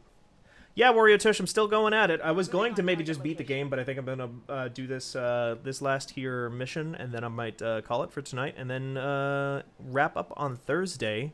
So the last stream, the last weekly Thursday stream before E3 feels appropriate.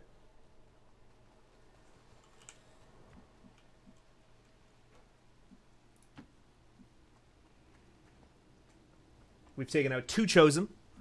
We have defeated the Avatar after hacking a I'm on it.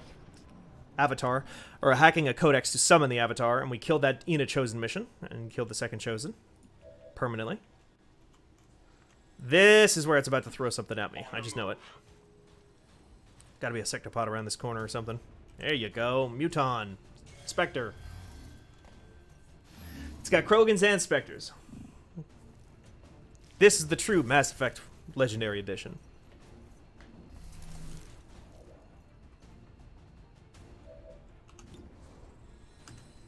Eat it. Yeah! Krogan fall down. Shit.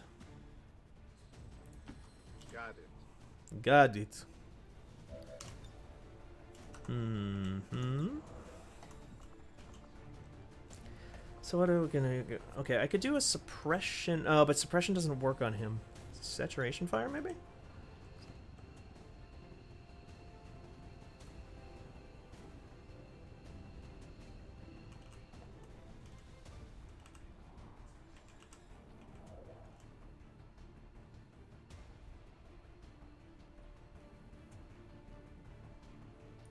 I think that's the way to do it. Anywhere.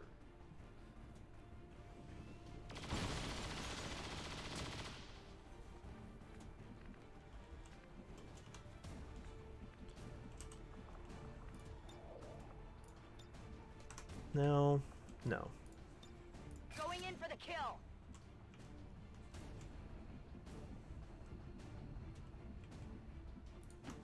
Move, move, move.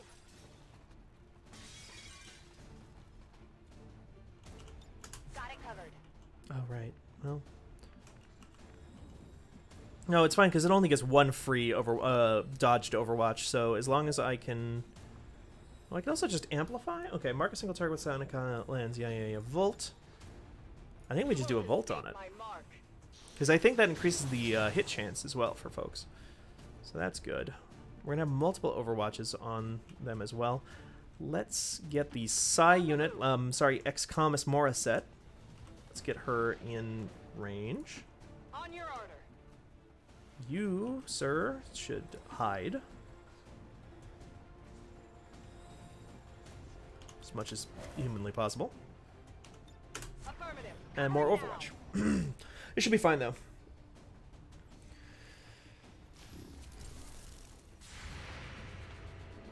It sucks that hers popped first, because that's always going to be a guaranteed miss. I would have much preferred the...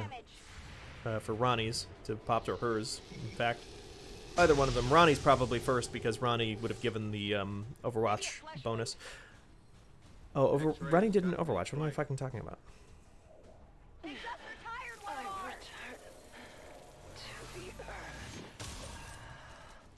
You're not returning anywhere. You just turned into a green, weird nanomachine blob monster, doppelganger, nightmare, and we're gonna kill your sleep paralysis demon, and you'll be fine. Are specters just sleep paralysis demons? These are the thoughts that I'm having here at entering hour 8 of this stream. Specters are just sleep paralysis demons. Pretty sure that's true.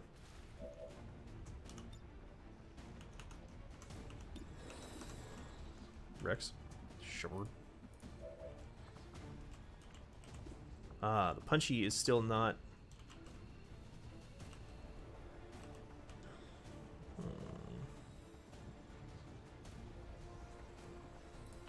It's fine. Movement request confirmed. I have located. There we go. I knew there was more badness. What do we got? We got a priest. We got a... I think I saw a heavy lancer, and I think I saw... Is that a priest? That's not a priest. Is that a priest? I have such trouble telling the shield bearers of the priest apart, but I think that is a shield bearer.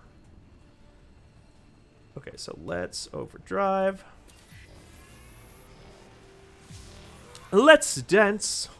And by dance, I mean I'm going to shoot you with my gun. Much like that alien woman to Goku, I have something to show you, and it is, indeed, my gun. We need to get that Spectre off the board, though. So let's blow up his spot. And I mean that very literally. Oh, look at that. I love that he doesn't even bother to look at him. Fanbot just fucking disrespecting that fool. Copy that.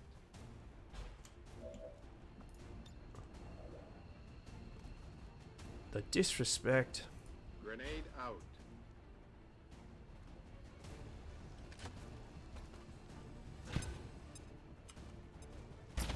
Sensors locked on Advent forces.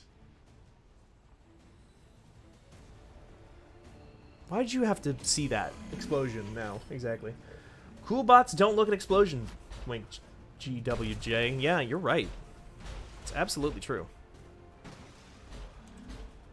You can probably even move into a more secure location. You can... Ooh, can you Reaper any of these fools? You're... Oh, you know what? I can dominate this Elite Lancer. Also Void Rift.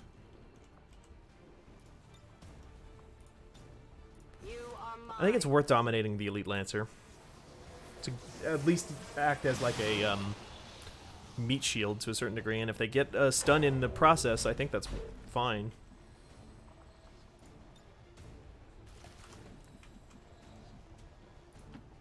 Move into position. You should actually probably throw out this Mimic Beacon. Deadeye. Good old Deadeye! The most normie-ass character we have in this squad. And we respect that normie. God damn it.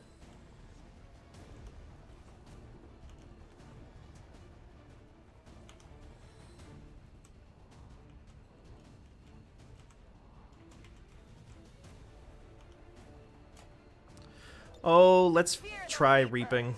See how it goes.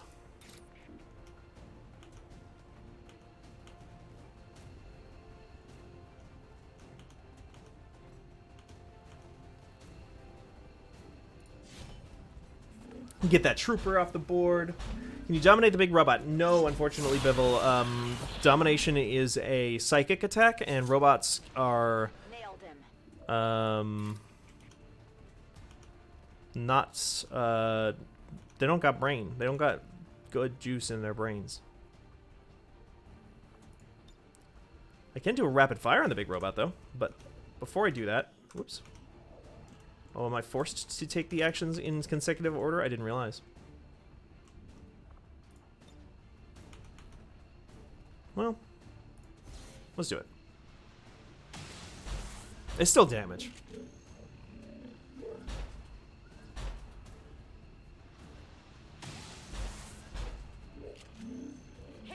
Yeah, and it's a way to force quote-unquote flank freakouts without risking your swatties. Yes!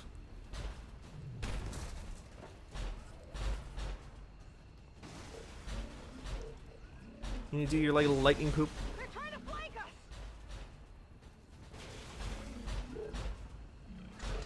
I forget what triggers the lightning. Oh, just barely hanging in there. Good job, Mimic Beacon. Oh, I forgot to take out the fucking Spectre. I'm a fool. Well, that might go bad. No, that just will miss entirely, so it goes bad in a different way. Enemy is still up.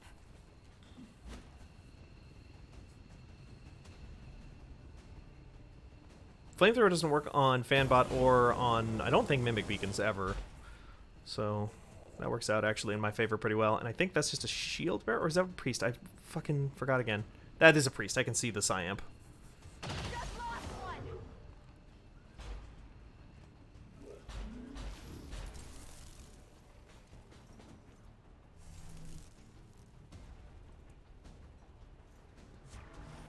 I love that the my team freaks out anytime they see that a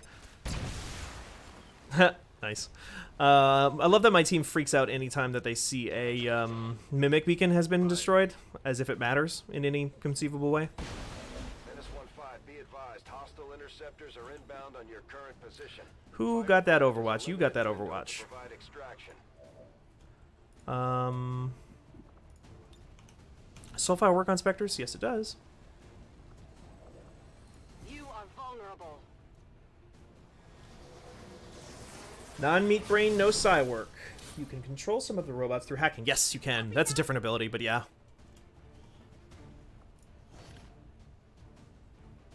Got it. Pop. What do we got for lightning hands here? Anything good? Not really from this angle. Can we get up? Do we want to get up? The pipe is still intact, so we can get people through there. Oh, Stun Lancer. Why don't we waste your turn first? Attack him, return with your Stun Lance with a chance to inflict the target with negative mental effects. So it probably doesn't work on this, on that guy. Oh. If ever there was a time to melee a purifier, I think it's with this little goober.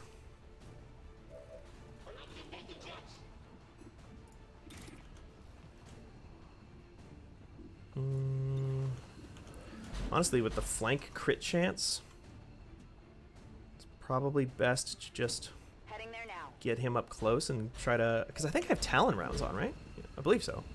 70% crit chance right now. He just gave up. He just didn't even try. On reserves. He just gave up. He's just like, oh, I'll just take the damage. I'll go into stasis for right now. You don't have to shoot first. It's fine. It's fine. Sectopods explode. I can fire a pistol though. It's only 3 damage, but that's 3 damage. It only damaged the armor. Yeah, I know. That was the idea. Actually, in fact, I wish it damaged the armor. You don't have Shred on. Oh, you have Shred on. What am I doing? Fanbot is ready to go. Oh well. I'm in such good shape right now, I'm not too worried about it.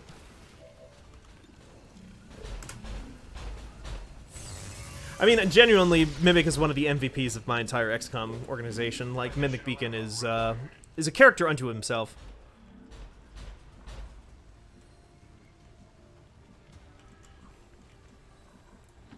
Roger that.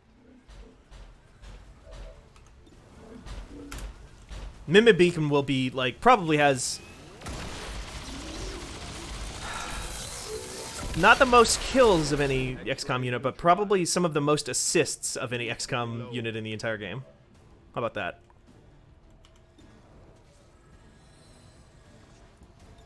I'll keep it under watch. Heading out.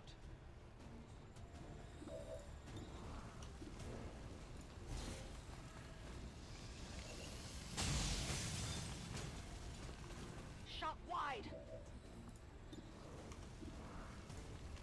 Let's take this. Okay, didn't blow up anyway. X-ray neutralized. Guess I can move you. Maybe just... honestly, get you back a little bit? Probably doesn't need to be the case, but I just want to be extra careful. We got lots and lots of turns here. Is he just going to get Bladestormed the second he gets up? Might.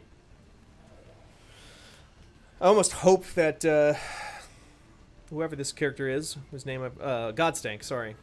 I can't believe I forgot about Godstank. Oh, right, duh. I almost hope Godstank misses because I would like to get the kill on Fanbot. Well, is what it is. To be honest, I would probably do the same thing as a priest. Yeah, that's true. There's that priest, yeah. Yeah. Why am I? Weird. A good decision. Weird. Rolling out. Getting it done. Proceeding to target. Beat feet. All right, all right, Heavy Lancer, you stay here and watch the perimeter. Moving. We believe in you. Evac We think you're doing a great job. Got it. You can explain things to Advent as like afterwards, right? Like you just stick around and you kind of tell them what's going on.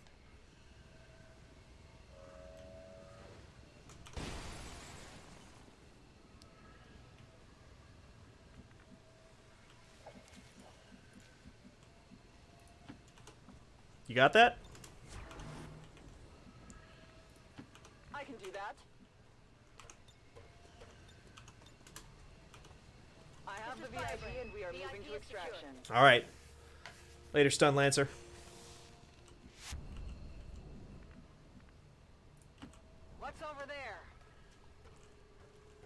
You were right there with Mimic Beacon as one of my absolute most memorable characters in XCOM lore. Status confirmed. Mission accomplished. Enemies killed 13 to 14. I still think that's funny that they don't count it as a kill.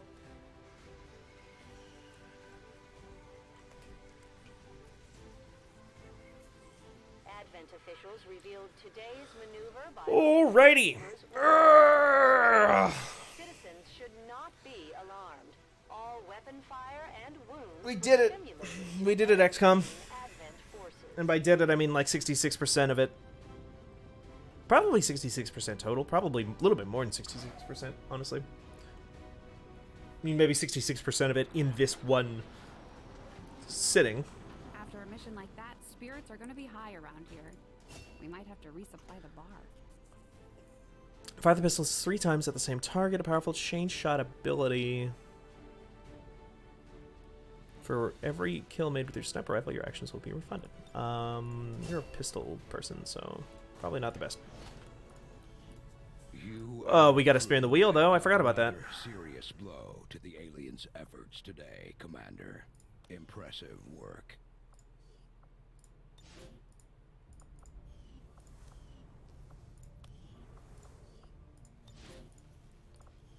Alrighty, we're going to spin that wheel.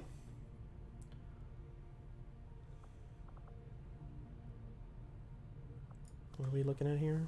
Just make sure that I'm not forgetting anything, so when we come back on Thursday, nothing bad is happening. Supplies are a little low, but they're at a pretty nice number, so can't complain too much. Yeah, I know the supply drop is available. I tried to pick it up before the game was like, hey, here's an hey, how about a mission immediately after you just killed your second chosen in one sitting? Idiot. How about you just try that out real quick? How about you just try that on for size? We're getting an emergency signal from our people deployed with the resistance. Oh my There was an ambush during the latest action.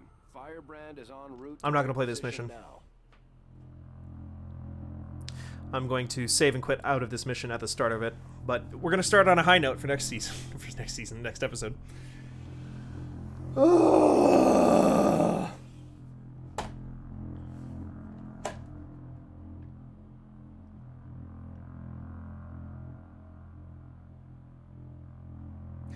Yeah, that's the season cliffhanger, is we get ambushed.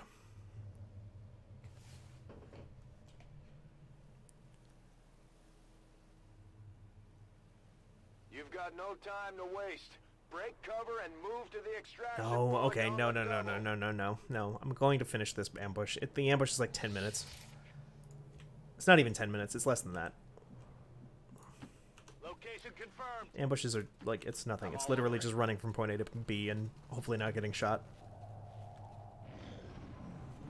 Let's just do it. Let's just knock it out. Let's just knock it out. Let's just knock it out. Just one more turn. It's not one more turn. It's fucking like it's fucking fake. It's fake game.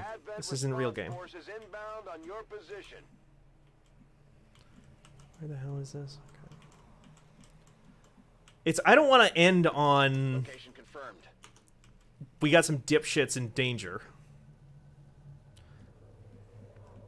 Okay, admittedly a lot of danger with an Andromeda in here. No need to ask twice.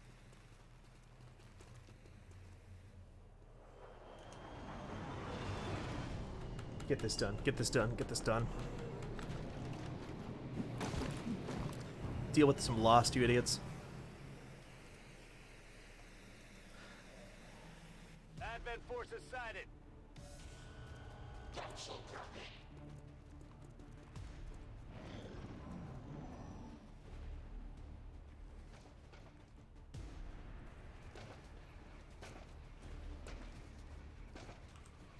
I mean, if you want to go that direction, that's up to you, my man. Go, go, go!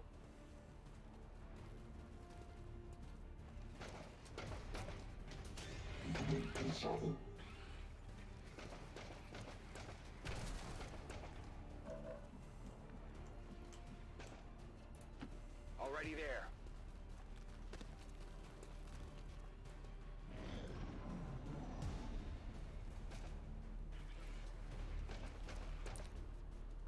Oh, well, so much for that. That's fine. I'm sure this will go great. This will go fine. Oh, look at him, man. He's a guy in front of me. Ah! Look at him. He's doing stuff. He's got big hand. Oh, he missed at me. That's all I hear out of these guys every time they talk. If they were good, I wouldn't have sent them on a resistance mission, you know?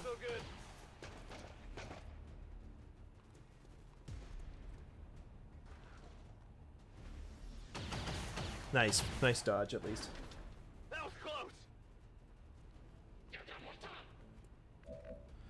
Oh, could I just please, like, have, like, some Lost, please? Some Lost to come fuck with them? Hey, Lost, could you come fuck with them real quick? No, you're not going to fuck with them. I know you're not going to fuck with them, because what you're going to do is you're going to be inside that fucking building waiting for me.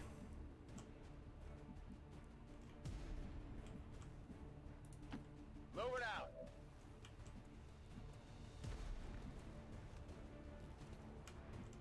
No? Okay. If you're sure, I'll take it. I'll take it. Getting it done. Instead, we are going to continue to progress. We are going to continue and to persevere. We are going to persevere right on through XCOM 2. I don't mean tonight. I'm not saying, that is not me saying, like, we're going to keep playing for the rest of the night, because that's not going to happen. I just want to continue to persevere through this ambush mission, which is cheap and unfair. They're trying to flank us. What are you going to do? Fuck you. Oh, this ambush is gonna go bad. It's gonna. We have to end on a sour note, don't we? I'm under fire.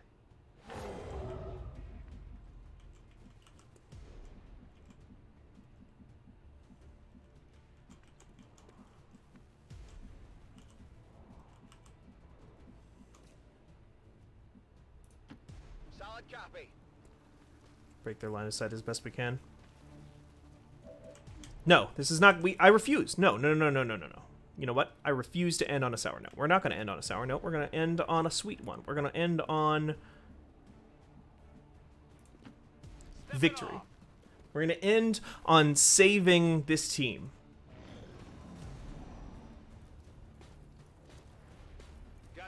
He doesn't get to attack this turn, so fuck him. I don't care about him. He gets to Overwatch though, huh? Alright. It's interesting, like, if you're sure.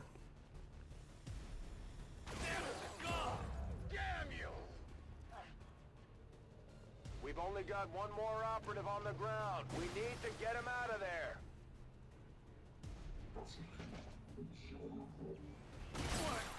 Does cover just not do anything anymore? Well. Commander, Wraith 1 is down. We've lost the team.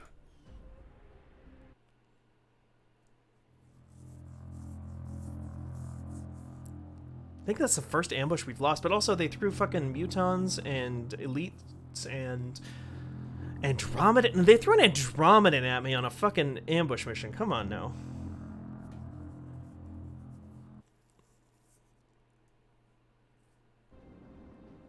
I have yet to discover exactly what type of exposure led to the creation of these lost civilians, but their numbers would indicate a widespread effect.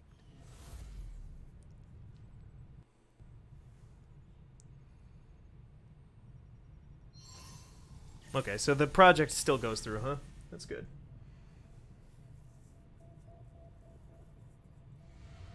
We are victorious, and the cause is advanced. We have learned new things, new tactics to be used against the Elder Servants. If you would order it, we will make it so.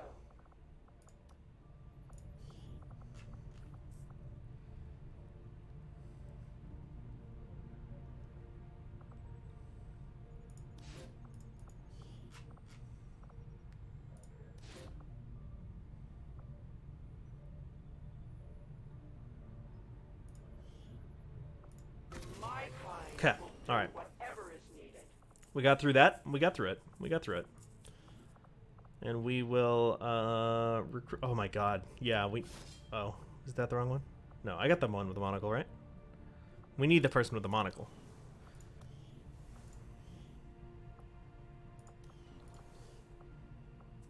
Yeah.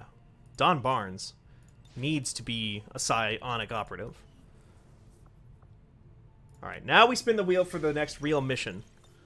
Like we do on Hardship Troopers. This will prove to have been an important breakthrough. Thought I was about to fucking throw something at me again and I was gonna lose my mind. But no. I will send word as soon as we have something of note.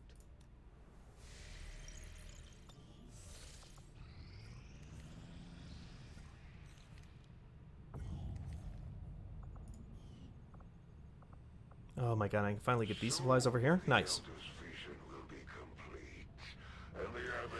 Those were mostly grunts who just died. One was like a sergeant, which I think is like a second or third promotion. I think you will find our results have exceeded expectations. Dark Claw, Dark Lance, spare parts. Well, I agree. I was gonna pop the Shadow Chamber, but I'll if it's a breakthrough, I'll take the breakthrough. Continue training. Null Lance, Solace, Soulfire. Surrounded by an aura that immediately extinguishes or blocks any impairments for themselves and nearby squad mates.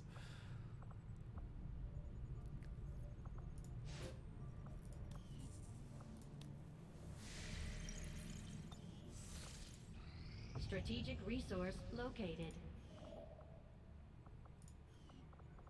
So we got Intel, Alien Alloys, and Avenger Power.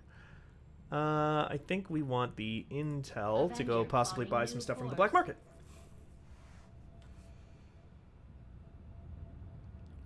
Give Swishmail the Claw. The Claw is a pistol. Swishmail can't equip it, I don't think. Well, that's useless. That's fine, though. No worries. Choose Proving Ground. Let's see what else we got here. Blue Screen Protocol. Advanced Explosives. Screen Protocol. Let's try that. We'll get started right away, Commander. I'll send word when the project is complete.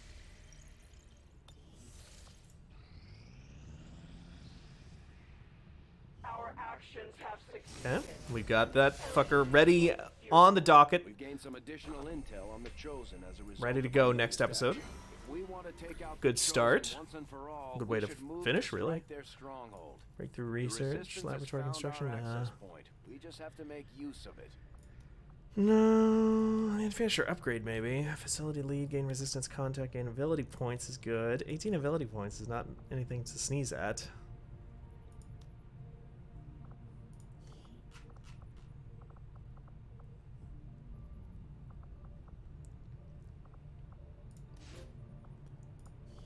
Colonel Godstank. Wait, Godstank is a colonel? Hmm.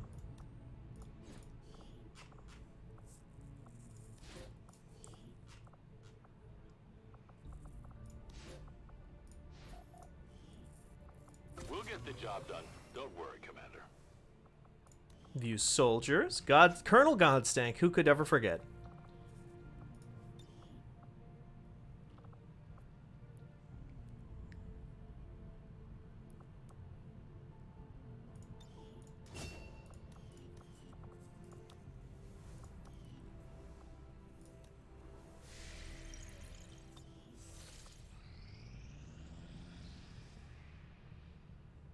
The results of our breakthrough were quite fascinating. Okay. Spare parts, sure. Facility lead, not something I'm worried about. So let's go to the Chateau Chamber. The Elders have always been elusive, aside from the occasional Wait, monument. all other Shadow I projects imagine must be most of the people in the completed space under have before actually undertaking. seen Access them Shadow in project. person. Oh. Knowing now that the Elders are So do I need to do? I apparently basically need to do that mission. Okay, I think I just need to do that that other mission first. from the public eye. I didn't realize. What sort of ailment could possibly be beyond their vast curative abilities? Commander, this specimen, henceforth referred to as the Gatekeeper, seems to harbor considerable psionic power. As with the Swishmail's already got the ultimate melee weapon. Field unit, The it will katana. take some time The to ultimate decipher Swishmail the weapon. systems involved in its function.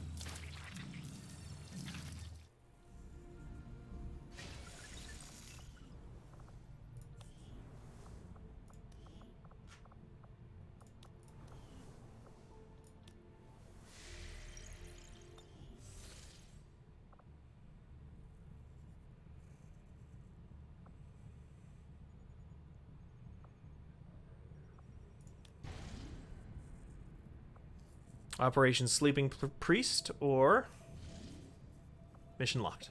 Well,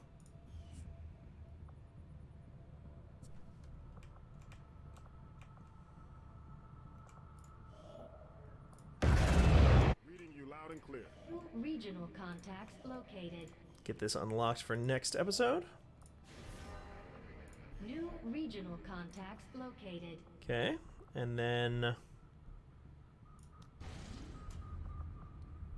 that's the Codex brain coordinates. We want to do the black site.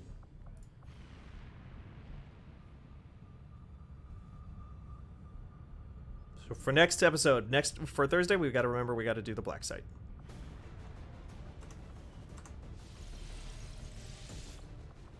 Should be in place for it. Thanks everybody for sticking around if you could, and thanks for dropping in if you did. And make sure to go to fanbyte.com to follow all of our Hot Games Summer content as we go through E3 and all the adjacent stuff. Go to fanbyte.com/podcasts if you enjoy any of our stuff. I really, really recommend most of our podcasts, as I listen to a lot of podcasts myself, and I think that we do some of the very, very best on the internet. So fanbyte.com/podcasts. And listen to Friends Reunion, Channel F, 99 Potions. Those are the big ones that I love to listen to and am on personally, but there's a bunch that are more suited to other people. If you like MMA, for instance, there's Best Camp of My Life with Fernanda Prates. Great stuff.